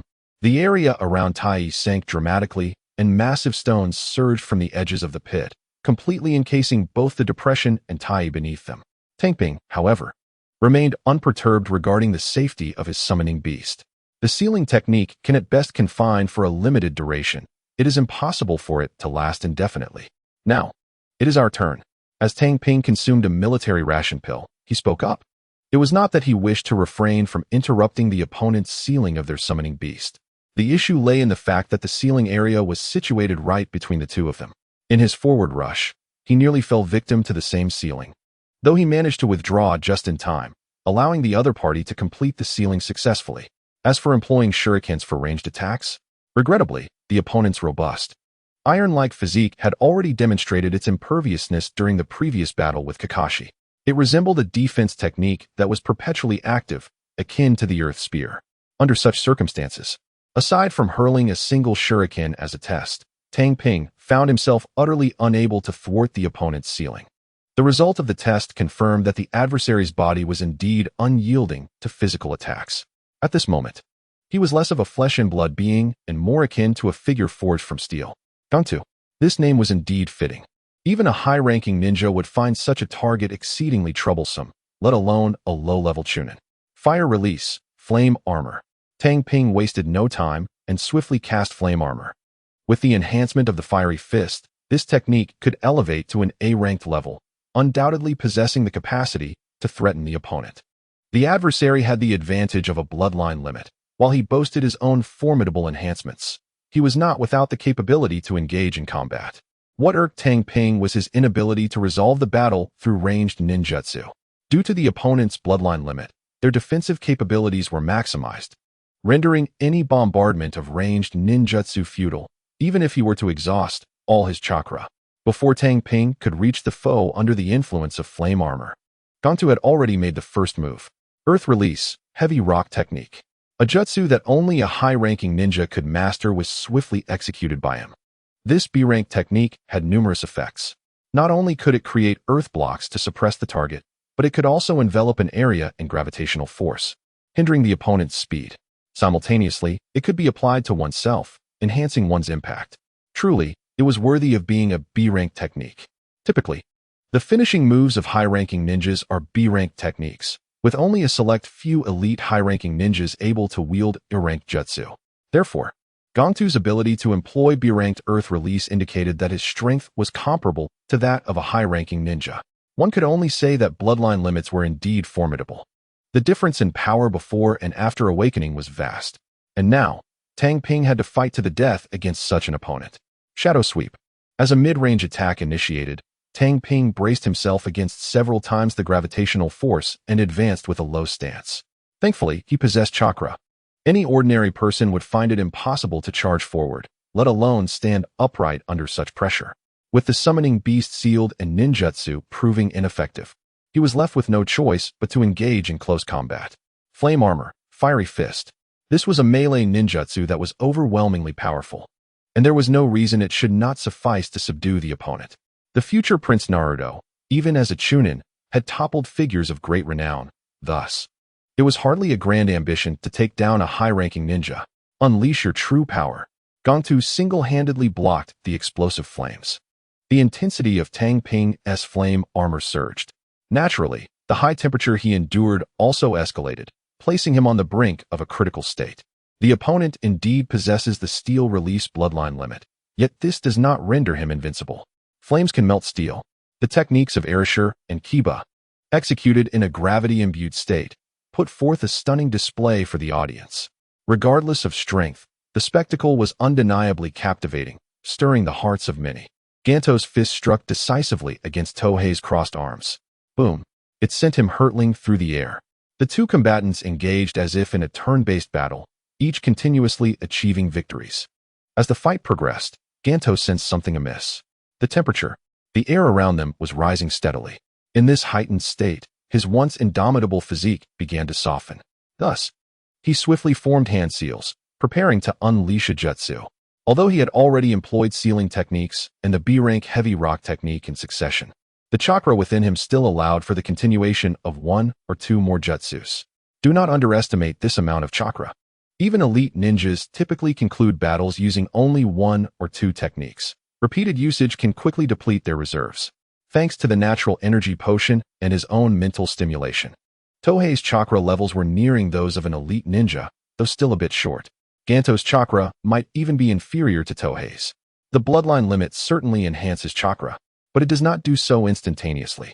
Having only recently awakened, the increase is not substantial, necessitating careful chakra management. If not for the unsettling sensation, Danzō would not have continued employing jutsu. Erasure. Tohei launched a fist towards Danzō, who was in the midst of forming seals. If they had maintained distance, it might have been manageable. However, In close combat, attempting to form seals before an opponent is rather foolish. Tohei, albeit inexperienced, was not naive enough to grant Ganto the opportunity to execute a jutsu. Boom. Like a heavy cannon, Tohei's fiery punch was met with Ganto's chest.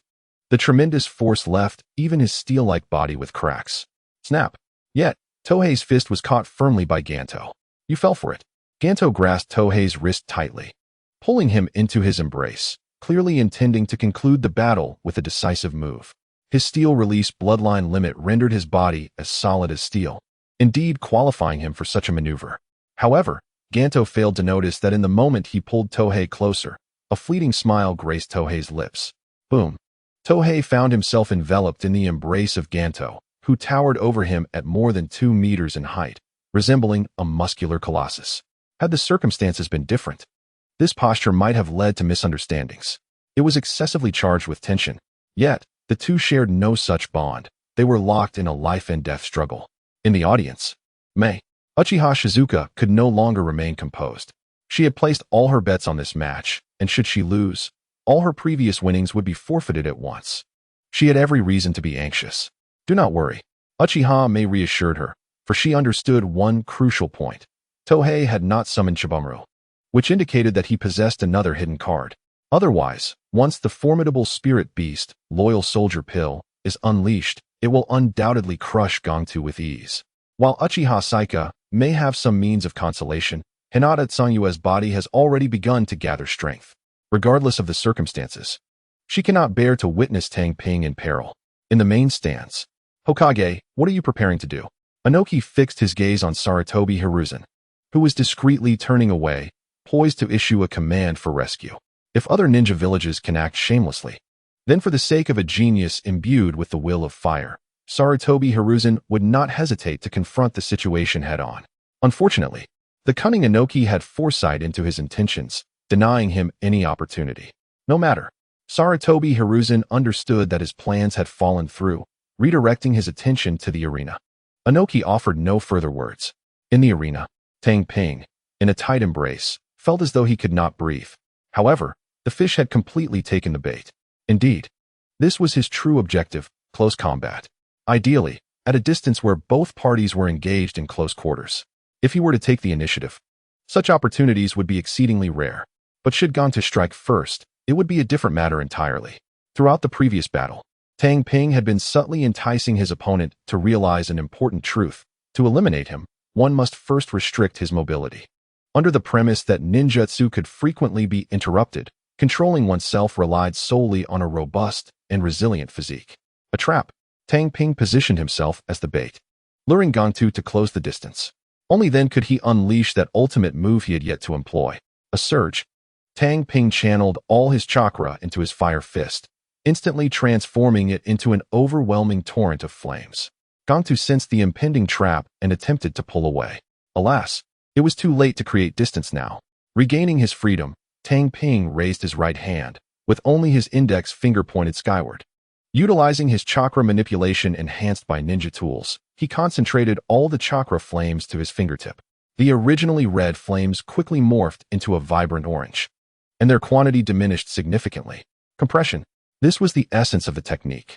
By condensing all controllable flames to his fingertip and then launching them with full force at the target, he executed his personal killing blow. Great Serpent Slash. Tang Ping unleashed this deadly technique against Gangtu, who sought to increase the distance. Previously, executing this move had often resulted in failure. However, with the fire fist in hand, it not only became swifter and more potent, but also easier to manipulate. A surge. With Gangtu's suppression lifted, the flames erupted forth. An overwhelming tide capable of incinerating all in its path. The power was astounding. The compressed flames carried an extraordinary force, combined with an alarming temperature, embodying a rhythm that could annihilate any obstacle. Moreover, as it was an unmarked ninjutsu, the speed of execution was astonishingly rapid, leaving no chance for evasion. Even with Gangtu's steel-like physique, there was no assurance he could withstand it. Boom. The explosion and flames completely engulfed the two figures. Soon, one silhouette was propelled from the inferno, rolling gracefully on the ground before standing upright. It was Tang Ping. Despite his current state being dire, his injury severe. Yet, Despite the setbacks, one must rise rather than remain prostrate. If the opponent were to perish under such circumstances, surrender would be an option. Presently, he finds himself devoid of even a drop of chakra, his skin flushed of vivid crimson, as if scorched by searing heat. The injuries inflicted by the intense flames have utterly depleted his chakra reserves. In this state, his ability to stand is solely sustained by sheer willpower. Soon, as the flames dissipate, the outcome of the battle becomes evident. In the arena, a charred, ebony corpse materializes before the astonished spectators. The recent display of the Great Serpent's strike exhibited a terrifying might akin to the fusion of gold and iron. Even a true Iron Man would succumb to such devastation. Had he awakened his bloodline limit from a young age, he might have survived. However, having only recently awakened it a month prior, he was ill-equipped to withstand the full force of Tang Ping's Great Serpent strike. At this moment, the arena is so quiet that a pin drop could be heard, as none anticipated that Tang Ping, once a mere shadow, would seize the championship. This reality is challenging for many to accept. In the main stand, the third Hokage congratulates Konoha for birthing yet another prodigy. The representative minister from the Land of Fire, with a powdered face, reveals a complex expression. The relationship between the Land of Fire and Konoha is fraught with intricacies. On one hand, there is a desire for Konoha's downfall to seize absolute power. On the other, there exists a dependence on Konoha. Without it, the Land of Fire would struggle to dominate this vast and fertile territory. Hence the Hokage and the daimyo are referred to as the dual jewels. Understanding this context sheds light on the minister's sentiments, as he grapples with the duality of fearing his brethren's suffering while also fearing their rise to power. Meanwhile, Inoki and the third Kazekage wear grim expressions. Despite commendable performances from their village's competitors, the championship belongs to Konoha, a fact that breeds their discontent. The audience, however, erupts into a tremendous roar, chanting Konoha, Konoha, Konoha, in jubilant exultation. A celebration is set to follow, organized by merchants with the intent to profit. Amidst the spectators, the atmosphere surrounding the Uchiha clan's stand feels distinctly unusual. Unexpectedly, Fugaku, what have your investigations revealed? An elderly man with a square visage and an imposing presence turns to Uchiha Fugaku. Uchiha Tensa, the current clan leader, is preparing to pass on the leadership to his son due to severe injuries sustained during a prior mission. The previous intelligence was accurate, yet the depth of concealment by that individual, deemed a disgrace by the Uchiha, is astounding. Had it not been for Danzō's intervention, he might never have realized the extent of the opponent's genius.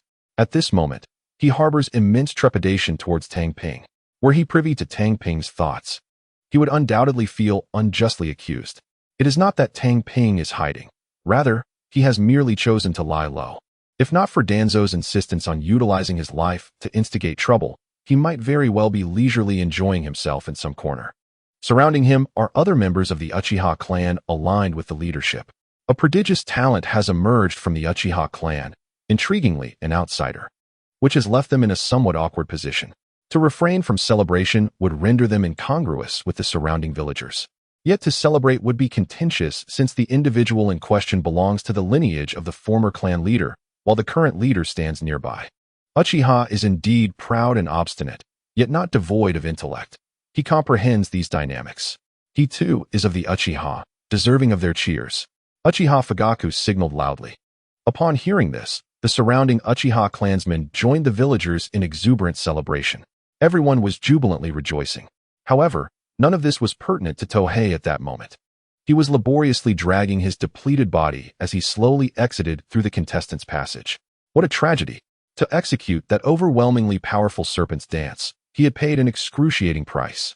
Not only had he endured extreme temperatures for half a day, but he had also unleashed all his chakra in an instant, imposing a heavy burden on his body. At present, he might not even be able to defeat a child, which underscores his dire state. Nonetheless, this could be considered a silver lining. He could use this as an excuse to remain in the village for a period of recuperation, thereby evading scrutiny. For others, winning the championship was a monumental blessing. But for him, it was not necessarily the same. When Sarutobi Hiruzen, the Hokage, announced the commencement of the festivities, Tohei returned to the clan grounds under the protection of Uchiha Meia, Uchiha Shizuka, and Uchiha Shota. Protection was imperative. In his current condition, he was an easy target. While other ninja villages might tread carefully, Danzō would undoubtedly seize such an opportunity, necessitating heightened vigilance. Bang! Bang! After a few boxes were set down by several Uchiha clansmen, only the 4 of them remained in the room. Thankfully, they had successfully retrieved the items. Uchiha Shizuka sighed with relief as she gazed at the boxes before her. The quantity was small enough not to cause her concern, but the enormity of this haul rendered her deeply anxious. If no issues arose, all would be well. However, should something go awry, they would have to invoke the Uchiha name, which would exact a toll. How great a toll? Uchiha Shota did not realize the tension in his voice. Although he was an elite jonin, he had never before encountered such a considerable sum. 700 million ryo. Restricted during the final betting, had not been fully wagered. Uchiha Shizuka articulated the exact figure. 700 million ryo. This astonishing amount was nearly unfathomable. Even S-rank missions typically commenced at just 1 million ryo, and such missions could drive elite jonin to risk their lives. This fortune could easily fund hundreds of S-rank missions, illustrating its magnitude. First, they would return the borrowed funds to the clan, doubling the repayment, while the remainder would be allocated for purchasing medicinal herbs, provisions, and ninja tools. According to the clan's numbers and contribution distribution, Tohei would ultimately manage 100 million ryo. Do you have any objections? Uchiha Meia, undeterred, swiftly organized the allocation of this substantial sum. Doubling the repayment to the clan rather than distributing it proportionately to investments was already quite generous. After all, Uchiha Meia had risked her reputation in this endeavor, and Tohei had also taken considerable risks. These intangible costs must be factored in as well. As for utilizing a significant portion of the profits to procure supplies for the Long family, it is an endeavor to win the hearts of the people. Directly distributing money is too overt. Hence, offering tangible goods is far more preferable. A leader capable of generating benefits will undoubtedly earn the unwavering support of all clan members. Unless Uchiha Shu can present greater advantages, he stands little chance against Uchiha Meia. Regarding the debts owed, well, there is still ample time before repayment is due, so it can be postponed for now. Indeed, Uchiha Meia's actions are influenced by having heard Tang Ping lament that those in debt are merely a certain type of person.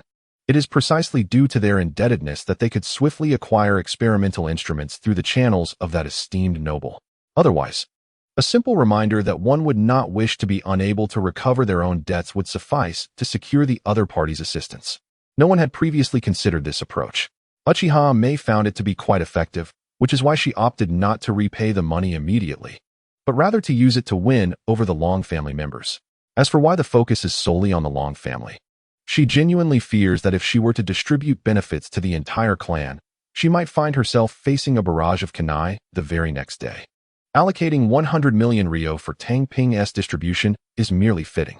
Both Uchiha Shizuka and Uchiha Shoyuta have no objections to this arrangement, and Tang Ping is even less likely to voice any dissent. If it were him, setting aside the source of capital for such an investment, the mere question of whether he could safely retrieve it would loom large. Now, receiving 100 million ryo without effort, how could one possibly be dissatisfied? This exemplifies the advantages of aligning oneself with a powerful benefactor. It can only be said that this soft meal is indeed delectable. Just as they finished distributing the funds, they were met with astonishing news. What? The clan leader is dead? Uchiha Meia gazed at the individual before her, nearly convinced she had fallen into an illusion. Mere hours prior, Uchiha Tenshin, the clan leader, was still present in the arena, watching the matches. And now he is gone? The claim that he was assassinated by Danzō seems far more credible than a sudden demise. Yes, and the elders have requested for Miss Meia to proceed to the Nage Shrine. The messenger from the clan confirmed that Uchiha Meia had not misheard, while conveying another piece of information. Understood.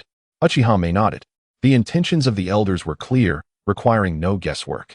It undoubtedly revolves around positioning Uchiha Fugaku in power. Rightfully so. Among the younger generation of the clan, he is indeed exceptionally talented. At just over 20 years of age, he is already an elite jonin. A 3-tomo Uchiha is classified as an elite jonin, and few would oppose his ascension. After delivering the message, this Uchiha swiftly went to inform the other jonin. Note that the meeting is to take place at the Nage Shrine, indicating it is a clan assembly. Only jonin or members bearing the 3-tomo can attend. As for Uchiha Meia, due to her status as the Long family heir, having not been stripped of her inheritance, evasion is not an option. Shortly thereafter, she, along with Uchiha Shizuka and Uchiha Shoyuda, made their way to the Nage Shrine. Meanwhile, Tang Ping remained alone, gazing at the sky in contemplation. His expression was one of subtle complexity. Others might not think twice, but he is not an ordinary individual. He is aware of the method to unlock the Mangekyo. Thus, the sudden death of the clan leader raises suspicions. The primary reason for such suspicion lies in the reaction of Fugaku Uchiha. The lack of investigation into the cause of death is the most significant issue. Although Tenzin Uchiha had health problems, living for a few more years was certainly feasible. The sudden demise without any inquiry undoubtedly indicates an awareness of the death's true cause. Moreover, when considering the method of awakening the Mangekyo Sharingan, how could Tang Ping not doubt that the death was self-staged? After several years, Fugaku Uchiha was granted an opportunity to awaken his eyes. It is indeed a cunning strategy. Tang Ping cannot help but admire this clan leader. In the future, Fugaku Uchiha will possess the Mangekyo Sharingan. However, the anime does not clarify how the eyes were awakened. Now the truth has been revealed. It is a dark and grim version, yet more plausible. Before crossing over, it was thought that the awakening occurred on the battlefield. Reflecting now, Fugaku Uchiha was not a person of rich emotional depth outside of his family. Otherwise, he would not bear the title of bloodthirsty eyes. Only in a scenario where one must kill their own father is there a high probability of awakening the eyes. Now it is clear why Tang Ping's expression was so nuanced. He even comprehended why the timing was chosen. It was due to Mei Uchiha and himself. If he had waited a few more years to relinquish the position of clan leader, Fugaku Uchiha might not have ascended. After all, Mei Uchiha also possesses the qualifications to contend for the leadership. Previously, his disgrace as a fiancée was a blemish, but now that stain has been erased. If she were to gain greater strength, she too could rise to the position of clan leader. The timing is impeccable. At this stage, Mei Uchiha is certainly nowhere near Fugaku Uchiha's prowess, thus eliminating any chance of competition. One must commend Tenzin Uchiha's remarkable wisdom. By choosing to pass away a few years early, he simultaneously resolved two issues, granting Fugaku Uchiha the opportunity to awaken his eyes and preventing Mei Uchiha from vying for the leadership. Had he lived as long as Hiruzen Sarutobi, the tragic fate of the Uchiha clan might not have been inevitable. The following day, the new clan leader of the Uchiha clan officially took office, Fugaku Uchiha. However, there was not a hint of joy on his face regarding this ascension. Tang Ping, disinterested in such matters, took to lying in the Konoha hospital, becoming a patient alongside Koji Yamashiro. He was truly embracing a laid-back lifestyle. Finally, he was living the life he had always desired. Naturally, with only the two of them in the hospital room, certain clandestine activities commenced. In the hospital room, Tang Ping straightened up and walked away, tossing a remark over his shoulder to Koji Yamashiro, who lay on the hospital bed. "Put on your clothes first." Yamashiro silently donned the patient gown.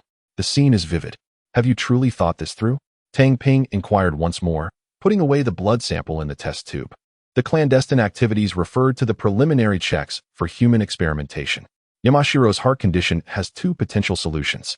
One is conventional treatment, which, given Tang Ping's current capabilities, is not impossible to remedy. The focal point, however, is the alternative method, enhancement surgery. Not only can it cure him, but it can also bestow upon him immense power. With the extraordinary talent of Yamashita Hiroji, the prospect of revitalizing the Yamashita clan appears utterly implausible, as evidenced by the capabilities of the few from Class 3. Thus, upon learning of the enhancement procedure, he earnestly implored Tang Ping for a chance. The enhancement procedure.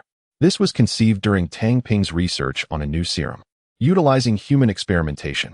The inspiration stemmed from a game prior to his transmigration, which contained a comprehensive theory of 22 human enhancement surgeries. Typically, such notions would be deemed futile, as they are mere figments of imagination. However, theoretically, they are indeed feasible. What was unachievable in his previous world could be a different matter in the realm of ninjas, where extraterrestrials, monsters, and malevolent deities abound. If Orochimaru can transform himself into a super monster, then the enhancement procedure pales in comparison to such exaggerations. Innovation and imagination are of paramount importance in the realm of scientific inquiry. As a transmigrator, Tang Ping is replete with creativity and vision. The enhancement procedure is also a method within that game through which humans can ascend to semi-divine status, akin to interstellar warriors. Tang Ping values the enhancement procedure precisely because this imaginative concept resonates so profoundly with him. Blood. His blood is ideally suited for transformation and transplantation. Just as the future Orochimaru could transplant an arm for the shadow of the pot, what is to stop him from achieving similar feats with his unique blood? The second heart, an example that exists in reality, so refrain from dismissing it, is the first modification surgery. It can enhance blood circulation, providing the body with greater vigor, and serves as the foundation for subsequent procedures. A powerful physique naturally requires robust energy. While enhancing the heart itself may prove challenging, simply adding another heart could suffice. Others would surely have little hope of success with such an approach, unless they were willing to transform themselves into monsters. For instance, Orochimaru and his creations exemplify the notion of modifying at will, which poses no significant issues. However, Tang Ping aims to enhance humanity, not create monsters, thus raising the difficulty level.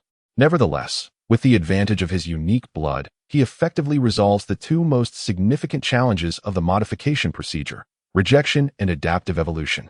With these obstacles surmounted, the enhancement procedure becomes remarkably feasible for Tang Ping. Furthermore, he has coined a new name for the enhancement procedure: ascension to divinity. If each surgery represents a step towards transforming humans into semi-deities, this title is indeed fitting. The treatment of close friends naturally differs from that of prisoners, necessitating the collection of data to tailor the modification plan.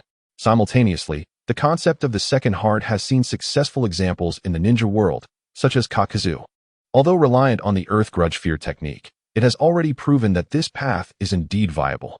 Currently, preparations for the preoperative phase are underway, with the actual surgery set to commence immediately after Yamashita Hiroji's discharge. Otherwise, post-surgery, it would be all too easy for the doctors to uncover the truth. Tang Ping's inquiry into whether Hiroji is certain of his decision stems from the inherent risks associated with the modification procedure, given the lack of a mature modification plan. While Hiroji may not have vocalized his answer, the unwavering determination in his gaze speaks volumes about his choice. To him, he would rather perish during the operation than lead a life of mediocrity. Soon, the day of the surgery arrived. The location, the basement of the Yamashiro clan. The choice to avoid the more favorable conditions of the Uchiha clan was not due to a lack of trust in his fiancée, but rather an effort to avoid drawing attention in the heart of the village. The Yamashiro clan, once notable during the Warring States period, had since fallen into decline, now boasting only a handful of members, barely exceeding a double-digit population. Yamashiro Koji, considered the most gifted ninja of his generation, had been the family's hope since childhood. Despite the clan's hardships, they managed to provide him with the necessary resources to ensure he could pass the ninja school assessments. Even at the cost of some members facing starvation, it becomes evident why Yamashiro Koji is so deeply obsessed with revitalizing his clan, willing to risk his life in the process. One must not apply a pre-transmigration perspective to the ninja world. In the rudimentary and cramped underground laboratory, a pale light from the overhead lamp illuminated every detail within. "Tohei-kun, everything is prepared," Hinata Kogetsu announced, holding a tray of surgical instruments. While advanced equipment was beyond their means, procuring basic surgical tools and gauze posed no problem. Previously, Tohei had received a distribution of funds amounting to 100 million ryo, which he had invested in this laboratory. With the Uchiha laboratory potentially under scrutiny, establishing a private lab was essential. This facility, remodeled by Hinata Kogetsu, with Yamashiro Koji providing cover, was located on the village's outskirts, ensuring high confidentiality. "Very well, let us commence." Tohei nodded, positioning himself in front of the figure lying unconscious on the right side of the two adjacent beds. It was not Yamashiro Koji who occupied the left bed. The second heart. Naturally, a source of the heart was required. Tohei was not a saint and had no aversion to human experimentation. However, his principle was not to treat innocents as subjects. The underling he had acquired from Konoha prison, via Uchiha Saika's connections, was a cold-blooded killer, leaving Tohei without any moral qualms. Ordinary people differ fundamentally from ninjas, as evidenced by the fact that all hearts hunted by Kakashi belonged to ninjas. Wind attribute. The owner of the heart also possessed the wind attribute. Tohei wondered if this would inadvertently enhance Yamashiro Koji's innate abilities. The laboratory appeared rudimentary, resembling a small family workshop, with the most valuable assets likely being the large jars of nutritional fluid. Yet, Tohei had his advantages. With the therapeutic original solution and the basic medical ninjutsu he had mastered, it would be nearly impossible for anything to go awry. While he could not guarantee that Yamashiro Koji would grow stronger, he was absolutely confident in preserving his life. Of course, this was merely for his close friend. Had it been someone else, he would not have expended such resources to save them. The costs were simply too high. The therapeutic solution and the newborn potion were abundant. And this experiment alone cost over 10 million taels. Undoubtedly, the majority of this expenditure was attributed to the laboratory itself, establishing subterranean space, reinforcing structures, and arranging protective barriers incurred considerable costs, not to mention those few vials of nutrient solution, each worth a staggering 10 million taels, available for purchase at one's discretion. When it came to spending from his own pocket, Tang Ping truly grasped the sensation of money flowing like water. With a swift motion, he expertly wielded a scalpel to incise the chest of the captive, rapidly extracting the heart. Given that the life of the subject was of no concern, he did not expend excessive energy, focusing solely on ensuring the heart's integrity. His surgical prowess, once merely theoretical, had now become proficient due to the availability of experimental subjects provided by the prison. The Clarity agent rendered his theoretical knowledge invincible, and with ample subjects for practice, it was nearly impossible for his surgical skills to remain unrefined. The heart, just severed, still pulsed with life. Hinata Sujetsu delicately poured a vial of the therapeutic solution over it, preserving its vitality. Koji Yamakani's chest was also opened by Tang Ping, albeit with much greater caution this time, as he placed the recently extracted heart within, commencing the intricate task of reconnecting the blood vessels. In the past, he would have deemed such a procedure impossible.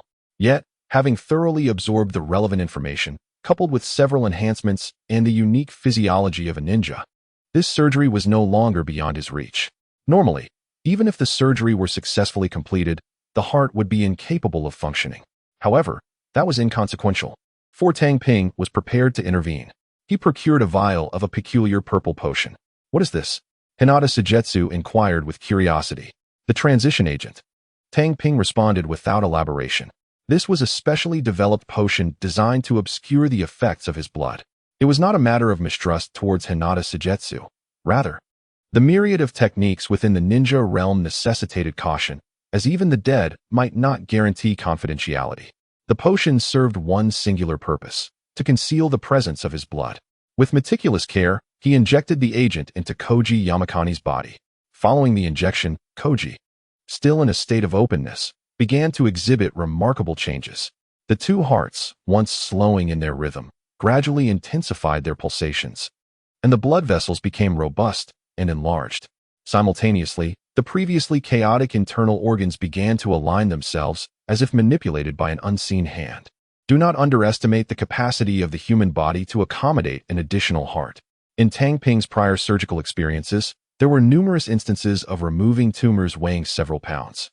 Such large growths were not problematic, so adding another heart was merely a trivial matter. Adaptive evolution was the underlying reason for this phenomenon. Just as humans evolved from primates, life invariably finds a way to adapt. Given the passage of time, life evolves in accordance with its environment. This adaptability is the remarkable aspect of Tang Ping's blood. Was that insufficient? After a brief observation, Tang Ping administered another injection. Just as evolution requires adequate time, insufficient blood volume renders successful evolution impossible. Each vial of the transition agent contained 200 milliliters of blood as its base.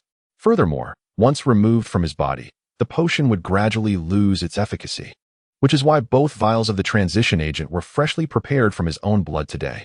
If further action is required, Tang Ping can only create it on-site. Fortunately, after the injection of the second transition serum, Yamashita Koji's condition began to stabilize. Stability signifies a cessation of change, indicating an adaptation to the current environment and an assurance that no further alterations will occur. Has it come to an end? Hinata Sujetsu found it somewhat incredible. Surely, this operation seemed rather frivolous. Were Tang Ping aware of her thoughts, he would undoubtedly inform her that she was overthinking. The genuinely challenging aspects had already been resolved by his blood. Without his blood's assistance, even Orochimaru and Tsunade would not have succeeded. It could be said that in the realm of modification surgery, Tang Ping's prowess, bolstered by his blood, places him at an unparalleled level, one that no one can surpass. Moreover, Hinata Sogetsu had not merely come to assist today. It was now her turn. Tang Ping produced a vial of genetic serum. Thankfully, with the advanced instruments from the Uchiha clan's territory, he was able to extract this vial from the blood of the Hyuga clan.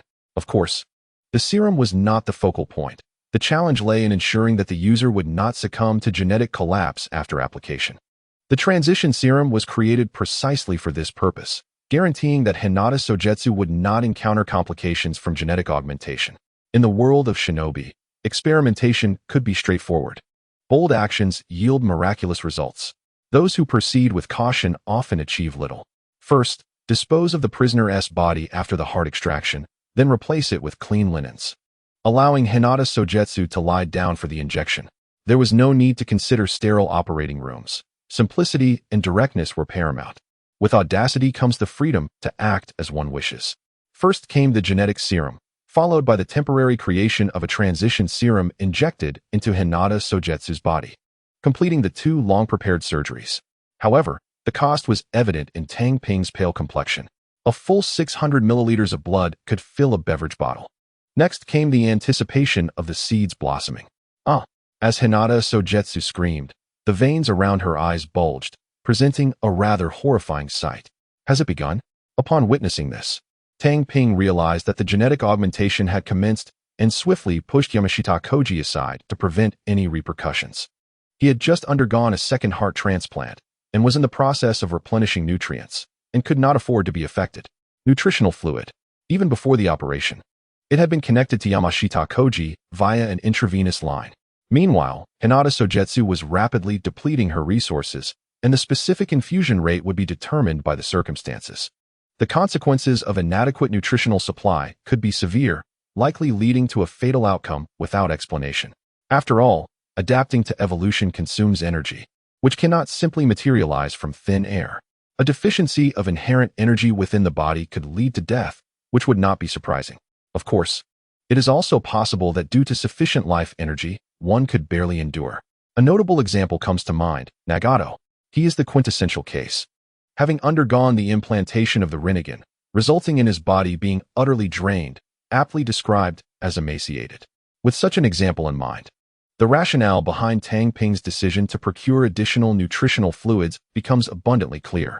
Utilizing nutritional fluids to offset energy expenditure avoids the necessity of extracting life energy. It can only be said that illiteracy is truly terrifying. Nagato never considered utilizing nutrient solutions to substitute for the consumption of life energy. Instead, he stubbornly relied on his Uzumaki lineage. If he isn't unfortunate, who could be? In the ninja world, aside from a select few, the majority lack understanding of scientific research, especially in the obscure field of biotechnology. Orochimaru, however, stands as a formidable figure in this domain. The issue lies in the fact that when he joined the Akatsuki, he only encountered pain and never laid eyes on Nagato himself, making it impossible for him to discern this problem. While he was mentally critiquing, Tohei also began to busy himself. With a wealth of knowledge in medical biology and a developed skill set, one might overlook his youth, but in this regard, he truly surpasses those practitioners at the Konoha Hospital. Being a ninja is a profession where capability is paramount, irrespective of age. Just as Kakashi graduated at 7 and is now at Shunin, many ninjas in Konoha retire as Jinin, a disparity that is disheartening.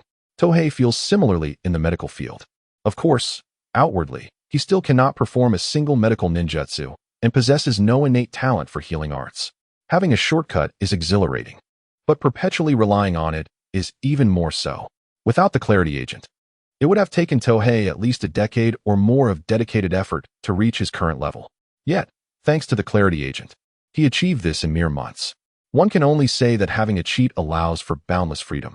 Under Tohei's careful maintenance, Hinata Sogetsu has consumed an entire 2 cans of nutrient solution, amounting to 20 million ryo, but has managed to endure. The sheer consumption alone illustrates her significant transformation. One can use a single can to soak in, yet she has forcefully consumed twice that amount, over 10 times her own weight, sufficient to demonstrate the magnitude of change. Suddenly, Tohei paused, his gaze caught by the prominent caged bird mark on Hinata Sogetsu's forehead, which had noticeably faded. This state is indicative of not having achieved her desired outcome. However, that may be for the best. Achieving instant success might not necessarily be advantageous. A prodigious child awakening the Mangekyo Sharingan in their teens often finds their body unable to cope, not to mention the Rinnegan, which rivals its power. To obtain such a thing directly could very well lead to immediate demise. In Hinata Sogetsu's eyes, it seemed as if a living entity was stirring. Fetal movement? Although Tohei had watched the anime in a jumpy manner and hadn't recalled a single episode, he was keenly aware that awakening the Rinnegan, a power both striking and formidable, requires enduring several bouts of fetal movement. This implies that, while she hasn't achieved the Rinnegan in an instant, she has nonetheless gained the qualification to possess it. Just as Tohei was preparing to delve deeper into his studies, he noticed Hinata Sogetsu slowly opening her eyes. The deep blue luminescence within her dual pupils resembled the vastness of the cosmos, drawing one irresistibly into their depths. Compared to the Byakugan, the Rinnegan not only lacks prominent veins, but is also breathtakingly beautiful. Truly, it is the most exquisite of ocular techniques. Not only does it possess power comparable to the Rinnegan, but its beauty is also undeniable, leaving a profound impression on Tang Ping. If given the choice of ocular techniques, he would unhesitatingly select the Rinnegan. Strength may be momentary, yet attractiveness endures a lifetime. Young Master Tang Ping, Hinata Sogetsu's voice resonated. As the deep blue radiance in her eyes faded, reverting to the ordinary pale-eyed state, she was still far from achieving the Rinnegan, unable to maintain its form directly. You are currently in the embryonic phase of the Rinnegan, Tang Ping elucidated to Hinata Sogetsu regarding the Rinnegan. Before the procedure commenced, she had been entirely oblivious. Yet, it was Tang Ping's insistence that led her to consent without hesitation, regardless of the nature of the experiment. It was this trust and reliance that made Tang Ping increasingly confide in her, even sharing intelligence about the Rinnegan.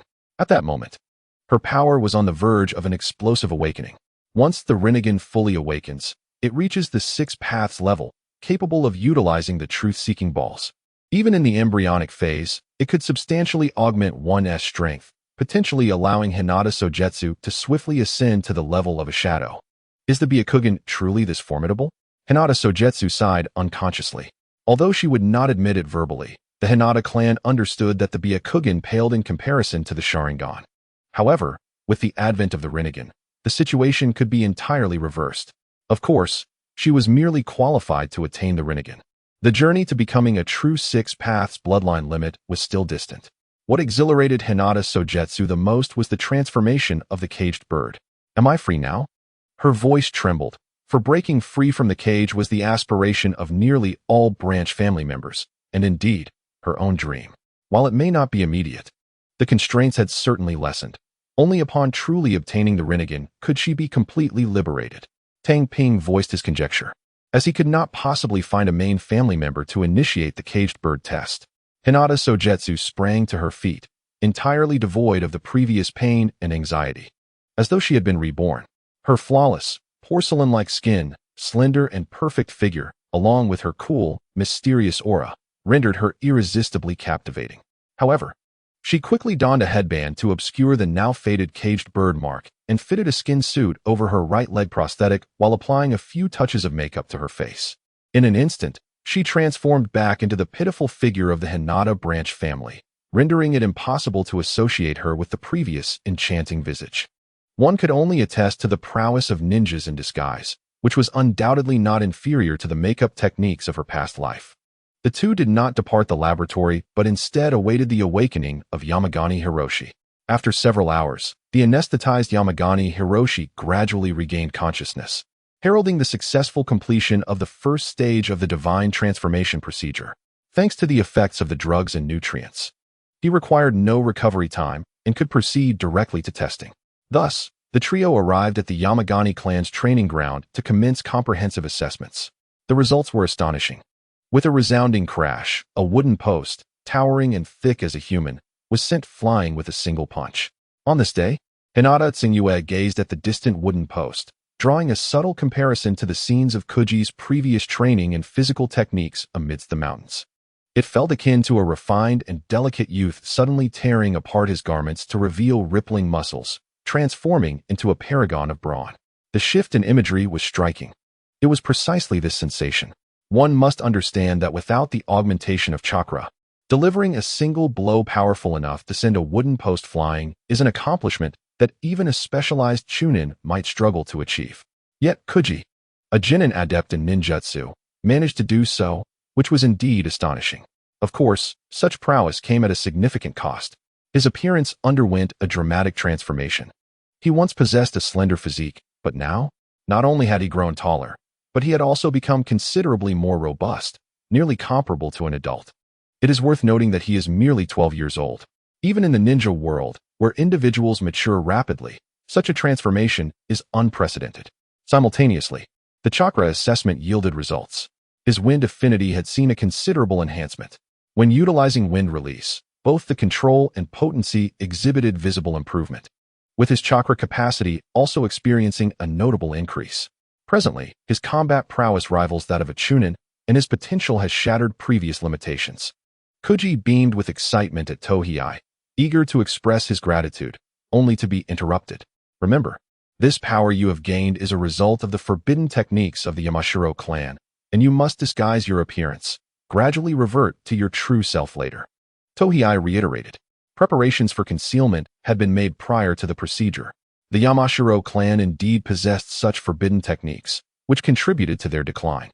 They traded life for a fleeting surge of strength, resulting in the demise of most clan ninjas, compounded by the oppression from the second and third generations. It is no wonder they fell into obscurity. In reality, the forbidden techniques of the Yamashiro clan had long been lost. Ultimately, the authority to explain rests with them, leaving no fear of scrutiny. I understand. Kuji was no fool. He recognized that any surgery capable of bestowing such power, if discovered, would incite chaos. Thus, he nodded solemnly.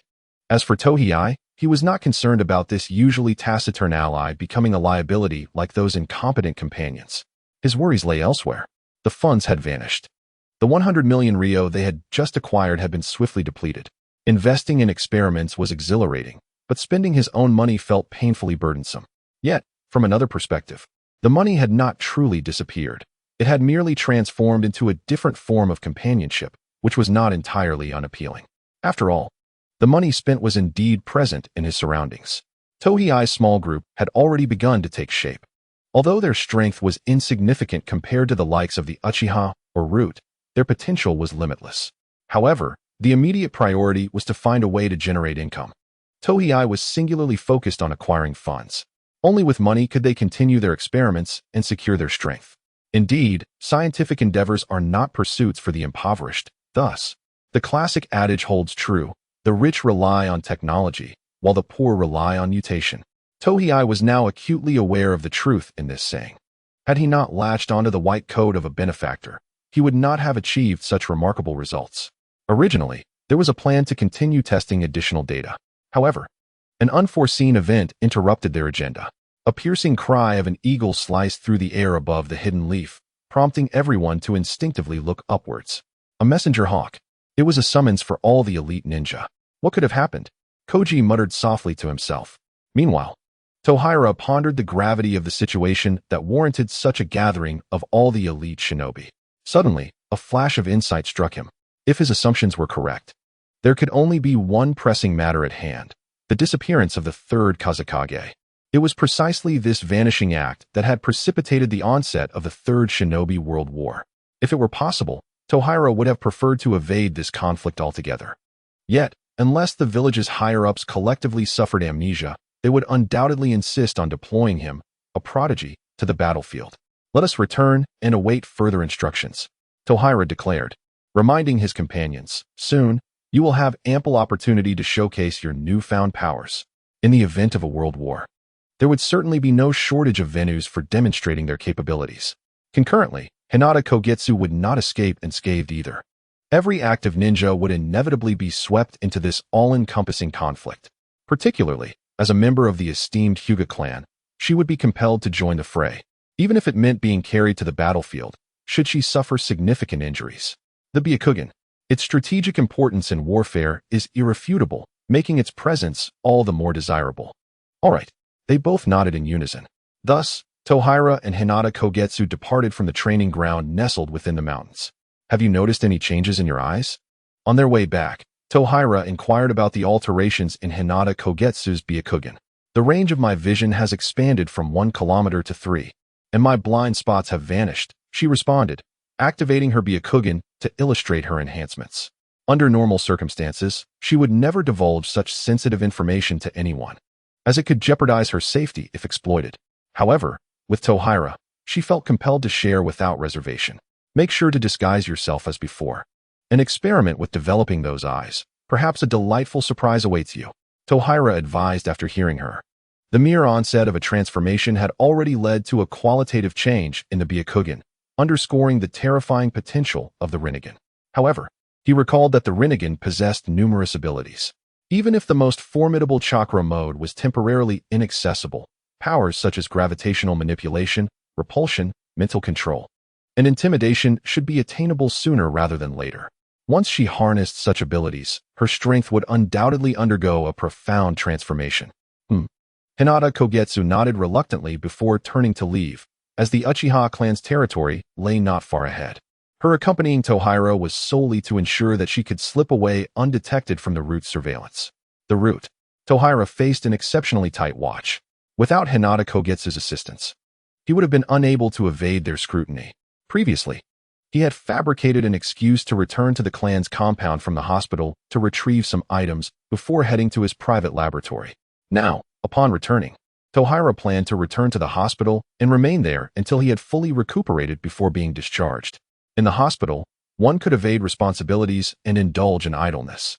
Recently, the Uchiha clan had been embroiled in a multitude of troubles, which was why he was reluctant to remain within their confines. Within the Hokage building, all the elite Jonin and clan leaders had gathered. However, an eerie silence pervaded the meeting room as no one dared to speak. The sound of a pin dropping could be heard. Esteemed colleagues, we have received a correspondence from Sunagakure demanding an explanation regarding the disappearance of their Kazekage.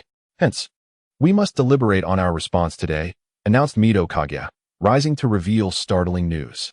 Even now, he found it hard to believe that the third Kazekage of Sunagakure had indeed vanished. The letter indicated that the disappearance occurred during the return from the joint Chunin exams, prompting Sunagakure to seek an explanation from Konoha. Unfounded. Yet, such occurrences were not uncommon in the ninja world, often leading to innumerable conflicts. The letter was also a public declaration, representing the will of the ninja village rather than a personal inquiry. A misstep could potentially lead to outright war. Thus, Sarutobi Hiruzen had summoned everyone for this crucial discussion. However, after Mito Kage's revelation, a peculiar phenomenon unfolded in the meeting room. All eyes turned towards the figure seated at the edge, whose right eye and hand were wrapped in bandages. Danzō. If there was any suspicion of Konoha's involvement, it would undoubtedly point to him, as he possessed both the capability and audacity to commit such an act. This matter has nothing to do with me, Danzō exclaimed, his anger flaring at the scrutiny of the gathered leaders.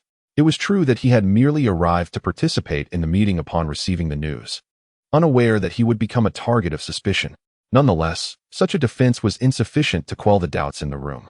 Root lacks such power, Hiruzen interjected, attempting to clarify. With Root's capabilities, it was impossible to discreetly eliminate a formidable Kazekage. The third Kazekage was not an ineffectual leader like the fourth. He had earned the title of the strongest Kazekage. Unlike certain individuals who boasted about being the greatest Hokage, Hiruzen, just say my name directly. Furthermore, the Kazekage had departed under the protection of elite Sunagakure shinobi. If Root truly possessed such power, Danzō would have long since ascended to the position of Hokage, rather than contenting himself as an elder advisor. Yet, despite this, suspicion towards Danzō lingered. There was no alternative, if anything truly troublesome arose. The likelihood of his involvement was substantial. Who else could they suspect? This matter likely concerned Sunagakure, a young ninja with a pineapple hairstyle suddenly voiced. The mere act of sending a letter of inquiry suggested that they possessed no evidence, and the elite shinobi who had departed alongside the Kazekage should be safe, right? At this point, he glanced towards Mito Kage, who also possessed intelligence channels. All is well, Mito Kage assured. Notable figures from Sunagakure's younger generation, such as Yakura and Rasha, were closely monitored targets, thus their public whereabouts were generally known. The mere fact of the third Kazekage's disappearance suggested he must have returned to his village. The inquiry was likely a ploy to deflect blame. The young ninja with the pineapple hairstyle, Nara Shikaku, expressed his conjecture. following the tragic suicide of the former leader of the elite shinobi class, White Fang. He temporarily assumed this position while also serving as Konoha's strategist. The Nara clan, renowned for their intellect, has consistently held this strategic role across generations. Thus, it was imperative for him to emerge at such a critical juncture to provide analysis. Indeed, Sarutobi Hisashi concurred with Nara Shikaku's assessment. However, belief alone was insufficient. The paramount task was to convince the Tsunegakure of their stance. Should the opposing party be fully aware that the matter bore no relation to Konoha, yet still choose to issue a letter of inquiry, their intentions were unmistakably clear. They sought to shift blame. This maneuver, a customary practice within the shinobi world, aimed to divert internal conflicts. How, then, should they respond? Mito Gate-in, responsible for foreign affairs, must draft the reply, necessitating clarity to avert any repercussions. As an elder advisor, he could assist in analyzing and suggesting strategies, yet he would never dictate decisions to the Hokage. What are the thoughts of the clan leaders? Sarutobi Hisashi's gaze scanned the heads of the prominent clans. Although it was termed a meeting of elite shinobi, true authority lay with the major clans and a select few elite shinobi. For ordinary shinobi, mere participation was already a privilege. To wield influence was but a distant dream. The Hyuga clan shall abide by the village's orders. The head of the Hyuga clan was the first to speak. It was evident that this clan had always aligned with the Hokage, unwaveringly supporting whoever held power. No wonder they had ascended to become Konoha's foremost clan. Their loyalty was unmatched, contrasting starkly with the Uchiha. The Hokage's decision is paramount. No objections. The clan leaders voiced their agreement in succession. In such a delicate situation, speaking out bore significant responsibility. Involving two villages, any misstep could lead to dire consequences. The infamous White Fang had taken his life due to a failed mission. Could one bear the weight of responsibility for a grave outcome without remorse? It was clear that following the White Fang incident, the rift between the major shinobi clans and the Hokage had grown ever wider.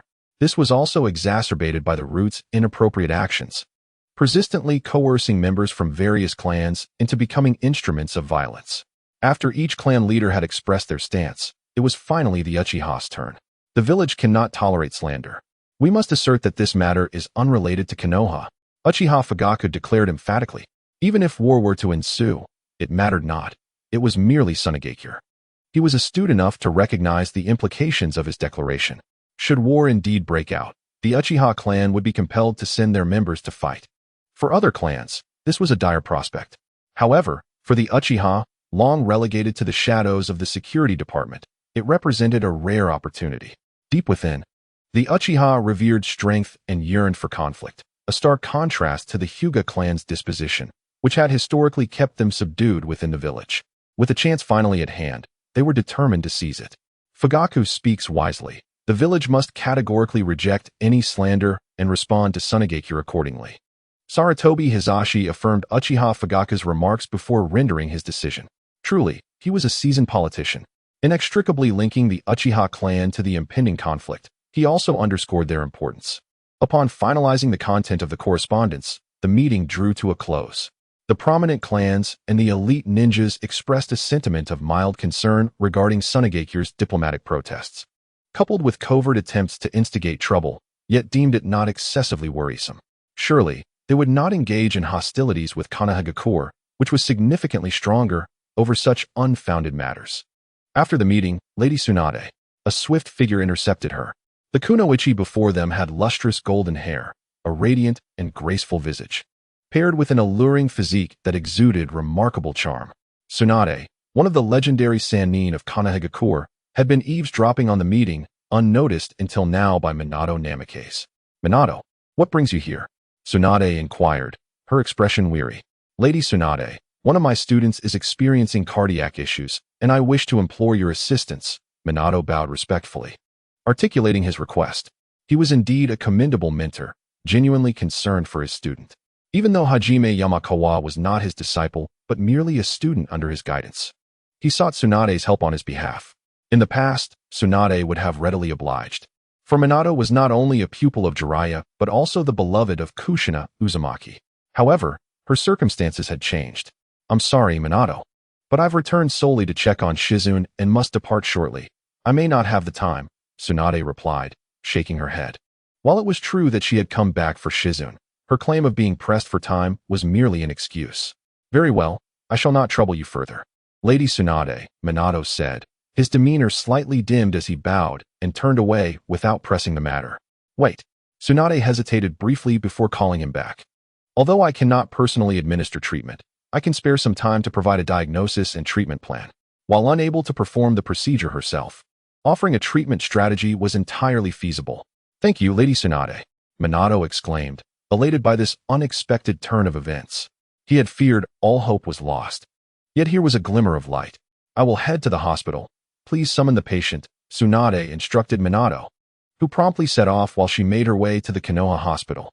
1 hour later, at Konoha hospital, Tohei found himself utterly bewildered by the unfolding scene. In the ward, Tohei, I've brought Lady Tsunade to examine you. Isn't this a delightful surprise? Minato entered the room with Yamakawa Hajime and Tsunade, presenting Tohei with a stunning revelation.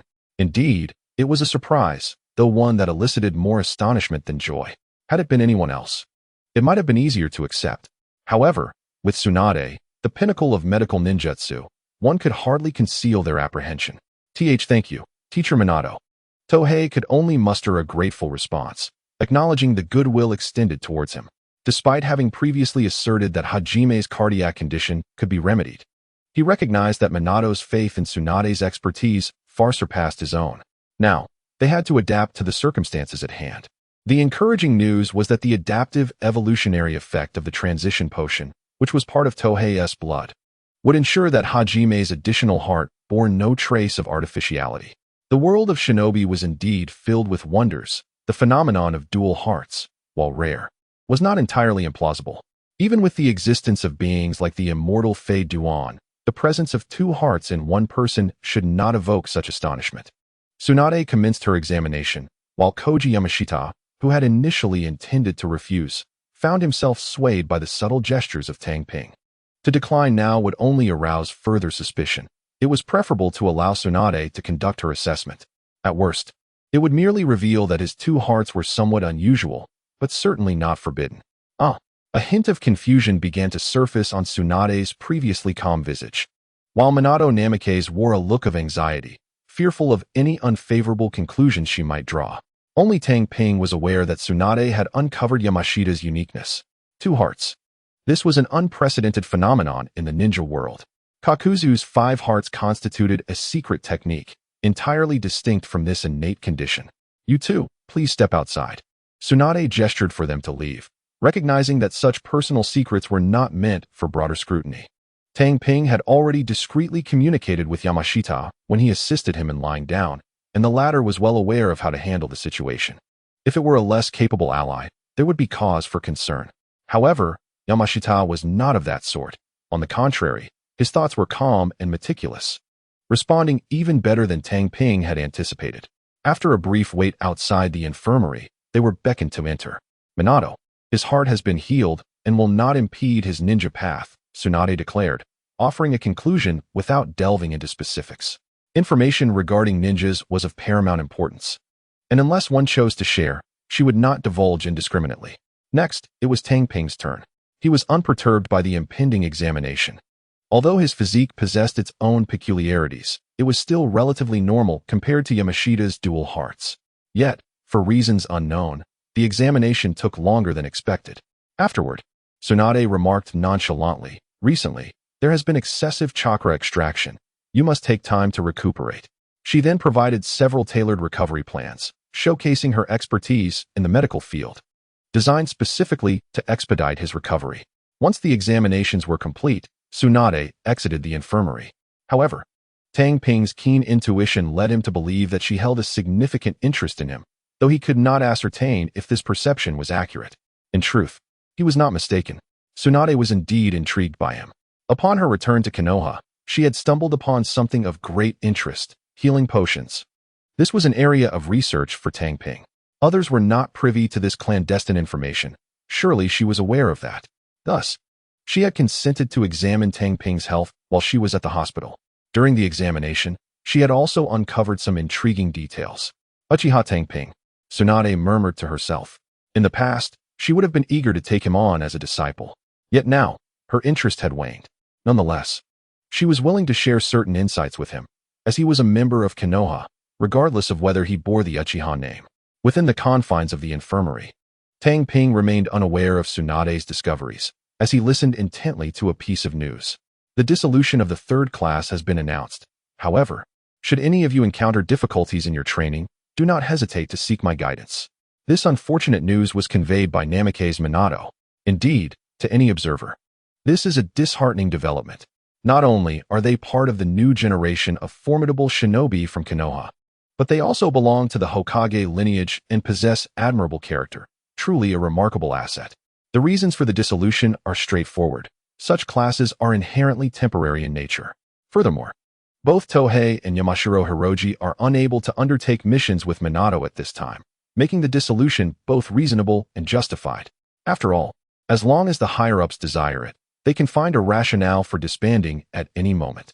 Conversely, if they wish to maintain cohesion, even a trio of Jonin would not be disbanded, as evidenced by the Inuzuka, Nara, and Akimichi clans.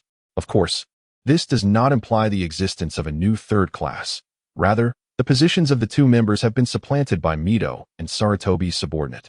Rest assured, Minato-sensei, we will certainly seek your guidance regarding our training issues. Tohei expressed his intent without reservation. Both Minato and Uzumaki Kushina represent invaluable treasures, and he would not let such opportunities slip away. With audacity, he intends to glean as much as possible. His eagerness to consult them remains undeterred by the fact that they are not his direct instructors. That is reassuring. Only then did Minato feel at ease to depart. Truth be told, he harbors a certain admiration for Tohei, though it is unfortunate that the third class has been restructured. To his surprise, Tohei found himself under the scrutiny of Lady Tsunade after Minato's departure, and he began to excitedly muse, clearly enamored with her. He simultaneously began to communicate with Yamashiro Hiroji by tracing letters in the air with his finger. Being in a hospital, there is a significant likelihood of surveillance. Thus, one must exercise caution in their speech. Caution is the key to enduring safety. Through their exchange, he learned of the circumstances during Hiroji's recent examination. Utilizing the unique condition of possessing two hearts due to a forbidden technique, he managed to navigate Tsunade's scrutiny, and she agreed to keep the matter confidential. As long as there is no threat to the village, Tsunade would not meddle unnecessarily. This was also why Tohei felt relatively unconcerned. However, he noticed something amiss. "What is this? Did you bring it, Hiroji?" Tohei inquired, pointing at the pile of scrolls and books near the window. This room is solely occupied by him, and he certainly had not possessed such items previously. No, Hiroji shook his head. The silence that followed was palpable. Tohei's gaze fell upon the topmost book. A detailed guide to antidote preparation. It is a medical text, not something particularly unusual. However, a line inscribed in the corner of the cover caused his pupils to constrict. Author, Tsunade. The book was penned by her. Yet, this volume is not available in the library, rendering it a rare source of knowledge. It seems she has recognized his progress in medical studies, yet rather than expose him, she has chosen to offer assistance. Tohei has accepted this kindness. In the ensuing days, he must swiftly assimilate this knowledge and observe the changes in Yamashiro Hiroji and Hyuga Kogetsu, preparing for the impending outbreak of the Third Shinobi World War. Time swiftly passed, bringing us to the 43rd year of Konoha. Throughout this period, the shinobi world remained astonishingly tranquil, and Tohei's strength has notably increased. Now, his chakra has undeniably reached a remarkable level. For an ordinary ninja, he is undoubtedly at the pinnacle of genius. However, he does not possess the bloodline of extraterrestrial beings, which leaves Tang Ping feeling somewhat ashamed. Other traversers have achieved formidable ranks in mere weeks, months, or even years, easily defeating the elite of Konoha and the Five Kages. In contrast, his current abilities seem meager. Is it not a source of embarrassment? Compared to him, both Yamakawa Hiroshi and Hyuga Sujetsu have made even more astonishing advancements. Yamakawa Hiroshi is now increasingly robust. With two engines enhancing his physique, he is no longer inferior to mid-level ninjas in terms of physical prowess alone. When combined with wind-release techniques, he easily ranks among elite chunin. Of course, he remains classified as a genin. Simultaneously, he has begun to shed his disguise, revealing his true appearance. In the world of ninjas, one can encounter all manner of beings, including those with shark-like visages, such as Kisame. Thus, minor alterations in appearance do not raise suspicions. Beyond gaining strength, Yamakawa Hiroshi has also experienced hair loss, resulting in a significant decline in his attractiveness. His situation can be succinctly summarized. His strength has come at the cost of his looks. Nevertheless, he remains utterly unconcerned, for in the ninja realm, strength reigns supreme. If one could indeed trade beauty for power, he would surely be in high demand. You might think Yamakawa Hiroshi's pace of growth is rapid. However, if that is considered swift, then Hyuga Sugetsu's ascension is nothing short of meteoric. Aside from battle experience, she now possesses capabilities that could rival elite jonin. With the manipulation of repulsion and attraction, she has begun to harness these forces. Should an enemy be caught off guard, even a jonin would be brought to their knees. Unfortunately, she cannot acquire the Byakugan and its accompanying gentle fist techniques, forcing her to innovate ninja techniques based on Tang Ping's descriptions, such as the 80 Gods Air Strike. While such a specialized technique may be beyond her reach, understanding the effects and theories, combined with healing source liquid, allows her to devise simplified versions to treat injuries incurred from trial and error. Crucially, Tang Ping is well versed in numerous reference ninjutsu. Techniques such as Return to Heaven, the 8 trigrams, and the Dual Lion Fist are all excellent sources of inspiration. His practical skills aside, his theoretical knowledge is unparalleled. If time permits, their small group may achieve even more extraordinary prowess. Alas, this period of tranquility has come to an abrupt end. A hawk, signaling a message, soared above the village, indicating that significant events were unfolding. Before Tang Ping, who had spent his days fishing by the stream, could fully comprehend the situation post-discharge, a masked figure appeared beside him. Chunin Uchiha Tang Ping, this is your mission from the village. The individual presented a mission scroll, a mandatory task assigned by the village, one that cannot be declined. Naturally, such compulsory missions cannot be issued to unregistered ninjas, as those individuals do not partake in the village's resources, which are primarily funded by their clans. However, in critical situations, the Hokage retains the authority to conscript even those unregistered. Tohira, as a registered ninja, could not refuse the mandated mission. Upon receiving the task scroll, the Umbu member swiftly vanished using the body flicker technique. Tohira quickly unfurled the scroll, revealing a C-rank mission. He was instructed to rendezvous with a convoy outside the village and subsequently carry out a protective escort duty. There was a problem. His immediate reaction upon perusing the scroll was one of unease, as the details were exceedingly vague. It failed to specify the number of participants or any restrictions on the mission. Were it any other freshly graduated ninja, they would likely accept this compulsory task issued by the village's higher-ups without question. However, Tohira was a traveler from another world, and his trust in the upper echelons of the village did not come so readily. Moreover, the mask worn by the earlier Umbu member was not one typically associated with the organization, indicating a connection to the root, an unsettling implication. Although he bore the Uchiha surname, he was neither a devoted son nor an unjustly wronged soul like Shui, who would place unwavering faith in the current leadership of Konoha. Yet, there exists a saying, military orders are as solid as a mountain. Regardless of the manner in which the compulsory task was issued, he had no choice but to comply. Root, in their actions, were courting their own demise. A glint of coldness flickered in Tohira's eyes. Indeed, his dream was to take it easy. But that did not equate to passively awaiting death. If someone sought his life, he would not hesitate to retaliate. He was not the type to allow himself to be bullied without a response. First, he returned to his clan's grounds to change his attire.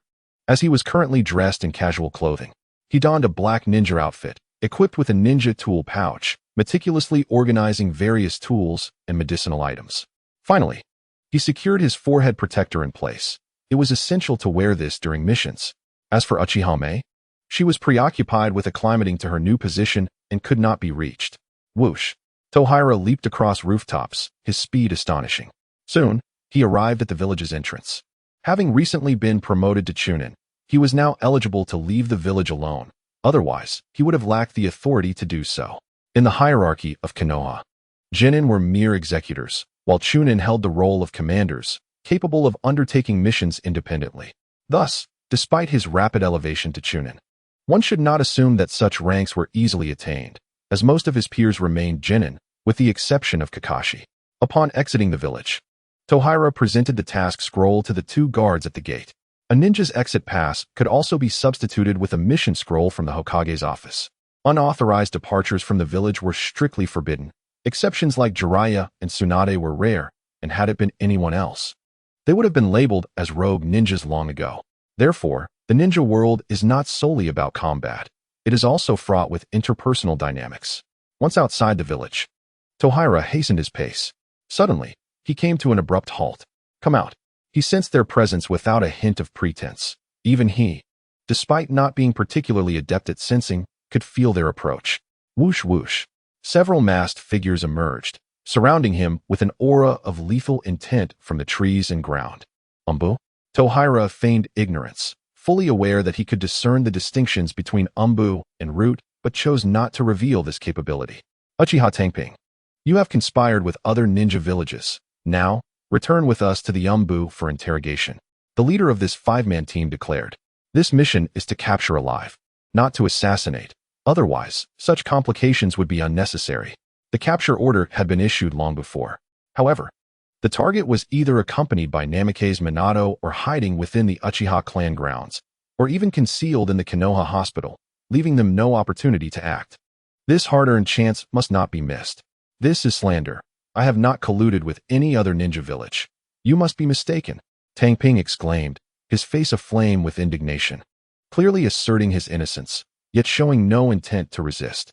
Observing this, the leading ninja of the route gestured for two of his teammates to step forward and subdue Tang Ping first. As they approached, a sound filled them with dread, the unmistakable noise of explosive tags being ignited. Two explosive tags, cleverly concealed among the branches, had just burned out. Boom, boom. The subsequent thunderous explosions engulfed the area in flames and thick smoke. Swish, swish.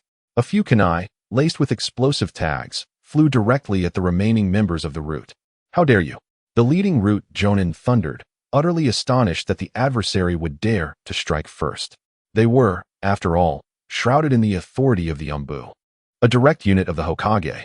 To attack them was akin to betraying the village. Even the proud Uchiha would never dream of engaging them, which explained the route Jonin's astonishment. Boom, boom.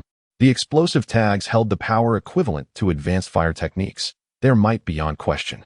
The only drawback was their cost. Even the route ninjas had to temporarily evade their fierce onslaught. Summoning technique. The sound of a summoning echoed through the smoke. Beware of the summoned beast. The route Jonin warned his subordinates. The summoned raven was indeed formidable, but since this was a ninja battle, as long as they prevented it from using its sunset technique, there was little to fear. However, as the flames and smoke dissipated, they did not see Tai ascend into the air. A sudden scream pierced the silence from a side. It was a route ninja attempting to flank Tang Ping. What have you done? The route Jonin drew his kunai and, employing the body flicker technique, lunged at Tang Ping perched in the tree. Tang Ping shrugged, a mocking expression gracing his face. Who knows? Even in the face of a Jonin, he no longer felt the same trepidation as before. In his youth, Jonin were akin to parental figures. Now, having grown stronger, he felt he had become the one in command. What was a route Jonin to him? He would handle it. With a roar, fierce flames erupted from his gauntlet, swirling around him like a gossamer veil. Flame armor. This was a technique Tang Ping had recently developed. He could directly harness the fire fist to transform chakra into controllable flames, bypassing the hand signs typically required for the flame armor. Fortuitously, he had the fire fist. This ninja tool was crafted specifically for him, proving invaluable in numerous situations. Once he entered the flame armor mode, even a Jonin would find it challenging to withstand his Golden Crow fluid technique for a time. Fire mist technique. Tang Ping habitually scattered lime. The route shinobi, well aware of the effectiveness of this tactic, executed a backflip, deftly evading the lime while simultaneously launching several shurikens midair. As Tang Ping maneuvered to avoid the shurikens, his opponent had already landed on a tree branch several meters away and formed a series of hand seals. Wind release, vacuum sphere. The route shinobi swelled his cheeks and expelled a multitude of pale, translucent orbs. This B-rank wind technique, a specialty of Danzō, if struck, would render a target utterly perforated. Unlike the simpler-minded individuals, Tang Ping did not confront the attack head-on. Instead, he leapt to evade. While his speed might not match that of the vacuum sphere, by fixating on his opponent's head, he could discern the trajectory of the impending attack and evade in advance. One could say that after enduring life-and-death trials and training alongside the swiftest in the shinobi world, his combat experience had grown considerably. In a one-on-one confrontation, Tang Ping may not necessarily prevail, for the root's expertise lies not in combat, but in assassination, a veritable killing machine. From their initial encounter, Tang Ping had detected several subtle poisons employed by his adversary. Fortunately, he had recently acquired antidote knowledge from Tsunade, enabling him to concoct an antidote. Otherwise, he would have succumbed to the toxins by now. Whoosh whoosh. The vacuum spheres pursued Tang Ping as he leapt. Even trees as thick as a person's embrace were effortlessly pierced by these orbs. Flesh and blood were no match. Even steel would be easily shredded under such force. Logically, at Tang Ping's speed, it would be impossible to continuously evade the onslaught. However, the flame garment had another application. Suddenly, flames erupted from his palms, significantly enhancing his leaping speed, allowing him not only to dodge the incoming vacuum spheres, but also to swiftly maneuver to his opponent's flank. With a rapid somersault in midair, he harnessed this momentum to deliver a powerful kick. Bam! The root shinobi was sent crashing to the ground. Tang Ping had discovered various unique applications for the flame garment, with the enhancement of mobility being paramount. The results were astounding. It caught the root shinobi completely off guard. Uchiha Tang Ping, do you wish to betray the village? The root shinobi demanded, rising from the crater created by the impact. As a ninja, endowed with chakra, their resilience to blunt force is nothing short of extraordinary. Unless faced with piercing attacks, it is quite challenging to achieve a kill. So, your roots attack a Konoha Chunin without the Hokage's orders, and that isn't considered betrayal? Tang Ping retorted, gazing down from the treetop, launching a verbal assault on his opponent's psyche. In the realm of ninjas, combat knows no bounds. Psychological warfare is a tactic employed when a stalemate ensues in battle, thus the art of verbal jabs is often resorted to. Hearing Tang Ping's counter, the root shinobi faltered slightly, taken aback by the depth of Tang Ping's knowledge. By the time he regained his focus, a shuriken had already been launched his way. Whoosh! Confronted by the nearby shuriken, the elite root ninja swiftly evaded, allowing the weapon to embed itself in the ground beneath him. Yet, before he could mount a counterattack, the sound of flames ignited his attention. Observing the tail of the shuriken, he noticed it was affixed with a lit explosive tag. Boom! A violent explosion engulfed the root ninja. Coughing, he reappeared atop a tree several dozen meters away. His mask lay in tatters, and a section of his uniform was missing, revealing the arduous escape from the blast. At that moment, a singular thought consumed him. How extraordinarily wealthy they must be. Both the shuriken and the explosive tags were no trifles, particularly the latter, which cost several thousand ryo each. The high-quality versions produced by the Uchiha clan could fetch double that price, with the black market demanding as much as 100,000 ryo. The enemy had employed a considerable number thus far, demonstrating a reckless disregard for their finances, catching them entirely off guard. Before he could catch his breath, he heard a sound from above. Fire Fist. A figure clad in a fiery red cloak descended from the heavens, resembling a divine being. As flames coalesced around his right fist, bang! The flame-empowered punch shattered the tree trunk, unleashing a torrent of raging fire. The spectacle was grand, yet the impact was negligible. Ninjas are never short of formidable jutsu, yet they often lack techniques that can truly strike their intended target. Such was the case with the Fire Fist, had it connected. Even a shadow-level ninja might struggle to withstand it. However, a shadow-level ninja would never be hit, even after 100 attempts. The root ninja, employing wind release, gale palm, attempted to counterattack in midair, forming the necessary hand seals. Yet, just as he completed the seals, he found himself immobilized. The figure draped in flames, standing atop the ignited tree trunk, cast a mocking glance in his direction. A trap. That previous strike had merely served as a distraction. The real threat lay elsewhere. At that moment, the root ninja was ensnared. Monster. He gazed in horror at the colossal figure that loomed behind him, unable to suppress the primal fear that surged within him. A massive, snow-white lizard-like creature had silently emerged, its long tongue binding him in midair, rendering him helpless. Chibamaru. Enhance the paralysis effect, commanded the figure, his tone unperturbed. Indeed, this imposing beast was his other summoning, the great lizard of Shisaki, Chibamaru. While it lacked the short blades of Muntai, the shedding abilities of Yamada, and the regenerative prowess of the slug, it possessed unique advantages. First and foremost was its camouflage. The snow-white scales could change color, seamlessly blending with the surrounding environment. The more intricate the terrain, the more effective this ability became. Its tongue carried a paralyzing effect. Not particularly potent against creatures of similar size, but for humans, even ninjas, resistance was futile. A born predator, the great lizard of Shisaki was exquisitely suited for ambushes within such jungles. This was precisely why the remaining root ninjas fell silent after their initial screams. They had all been ambushed by this invisible summoning beast. Shibamaru differed significantly from Taichi. Not only does he possess a larger physique, but he is also adept at utilizing chakra and possesses extraordinary abilities. Confronting the summoned beasts of the legendary three ninjas head-on poses no challenge for him. In contrast, it would take Tai considerable time to reach such a level. Yes, Lord Dohei, the swift secretion of saliva from Chobing Meru, imbued with a potent paralyzing effect, caused the elite root ninja to rapidly lose consciousness. Uchiha Dohei Danzō will avenge us. This was the last utterance of the adversary. After neutralizing the opponent, the pursuing root squad faced total annihilation. It was not that the enemy was ill-prepared.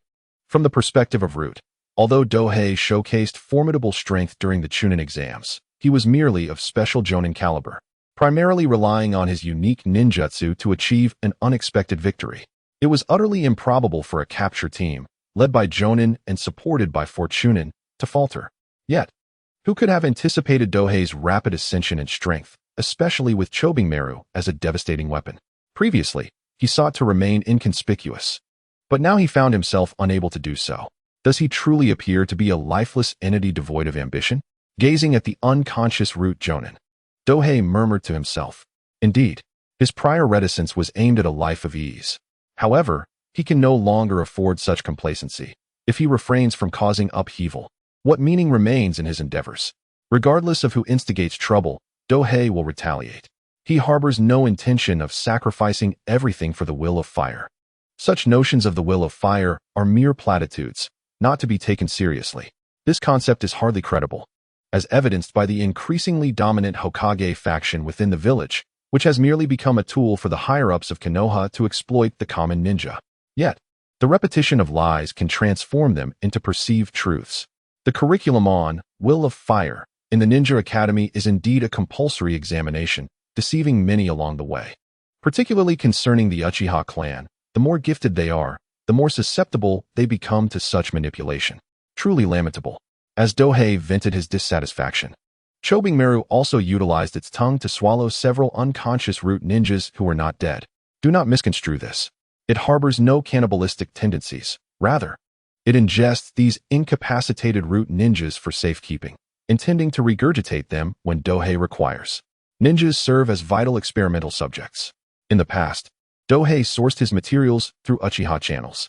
Now, he must rely on his own efforts. Previously, he only employed lower-ranking ninjas as subjects. Jonin and Chunin were beyond his reach. However, with these root ninjas at his disposal, he now possesses a wealth of high-caliber experimental subjects. Even if he acknowledges that these root ninjas are merely brainwashed and innocent, does it truly matter? Dohei is no saint. He disregards such notions, as long as he is aware of their bloody hands. He sets aside personal integrity and revels in a morally ambiguous existence. With a lack of ethical considerations, he need not fear reproach. Now that he has acquired the power to protect himself, he begins to reclaim aspects of his personality from before his transmigration, traits such as being a jester and a contrarian.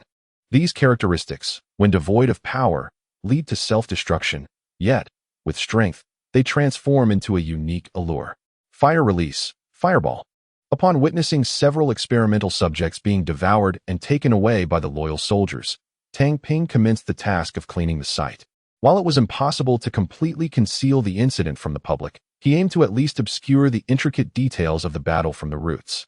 The act of erasing traces was an essential skill taught in school. Although Tang Ping had previously been neglectful, it did not imply that he had forgotten this knowledge. Oh, how fitting it would be to utter a phrase that would let the flames consume everything. As he watched everything engulfed by fire, Tang Ping nodded in satisfaction and soared away while maintaining his fiery attire. He refrained from shedding the fiery cloak, concerned about leaving behind any scent or trace, while also preparing himself against poisons and other treacherous tactics employed by foes. Unlike warriors, Ninjas possessed an array of ever-evolving strategies, and there were far too many ninjas who had met their demise due to carelessness. It was, of course, Tang Ping's significant enhancement in chakra, coupled with the assistance of the Fire Fist ninja tool, that enabled him to sustain the fiery cloak throughout the ordeal. 2 hours later, several figures emerged at the battleground, where the residual heat had yet to dissipate. They had arrived too late. The leader, a ninja without a mask, looked somewhat astonished at the sight of the battlefield now reduced to charred earth. Having lost contact with the capture team, he had come to take a glance, only to realize that an unforeseen incident had occurred. "Shall we pursue the target?" inquired a root ninja beside him. "No, we have another important mission. The capture operation is halted, and I will explain to Lord Danzō," replied the leader, shaking his head. They had other significant duties and could not afford to delay the village's tasks for the sake of the roots. Understood, the root ninjas agreed without dissent. Thus, the group vanished from the scene. Meanwhile, Tang Ping had located the caravan. It was a merchant convoy composed of several horse-drawn carriages, escorted by a chunin and 3 genin. "Who goes there?" The approaching Tang Ping was noticed by the leading chunin. However, upon seeing the Leaf Village forehead protector on Tang Ping's brow, he refrained from launching an immediate attack. "I am Uchiha Tang Ping, a chunin from the Leaf Village, dispatched to escort the convoy." Tang Ping presented the mission scroll to affirm his identity. The matter of eliminating the roots was one thing, but fulfilling a mandated task from the village was imperative, unless he wished to betray his village. Such thoughts had once been appealing to him. Yet, having witnessed the harshness and reality of the ninja world, he found that notion fading away. No matter how perilous life in the Leaf Village might be, it paled in comparison to the dangers of the ninja world. Moreover, the vast array of knowledge, techniques, and materials available in the Leaf Village were irreplaceable. Take, for instance, the materials needed to create the Clarity Agent. Had he not been in the Leaf, he would have found it nearly impossible to acquire them from any of the other major ninja villages, especially since ordinary individuals could hardly collect them. Not to mention, outside the 5 great ninja villages, the ability to sustain a population was already a feat, and the notion of commercial development was merely fanciful, irrelevant to the lives of ninjas.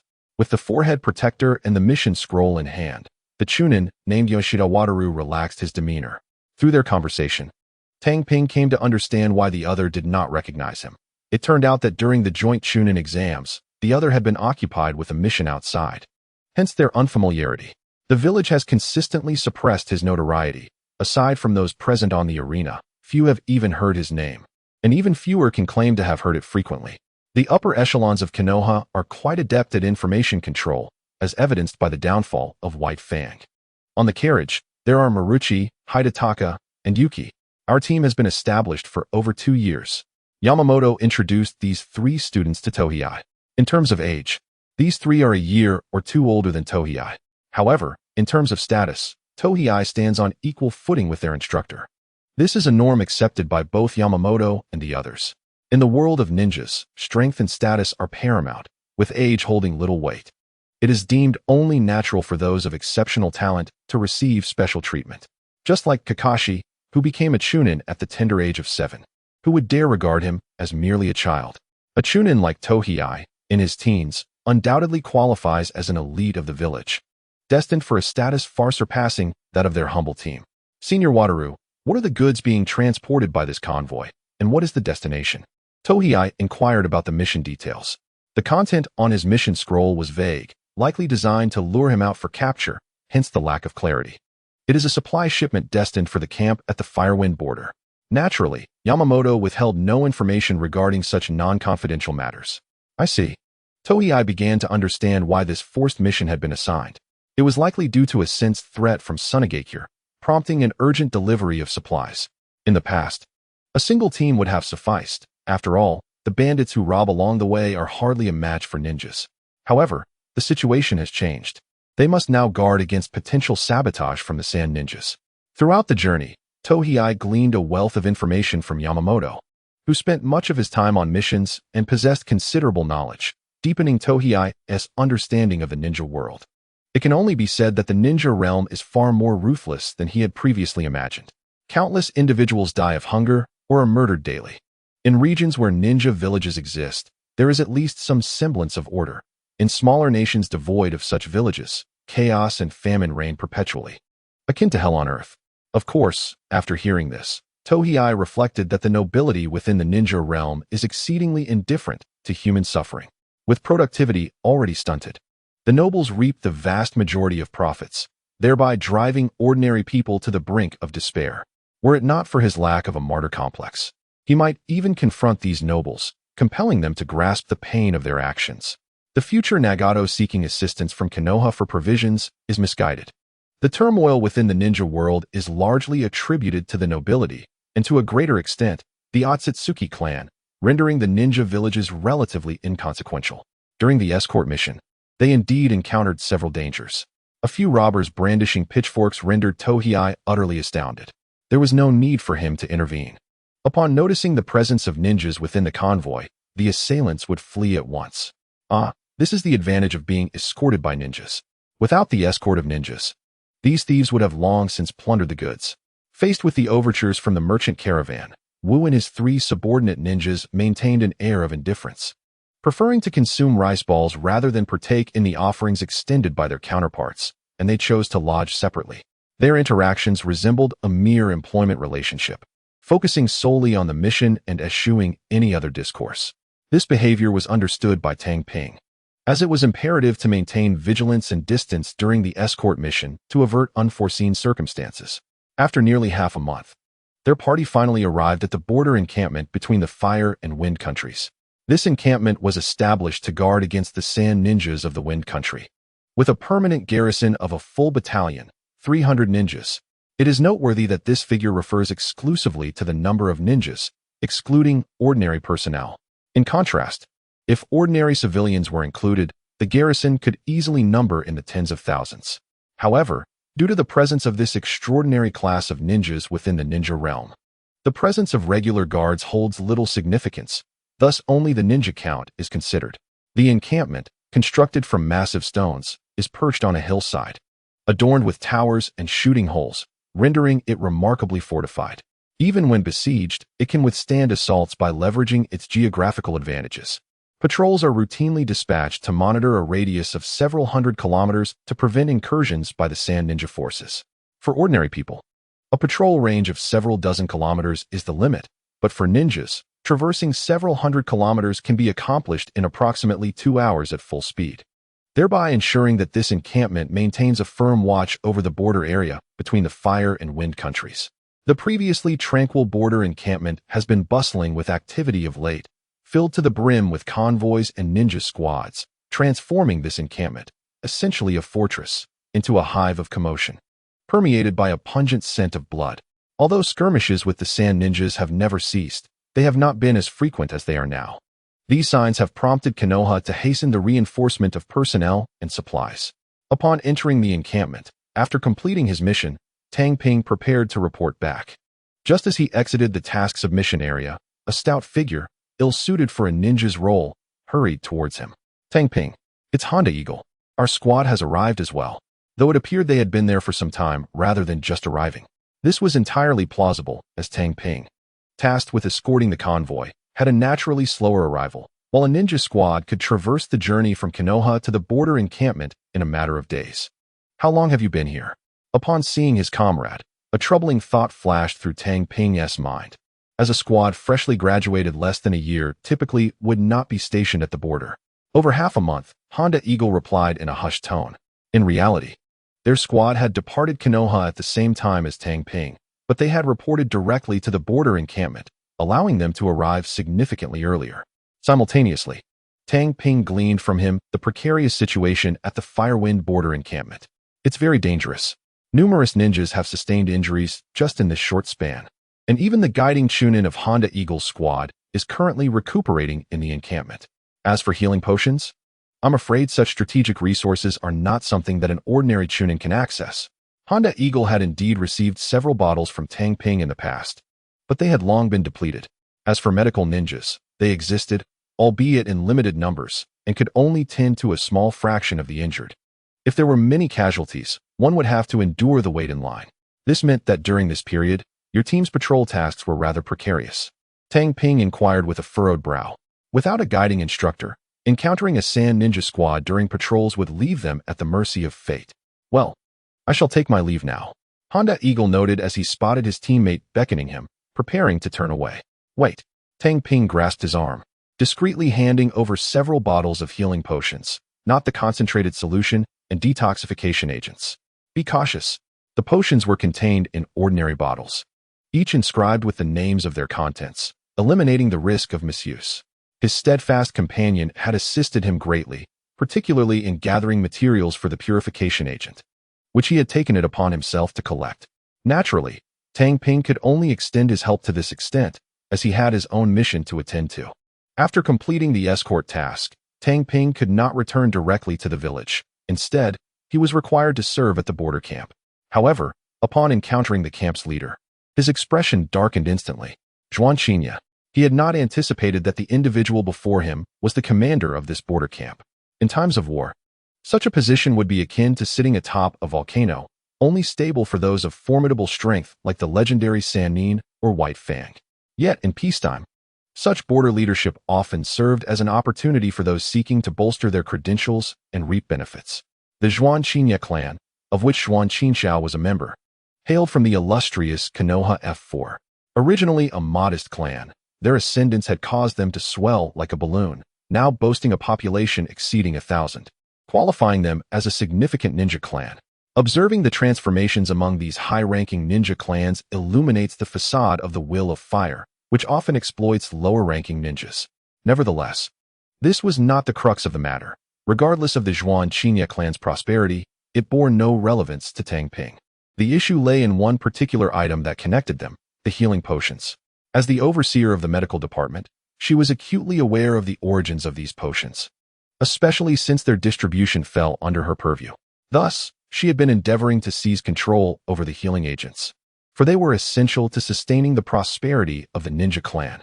Not long ago, while at the Konoha hospital, Tang Ping had received numerous veiled suggestions. If he surrendered the secret formula for the healing potions, he would gain the friendship and protection of the Zhuanqinya clan. Absolutely not. Tang Ping had no intention of acquiescing. The formula held little value to him. The real issue lay in the unique seaweed that required blood cultivation, an undisclosable secret. How could he possibly reveal it? As a result, he had inevitably offended the Zhuanqinya clan. Indeed, when those in power demanded something from you, a low-ranking ninja, and you refused to comply, it was tantamount to incurring their wrath. Fortunately, she was not Danzō. She would not resort to outright theft. Yet, now he found himself at her mercy.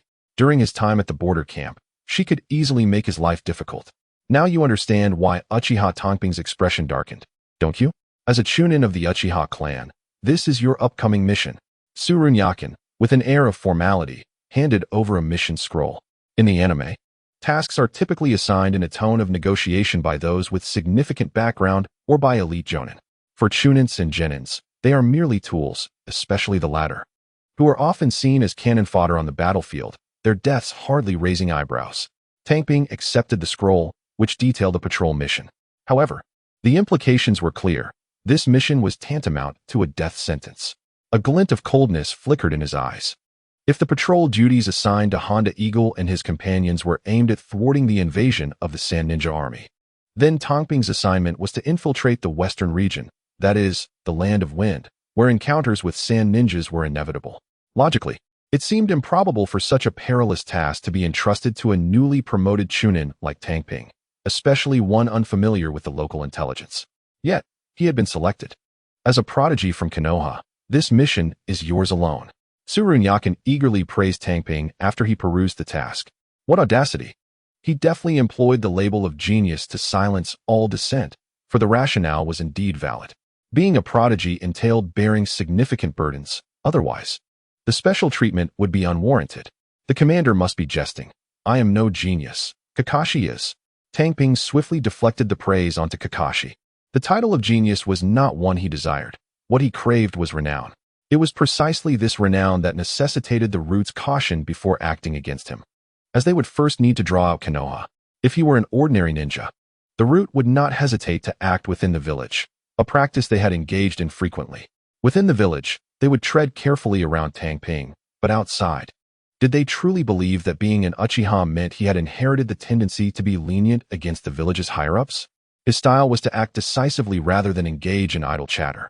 However, if you are unwilling, I will not press you.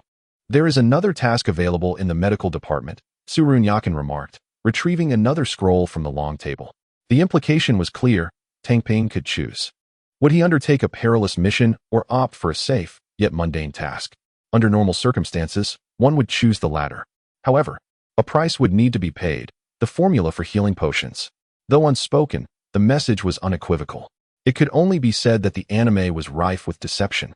In the realm of shinobi where Tang Ping now resided, it felt as though he had entered a dark and merciless world. I have had my fill of antiseptic smells, Tang Ping muttered as he shook the reconnaissance mission scroll and turned to leave. He planned to rest for a day before embarking on the mission. After all, it was not an urgent task that required immediate action.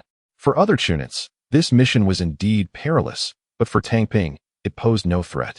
His combat prowess was formidable, and with the aid of his two powerful summoning beasts, Tai and Zongbing Wan, the reconnaissance task presented no challenge, particularly with Tai by his side. The absence of previously displayed reconnaissance advantages does not imply their non-existence. With two summoned beasts at his disposal, he harbored no concerns for his own safety. The following day, after departing from the camp, Tang Ping began to weave hand seals. Summoning technique. Suddenly, a colossal, pitch-black, three-legged crow materialized before him. Let us depart. Tang Ping leaped onto its back. The sleek, ebony feathers remained impervious to water, making it impossible for an ordinary person to remain seated. However, ninjas were different. With chakra coursing through their veins, maintaining balance was effortlessly achievable.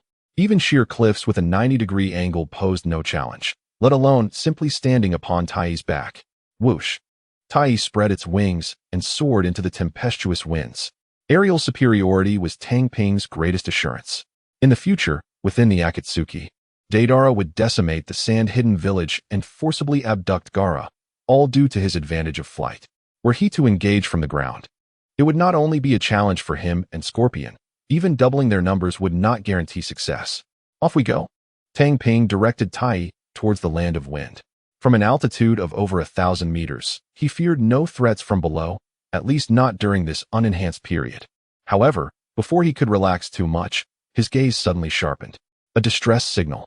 It was a call for help from the Leaf Village patrol team. After a moment's hesitation, he signaled Tai to lower its altitude, preparing to assess the situation. At that moment, he truly comprehended the benefits of the Byakugan, akin to a super radar. Envy and resentment welled within him. If only he possessed the Hyuga bloodline, he would have certainly outfitted himself with a pair. With the altitude reduced, he could barely discern the terrain of the ochred desert below. A Leaf team was fleeing ahead, pursued by several sand ninja squads. They had stumbled upon a significant target. Tang Ping immediately realized that this Leaf team must have acquired crucial intelligence, otherwise they would not be pursued by multiple sand ninja squads. Yet, as he extended his gaze into the distance, his heart felt as if it were gripped by an unseen force. For in that direction, numerous shadows charged forth like a pack of wolves, seemingly intent on tearing everything asunder. The Sand Ninja Army. For a ninja, even a mere genin could effortlessly slay hundreds of ordinary individuals. Thus, the gathering of over 1,000 ninjas indeed constituted a formidable force. At that moment, the number of sand ninjas visible to Tang Ping certainly exceeded 1,000. This indicated one thing. The Ninja World War had finally erupted. Upon witnessing the Sand Ninja Army, Tang Ping prepared to retreat. However, he caught sight of a familiar figure among the fleeing Leaf team. Honda Takashi. This fellow's physique was indeed conspicuous. As chakra is extracted from cells, few ninjas within the Leaf Village, aside from the Akimichi clan, were notably overweight. In some respects, Honda Takashi could be considered exceptionally talented. TCH, that fat fool is quite fortunate.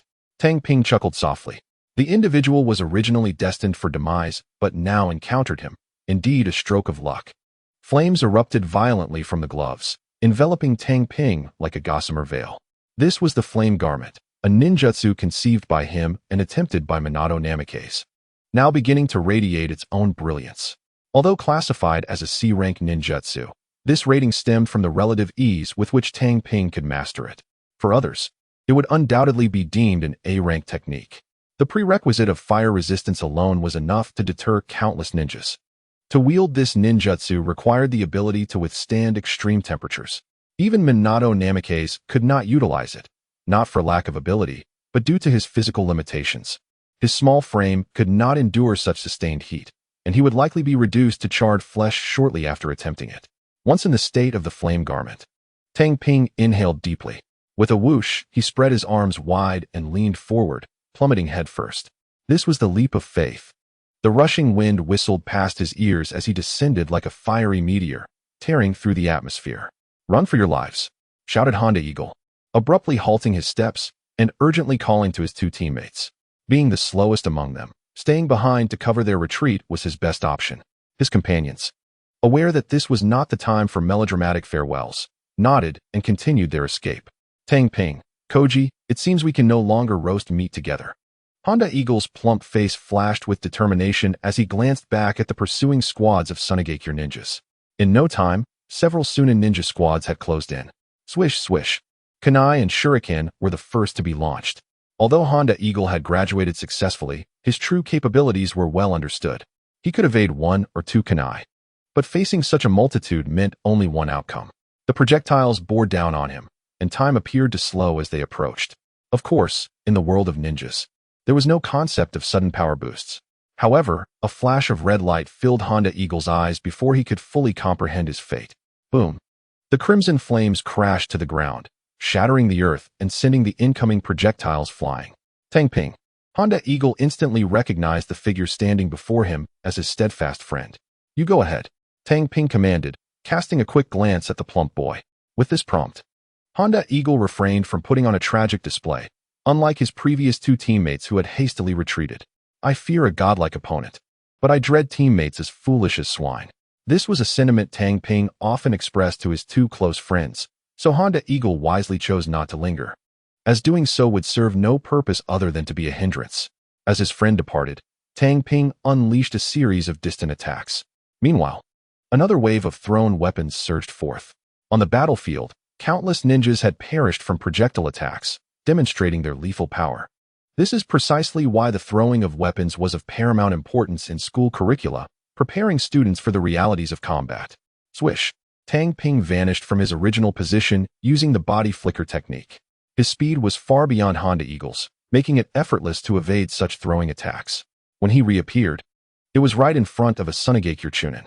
With his right hand engulfed in flames, Tang Ping seized his opponent by the neck and lifted him, simultaneously infusing a torrent of fire into his body, rendering him incapable of resistance. Chinyang. A glint of malice flashed in Tang Ping's eyes. Boom. The ferocious flames erupted from the middle of the Chunin that Tang Ping held, shattering the air as the long-restrained fire voraciously consumed everything around it. This was the terrifying aspect of Chinyang. Although the technique itself was not particularly complex, the key lay in the synchronization of chakra. Only through their harmonious combination could it manifest as this ninjutsu, capable of unleashing flames from within the target's body. Be cautious. Distract and restrain. Signal. Various commands echoed from the several ninja squads. Only in the heat of battle does one truly comprehend the distinction between the battlefield and personal combat. The omnipresent assaults and coordinated efforts transformed what would have been an easily resolved foe into an exceedingly formidable adversary. Each time Tang Ping launched an assault on a sand ninja, his comrades immediately provided support or coordinated their actions. It was at this moment that Tang Ping grasped the terrifying nature of Madara's future incursion among tens of thousands of ninja. "Do you wish to join the dance?" This remark vividly showcased the opponent's spirit. Naturally, Tang Ping was not yet qualified to take part in such a dance, but he had nonetheless gained a glimpse of the battlefield. Whoosh! A backflip created distance as he formed hand seals. Fire release, fireball jutsu. A true man never looks back at an explosion. After executing the fire technique, he began his retreat. Behind him lay the Sand Army. Remaining here would be tantamount to courting death. However, the temperature in the air abruptly surged. As Tang Ping was retreating at full speed, he sensed something amiss. In his flame armor state, he was already enduring intense heat. Logically, he should not have felt any further discomfort. "Konoha brat," a voice rang out from behind, accompanied by a massive orange fireball hurtling toward him at high speed. Danger. For reasons unknown, a sense of peril flashed through Tang Ping's mind, prompting him to instinctively dodge to the side. Yet, as he evaded, the fireball abruptly changed course to follow him. Incredible, can it actually track? This thought consumed Tang Ping's mind as his vision was overwhelmed by the fireball. Boom. The flames voraciously engulfed everything in their vicinity. The user of the fireball stepped forward, a female ninja clad in a black vest and matching short skirt, her smooth, fair back exposed. She had striking, green-tinged hair elegantly styled in a bun, exuding both vigor and charm. Yakura, the hero of Sunagakure, had arrived. It could be said that her prowess ranked among the top 5 in the entire village. With her unique fire release Kekiai Genkai, she could contend even against shadow-level opponents. With such a formidable force in action, it was no surprise that she struck Tang Ping with precision. It's Lady Yakura. Splendid. That Konoha ninja is surely doomed. The Sand ninjas, who had just displayed coldness and murderous intent, now surrounded Yakura like starstruck admirers. There was no escaping the fact that her reputation was immense. Coupled with her striking beauty, such a powerful and captivating figure was destined to enchant both men and women alike. Without a hint of modesty, it must be said that Yetsong is the unrivaled powerhouse of Sunagakure, eclipsing the likes of Rasha in both allure and popularity. Yet, as she basked in the adulation of her fans, Yetsong's gaze was fixated solely on the epicenter of the explosion, her brow furrowing gradually. For it was there, against all expectation, that the individual she presumed could not possibly survive had, astonishingly, done just that. How intriguing. While Yetsong murmured to herself, a fireball began to orbit around her like a satellite. Cough, cough. The sound of a cough emerged from the swirling dust. Even the heroes of Sunagakure could resort to ambush tactics. Tang Ping struggled to his feet, discreetly consuming a vial of healing serum in the process. At that moment, he felt a wave of relief. His clothing was made of heat-resistant material, or else he would be left in a state of battle damage. In the true world of ninjas, one would never witness a cataclysmic battle that left attire utterly unscathed. How dare you defame Lord Yetsong? Eliminate him. Attack. Although several squads of Sand Shinobi were taken aback by Tang Ping's ability to escape Yetsong's scorching jutsu, they could not tolerate his slander against their idol and were fervently preparing to strike. However, they were halted. We are ninjas. What is wrong with ambushing? Besides, kid, you have concealed far too much. Yetsong was not angered by this exchange. On hearing the retort, Tang Ping felt an undeniable sense of being outmatched, as if she had articulated a profound truth that rendered him speechless. For ninjas are not samurai. Ambushes are indeed a clever strategy. But wait. A sudden thought struck Tang Ping. Since they were ninjas, how could his adversary possibly engage him in a straightforward conversation and grant him the opportunity to heal? With a fierce determination, intense flames erupted from his hands, propelling him back into his fiery state. He then spun his arms wide, leaping into the air, eyes closed. The flames danced around him, intertwining as he unleashed the Jinwu fluid technique, Demon Flame. Though the original effect was somewhat diminished, Tang Ping had drawn inspiration from the Hyuga clan's Kaden, using movement as a catalyst to accelerate the rotation of his flame chakra, thereby achieving formidable defensive capabilities. Bang! His fire-wreathed right fist collided with a descending figure. It was Yetsong. Unbeknownst to him, she had launched her assault from the air, and the entity with whom he had been conversing was merely a shadow clone, hence the absence of any discernible flaws. Were it not for Tang Ping's timely defense, he might have found himself on his knees. At the moment of their clash, a fireball the size of a basin circled around Yetsong, striking Tang Ping squarely in the waist. Boom! The violent flames erupted. However, this time, the impact was far less potent than the previous surprise attack. While the defensive capabilities of the Demon Flame could not rival those of Kaden, they were still formidable, and combined with Tang Ping's unique advantages, he managed to respond with relative ease. Flame resistance. This attribute proved invaluable against Yetsong's scorching vaporization technique, for it was the evaporation of moisture within the human body that constituted the true lethal mechanism of her jutsu. Had Tang Ping lacked sufficient fire resistance, coupled with the protective flames, he would have long since succumbed to the searing heat, reduced to a mere desiccated husk. It was precisely this advantage that allowed him to struggle against Yetsong for a short while. Otherwise, in the face of a formidable shadow-level adversary, survival would be utterly impossible. The terror of a shadow-level powerhouse is indeed overwhelming. Fortunately, Tang Ping possesses the means to withstand the onslaught of the opponent's bloodline limits to a significant extent. Otherwise, the consequences would be far graver. Thankfully, he still has a contingency plan. Suddenly, a deafening cry echoed through the sky, accompanied by a colossal shadow that swooped down. However, preceding the dark figure was a deluge of fireballs. Boom, boom, boom. Fireballs the size of wheels cascaded like raindrops, completely enveloping the battlefield. The earth was shattered by these fiery orbs. The battlefield was shrouded in flames and smoke. Whoosh! A figure enveloped in flames leaped high into the air amidst the chaos. As the figure soared, an explosive burst of flames erupted from both hands and feet, propelling its height to a level that intersected perfectly with the descending giant crow. Crack! Tang Ping reached out, pressing his hand against the claw of Tai. The opponent's claw was thicker than a human waist, making it impossible to grasp, leaving only the option to press against it. Yizong's combat prowess was indeed formidable, yet she lacked the ability to fly. Thus, when the flames dissipated, she could only watch as Tang Ping vanished into the sky. On the ground, "Sir, are you all right?" A sand ninja, observing Yizong gazing upward with concern, called out. "I am fine," Yizong replied, shaking her head, her gaze sharp as a blade directed towards the Konoha camp, issuing commands for the entire army to accelerate. It was imperative to breach the borders of the Land of Fire's main camp today. This time, she led the vanguard of the Sand Ninja army. Capturing the border camp and sweeping through all strongholds of the Land of Fire was her mission. The Sand Village was impoverished.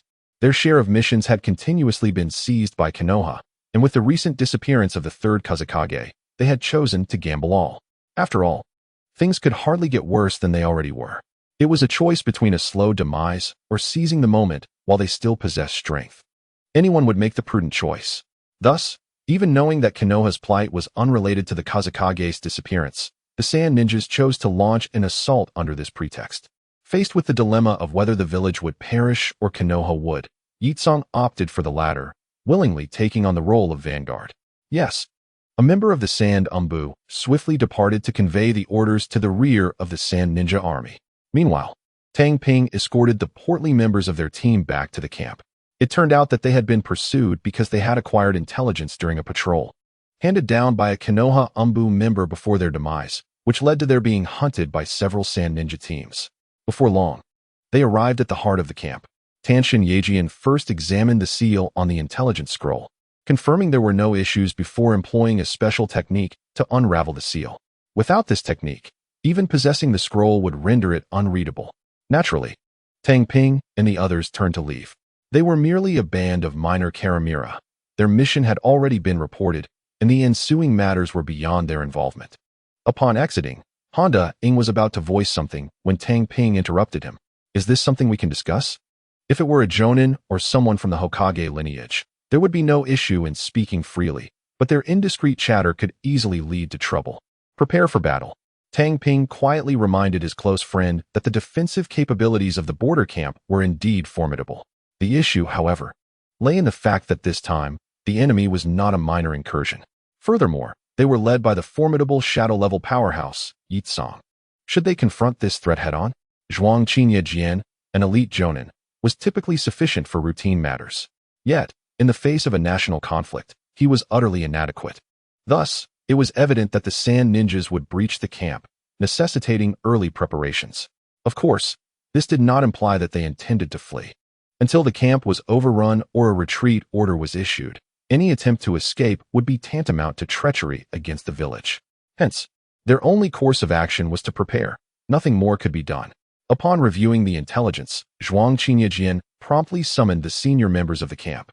This revealed his lack of decisiveness, for in such critical moments, he ought to have taken unilateral action, either to engage in battle or to flee, rather than convening a council.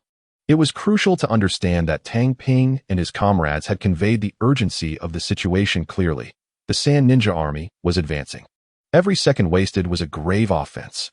However, as a mere chunin, Tang Ping lacked the authority to voice his concerns. Fortunately, ninja meetings were conducted swiftly, and a resolution was reached without delay. They would hold their ground. Yet, the injured, logistical personnel, and merchant convoys would need to be evacuated first.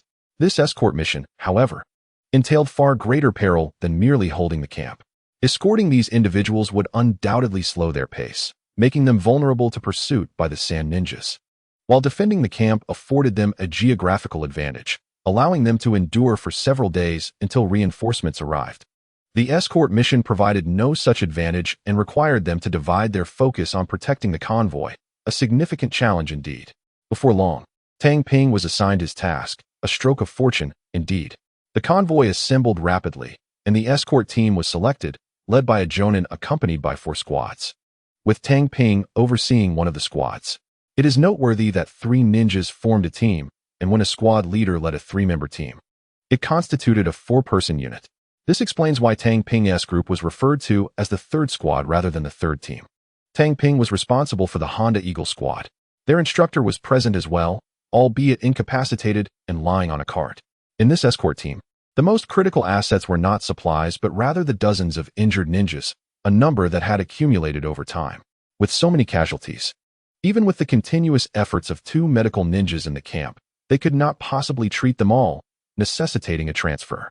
A closer observation would reveal that the majority of this group comprised civilian ninjas. Those in the know would understand. One must not assume that Zhuang Qinyajian was acting recklessly. Rather, this was merely an unspoken rule. Dangerous and troublesome tasks have historically been assigned to civilian ninjas, as the mid to high-ranking positions within the village were predominantly occupied by clan ninjas, making this an accepted norm. In similar circumstances, it is entirely reasonable for clan ninjas to prevail over civilian ninjas. It is no wonder that in the future, Naruto Uzumaki would ascend to prominence. It was simply the natural order of things, given his humble origins. For the stability of the civilian ninjas within the village, it was indeed appropriate for a Hokage of civilian descent to rise to power. Moreover, considering the innate talents and character of Minato Namikaze, along with his mentor being a member of the Hokage lineage, it is no wonder he was the unequivocal choice for the 4th Hokage. It is hardly surprising that Orochimaru fell short against him, highlighting the absence of the will of fire. Some matters are not mere coincidences. They are destined to unfold as such. While contemplating these thoughts, Tang Ping attentively listened to the assignments given by the lead Jonin, Kobayashi Tera. Class 1 was stationed at the forefront of the convoy. Classes 2 and 3 were spread across the flanks, while I and Class 4 remained at the rear, tasked with ensuring the safe return of the team to Konoha. As the commander of the mission, Kobayashi Tera's capabilities were undoubtedly commendable.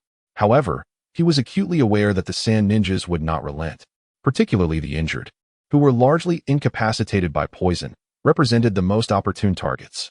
Yes, 4 Chunin, including Tang Ping, nodded in unison, affirming their understanding of the deployment. Let us move. Kobayashi Tera surged ahead towards the convoy that had already begun its journey. A dozen carriages comprised the escort team, yet barely a short distance from the camp. The unmistakable sound of a violent explosion echoed from behind. Boom!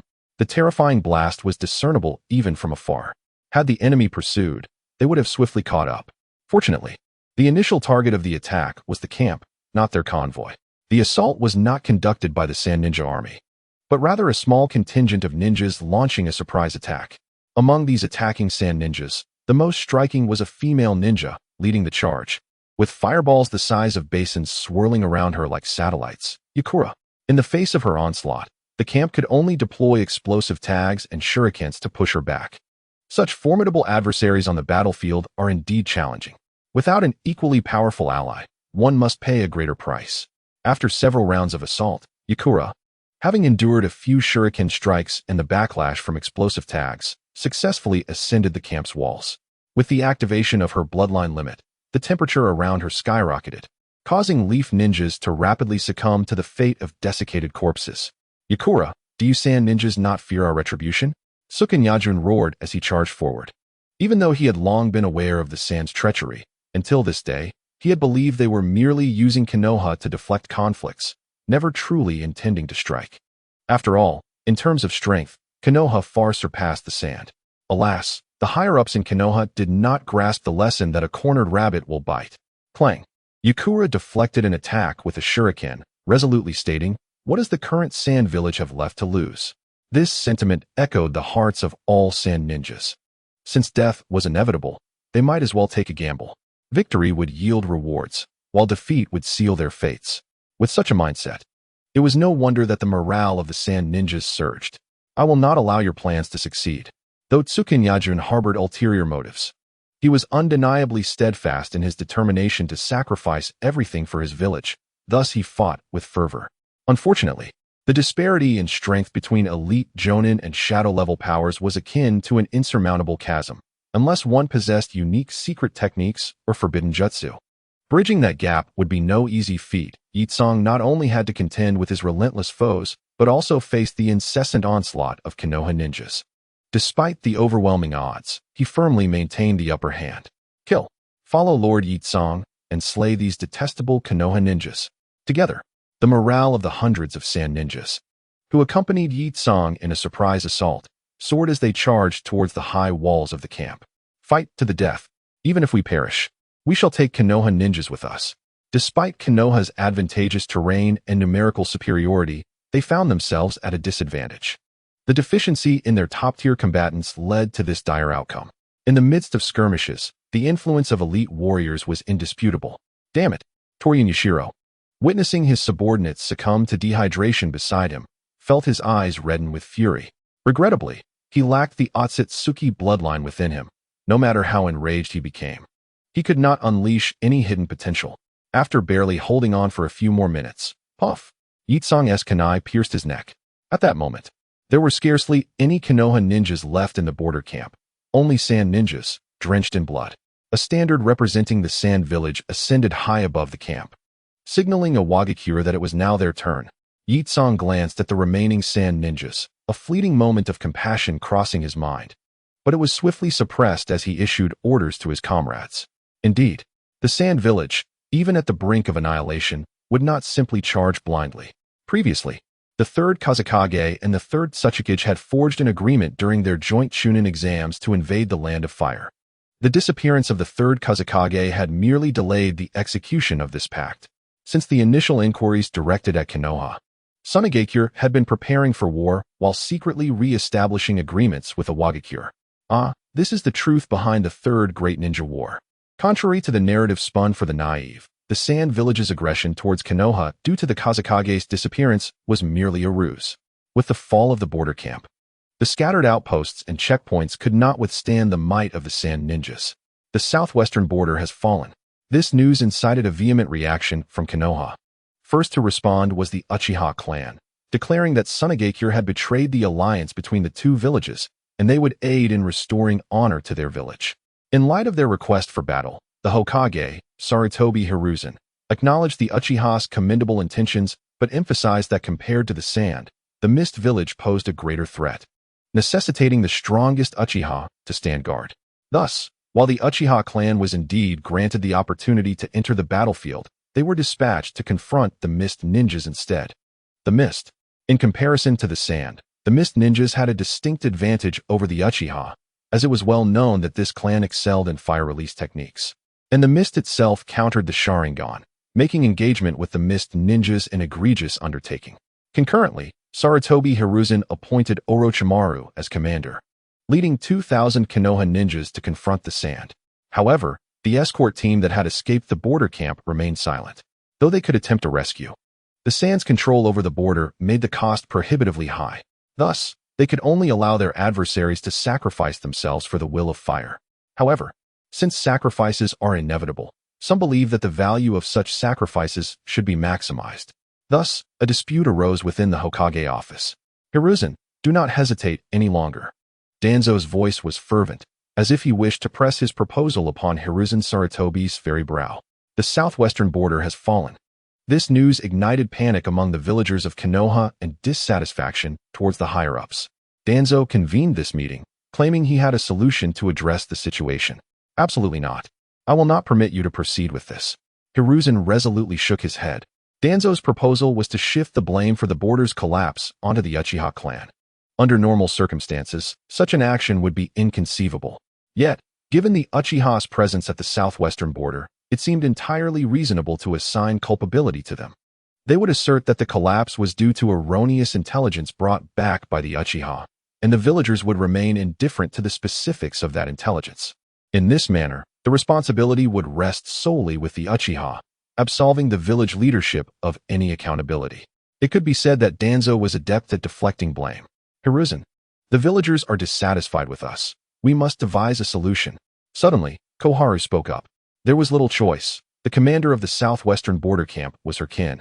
and if Danzō's suggestion were to pass, she would naturally welcome it. This was also a splendid opportunity, for since the new Uchiha clan leader had taken office, they had been increasingly active. Utilizing this incident could render them more compliant, while also compelling them to contribute more to the village. Mito Kazama also offered his input.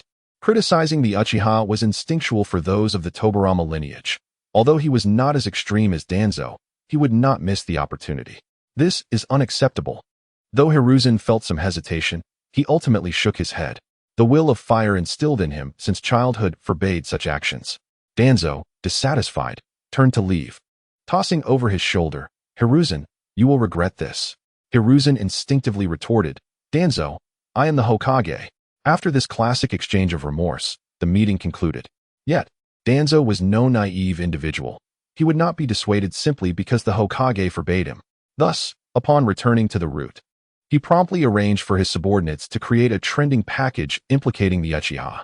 In manipulating public opinion, he executed a remarkable maneuver amidst the naive populace of Konoha. Uchiha Tohira, since you are unwilling to become the foundation of Konoha, let your actions burn for the will of fire. All of this is for the sake of Konoha. Danzō murmured after issuing his orders. In his view, the fact that a Konoha shinobi would refuse to serve the village by joining route was tantamount to courting death. He aimed to prove that his will was superior to Hiruzen's will of fire. "Hiruzen, I shall demonstrate to Sensei that I am more suited for that position. Only I can restore Konoha to its former glory." Danzō slowly closed his solitary eye. Meanwhile, a rumor swiftly circulated within Konoha, asserting that the collapse of the southwestern border camp was due to a misjudgment by Uchiha Tohira, who had secured first place in the Chunin exams. This narrative further shifted the blame onto the Uchiha. The notoriety of the Uchiha clan in Konoha has become commonplace, resulting in no villagers perceiving anything amiss. In a single statement, the misfortunes of Konoha can be attributed entirely to the Uchiha. Should Konoha's fortunes improve, credit would undoubtedly be claimed by the village's higher-ups and their own merits. The duplicitous standards have been thoroughly understood. This blame has also sown dissent within the Uchiha clan regarding Uchiha Tohei. Were it not for the suppressive influence of Uchiha Fugaku and Uchiha Meia, there might have been a rebellion questioning his right to bear the Uchiha name. Naturally, the various ninja clans can discern the truth, yet what significance does that hold? Much like the famed White Fang, whose reputation was vast and connections numerous, when faced with slander, none were willing to stand forth to defend him. After all, the rumors originated from the village's upper echelons. Who would dare oppose the village? Do they wish to betray it? Meanwhile, far on the southwestern border of the Fire Country, Tohei remains oblivious to the heavy burden of blame that has befallen him. At this moment, he sits alone by the campfire, bathed in moonlight, swallowing military rations while tending to his wounds. The relentless pursuit by the Sand Shinobi is overwhelming. Not only are they numerous, but they also exhibit a reckless disregard for their lives, intent on playing a deadly game. Such desperate ninjas are far more fearsome than mere terrorists. Even he has sustained minor injuries. To conserve healing supplies, he opts to tend to these minor wounds himself rather than resorting to medicine. Tohei realizes that this situation cannot continue. The bandaged Honda-taka, grimacing, joins him by the fire. In just a day, their escort team has lost a third of its members, with both of his teammates perishing, 2 bystanders.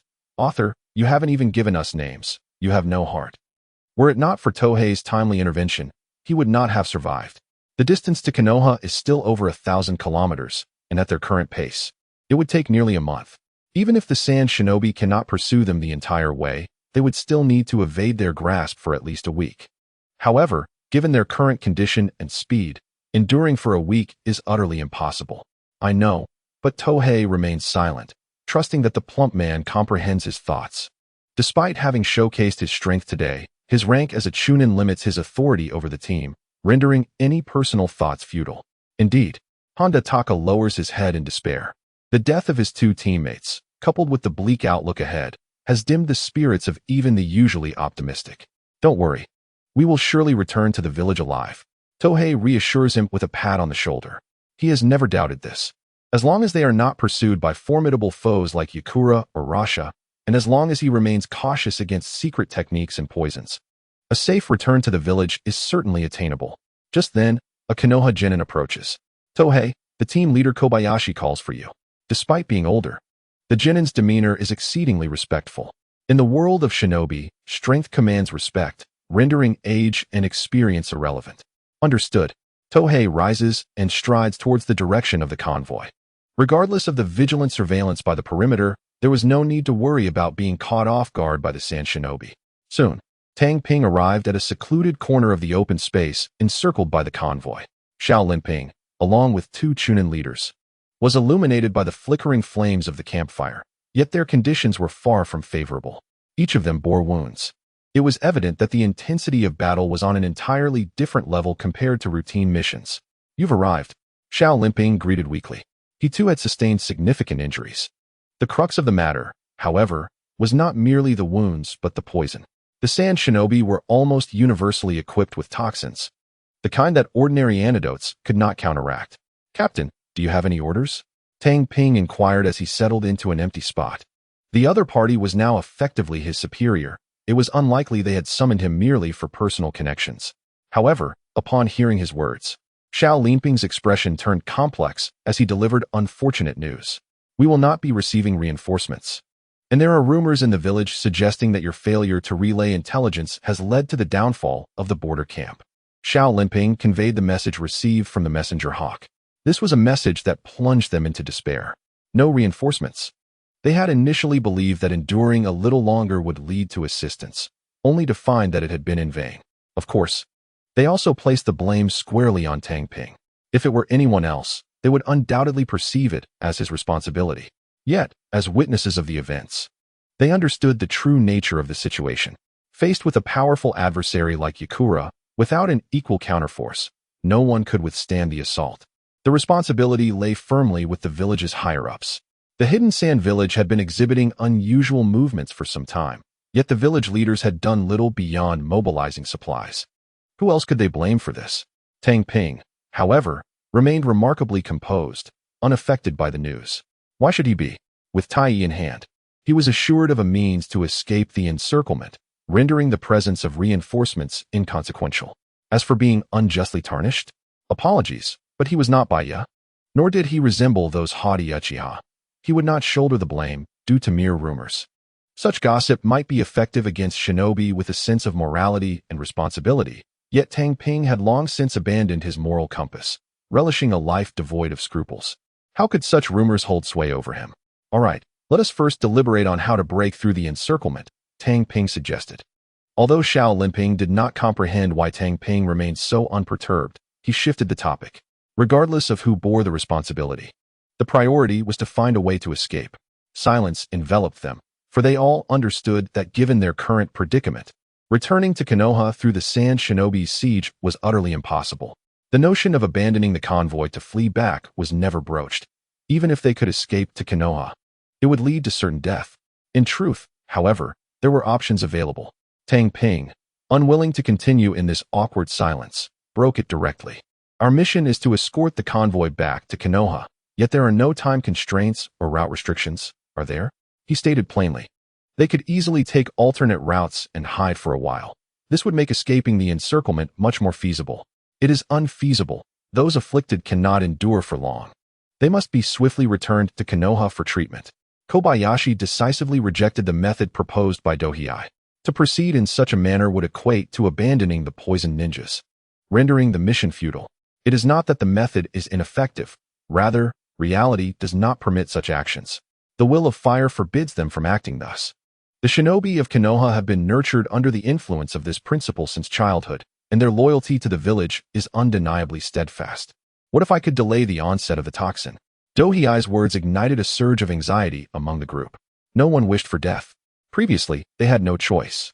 But now that a glimmer of hope emerged, their excitement was palpable. Is that truly possible? Kobayashi inquired eagerly, a spark of anticipation glimmering in his eyes. I possess a modicum of experience in drug development. It should not pose a problem to slow the toxin's progression, Dohei modestly assured them. Moreover, he had no fear of revealing this capability. The antidote was originally developed by him, and to claim ignorance in pharmacology would be a blatant falsehood. Thus, showcasing this expertise carried no risk. It could be said that Dohei had benefited from Tsunade's tutelage, inheriting a wealth of medical knowledge, including insights into detoxification. With such accumulated wisdom, It was no wonder he felt confident in his assertions. If the toxin were truly severe, these ninjas would not survive long enough to be transported back to Konoha. Hence, the challenge of delaying its onset was not as daunting as one might imagine. Sourcing the necessary materials would also prove simple, as they were abundantly available in the forest. Shall we head in that direction? Kobayashi, discarding all pretenses, unfurled the map and inquired about their specific destination. Here, Dohei traced a line across the map with his finger, finally indicating a point. The Land of Rivers? The group turned their gaze to the location marked by Dohei. It was a small nation situated in the southern region of the Land of Wind, characterized by an abundance of rivers unsuitable for cultivation, resulting in a sparse population and a state of disarray. Ironically, the Land of Rivers bordered the Land of Wind, one suffering from drought while the other was plagued by flooding. A stark contrast indeed. Indeed, the Sand Shinobi would never anticipate that we would seek refuge in the Land of Rivers. If we can hide there for a while, we can return once the forces of Konoha arrive. Dohei articulated the plan. Excellent. Kobayashi nodded in agreement, and the other two Chunin expressed no dissent. The arrangement was undoubtedly sound. However, in order to buy time, someone would need to act as a decoy to divert the attention of the Sand Shinobi. Leave it to me. Dohei swiftly volunteered for this task, not out of selflessness, but because this was a rare opportunity. Previously, leaving the village had always been tied to missions or the presence of others, leaving no room for independent action. This chance was unparalleled. With the freedom to act, he intended to undertake something significant, such as planting the fusa tree. This particular specimen had become difficult to retain in Konoha, and in an effort to restrict its growth, Dohei was hesitant to invest more resources, fearing it would grow too large to transport. Once the task of luring the enemy was assigned, Tang Ping had ample time to position the fuso tree in the pre-planned location. Excellent. Kobayashi Ping nodded in agreement, permitting Tang Ping to act as bait to divert the Sand Shinobi, rather than undertaking the mission himself, as he was in a rather poor state. To engage in such a task would be tantamount to courting death, while Tang Ping had already proven his prowess, making him the unequivocal choice for this undertaking. After deliberation, Tang Ping hastily departed under the cloak of night. Instead of scouring for medicinal herbs, he produced a substantial quantity of antidotes to alleviate the toxins and took the initiative to draw the attention of the Sand Shinobi. When moving with the convoy, he felt constrained. However, in solitary action, he could unleash his full potential. If not for the need to conserve his strength, Tang Ping could have indeed led his team to break free from the encirclement and return to Konoha. Such a reckless endeavor would only be foolish, especially with an array of uncompleted tasks awaiting him upon his return. He found it far more advantageous to exploit this time to create chaos, casting the blame for the rumors squarely upon himself. An act one could easily deduce the perpetrator's identity. An eye for an eye. He was not one to endure in silence, just as he had obliterated the Root team sent to capture him without hesitation. This time he sought to teach the Root a lesson while simultaneously acquiring that coveted treasure he had long desired. Life and death held little significance for him. He was ready to confront any adversary. Prior to his transmigration, nothing irked Tang Ping more than the PUA rhetoric about sacrificing for the greater good. When one could disregard the greater good while attacking him, why should he consider it in retaliation? The greater good belonged to them, not him. When one lacks strength, they endure, but to endure even after gaining power is akin to becoming a turtle in a shell. It must be said that his mindset had indeed begun to shift with newfound strength. In the earlier days of his transmigration, he might have been willing to sacrifice for the greater good, but now, with power at his disposal, he found himself unwilling to endure any longer. With a heart sharpened like a blade, the desire to kill arose. This sentiment was not misplaced. The placement of the fuso tree and the act of vengeance against Danzō could seamlessly occur during the diversion of the Sand Shinobi, thus providing him with an alibi. A few nights later, outside Konoha village, a figure shrouded in a cloak and donning a bone mask stood at the boundary of the barrier, seemingly awaiting something. After a brief moment, the shadow suddenly extended its hands, tearing through the barrier's shimmering veil, as if piercing through water. From the breach, a figure emerged, and upon closer inspection, one would discern that the newcomer possessed pure white eyes, the Akugin. The visitor was none other than Hyuga Kageyuki, and the figure outside was, of course, Uchiha Tang Ping. To engage with the Root, it was imperative to have this formidable ally. However, the challenge lay in departing Konoha unnoticed. which necessitated Tang Ping's personal involvement to escort his companion. The barrier surrounding Konoha was vigilant. Any entry or exit would be promptly detected. Individuals like Orochimaru and Itachi could traverse freely due to their understanding of the barrier's vulnerabilities and patterns, but Tang Ping was not privy to such knowledge. Nevertheless, he had the vortex sealing technique at his disposal. The barrier technique of Konoha was originally established by the Uzumaki clan. With diligent study, mastering the art of opening doors without triggering any preconditions is not an insurmountable task. Just now, Tang Ping seized an opportunity to open a door, allowing passage for others. Though the process appeared effortless, acquiring the knowledge to open such doors requires extensive learning, accompanied by the personal guidance of a direct descendant of the Uzumaki clan. Let us proceed. From this moment forth, we shall become the Shell Organization. Tang Ping cast an object to Hinata Sogetsu, and the two departed silently. Cloaks and masks would serve as their disguises.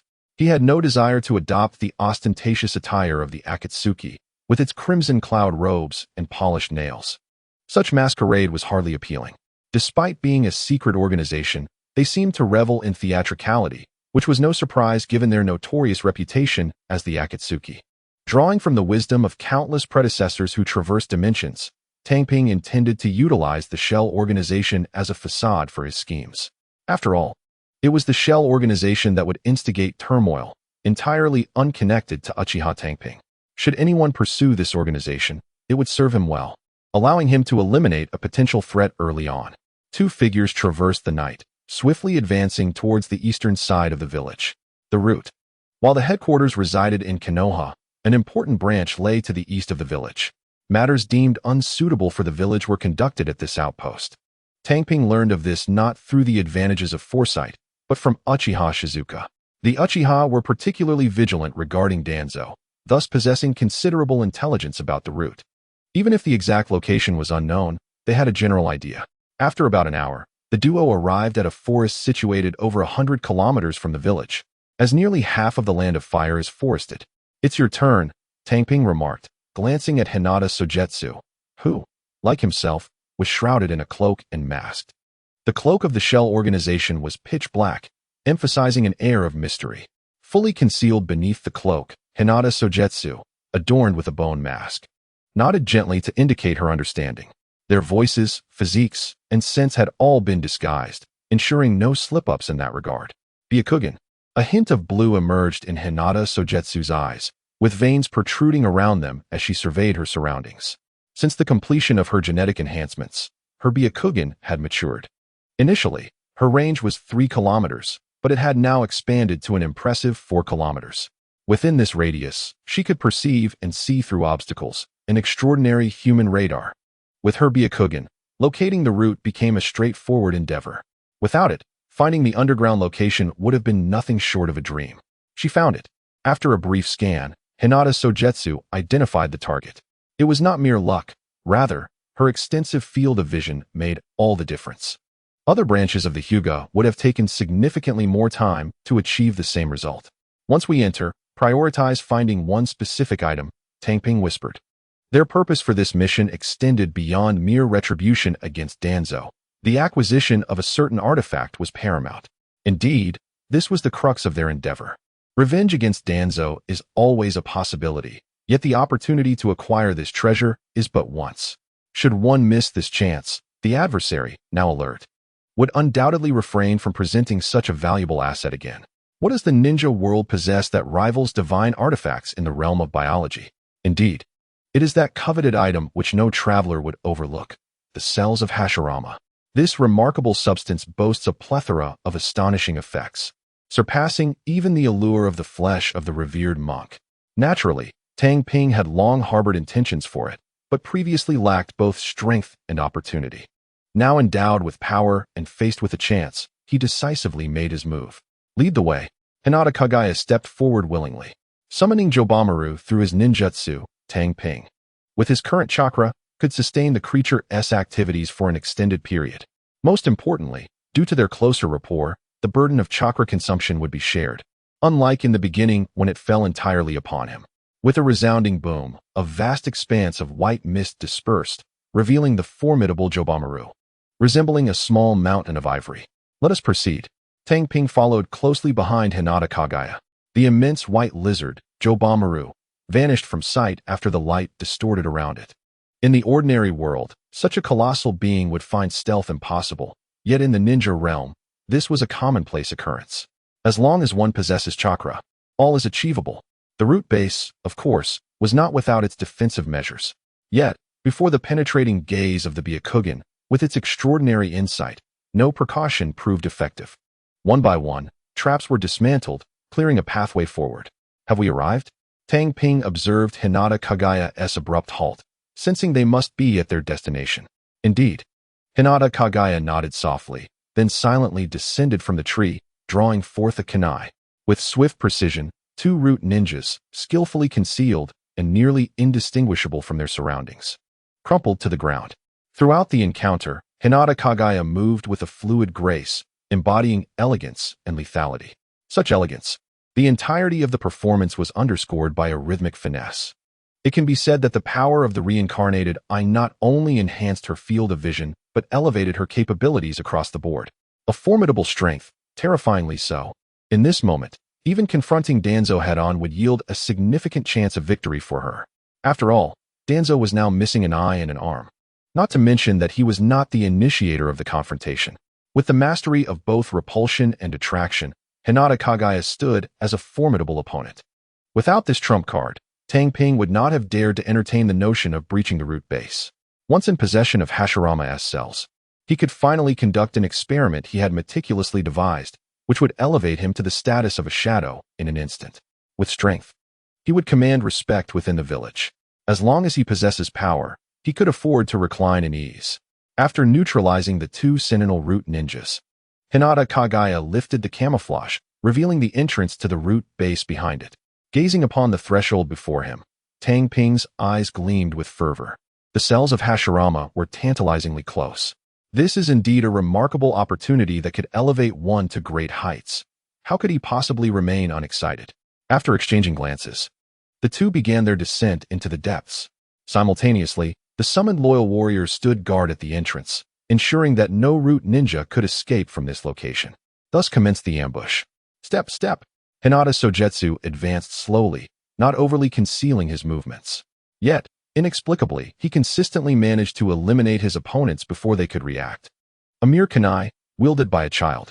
His actions were unremarkable, yet his rhythm flowed as smoothly as water. Naturally, all forms of defenses and traps were rendered futile before the penetrating gaze of his Byakugan. Found it. Soon, Hinata Sogetsu directed his gaze towards a specific point. Although a wall stood before him, it appeared as if he had discerned something. Outside the base, a ceiling barrier obscured the view within, making it impossible to see clearly. However, having already infiltrated the base, he could perceive everything distinctly. After all, this place was not specifically constructed to target the Hinata clan. It was a feat in itself to have protective barriers on the outside, while the interior remained unguarded. With a deep breath, Hinata Sogetsu assumed a stance, gathering energy for a punch. Divine Sky Strike. A fist-sized stream of chakra, as thick as a train, surged towards the wall ahead. Boom, boom. A series of thunderous sounds erupted. Then, an astonishing sight unfolded before the two. A fist-sized hole, several meters across, was perfectly imprinted on the thick, solid wall. And the subsequent walls bore the same imprint. The fist print was smooth and orderly, as if it had been sculpted, with no debris in sight. Only a fine layer of stone dust on the ground. Divine Sky Strike. The power was indeed formidable. If it were the authentic 80 Divine Sky Strike, its might would be cataclysmic. Hinata Sogetsu gradually withdrew his fist. This was the first time he had unleashed such a full-force Divine Sky Strike. Typically, during practice, he would hold back. After all, creating too much commotion in the village could easily draw attention. He had not anticipated that the power of his full-strength strike would be so exaggerated. Now, it was not merely the several meters of solid stone walls that he could shatter. He was confident he could even break through steel. Truly terrifying. Observing the fist print and the dust, Tohei offered his assessment. The sheer power was extraordinary. The greatest advantage of the Divine Sky Strike was not merely its ability to shatter stone walls. Just this aspect alone, not to mention Hinata Sogetsu, Tohei himself could also demolish with his fire fist. However, if one could focus all their power without any waste, pulverizing the stones into dust. That was a feat he could not compare to. This strike could be described as traversing the stars. However, it came at a cost. After delivering the blow, Hinata Sogetsu's right fist hung limply, having expended nearly 1/3 of his chakra. Whoosh! Tohei dashed through the nearly 100-meter-long tunnel towards the target. Bright lights illuminated the space. Surrounded by numerous experimental instruments, mountains of data and documents, and a group of researchers clad in white lab coats, clutching their materials. At that moment, these individuals stood in stunned silence, staring at Tohei as he burst through the breached opening, still processing the unfolding events. If one were to invade from outside the base, they would have to navigate through numerous traps and face a multitude of guards to reach the core. Yet, who could have anticipated that Hinata Sogetsu could perceive the laboratory and, with an unreasonable strike of divine might, breach the formidable defenses, clearing a safe passage? Tang Ping promptly locked onto his target, the cultivation chamber connected to a large reservoir of nutrient solution. Inside lay a mass of flesh the size of an egg, seemingly breathing as it absorbed the nutrients. Merely gazing upon it evoked a profound sense of the vitality pulsating within. The senju cells, though it appeared as a mere clump. Cultivating such active cells would require an extensive duration and considerable financial investment. Even Konoha, one would presume, possesses but a scant supply of viable senju cells. This singular mass, even if not the entirety of their stock, would surely account for a substantial portion. An invaluable treasure. The senju cells, a biological marvel, were indispensable to Tang Ping's plans, which he had long since contemplated. Stop him. He is the intruder. Be cautious. Only then did the researchers realize that Tang Ping was the invader, not one of their own. Alas, their belated realization came too late. Tang Ping swiftly advanced, intent on securing the senju flesh. As for the attacks from behind, thud, thud. One by one, the researchers clad in lab coats fell to the ground, lifeless, dressed in a black cloak and wearing a bone mask. Hinata Sogetsu nonchalantly dispatched these non-combatants with ease. It was quicker than slaughtering chickens. Shuriken Kanai. With merely these 2 items, she swiftly eliminated the remaining personnel.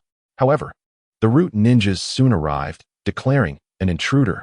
Quickly, inform Lord Danzō. Capture them. Faced with these fully armed killing machines, Hinata Sogetsu found herself in a more challenging predicament and prepared to engage in earnest. With her Byakugan granting her a 360-degree field of vision, she was unperturbed by the encirclement. Suddenly, her left hand formed a grasping motion. Universal pull. A root jonin lost his balance and collided into her palm. Thud. With her right hand, she thrust the kunai directly through his neck. Whoosh whoosh. A flurry of kunai and shuriken were hurled towards Tang Ping, who was in the process of retrieving the active senju cells from the cultivation chamber. Universal push. Hinata Sogetsu propelled the corpse away with her left hand, deflecting the ranged attacks effortlessly. Her performance left the root ninjas astounded. Was this enigmatic technique devoid of seals not a tad too peculiar? Before they could devise a countermeasure, Hinata Sogetsu took the initiative to charge forth. Attention! The recent repulsive and attractive forces are fundamental abilities of the Rinnegan. But Tang Ping deemed the name too mundane and preemptively registered the copyright for the future moniker that Nagato would adopt. Once the adversary awakens the Rinnegan, one wonders if they will retain those names. If so, would it be considered plagiarism? Hinata Sogetsu wielded the powers of attraction and repulsion as if she possessed 2 additional bloodline limits, effortlessly slaughtering the root ninjas in conjunction with her Byakugan. Suddenly, she halted her actions and, with empty hands, made a throwing motion forward. Whoosh! A shuriken was launched from the entrance, aimed directly at the heart of Hinata Sogetsu, who stood motionless. It was a shadow technique. At that moment, the shadow beneath her feet had been connected by a pitch-black silhouette. Shadow mimicry. A secret art of the Nara clan. As long as the shadows of both parties were intertwined, the enemy would be compelled to replicate the actions of the user. Such secret techniques are indeed troublesome. Once ensnared, even superior strength may not suffice to escape. Therefore, in the world of ninjas, sheer power does not guarantee survival. Experience and combat wisdom play a crucial role. A glint of rage flashed in Hinata Sogetsu's eyes. Although she possessed an overwhelming chakra advantage that could enable her to swiftly break free from her restraints, time was not on her side. Despite her combat prowess rivaling that of a Kaga-level ninja, her body remained as vulnerable as that of a lowly genin. An attack capable of slaying a genin could just as easily claim her life. This is the essence of a ninja: high attack, high evasion, but low defense. If you cannot endure, then do not engage. Just as the shuriken was about to strike Hinata's Sujetsu, clang, a shuriken flew in from her side, accurately colliding with the incoming projectile, deflecting it away. It seemed there was indeed a robust An among them. Tang Ping's voice, filtered through his bony mask, sounded cold and eerie as he approached Hinata's Sujetsu, having already retracted the Hashirama cells. The earlier encounter had merely been a testament to the opponent's impeccable timing, not an indication of their superiority over Hinata's Sujetsu. It was a matter of experience. Had a true Kaga-level fighter been present, they would have never allowed their adversary even a moment's reprieve. However, Hinata Sujetsu's combat skills had been hastily acquired, resulting in this flaw.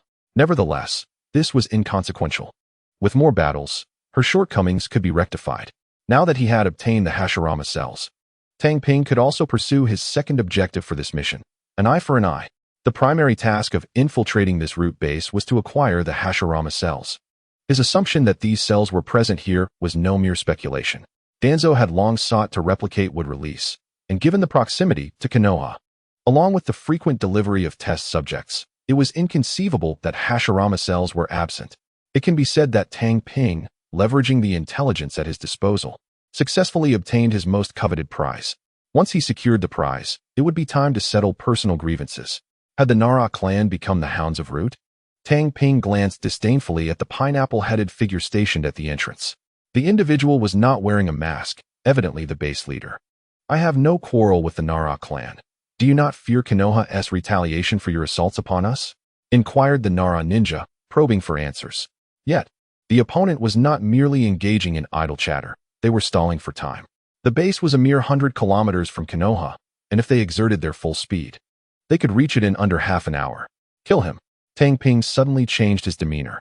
He was unwilling to allow the villain to perish due to excessive dialogue. In a world rife with forbidden techniques and secret arts, counterattacks were a commonplace occurrence. Simultaneously, their time was limited. Danzō could arrive at any moment. Fortunately, he had gathered intelligence beforehand, knowing that Minato Namikaze was not in Konoha. Otherwise, with the opponent's speed, they would have had no chance to escape. Certainly, the condition hinges on whether Danzō dares to expose the research conducted here and seek assistance. Does he possess such courage? He does not.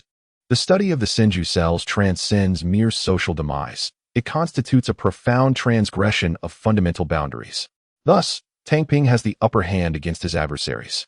Hinata Tsungyue's left hand formed a loose grip, only to halt abruptly. The opponent's swift movements left her no opportunity to employ her heavenly pull technique, relentlessly countering with subtle maneuvers. The crux of the matter lies in the opponent's ignorance of her Byakugan. No matter how many feints and tactics are employed, they remain utterly exposed. In the realm of ninjas, intelligence is paramount. With it, the weak can triumph over the strong, while the absence of information renders one vulnerable to slaughter. Consider the Akatsuki. When they first emerged, their faces bore the mark of invincibility.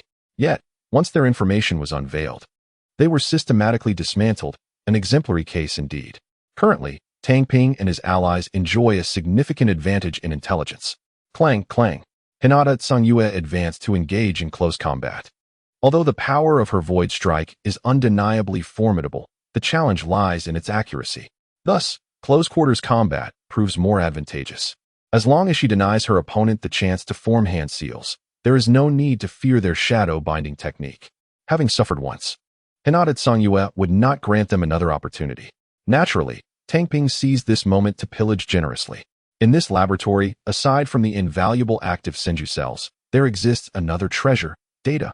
The experimental data, acquired at a tremendous cost by the root, would save Tang Ping considerable time and effort. Truly, Danzō is a benevolent soul. As he gazed upon the vast and intricate data in his hands, Tang Ping silently expressed his gratitude towards his adversary. Were it him, he could never enact such cruel experiments, nor would he expend such immense resources. As he set down the materials, the Nara Jonin, currently under the oppressive assault of Hinata Tsungyue, donned a mask of despair. He was all too aware of how much Danzō valued such information. A horde of ants dares to pry into the power of the divine. Tang Ping, casting a casual glance at the data in his hands, remarked with an air of indifference, His tone and demeanor were perfectly calibrated, as if he held no genuine concern for the root's research, merely curious to glance at it. In truth, he was meticulously scrutinizing the data. Marvelous, utterly marvelous. Through this information, he could deepen his understanding of the Senju cells and conceive several potential applications. Of course, he did not aspire to master wood release and become a miniature Hashirama. Those who emulate me shall live. Those who resemble me shall perish. This is the essence of Senju Hashirama. The denizens of the ninja world fail to grasp a fundamental truth. It is the ninja god who is powerful, not wood release. Even without wood release, Senju Hashirama would still dominate the shinobi realm. However, without him, wood release would never have attained its current renown. Who are you truly?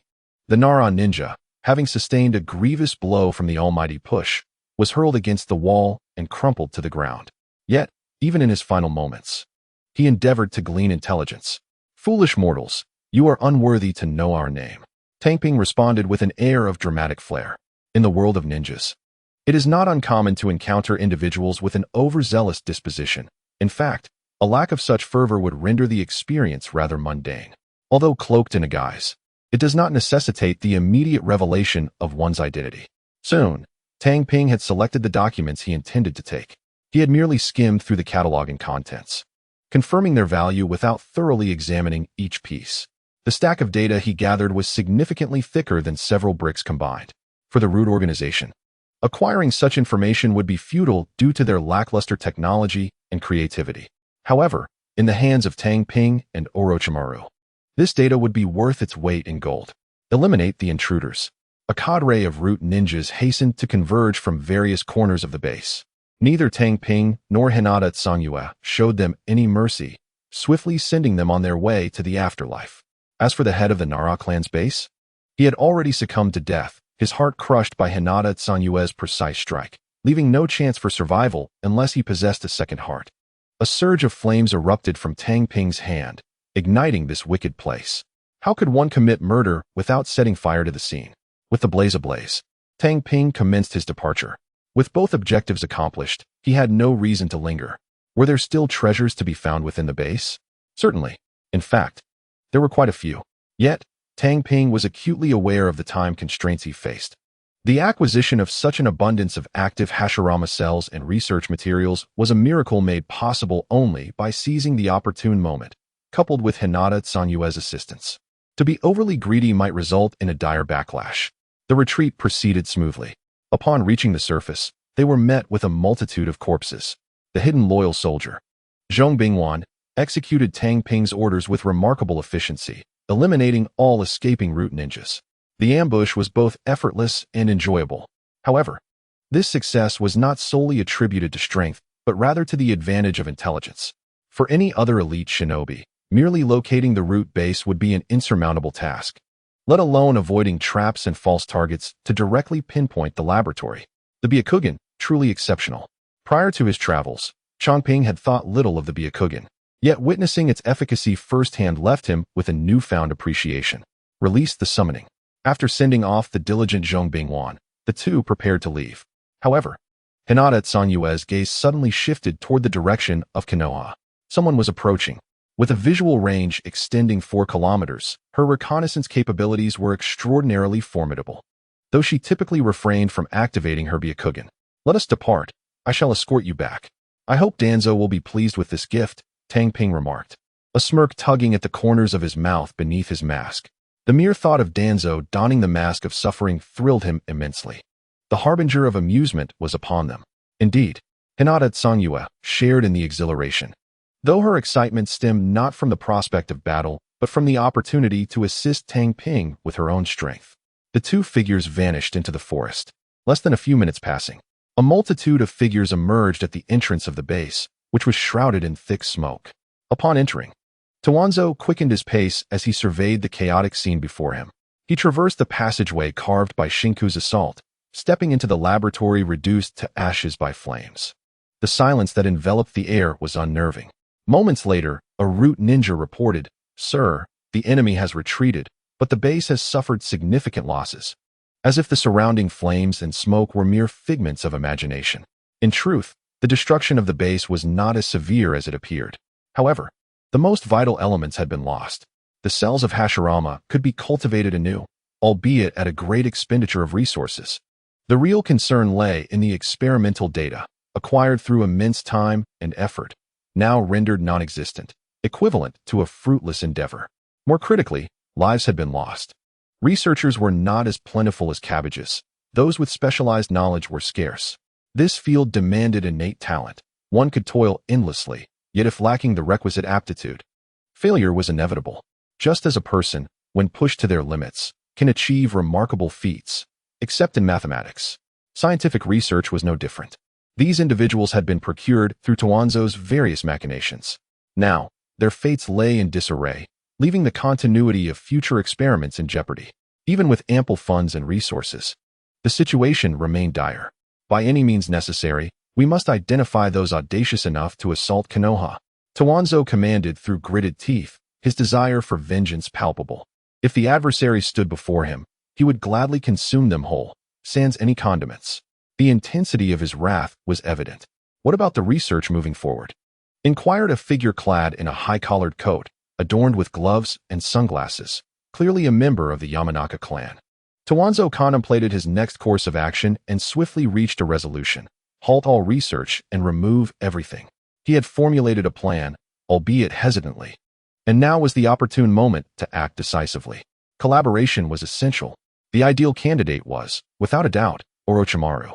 His research capabilities were formidable, and his dark inclinations made him a perfect ally, while simultaneously undermining Sarutobi. As for Uchiha Daihe, whom he had long desired to reclaim for his own purposes, he had now become an inconvenient obstacle in his eyes. Yes, sir. The Yamanaka ninja bowed his head in submission. After issuing his orders, Danzō departed the base, his heart brimming with fury. He need not oversee the investigation. As a Konoha elder, he could not afford to be away for prolonged periods. Once the laboratory was left with only the Yamanaka ninja, he slowly crouched before a charred corpse, reduced to mere remnants by the flames, the body of a Nara clan ninja. Suddenly, the Yamanaka ninja twisted the head of his fallen comrade from its neck.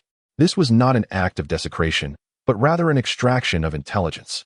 For a ninja, a corpse could yield invaluable information. Even in death, they could still speak volumes. Farewell. The oil woman, a hidden leaf shinobi, silently rose and departed the fire-ravaged laboratory, bearing her friend's severed head. This base would be forsaken. Their adversaries were unable to retrieve even the corpses to present to their clan. Yet, this was the fate of Root, serving Konoha in silence, perishing in obscurity, reflecting the destiny of their organization. Meanwhile, Tang Ping had returned Hinata Tsanyue to Konoha. From her, he learned that she would soon step onto the battlefield and intended to team up with Yamanaka Koji. With their combined strengths, safety would be a trivial concern. The real worry lay with their enemies. One was a potential shadow-level powerhouse, and the other formidable enough to rival elite Jonin. Yet, both were crippled lower ninjas. A deceptive facade that appeared utterly convincing. After returning Hinata Tsanyue to Konoha, the forthcoming retaliatory operation would proceed unnoticed, shrouded in secrecy. After all, who would pay heed to a pitiful, frail, and limping lower member of the Hyuga clan? As for Tang Ping, even if suspicions arose, no evidence existed. He was currently engaged in a mission to divert the attention of the Sand Ninjas, unable to strike, lacking the necessary strength, and possessing no intelligence to act upon. Thus, Danzō harbored no doubts about him. In this manner, Tang Ping successfully navigated the shadows. For now, his adversaries remained a threat. However, in due time, even if suspicions arose, they would be rendered futile. His next destination was the Land of Wind, where he intended to plant the Fusang tree, which thrived in sun-drenched environments. Where better to find abundant sunlight than in the arid, scorching expanses of the Land of Wind. Moreover, there was no need to fear the sand-hidden village, as their control extended only to the fringes, where oases lay, posing no risk of discovery for the Fusang tree. With Tai as his steed, his speed was remarkable. Within less than 2 days, Tang Ping had journeyed deep into the desert, thousands of kilometers within the Land of Wind, arriving at a forbidden zone, the Death Desert. This desolate region bore no vegetation, untouched by any living being, and it was here that Tang Ping had promised to establish his sanctuary. Tai gently folded its wings and descended. Continuous flight, even with chakra, was taxing.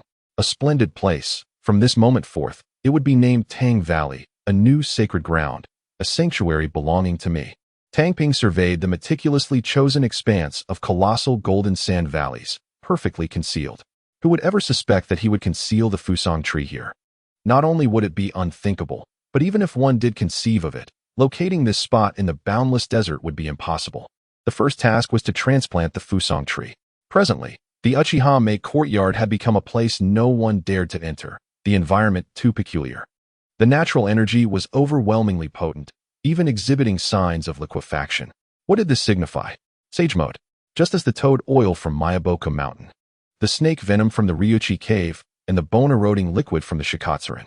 These were essential aids for mastering sage mode and represented the liquefied products of natural energy under the influence of a sacred ground. It is precisely due to this entity that the 3 sacred lands can impart the sage mode to the contract holders. Do you now comprehend the intrinsic value of the Fusang tree? Under the allure of sage mode, it is no wonder that Tang Ping is eagerly striving to transplant the Fusang tree. Once one masters the sage mode, even if they are not yet capable of becoming an ancestral figure, they will possess the means of self-preservation, enabling them to recline in tranquility. Sage mode. This is also the current aspiration of Tang Ping. The cells of Hashirama and the Fusang tree are all dedicated to this purpose. Boom. Tai unleashed a colossal fireball, creating a pit several meters deep in the sandy ground. The primary beneficiary of the Fusang tree's growth will be itself, which is why it is exerting such effort. Well done, Tang Ping praised. Quack. The still silent Tai croaked with pride. The several-meter-high Fusang tree was carefully placed by Tang Ping into the newly formed pit, after which he covered its roots with sand. This marked the preliminary completion of the transplantation, alleviating any concerns regarding its survival, even if only the roots remain. As long as it receives ample sunlight, it can gradually revive. Next comes the moment of witnessing a miracle. Tang Ping retrieved an item, murmuring to himself, his face alight with anticipation. The Hashirama cells. Indeed, what Tang Ping held was exactly that.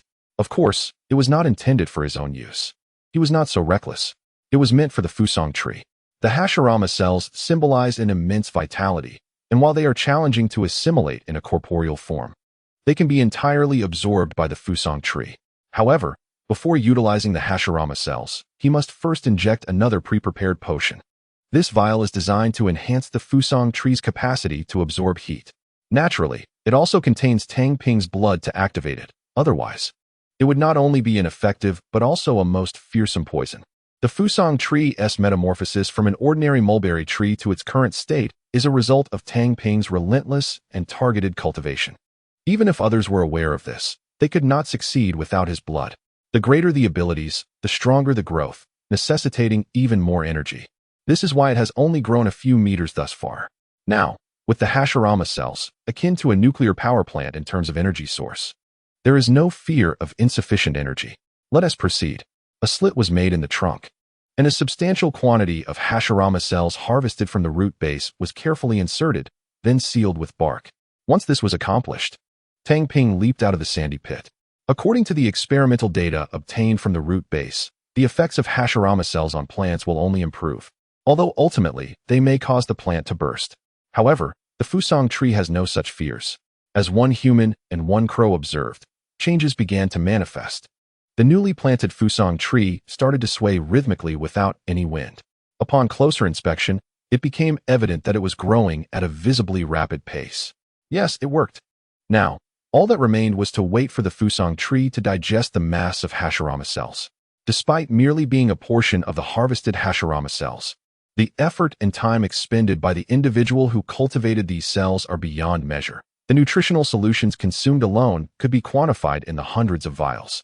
In this moment, the intercellular space, nearly harvested, brims with an astonishing reservoir of energy, the effects of which are undeniably promising. Should there be any discrepancies, do alert me. After offering a word of caution to Tai, Tang Ping excavated a sand pit several meters away, nestled himself within, and enveloped himself with a cloak to begin his respite. Survival in the wilderness is indeed a requisite course for the Ninja Academy. Having been exceedingly busy of late, it was high time for a moment of repose. With Tai by his side, he felt secure against unforeseen mishaps. While Tai may be voiceless, as a spirit beast, its intelligence is remarkable. allowing Tang Ping to rest with peace of mind. The following day, after reveling in the sand bath, Tang Ping gradually awakened. He sensed something awry. Sunlight. Why was there no sunlight gracing his face? Upon opening his eyes, he was greeted by a lush panorama of verdant leaves, with delicate golden specks of light cascading through, creating an exquisitely beautiful scene. Leaves. With this thought, Tang Ping instinctively turned his gaze towards the adjacent sand pit. There. His eyes fell upon a gnarled and robust giant tree, its canopy sprawling like an umbrella. It dawned upon him that he had been resting beneath the shelter of its crown. No wonder sunlight had not touched his face.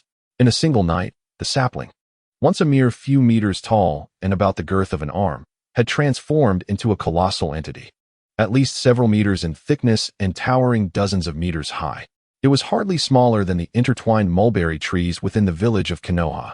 Furthermore, a rich and refreshing aura enveloped the surroundings. Natural energy. This was the crux of the matter. It was no wonder Tai appeared utterly content perched atop the tree, showing no inclination to relocate.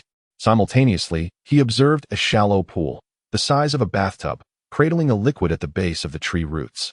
This was liquefied natural energy, although it still paled in comparison to the waterfall of toad oil formed in Meiboku Mountain. This was merely the inception of his sacred ground.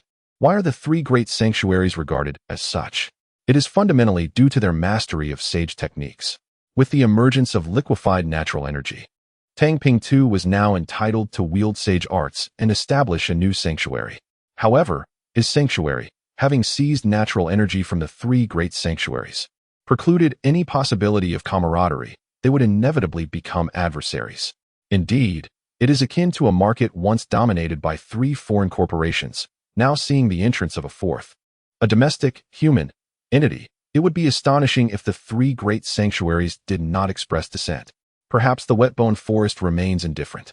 The slug sage possesses a remarkably nonchalant disposition, showing little concern for such matters. However, Meiboku Mountain and the Dragon Cave would undoubtedly regard him as a mortal enemy. Thus, at this juncture, it is imperative to keep any information regarding Tang Gu concealed. Otherwise, he would certainly face annihilation at the hands of the two great sanctuaries. Regardless of the risks involved, the stakes are indeed high, yet the potential rewards are even greater. With such a sanctuary, one could nurture powerful beings capable of entering sage mode. The three great sanctuaries impose various trials and restrictions on their contractors, but for Tang Ping, anyone within his fold, endowed with sufficient talent, would have the opportunity to attempt it. This prospect alone is enough to incite frenzy, for sage mode signifies the threshold of shadow-level prowess, with an exceedingly high ceiling. Moreover, one cannot overlook the myriad benefits that come with the rich infusion of natural energy. A sacred place, the advantages are undeniably manifold. With great caution, Tang Ping stored the liquid he referred to as the spring water in his heart. Refraining from recklessly attempting to sense the natural energy, now was not the opportune moment. To master the sage mode, several critical prerequisites must be met: a vast reservoir of chakra, the ability to perceive natural energy, and formidable chakra control. Currently, apart from his perceptive abilities, which he had honed through prior preparations, he had yet to meet the other criteria. However, this was inconsequential. The key to sage mode was already within his grasp. It was merely a matter of time. Tang Ping's previous fishing endeavors were in preparation for sage mode, primarily aimed at training his perceptive abilities. Sitting atop a wooden plank on a stone pillar, akin to a certain figure from the past, may not have been as effective in training as fishing, yet it served as both entertainment and a means for meditation. His chakra, while considerable, amounted to only a little over 1 card, which was indeed modest. Yet, he possessed the means to enhance it. Whether through the injection of Hashirama's cells or the utilization of the natural energy elixir, he could significantly elevate his chakra levels. The remaining challenge lay in developing his chakra control. This aspect could only be cultivated gradually, as there were no shortcuts to be taken, which is why he felt it was not yet time. Next, he planned to concoct a new natural energy elixir, followed by the injection of Hashirama's cells, and finally travel to the land of rivers to digest the results, allowing ample time to refine his chakra control. Tang Ping meticulously outlined his future plans in his mind. Everything was aimed at achieving sage mode. Since he could not afford to relax, he must fully exert himself to gain the strength for self-preservation. Otherwise, instead of merely lying down, he would find himself incapacitated. Although Tai Yi was somewhat reluctant to leave the enchanting and comfortable Tang Valley, he had no choice but to comply with his master's orders and escort Tang Ping back to the Land of Fire, bearing the materials infused with natural energy. Upon returning to the Land of Fire, Tang Ping first utilized his fiancée's connections to locate a suitable place for the extraction of 2 elixirs, natural energy and Hashirama's cells. The former employed the blood of the new Fusang tree as auxiliary material, while the latter only substituted the main component, leaving everything else unchanged. He retained a small portion of the active Hashirama cells for future cultivation, as such artifacts were not meant to be one-time use. They could be harvested consistently, much like chives. Next came the time for the elixir administration. I, Uchiha Tang Ping, have not resorted to shortcuts. All that I possess is the result of my own hard work. The elixir was injected. Inject. Tang Ping first administered the natural energy elixir, which had undergone a revised formulation. The auxiliary materials did not enhance the elixir's potency, but rather extended the duration of its effect. Previously, the effects had erupted instantaneously. However, the new formulation delayed the onset of its benefits. Having acquired extensive medical knowledge, Tang Ping successfully implemented the modifications. Hiss. He inhaled deeply, as if this simple act could cool his insides. The injected natural energy elixir coursed through him like flowing lava, causing immense discomfort. Fortunately, after carefully gauging his tolerance, he deemed it bearable and began making his way towards the Land of Rivers. Now, Tai Chi has returned to Tanggu, forced to traverse on foot. Fortunately, he is a ninja. Even at a pace less than full speed, he covers nearly 100 kilometers. Within a single day, Tang Ping has entered the Land of Rivers, following the signals left behind to locate his comrades. However, his arrival proves to be rather ill-timed. Clang, clang. The incessant sound of clashing weapons fills the air. 2 groups of ninjas are locked in combat over the river, not far from a small island. Among them, the outnumbered faction is none other than Kobayashi and his team, valiantly holding their defensive line. They are not wearing headbands. They cannot afford to reveal their whereabouts, for the Sand Ninja army would undoubtedly come to pay them a visit. Eliminate them. Seize these plump sheep. Do not retreat. Charge forward. A figure wielding a ninja blade stands at the rear, issuing commands that incite this pack of rogue ninjas to probe and attack relentlessly, like a ravenous wolf pack. Notably, the 2 sides are not engaged in chaotic melee. Rather, the rogue ninjas intermittently launch tentative attacks, only to retreat immediately. Clearly, their strategy aims to exhaust Kobayashi and his team's energy and chakra, ultimately planning to deliver a decisive blow. But that is not all. On either side of the island, small boats, a few meters in length, are filled with pirates brandishing knives and harpoons, poised to seize any opportunity to storm the island. The riverbank bandits? Tang Ping quickly recognizes the identity of these individuals from the banner held by the ninja with the blade. With this knowledge, he feels a sense of relief. As long as the Sand Ninja army does not arrive, there is no reason for concern. Despite their numbers, the combat prowess of rogue ninjas pales in comparison to that of village ninjas. To put it bluntly, one must wonder if any among them even possesses C-rank ninjutsu. High-level ninjutsu may be hard to come by in the 5 great ninja villages, but rogue ninjas have no chance at all to acquire such skills. They must resort to theft or deception. Thus, these rogue ninjas are devoid of any ninjutsu, relying solely on taijutsu or projectile attacks in battle. Tang Ping removes his Konoha headband and steps forward. At this moment, the situation on the river is exceedingly dire for the Konoha side. Nearly everyone bears injuries and appears pale, clearly in poor condition. Among them, the chubby fellow is undoubtedly the worst off. His combat ability is lacking, and had it not been for Kobayashi's careful protection, he would not have lasted this long. As he observes the advancing enemies, Honda takes a stance to engage, only to find Kobayashi blocking his path. Captain, Honda gazes at him in confusion, uncertain why he is being held back. No need to engage. Kobayashi glances at Uchiha Tang Ping, who is steadily approaching the battlefield along the river, quietly sighing in relief. He has witnessed the opponent's combat capability before, which is not much weaker than his own. The key point is that he is unscathed. A fully intact Jonin-level fighter from one of the 5 great ninja villages can undoubtedly sweep through the field with ease. The peculiar state of Kobayashi and the Konoha ninjas does not escape the notice of the riverbank bandits. They follow his gaze and spot Tang Ping wading through the water in the distance. The atmosphere is charged. Sensing the attention upon him, Tang Ping feels immense satisfaction. His previous low profile was merely to lay low, but that does not mean he relishes anonymity. Upon traversing into the realm of ninjas, to claim that one does not yearn to become a wielder of supreme power would be a blatant falsehood. It is merely a matter of opportunity. At this moment, he is witnessing the scene he has long desired to behold. He might aptly describe himself as someone who exudes an air of confidence, as if the wind itself accompanies him. Indeed, this is not in bad taste. In the future, during the Chunin exams, as he and his companion make their entrance back-to-back amidst a throng of Konoha ninjas, that would truly be ostentatious. Currently, however, he is merely exhibiting a modest form of bravado, not quite reaching the level of pretension. "Get lost, or you shall perish here," he declared, unequivocally stating his stance. While the bandits of the ninja world are not necessarily malevolent, their hands are often stained with blood. The leader of the riverbank thieves, known as the Phantom Ghost Ninja and armed with a long blade, scrutinized Tang Ping with a discerning gaze. A little rascal with some measure of strength, he mused internally, before raising his ninja blade and bellowing, "You little brat, mind your own business. While my esteemed Phantom Ghost is still in a good mood, you would do well to flee." As he spoke, his subordinates rallied around him with encouraging glances. Fire release, fireball. Without further ado, Tang Ping unleashed a C-rank fire technique. However, this particular fire technique was unlike any he had previously employed. The size of the fireball, now comparable to that of a person, was several times larger than before, its hue deepening significantly. Even the Uchiha clan's signature Great Fireball technique would pale in comparison to this fiery orb. This was no mere C-rank ninjutsu.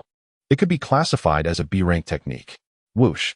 The fireball sped across the water's surface, hurtling towards the leader of the bandits, engulfing him in astonishment.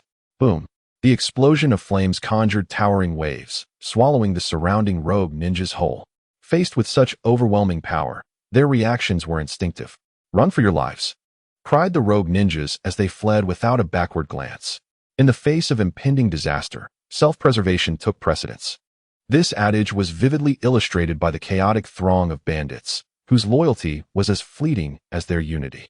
The Phantom Ghost, having narrowly escaped using the body flicker technique, witnessed his subordinates fleeing in terror, and a surge of fury coursed through him. "You shall die?" A voice echoed in his ear before he could fully comprehend the situation. Thud! A kunai pierced his heart from behind, causing him to crumple to the ground. Tang Ping stood behind him, flames gradually dissipating from his form. His swift execution of the body flicker technique was facilitated by the acceleration of the flame garment. Otherwise, the battle would not have concluded so swiftly. The opponent was merely a chunin, and one devoid of any formidable techniques. Given Tang Ping's current prowess, dispatching him was indeed a trivial matter. The only challenge had been the minor injuries sustained by Kobayashi, coupled with the need to protect his charge. Otherwise, eliminating him would have been no more difficult than slaughtering a chicken. After vanquishing his foe, Tang Ping chose not to pursue further, but instead began his ascent to the island for a period of rest. This interval would serve as the final opportunity to recuperate. He aimed to assimilate the natural energy potion, the cells of Hashirama, and simultaneously hone his chakra control. This precious time was essential for his growth. Once he returned to the land of fire, an unending series of battles awaited him. Yet, in his moments of weakness, he could not help but feel a sense of apprehension and unease. Now, Tang Ping gazes towards the land of fire, filled with anticipation for the delights the upcoming ninja war may bring him. In the days to come, amidst the tense standoff between Konoha and Sunagakure, the land of rivers remains an oasis of tranquility. Here, there is little of value. It is merely rivers, and even the islands suffer from severe soil erosion, making cultivation exceedingly difficult. As for attempting to circumvent this area to launch an attack on the land of fire, it is not impossible. But such an endeavor would only yield minor skirmishes. A large-scale assault would be tantamount to courting disaster, as the logistics necessary for such an operation cannot be feasibly managed from this region. Under these circumstances, it is no wonder that this place remains calm. If it were merely a confrontation between Konoha and Sunagakure, Konoha would undoubtedly prevail. However, the intervention of a Wagakure complicates matters. After Sunagakure eliminated the southwestern stronghold, the Wagakure has also advanced into the northern region of the Land of Fire via the Land of Grass. What began as a duel has escalated into a chaotic brawl. The Wagakure's involvement signifies a critical shift. This is no longer a war between ninja villages, but a grand conflict within the ninja world. With 3 of the 5 great ninja villages already engaged, how could the remaining 2 refrain from intervening? Thus, even though Kumogakure and Kirigakure have yet to join the fray, Konoha must fortify its border defenses. The geographical advantage of being at the center of the ninja world, which might seem beneficial, turns into a liability during wartime. Despite Konoha's status as the most powerful of the 5 great villages, it finds itself at a disadvantage against Sunagakure, which has mobilized its entire force, while Konoha can only deploy a fraction of its strength in response. Under such circumstances, it is inevitable that Konoha finds itself at a disadvantage. However, for now, this situation does not concern the Konoha team stationed in the Land of Rivers. Tasked with safeguarding the poisoned casualties, they have not been hastily recalled, but rather assigned a long-term mission. How wonderful! In this way, their team enjoys a de facto paid leave. This is also due to the strategic standoff between the 2 armies, which has prevented a full-scale conflict. Otherwise, they would not have been left idle. Now it becomes clear why Tang Ping refrains from intervening to heal the poisoned patients. It is not only to conceal his medical abilities, but also because, without these casualties, he would have no opportunity to experience such fortuitous events. Presently, he spends his days fishing by the river, leaving only late at night. As the strongest combatant of the team, with Kobayashi injured and poisoned, he naturally enjoys certain privileges, and thus, no one disturbs him. In times past, Tang Ping was quite displeased with those who held privileges. Yet, when the privilege is one's own to enjoy, how delightful it becomes. Indeed, he is quite the hypocrite. Today, he once again visits his designated fishing spot. Upon closer inspection, one might notice the fleeting glimmer of intertwined red and green hues within his pupils. Of course, this is not due to colored contact lenses, but rather the residual effects of natural energy and Hashirama cells. During this period, Tang Ping has felt his chakra surging exponentially. Had it been anyone else, they would have been overwhelmed. Each day, his physical prowess, chakra, and fire affinity talent seem to elevate, as though boundless. Thank you, big brother. This is our gift to you. A few ragged children timidly approached, offering a pink shell, worn smooth from countless touches, cradled delicately in their hands. They were the inhabitants of this small island, a reflection of the current plight of the river country. Although the land was exceedingly barren, it was still possible to cultivate some beans and forage for food from the river, barely sustaining life, provided one was not robbed. Thieves, ninjas, and starving refugees posed constant threats. The oldest resident on the island was barely in their 30s, and all were so emaciated they seemed little more than skeletons, living in a hellish existence. The gratitude they felt towards Tohei stemmed from his defeat of the riverbank bandits, who collected taxes every year, leaving the islanders to starve even after paying. With their defeat, it meant that this year, at least, no one would perish from hunger. Gazing into the pure eyes of the children, Tohei turned his gaze towards the river. He was no saint. Although he would not offer assistance merely due to their suffering, he did possess a baseline of empathy.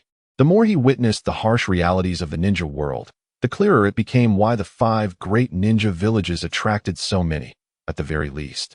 Life there resembled that of a human being, unlike the existence outside their walls. The children, seeing Tohei's indifference, carefully set down the shell and returned to their labor. Even at such tender ages, toiling with sticks or their hands to till the soil and pull weeds. Death and hunger were the prevailing themes of the ninja world. Perhaps such matters were better left for the saints to worry about. Tohei shifted his focus, opening his palm. He was not wearing the fist of fire, yet a flicker of flame materialized, morphing into various forms as if imbued with life. This was chakra manipulation, a means of honing his skills. The countless fanfictions he had read before his journey were not in vain. They offered training concepts that proved far more beneficial than solitary contemplation. It was through this practice that his chakra control had significantly improved. As dusk fell, a stout figure rushed to the riverbank, calling out as it approached, "Hurry back! Someone is coming." Upon hearing this, Tohei furrowed his brow. If possible, he believed it would be best to keep them in the river country until the ninja world war concluded. It had barely been a month since the last visit. The urgency seemed excessive. Curious about who Konoha might send, he stood up. "Let us go take a look."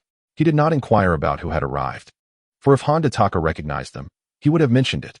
Soon, Tohei found himself in a cave on the cliffside, temporarily converted into a hospital. It was filled with dozens of injured individuals, tended to by several lower-ranked ninjas. The logistics personnel had departed midway, and there was no concern for their safety, as sand ninjas would not pursue them.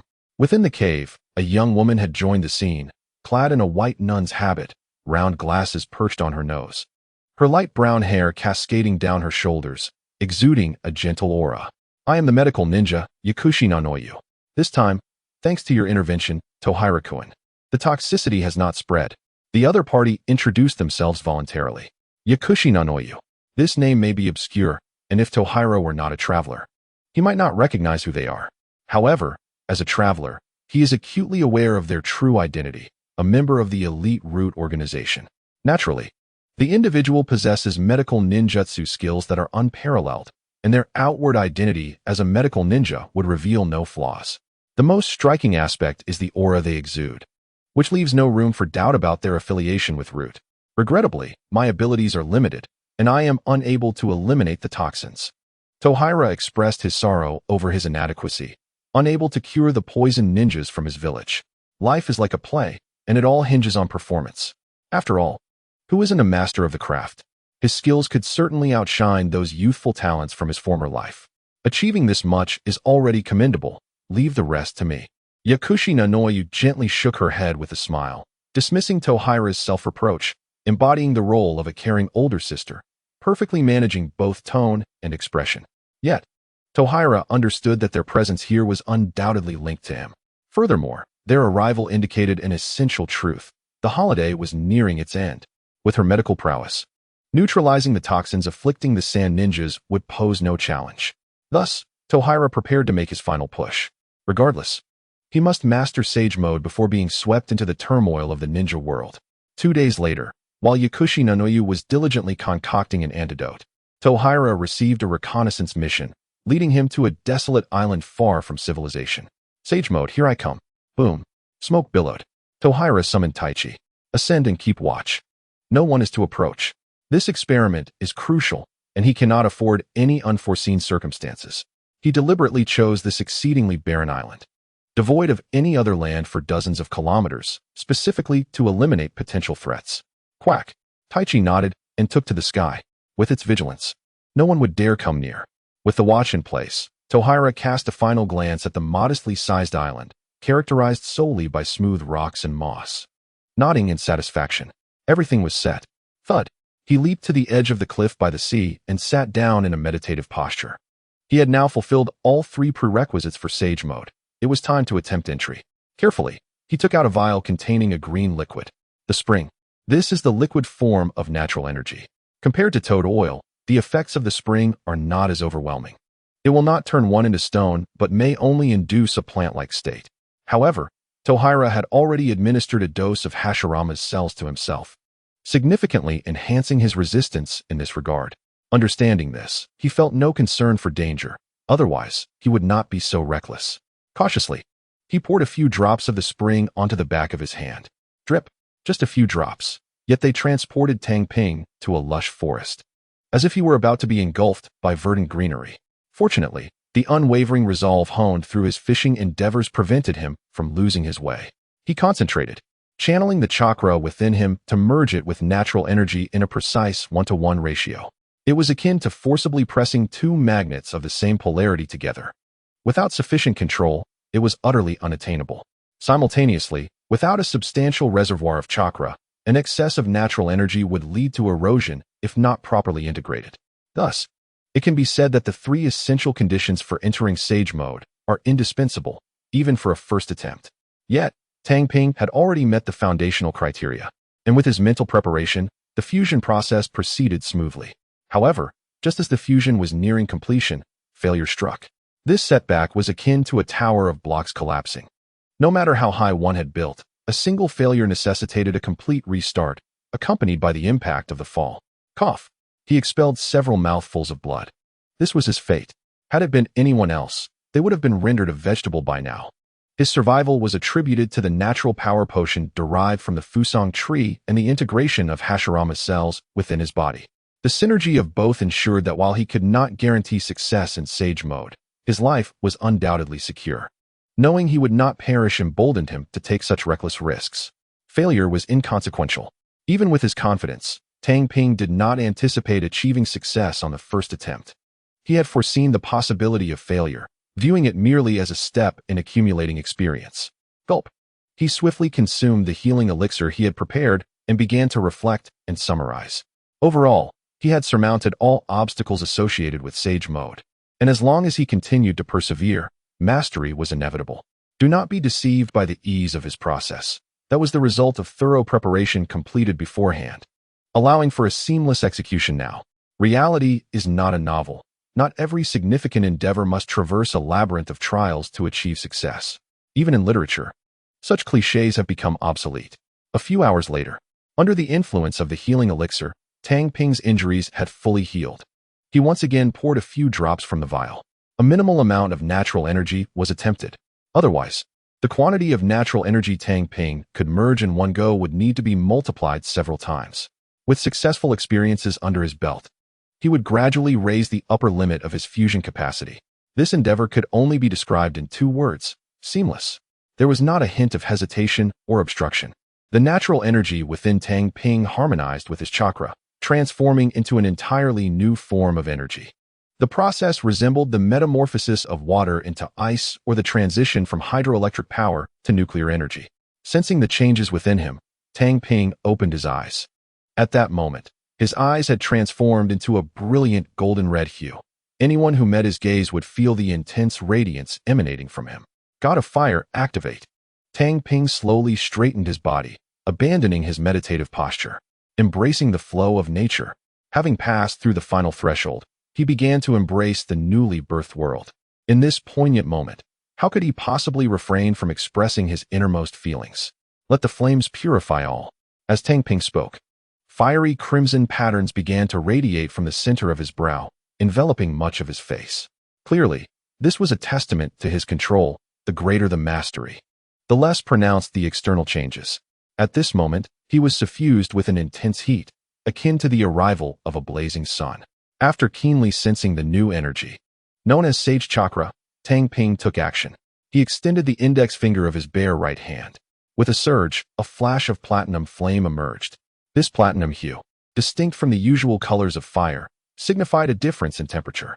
Ordinary flames burn at approximately 700 degrees, and with each increase of 100 degrees, the power escalates exponentially. The current color indicated that the temperature had exceeded 1,000 degrees. Without delving into other aspects, Tang Ping needed only to convert the Sage Chakra into flame, capable of melting gold and iron. If unleashed in a sage manner, it could indeed bring about cataclysmic destruction. The disparity between chakra and Sage Chakra is akin to the distinction between conventional batteries and nuclear energy. They exist on entirely different planes of power. It is no wonder that Sage Mode begins at an extraordinary level. Regrettably, before his transmigration, Tang Ping was merely a programmer, lacking the literary prowess to articulate his feelings through a poetic verse. As the Sage Chakra gradually diminished, Tang Ping extinguished the platinum flame on his fingertip and began to form seals. Fire release, flame rope. He utilized Sage Chakra to execute this technique. The platinum flames enveloped his body like gossamer, yet he did not feel the familiar searing heat. This was not due to the flame robe being less burdensome, but rather a result of his body's enhanced heat resistance and the insulating properties of Sage Chakra. This technique cannot be classified as true sage arts. Only techniques specifically designed for Sage Chakra can rightfully bear that title. While ninjutsu powered by Sage Chakra may experience a significant boost in power, it does not represent a qualitative transformation. Nonetheless, according to Tang Ping's own standards, even so, the flame robe he had developed under the impetus of Sage Chakra could now be regarded as starting at an S rank level. Previously, its power was only at a C rank during his time as a genin. Now in Sage Mode, its potency had undergone a profound metamorphosis. Even proximity would ignite and vaporize anything in its vicinity. However, Tang Ping refrained from further experimentation, as he had not assimilated a substantial amount of natural energy, thus limiting his time in Sage Mode. Yet having entered this state, he could not conclude it so hurriedly. He was determined to grant himself a taste of the overwhelming sensation of sage arts. Raising his right index finger high, the white gold flame robe began to converge at its tip, compressing into a small flame that transformed into a dazzling blue-tinged white, radiating brilliance. The air surrounding his finger warped under the intense heat. At that moment, a colossal wave surged forth. Great Serpent Wave. Tang Ping swung his elevated right hand towards the oncoming tidal force, unleashing this devastating blow. The diminutive flame, upon detaching from Tang Ping's fingertips, burgeoned exponentially into a colossal wave of blue and white fire, colliding with the oncoming tide. Viewed from the heavens, one would witness the confrontation of two immense waves. To any observer, the endless expanse of the great ocean would seem mightier. Yet, the intermingling flames of blue and white, upon clashing with the water, did not succumb to extinction. Instead, they carved a vast chasm upon the towering waves, as if some invisible maw had bitten into the boundless sea. The surface of the water sagged where the blue and white flames passed, generating a searing heat that evaporated all in its wake.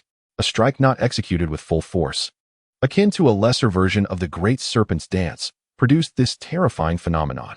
However, as the flames surged forward, its temperature diminished, transitioning from blue-white to pure white, then to a dazzling mix of gold and crimson hues, radiating an unparalleled brilliance.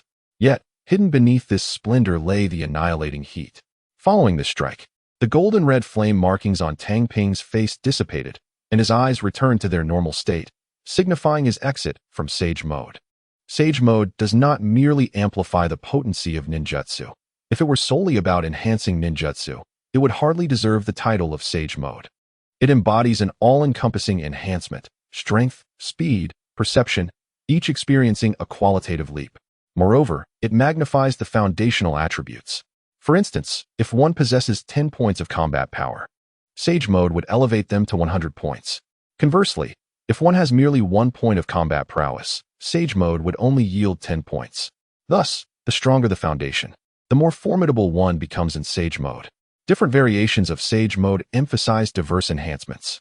For instance, the Sage Mode of Myobokuzen primarily augments physical strength and ninjutsu, while Tang Ping's Sage Mode maximizes fire amplification. With a single strike, it evaporated seawater and scorched the earth, exhibiting an apocalyptic power of truly exaggerated magnitude. From this moment forth, who would dare claim that fire style lacks supremacy? Before Tang Ping's arrival, fire style was the subject of ridicule for its difficulty in causing fatalities. After all, ninjas are endowed with agility, making it exceedingly challenging to incinerate them, as they possess the ability to evade. Now, such concerns are alleviated. With Tang Ping, a master of Sage Mode, fire style is destined to rise to its zenith alongside his achievements. Wood style is heralded as the strongest, thanks to the endorsement of the god of ninjas. Regrettably, Tang Ping has only just begun to grasp Sage Mode, and is far from the level of the Great Pillar, who can effortlessly enter Sage Mode with a mere clap of hands. Unlike Naruto, who harnesses shadow clones to gather natural energy, Tang Ping lacks the Nine-Tails chakra and whirlpool physique. Thus, he must devise his own methods. However, there is no rush. He can proceed at a steady pace. At this stage, he need not attain the level of the Great Pillar. Mastery will come in time. Next, he aims to enter Sage Mode without relying on the bathhouse as a prop. In the absence of such assistance, gathering natural energy will depend solely on his perception. He certainly did not wish to resemble a certain Liu Bei fanfiction writer who required assistance to enter the Sage Mode. Such a dependency was indeed a disgrace to the sage. A few days later, after successfully completing the reconnaissance mission, Tang Ping returned to the small island, only to be met with another task. Escorting you to the land of wind? Tang Ping gazed at the pharmacist, Nanoyu, as his mind swiftly churned with thoughts. Engaging in route-related missions was fraught with risks that were all too well understood. Danzō truly lacked humanity. Not to mention, he bore a grudge against the man. It would be peculiar if this mission were to proceed without complications. Yet, fully aware of the mission's potential pitfalls, he had little choice but to undertake it unless he opted to outright betray Konoha. The process was unavoidable. The silver lining was that this assignment involved only him and a small Umbu team, devoid of any encumbrance. Marvelous. This meant that even if he chose to act against them, as long as he left no evidence, there would be no cause for concern. Had it been the earlier days when he had just graduated and lacked power, he would undoubtedly have felt anxious and fearful. But now, there was amusement to be had. Yes, Tang Ping transformed into a harbinger of entertainment, eager to witness how the roots would react upon discovering they had become the prey rather than the hunters. Since there was no possibility of lying idle and the ninja world offered no recreational activities, embracing the role of a jester seemed quite agreeable. Half an hour later, they set forth. Tang Ping led the way. Nanoyu, the designated escort, was accompanied by 3 Umbu operatives, who were clearly mere tools, with command naturally falling to him. The Chunin, in his current state, even without entering Sage mode, Tang Ping possessed strength at the level of a Jonin, a 13-year-old Jonin. In an era devoid of extraordinary talents, he was undoubtedly a super genius. Entering Sage mode would elevate him to the status of a Kage. With such formidable prowess, it was no wonder that he perceived the mission's inherent dangers without trepidation, instead preparing to revel in the unfolding spectacle. The team advanced swiftly along the journey. Neither Nanoyu nor the Umbu team engaged in any conversation. However, Tang Ping deliberately maintained a certain distance from them. How could he afford to be careless? The myriad secret techniques and abilities within the ninja world left no room for complacency. Before long, they entered the land of wind. Yellow sand. An expanse of yellow sand obscured their vision. Even though he had been here once before, the overwhelming sensation remained. All that met his gaze was an infinite stretch of yellow sand, the scorching sun transforming the area into a realm inhospitable to life. It was no wonder Sunagakure continuously sought to invade. Anyone in such an environment would undoubtedly choose to risk everything to invade the neighboring land of Konoha, known for its bountiful and nurturing environment. In the anime, Konoha stood on a moral high ground, never having invaded another ninja village and claiming no territory after victories, appearing quite benevolent. Yet, the truth was that Konoha simply lacked the desire. What would they gain by invading the land of wind? Sand. More sand. Thus, some matters are best left unexamined. Before long, they arrived near an oasis. At this point, the escort mission could be considered complete. Nanoyu departed alone, her demeanor a stark contrast to her earlier gentleness. As a key figure of the roots, her true nature was one of utter indifference towards others. Now, Tang Ping has surpassed her prime, naturally revealing another facet of herself. Is she here to gather intelligence on the Sand Ninjas? It is evident that Tang Ping understands the nature of the opponent's mission, yet it bears no significance to him. What follows is merely a time for amusement. This team, ostensibly part of the Umbu, is actually a faction of the Root. It remains uncertain what tricks they might employ, under the guidance of the adversary. After several hours of advancement, their pace abruptly slows. Is another task about to commence? Tang Ping, trailing behind, suddenly speaks. Whoosh whoosh. Several kunai and shuriken are hurled towards him. If caught off guard, such an attack could easily bring one to their knees. In the ninja world, there exists a place of fairness. Even if one is the god of ninjas, their defensive capabilities are scarcely superior to those of an ordinary genin, with the exception of a slightly remarkable recovery ability. Fortunately, Tang Ping was well prepared, rendering these assaults utterly ineffective. The 3 members of Root, their strongest being merely a special jonin, stood no chance against him. Tang Ping effortlessly dispatched them, eschewing any interrogation. Not that he lacked the means for questioning, but the tongue-binding technique on the adversary ensured that no information could be extracted. Thus, it was simpler to eliminate them. After all, watching the adversary perform along the way was rather entertaining. This mission has proven worthwhile. Yet, before he could depart, he encountered the true backup of Danzō. Sand Ninjas. A circle of sand ninjas formed from the distance. Faced with this predicament, Tang Ping's immediate course of action was not to flee, but rather to whoosh. Ignite the nearby corpses of the Root ninjas with flames, obliterating the evidence. Such is the nature of the ninja world. The act of wrongdoing is inconsequential, provided no evidence remains. Much like Danzō, whose misdeeds are well known. Yet he remains unscathed due to the lack of proof and the influence of Sarutobi Hiruzen. Now, Tang Ping reciprocates in kind. The adversaries will undoubtedly suspect, perhaps even conclude, that he is responsible for the demise of these Root ninjas. Yet the question remains, evidence? Without any proof, what can they do to him? An ordinary ninja, even a prodigy, possesses no sway when confronted by the village elite. However, a formidable individual commands a different narrative. Should one seek trouble or make unfounded accusations, they must consider the implications and consequences. Not every strong figure, like Uchiha or White Fang, prioritizes the greater good. Those who dare act recklessly without evidence may face severe repercussions. Without sufficient proof, the various clans will not act against a powerful individual solely based on Danzō's words. Now, it becomes clear why Tang Ping sought to incinerate these corpses. Without bodies, there exists no evidence. The next step is to address the Sand Ninjas. It is evident that Danzō, this cunning LYB, has betrayed him. Tang Ping is no nameless entity. As a joint Chunin champion, despite his lack of publicity in Konoha, his name has already infiltrated the lists of major ninja villages. Danzō has deliberately leaked his intelligence to bait him, achieving two objectives in one stroke. Not only has he uncovered the spies concealed within the village, but he has also managed to address the formidable target, Tang Ping, who bears the name Uchiha. The more exceptional his performance, the less tolerable his existence becomes for Danzō. Upon reflection, Tang Ping found no objection to stretching his body. In the past, upon encountering over 20 sand shinobi, he would have undoubtedly fled into the skies. Yet, now he chooses to retaliate. After the injection of Hashirama's cells infused with natural energy, his chakra now soars to an impressive height of over 10 cards. Do not underestimate this. He is merely at the onset of a rapid growth phase. This chakra is just the beginning, destined to evolve into chakra of immense proportions. With such an abundance of chakra, he possesses formidable strength.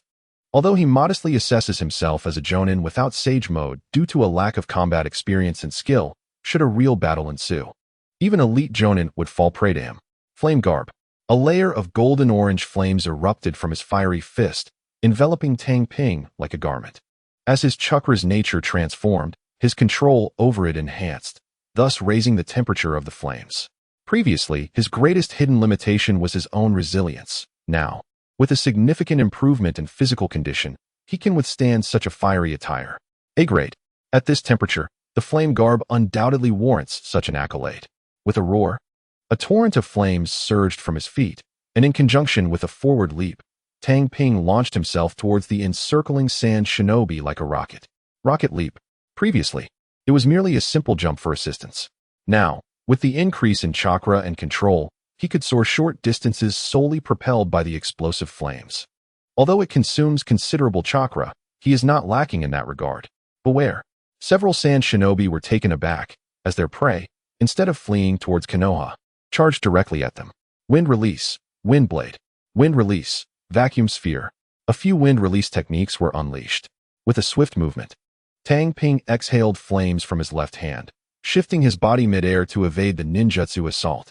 The Flame Garb, now abundant in chakra, provided an epic enhancement to his mobility. Iron Man, take note. At this moment, Tang Ping could emit flames from multiple points to gain tremendous thrust. When technology falls short, ninjutsu fills the gap. The might of the Flame Garb was gradually revealing itself. Whoosh! He zipped through the sky, arriving before his target in an instant. Fire Fist. His right hand clenched into a fist, and a colossal flame converged at its core, resembling a blazing sun in full bloom. Boom! A towering column of fire erupted skyward.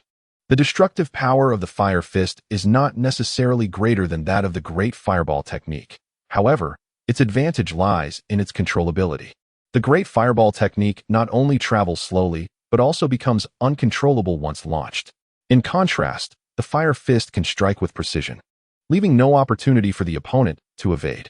This is the reason why, despite similar power levels, the threat to the target is vastly different. After one strike, Tang Ping swiftly turned his attention to the two sand shinobi who had managed to escape his previous attack. Confront me head-on. This is the battle-style characteristic of sand shinobi. The Flame Garb is extraordinarily powerful. When Tang Ping truly engaged in battle, he comprehended the sheer exaggeration of the ninjutsu he had developed. Even a Chunin could not withstand more than 2 exchanges before being vanquished. The terrifying high temperature incessantly affected his opponent, draining their energy and resources significantly. Each confrontation served as a test for him, with temperatures soaring into the thousands of degrees. At this moment, the temperature of his flame attire was indeed astonishing. Had it not been for the enhancement of chakra, one could not even approach, let alone engage in combat. The scorching release of flames was palpable. Although the flame attire was not a bloodline limit, it functioned similarly.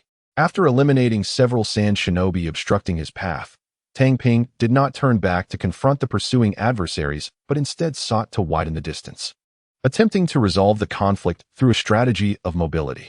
Even though he was confident in a direct confrontation, he would not act recklessly. The world of ninjas was prone to sudden reversals. Half an hour later, an explosion erupted. Flames soared skyward, scattering the surrounding yellow sands. It was over. Tang Ping glanced at the blood-soaked sands around him, his heartbeat finally beginning to slow. This battle had granted him a preliminary understanding of his own combat capabilities. Even against a prospective Kage-level opponent, he could hold his ground for several exchanges without resorting to spirit beasts or sage mode. Unlike before when he could only flee in disgrace. Yet was this all? Tang Ping surveyed the corpses of the sand shinobi strewn across the ground. Although the number of adversaries was considerable, he had previously sparred with Yi Tsang, who was well aware of his strength. Even if they did not engage directly, they might have only dispatched this number of forces to ambush him. With this thought in mind, Tang Ping tucked a scroll containing intelligence into his clothes. The scroll contained detailed information, including his appearance, ninjutsu, movements, and missions. It could only have been leaked from within Konoha. As for why the information had not been destroyed, it was, of course, a precautionary measure. As long as this document fell into his hands, it could incite discord between him and Konoha. Unfortunately, the Sand Shinobi were unaware that there was no need for any provocation, as his relationship with Konoha was already tenuous. Were it not for the many valuable resources Konoha possessed, coupled with a favorable environment, free from war and abundant in supplies, he would have long since fled. The intelligence in his possession was of no use to the old Tang Ping. After all, even as a genius, he had merely been a chunin. However, now it served as a pretext for unleashing his fury. Tang Ping would not squander this opportunity. He aimed to gain some advantage for himself. Nevertheless, he decided to return first. Quack! The soaring Tai called out to its master. Tang Ping, seated cross-legged upon its back, remained steadfast against the gusts of wind. Only upon hearing the call did he slowly open his eyes. He needed to seize the moment to refine his perception of natural energy, enabling him to swiftly enter sage mode without relying on the assistance of a hot spring. This was only possible through the spirit beasts he had nurtured himself. Were he to employ the spirit beasts from the 3 great sanctuaries, he wondered if they would comply without resistance. The relationship between the 3 great sanctuaries and their contractors was one of cooperation, not servitude. Upon reaching the border between the 2 nations, he summoned Tai, who carried him across the Sand Ninja's defensive line back to the Land of Fire, rather than being transported for the entirety of the journey. As he descended from the air, he dispelled the summoning technique, allowing Tai to return to the Hot Springs Valley. The considerable chakra expenditure was primarily borne by Tai. Otherwise, such an extended summoning would have completely drained him, falling from several hundred meters in height. Were it not for a special ninjutsu, he would have undoubtedly met a dire fate. Next was the journey to rendezvous at the southwestern camp. The early descent was to conceal Tai's capabilities. Bear in mind, while summoning beasts can fly, it does not imply they can serve as mere means of transportation. In addition to the continuous chakra consumption during summoning, these creatures are often reluctant to engage in such tasks. Upon landing, he donned his forehead protector. Being near the camp, he wished to avoid being mistakenly harmed by his comrades. Indeed, after advancing only a few kilometers, he encountered a patrol team from Kanahagakure. Halt! State your credentials. The opposing team regarded him with suspicion. Even upon seeing his forehead protector, they did not lower their guard. I am Uchiha Tang Ping, a chunin from Konoha. Reporting after completing my mission. Tang Ping declared his identity. Failure to do so could have led to a confrontation. The motto is better to mistakenly kill than to let an enemy escape. Such is the nature of a ninja's conduct. Compassion is ill-suited for a ninja, save for the exceptional protagonist. Follow me. They began to lead him. The password was known only to the patrol, making it impossible for someone just reporting to know it. Recognizing his appearance was futile as well, for ninjas possess transformation techniques. The squad escorted Tang Ping back to the camp. They arrived at a clearing near a water source, but it was already surrounded by tall wooden walls, with lookout towers at each corner. After handing Tang Ping over to the camp's personnel, the escorting squad departed. Tang Ping then proceeded to verify his identity with the camp's officers. After a brief wait, he was informed, "You may move freely, although certain areas remain off-limits." Tang Ping successfully passed the verification process. Next was the reporting procedure. All ninjas in the southwestern battle zone were under the command of the formidable Orochimaru. And he was no exception. He was to report and remain on standby at all times. However, as soon as he exited the tent, he discovered a ninja awaiting him. Uchiha Tang Ping, Lord Orochimaru wishes to see you. The individual stated directly. Tang Ping, unfazed, followed closely behind as they made their way to the main tent. The camp was not large. The tents were closely packed, accommodating approximately several thousand individuals. Occasionally, wooden stakes and throwing targets could be seen, with ninjas engaged in training. This was the everyday life of a ninja. Even amidst a great war, every second must be seized to improve oneself, for survival is paramount. Naturally, if one were to practice ninjutsu, they would need to leave the camp and seek a suitable location outside. Before long, the two arrived at the entrance of the main tent. The vast tent was red, with a warehouse situated behind it, guarded by personnel. Ninjas frequently entered and exited a nearby tent, carrying mission scrolls. The mission center. Tasks such as patrolling and harassing can be undertaken here. And the management of the shinobi forces is also conducted from this location. Tang Ping, guided by someone, naturally did not need to announce his arrival. He followed his guide past two guarding ninjas and entered the main tent.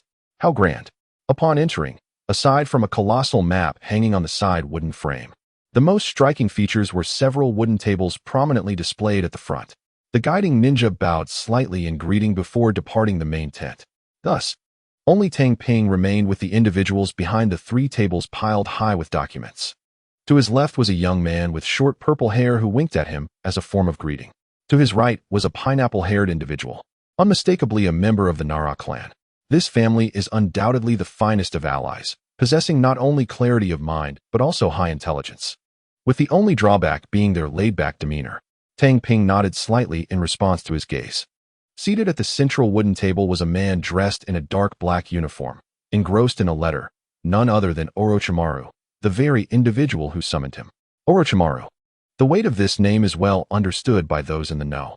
He is the cold lord among the legendary Sannin of Konoha and also the beloved pupil of the third Hokage, a formidable shadow-level ninja. While ordinary villagers may fear him, those who have worked alongside him hold him in profound admiration. Orochimaru-sama, Tang Ping called out. The latter set aside the letter and raised his head, pale and sinister. This was the first impression he imparted.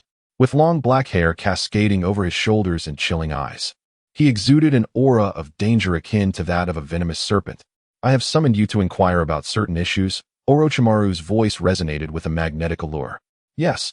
Tang Ping felt a sense of foreboding as he anticipated the inquiry. Why did the Umbu team accompanying you go missing during this mission?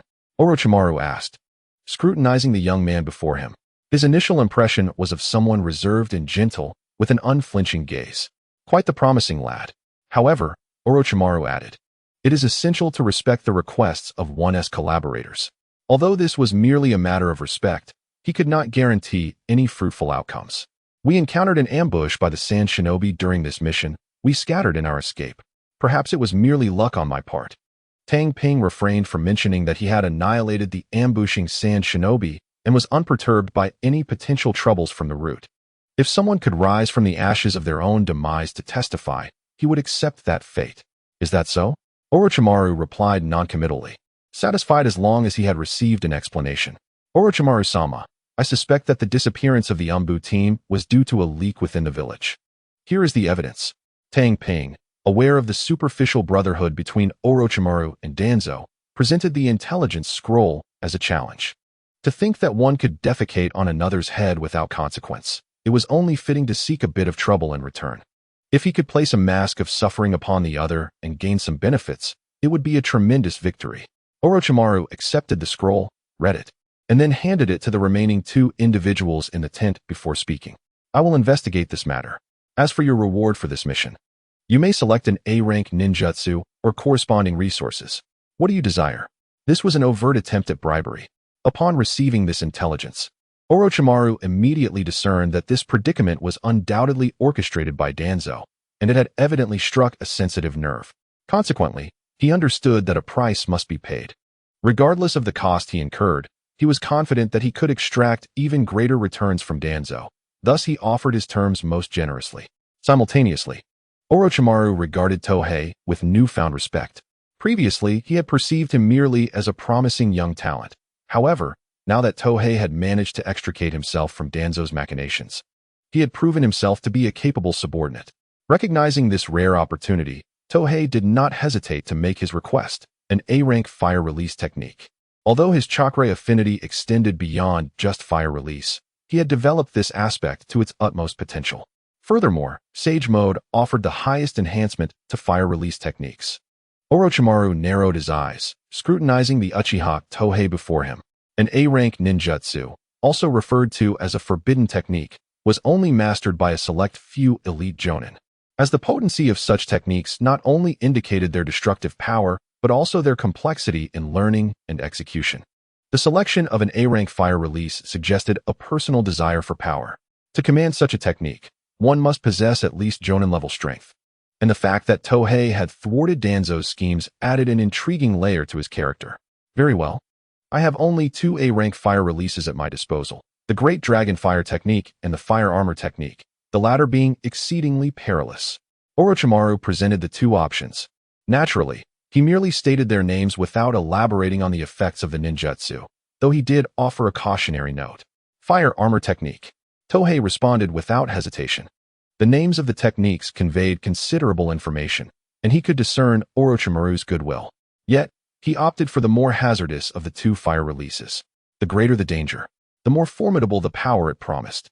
The inclusion of the word great typically connoted a connection to the Uchiha clan, as exemplified by techniques such as the Great Fireball Technique or the Great Fire Destruction Technique, which were known for their sheer destructive force.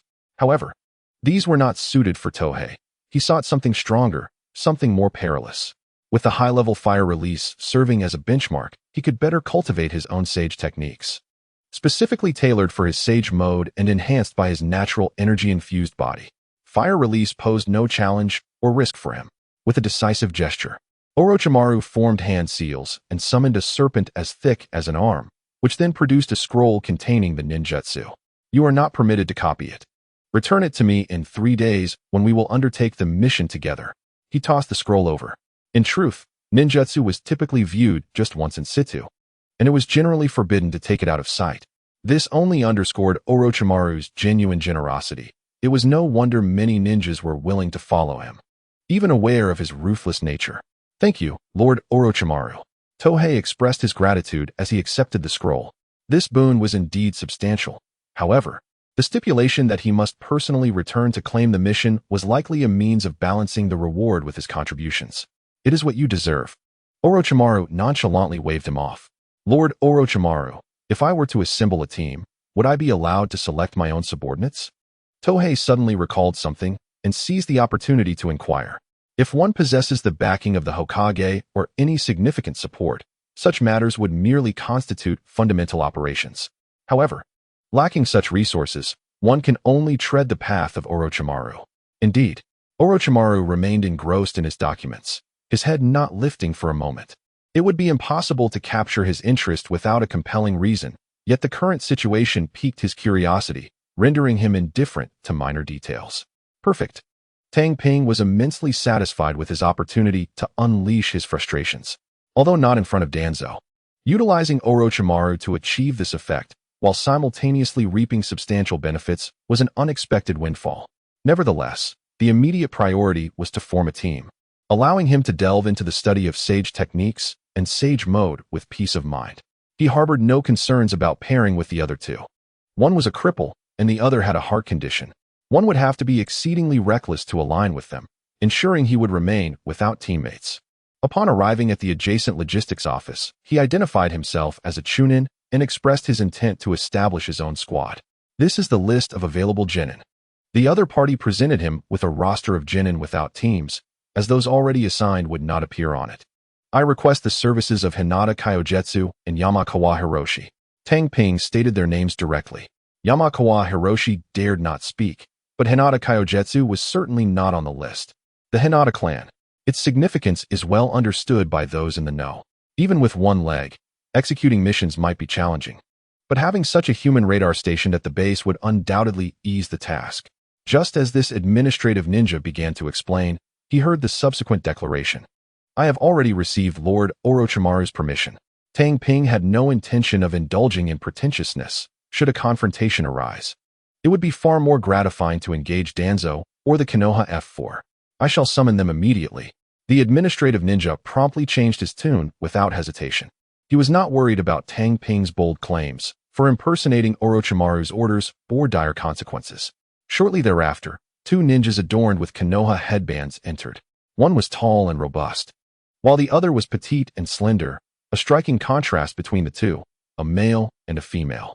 In truth, the perfectly proportioned young woman was neither short nor frail. However, standing beside a man who towered at 6 feet with muscles akin to iron, she naturally appeared diminutive. From this moment forth, you two shall serve under Uchiha Tang Ping, the administrative ninja announced decisively, proceeding with the registration. Henceforth, they would operate as a team, undertaking missions under the squad's name rather than as individuals. Team Tang Ping, a name that required no further contemplation. Of course, official documents would replace the name with numerical designations. Understood. The performances of Yamakawa Hiroshi and Hinata Kyojetsu were entirely in line with their identities as Genin, and they did not engage with Tang Ping, maintaining an air of unfamiliarity. Very well, your team has been registered. Here are the assigned camp and team number. The administrative ninja handed over the documents. After receiving the materials, Tang Ping turned to depart, with Hinata Kyojetsu and Yamakawa Hiroshi silently trailing behind, giving the impression of having just met. Alas, how unfortunate, indeed, to have such subordinates.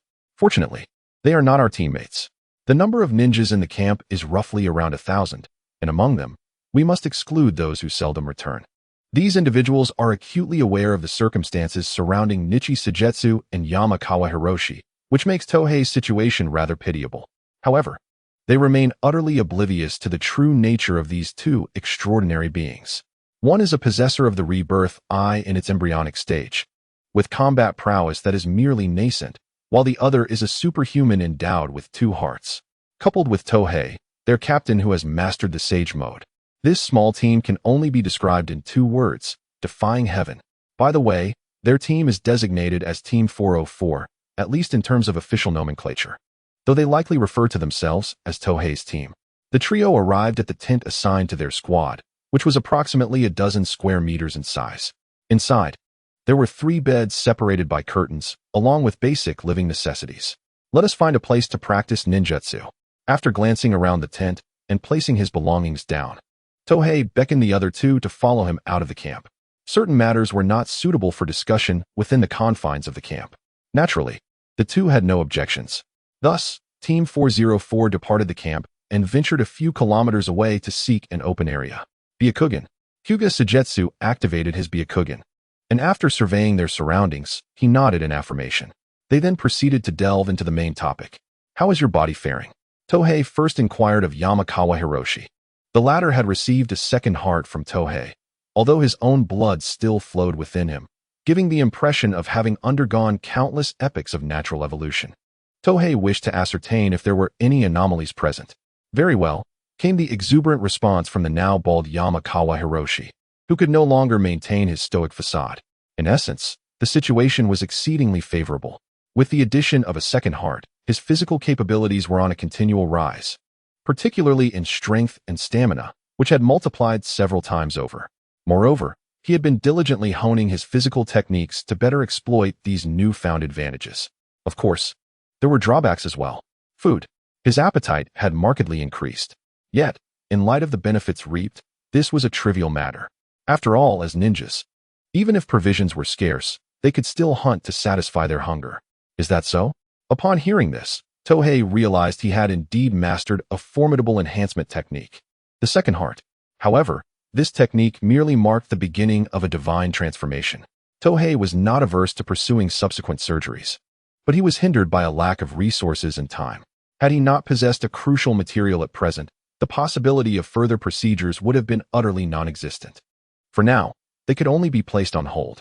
Tohei turned his gaze to Hyuga Sujetsu, signaling her to elaborate on her own condition. There has been no change. It seems I have reached a bottleneck. Hyuga Sujetsu replied. This was evident from the fact that her field of vision remained at a mere 4 kilometers, with no sign of improvement whatsoever. Really? Tohei responded noncommittally. Indeed, reality diverged from the realm of anime. One could not simply leap into possessing the rebirth eye. Genetic enhancement merely indicated the potential to attain the rebirth eye. It did not guarantee immediate possession. Growth, time, and refinement were essential for this transformation. Certainly, if one were to obtain the genes of those individuals on the moon, coupled with the formidable power of the newly fused Rinnegan, it would be feasible to bypass the embryonic stage and directly attain the final form of the Rinnegan. In the absence of such advantages, however, one must proceed gradually. Yet, this is not necessarily a negative development. At the very least, it mitigates the risks associated with meteoric ascension.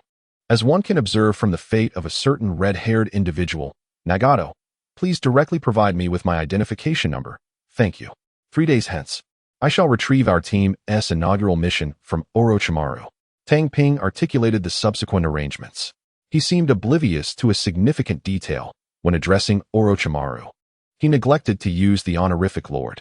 In the past, even in private, such respect would have been customary. However, now that he has ascended to the status of a sage, his mindset has undergone a transformation. The reactions of the two listeners varied. No matter what mission Tang Ping undertakes, I shall support you, Hinata Sogetsu proclaimed, his tone gentle yet resolute, seemingly unperturbed by the nature of the task, even if it required the annihilation of his own clan. Splendid. At last, we have the opportunity to take action, Yamashiro Koji exclaimed, invigorated as he moved his body. Having acquired formidable power, yet lacking the opportunity to wield it, he had harbored a sense of frustration. Now, with a chance to demonstrate his strength, his excitement was palpable. In the coming days, I would like you both to gather information for me, and in return, I shall present you with a gift. Tang Ping suddenly assigned a task to the two. He himself would be entirely occupied over the next 3 days, dedicating his efforts to the study of A-rank fire release, fire armor technique. Understood, they replied in unison. After delegating his tasks, Tang Ping unfurled a scroll of ninjutsu. This was the result of Orochimaru's prior unsealing.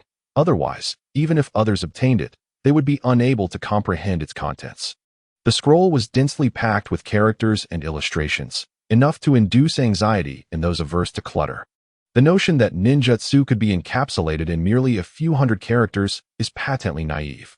Indeed, the scroll also contained annotations and insights from practitioners, as well as prohibitions. These elements are crucial. They can significantly reduce the years spent wandering astray and mitigate risks. Moreover, even without these annotations, the difficulty inherent in mastering A-rank ninjutsu is extraordinarily high. It is not uncommon for elite jonin to spend years before achieving mastery, and some may never succeed at all. It is truly remarkable that a character like Naruto could master the A-rank multiple shadow clone technique in less than 30 minutes. Such feats are quintessentially protagonist-like. Although Tang Ping is not the protagonist and lacks any special privileges, he too can achieve similarly impressive results. The first key lies in the clear mind elixir. With this, even Orochimaru pales in comparison when it comes to learning. Next, there is the nature's force elixir, crafted from the sacred Fusang tree, which enhances his aptitude for fire release techniques. I, Uchiha Tang Ping, do not rely on any privileges. My accomplishments are solely the result of my diligent efforts and these potions. Gulp. Upon consuming a vial of the clear mind elixir, Tang Ping's eyes transformed into those of a high-speed camera, capturing every detail of the ninjutsu scroll while his mind worked at lightning speed to analyze and assimilate the information. Given his current circumstances, mastering this A-rank forbidden technique would require no more than 3 days. Should one wish to use this as a template to craft a similar arcane art, even the most potent of clarity potions may prove insufficient within a mere 3 days. Time passes amidst the flurry of activity. 3 days later, Tang Ping, wearied and rubbing his temples, entered the main tent. Today, he had come to return the ninjutsu scrolls while also collecting a mission. Debts must be repaid. Orochimaru had offered rewards far exceeding contributions. Hence it was only natural to reciprocate the owed favor. This particular mission was indeed a means of settling debts. Orochimaru tossed a mission scroll to Tang Ping. The task was exceedingly straightforward. Escort a convoy from the land of wind to the land of fire, ensuring their safe arrival while guaranteeing the integrity of their cargo. Was the mission not simple? Yet, Tang Ping felt a chill run down his spine. For the location of the task lay within the territory of the Sand Village. In the past, this would have posed no challenge, but now it was at least an S-rank mission. It must be noted that Tang Ping was merely a chunin at present. Such a level of undertaking should have been assigned to the purple-haired youth beside him, Yuzuki Shursui, a prominent figure under Orochimaru's command. Indeed, however, despite the swirling doubts within, Tang Ping did not hesitate to accept the mission, for he had no alternative.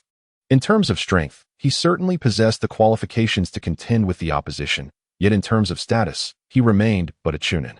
A show of disobedience would lead to an unpleasant fate, as evidenced by the fate of White Fang. The identities and powers of his superiors were well above the 3 legendary ninjas.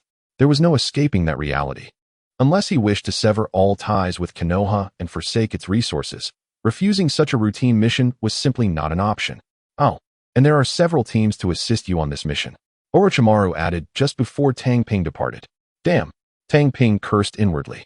He was mentally prepared for the high difficulty of the task, having received ample warning previously, but he had not anticipated such formidable challenges. Yet, now he found himself in a predicament. The debt he had incurred must be repaid, even if it meant crawling to do so. Soon, Tang Ping encountered several teams assigned to the mission within the training grounds of the camp. Why are they here? He wondered. How unfortunate that he had to team up with them for this mission. The lower-ranked ninjas from the 3 squads whispered among themselves about Hinata Sogetsu and Yamakawa Hiroshi. One had a broken leg, and the other had a heart ailment. Their participation in the mission was nothing short of a liability. Neither Hinata Sogetsu nor Yamakawa Hiroshi paid heed to the murmurs. If the comments were indeed true, they could be quite hurtful. However, if they were unfounded, such words held no potency. Just then, Tang Ping arrived. I am Uchiha Tang Ping, and I shall command this mission in its entirety. We depart now. He wasted no time in leading the team onward, for a ninja had no option to defy their superiors. Unless one were a Jonin or the Hokage, disobeying orders could very well lead to fatal consequences. Before him stood 3 squads of lower-ranked ninjas, mere cannon fodder, not a single Chunin among them. Thus it was not surprising that Tang Ping was appointed as the mission commander. After all, he was a noble Chunin. If it were not for the understanding of Orochimaru's nature, one might have assumed that the other party was plotting against him. The only piece of good news is that the mission route diverts through the land of rivers to the south. Although this entails a longer journey, it at least steers clear of the war zone. Were it to involve escorting a convoy through a combat area, Takahiro would undoubtedly refuse the task. Nevertheless, he is somewhat intrigued about the nature of the cargo that warrants such diligence from Orochimaru. After departing from the camp, in order to accommodate several subordinate ninja squads, they must maintain a standard speed of approximately 70 kilometers per hour. This is the typical marching pace, allowing the lower-ranked ninjas to march for 8 hours a day, covering nearly 600 kilometers. The 404 squad leads the way, while the other 3 squads are positioned on the sides and rear. This arrangement ensures a swift response to any potential enemy attacks from any direction. However, with Hinata Sogetsu present, there is little cause for concern regarding ambushes. Of course, during the journey, the other squads expressed mild curiosity regarding her prosthetic limbs' functionality, though it was not a matter of great concern. After all, ninjas are adept at transforming the impossible into the possible.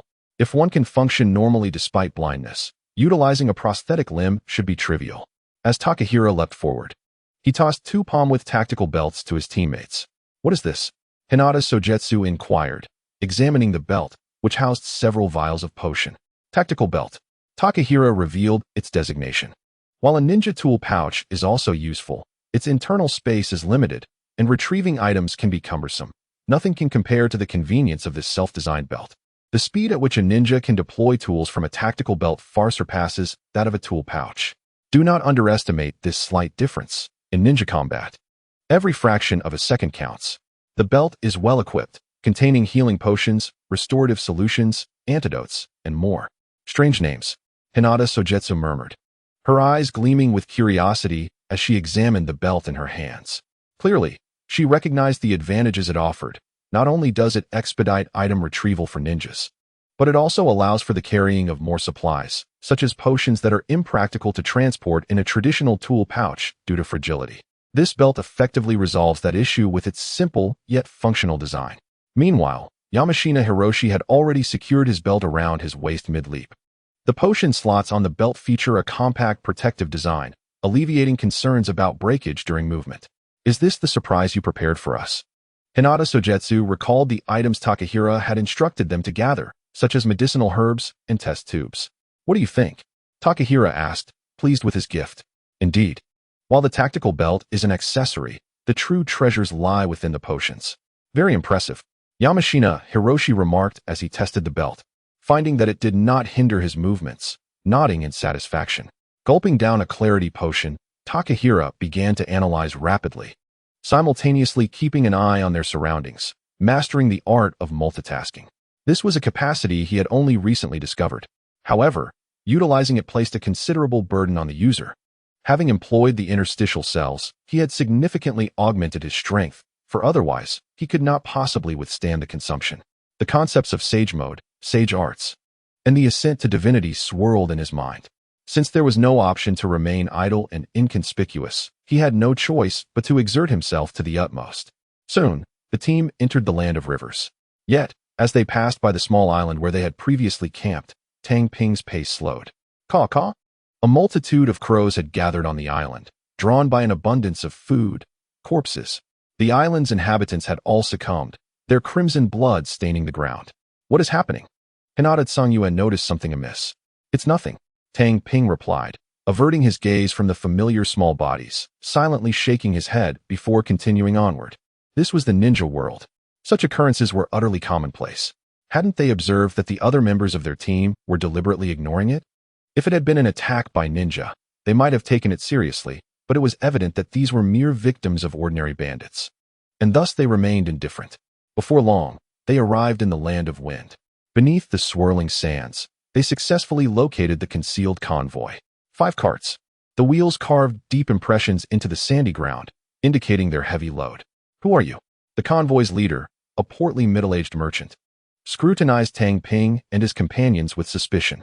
We are the Leaf Village ninjas dispatched to escort the convoy, Tang Ping declared, producing the mission scroll adorned with an intricately complex design. Upon seeing the emblem, the merchant eased his vigilance. You have finally arrived. After confirming their identities, the middle-aged merchant wiped the sweat from his brow.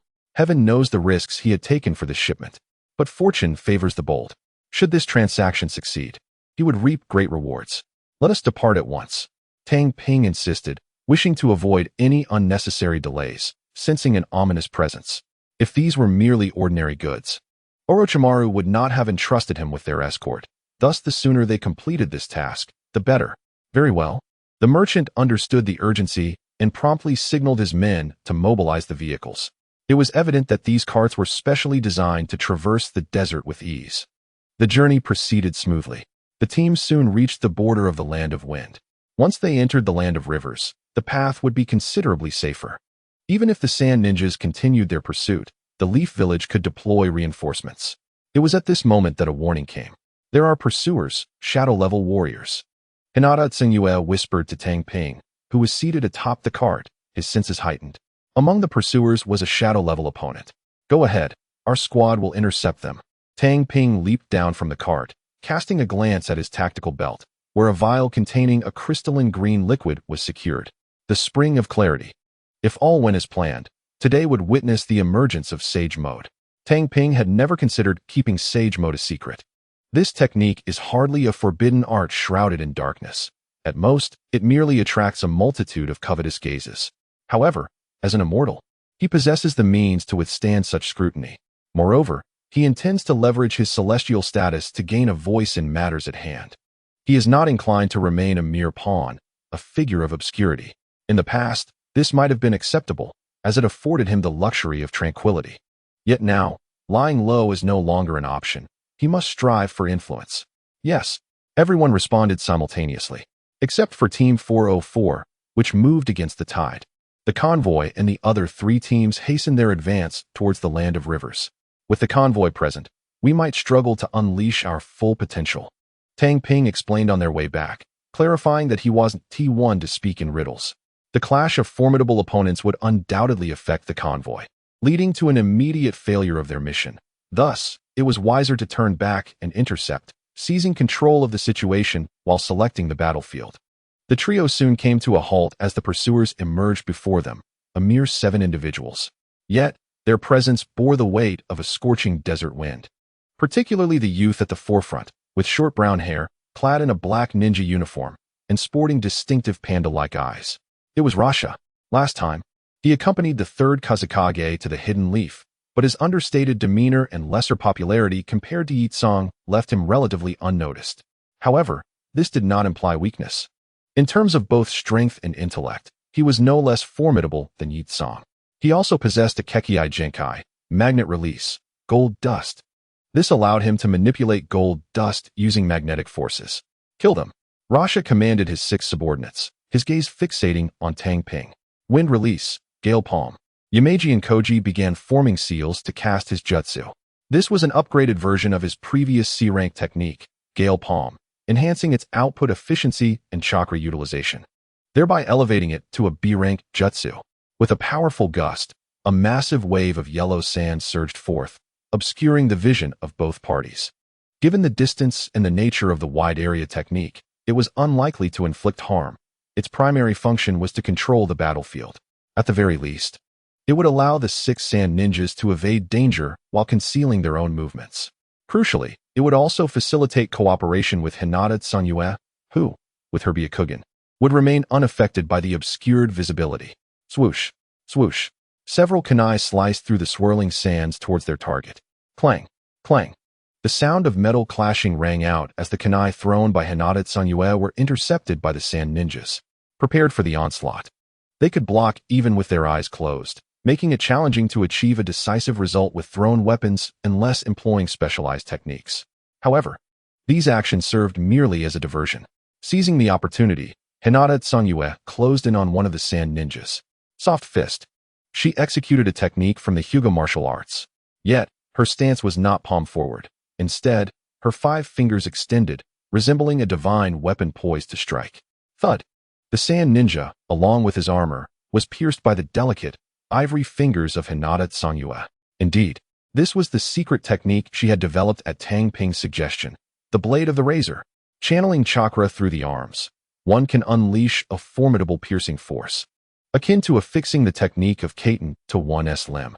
While a large-scale Kaiten may rapidly deplete significant reserves of stamina and chakra within mere seconds, concentrating the area of effect drastically reduces consumption, albeit at the expense of increased control difficulty. The rapidly rotating chakra transforms Hinata Kogetsu's fingers into unyielding blades, effortlessly penetrating armor and flesh alike. What perplexes Tohei the most is the fact that the gentle fist can seal chakra points with dozens, if not hundreds, of strikes upon an enemy. Yet the question arises, why not simply utilize a weapon to eliminate the opponent? Thus, he conceived this ingenious idea, rooted in the precedent of Kaiten, complemented by the Hinata clan's proficiency in precise manipulation, making the emergence of this secret technique entirely justifiable. Though the technique may lack grandeur, its concentrated power is unparalleled. After nearly shattering an adversary with a single strike, Hinata Kogetsu flung aside the lifeless body and darted towards the next sand ninja with lightning speed. Meanwhile, on the other front, Yamashiro Koji, having just executed a ninjutsu for cover, sent a sand ninja flying with a powerful punch. Yet, his own midsection was pierced in the process. Despite the grievous wound, he maintained an unnerving calm, a dangerous expression flickering across his face. With a swift motion, he crushed the throat of his assailant, trading injury for a kill. His resilience is his greatest asset, and he adeptly capitalizes on it. As long as he avoids fatal blows, he can create opportunities for decisive strikes. Confronting the 6 sand ninjas, the greatest challenge for both was not how to win, but how to secure victory without revealing too much. As for Tohei, he boldly faced off against Rosa. Flame Garment. He activated this Korjutsu, and a torrent of vibrant orange flames enveloped him in a veil. Uchiha's genius. Last time you escaped, but this time you shall not. Rosa advanced steadily, accompanied by the reanimated golden sands. Sand gold. These metallic grains are controlled by his bloodline limit. It is precisely this ability that allows Rosa to dominate even-tailed beasts on his home turf of the desert. In duels among ninjas, Yakura holds his own, yet he falters against larger targets. Furthermore, Rosa possesses an advantage that his opponent cannot match: mining.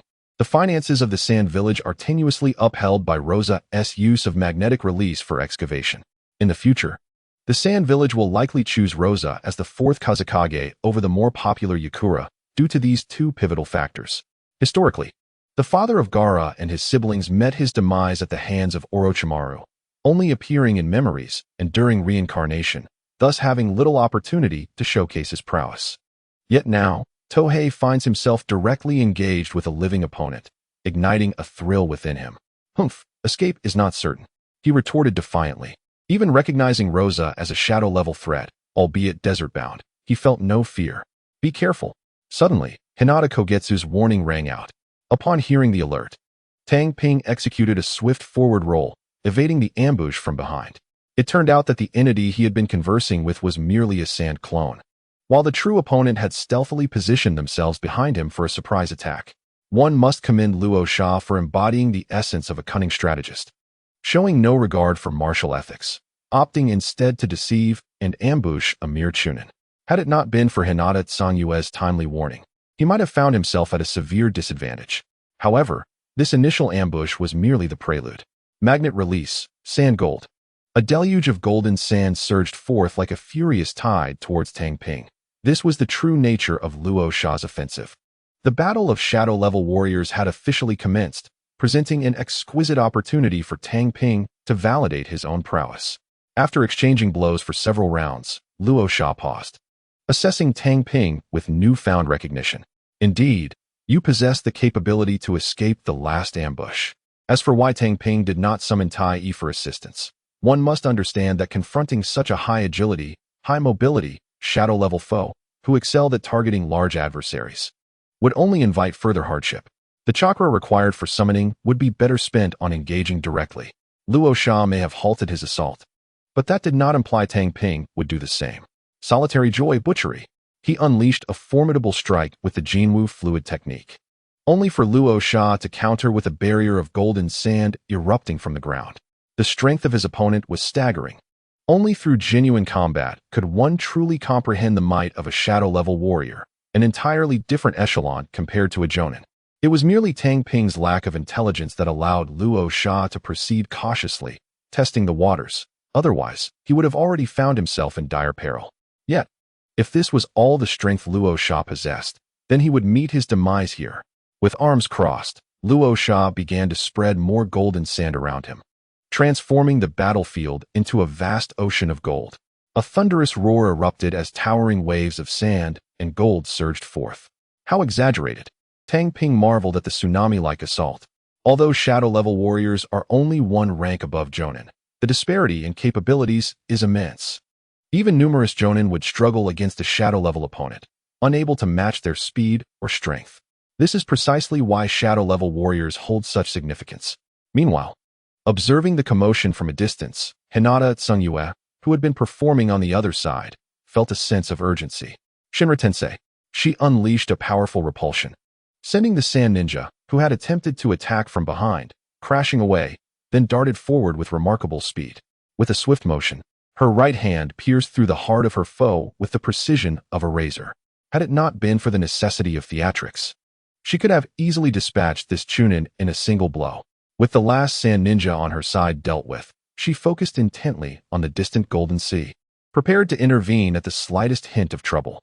As for Yamagawa Hiroshi, he was confidently holding his ground against two opponents, bolstered by his second heart, which had significantly amplified his strength. Such a feat was hardly surprising.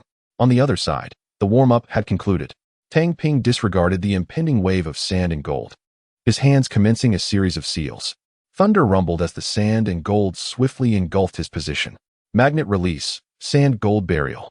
Luo Sha slammed his hands against the ground, activating this ninjutsu. The effect was straightforward, to unleash explosive attacks on targets ensconced within the depths of the sand and gold. Due to its sealed nature, the explosive power escalates geometrically, capable of utterly obliterating the target, rendering them beyond recognition, a truly ruthless display. Yet, even as Luo Sha unleashed this ninjutsu, Hinata Tsangyue, from a distance, remained utterly unresponsive, which in itself spoke volumes about the situation. Boom! The sand and gold at Tang Ping's submerged location were violently hurled into the air. A crimson phantom materialized, possessing only an upper half and towering approximately 5 meters high. It was ninjutsu. Do you recall what Tang Ping had acquired from Orochimaru? The A-rank fire release, fire armor transformation. It was precisely this fire technique that enabled him to undertake the escort mission to compensate for his owed contribution points. Speaking of which, one must delve into the origins of this fire release. The second Hokage, Senju Tobarama. Indeed, it was created by the most formidable master of forbidden techniques in the ninja world. It is rated A rank rather than S rank due to its incomplete nature. The source also reveals much. Susanoo. This technique emulates the divine power of the Uchiha clan. Regrettably, despite all efforts, there were certain aspects that Senju Tobarama lacked, which is why this forbidden technique remains a mere half-finished product. Nevertheless, even as a half-finished product, it does not imply ineffectiveness. The giant phantom formed by the ninjutsu boasts formidable defense and attack capabilities, having just withstood the previous assault. What do ninjas lack the most? Defense.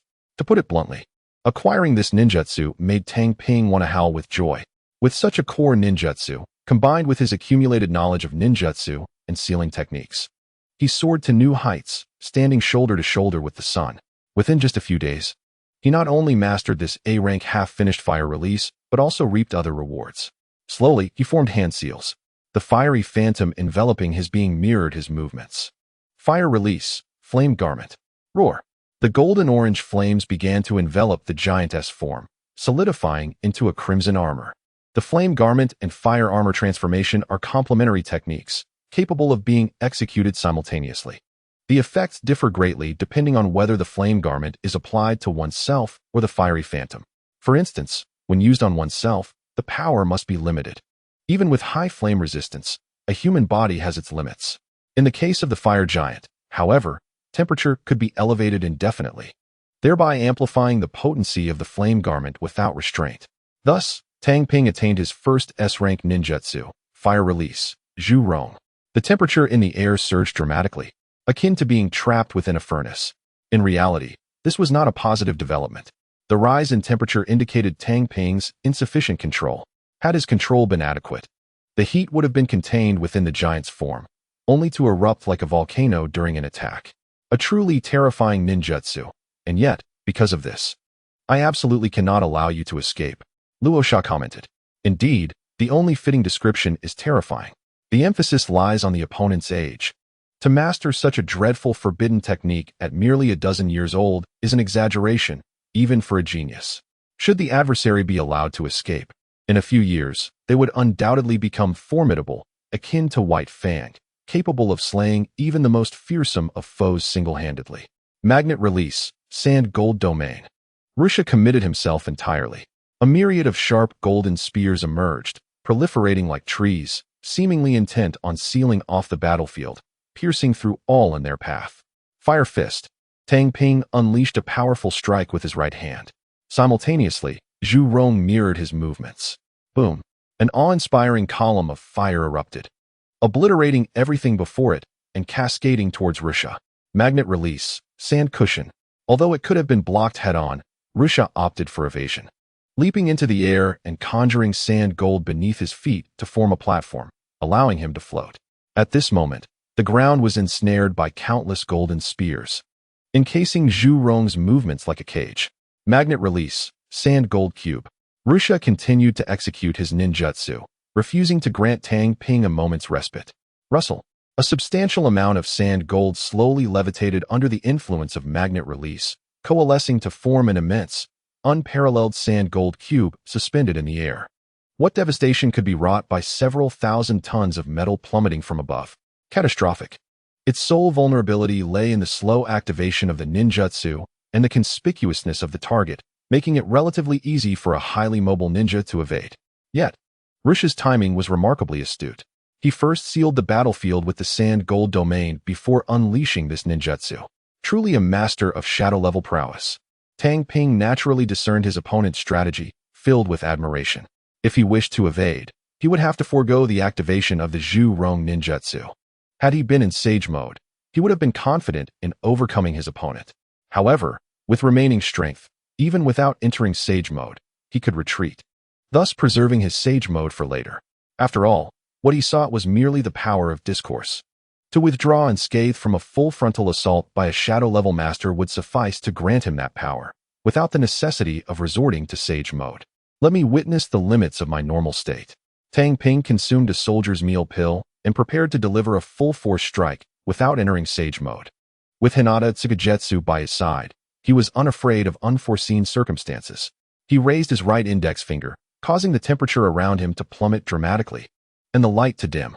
This was due to all temperature and light being absorbed by the pure white flame at the tip of Zhu Rong's index finger.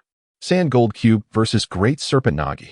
Two immensely terrifying ninjutsu were on the verge of colliding. Fire release, Zhu Rong's Great Serpent Nagi. Tang Ping directed his right index finger towards the sky, signaling the golden cube. In synchrony, Zhu Rong unleashed the pure white flames from his fingertip. Boom! The initially small flame expanded into a vast expanse of white fire, seemingly intent on engulfing the descending sand gold cube. Ascending white flames, descending golden sand. The two forces collided with tremendous impact. Boom! Flames and sand gold voraciously consumed one another. The terrifying heat accompanying the great serpent Nagi melted the magnetically solidified sand gold, making it appear as though golden rain fell from the heavens. Even though the mighty great serpent's strike possesses immense power, it cannot possibly melt the entire golden cube in a short span of time, thus allowing it to remain intact as it descends. Once impacted, its weight, which reaches thousands of tons, would be capable of crushing not only flesh and blood but even steel. Nevertheless, under the protective aura of Zhu Rong, Tang Ping remains utterly unmoved. This is not due to ignorance of the need to evade, but rather an absence of necessity. The divine sky strike. A sound of air being split resonates from the side. A translucent force of fist energy surges forth, striking the golden cube, which looms like a skyscraper. While its sustained damage and area of effect may be lacking, the sheer explosive force at a single point is astonishing. With a single blow, it shatters the golden cube, which was already on the verge of collapse from the burns of the great serpent, reducing it to mere grains of sand. Although Luo Sha is undeniably a shadow-level powerhouse within the desert, he stands no chance against the combined might of Tang Ping and Hinata Sogetsu. Zhu Rong. This S-rank fire technique represents a monumental enhancement for Tang Ping in his normal state. Without it, unless he summons Tai Yi and Zhongbing Wan, he would undoubtedly be easily overpowered by Luo Sha. The significance of the Zhu Rong S-rank ninjutsu for him is akin to that of Susanoo for the Uchiha clan. The difference between having it and not is profoundly distinct. The most remarkable aspect lies in its ability to synergize with the flame garment, resulting in a qualitative transformation. Now, having grasped this core ninjutsu, even without entering sage mode, he begins at the level of an elite jonin, with the potential to contend with a quasi-shadow. Soon, the golden sand dwindles, and the flames gradually dissipate. Swish, swish. Hinata Sogetsu and Yamaoka Hiroshi encircle from the flanks, forming a triangular formation with Tang Ping, subtly enclosing Luo Sha in the center. The intent is unmistakable. Their next course of action is to engage in a collective assault against him. Luo Sha maintains an expression of calm. At this moment, he has expended over half of his chakra, yet his combat capability remains relatively intact. However, he must contemplate whether sustaining injury